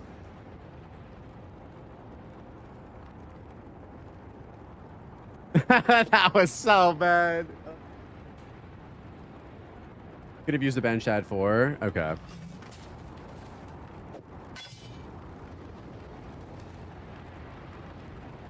So what was the play there? Because if I had it set, oh, you could just use fusings to relink. Oh my god, I can't believe I fucked that up. Okay, let's try it again.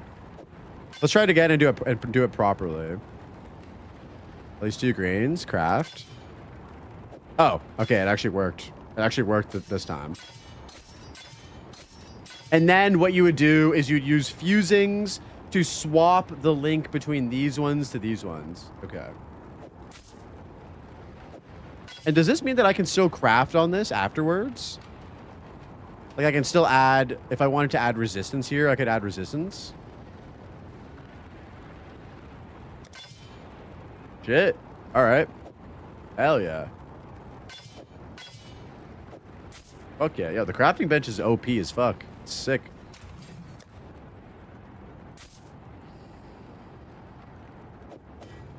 You guys think that PoE 2 is going to get a crafting bench?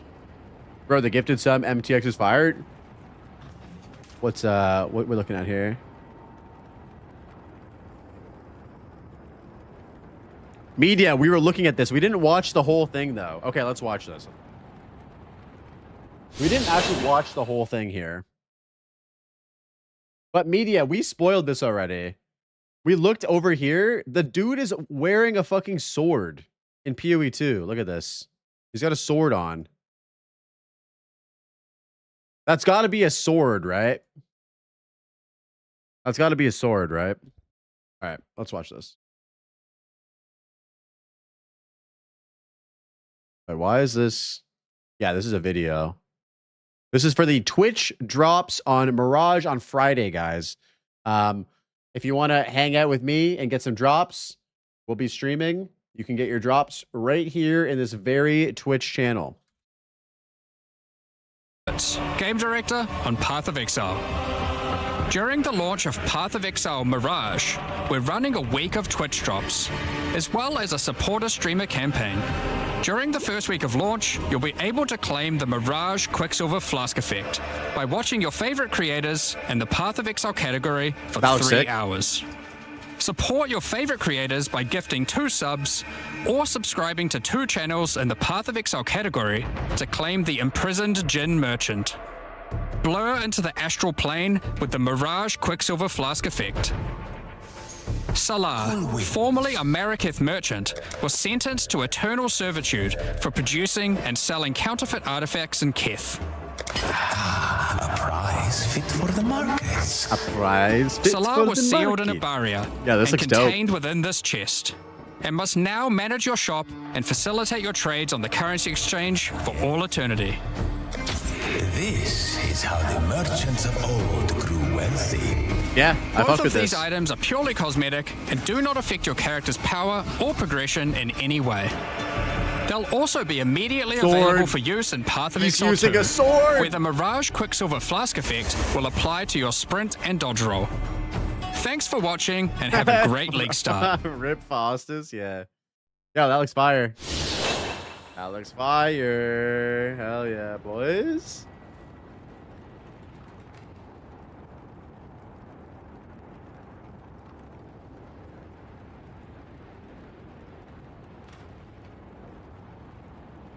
That looks fire.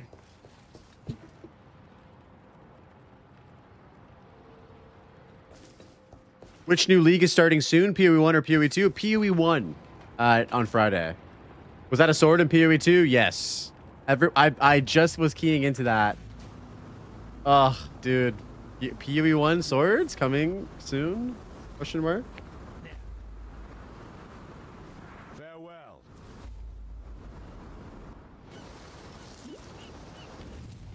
I hope the challenge rewards don't look good. I don't want to play PoE 1. But like Mirage League looks fun though.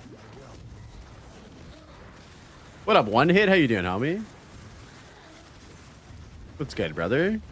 Always good to see you. Are you logging in on Friday, bro?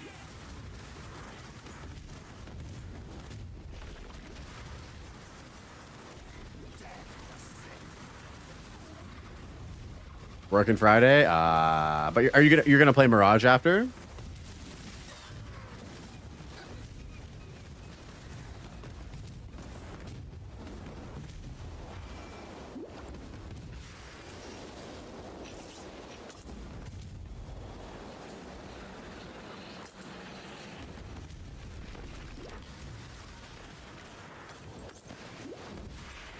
Don't they normally always just do it on a Friday, though? How many hours in PoE 1 do you have? Like 100, maybe? I'm very new.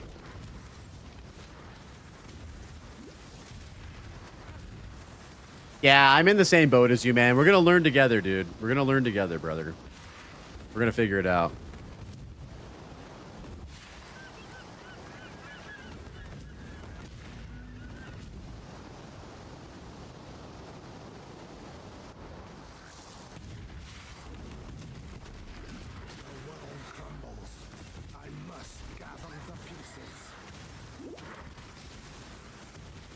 Yeah, Friday is the day.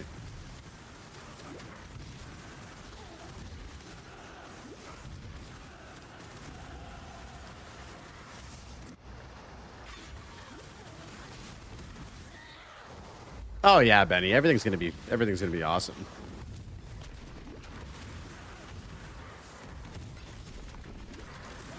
I am not worried. You know what I am, though? I'm, like, starving. I think we'll continue the rest of this run tomorrow. So we did... Guys, it wasn't actually 6 hours, okay? It was, like, 4. Because of the whatever it was. The interview. It was because of the interview, guys. All right, let's see who I can send you guys to.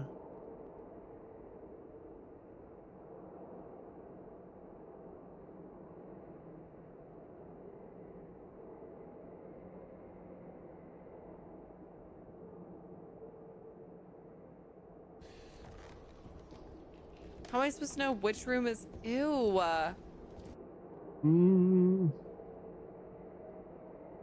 Yo, maybe we just raid a random person. Yo, thank you for the follow. I appreciate it. Unless you guys have any person that we should guide the raid to.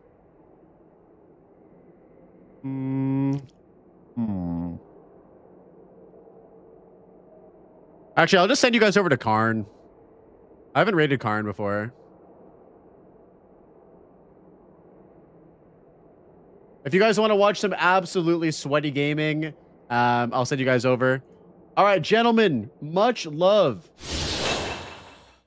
Yo, this stream was insane today, boys. It was absolutely insane. Absolutely insane. Guys, thank you so much for today. I really appreciate it. I really appreciate you guys chilling.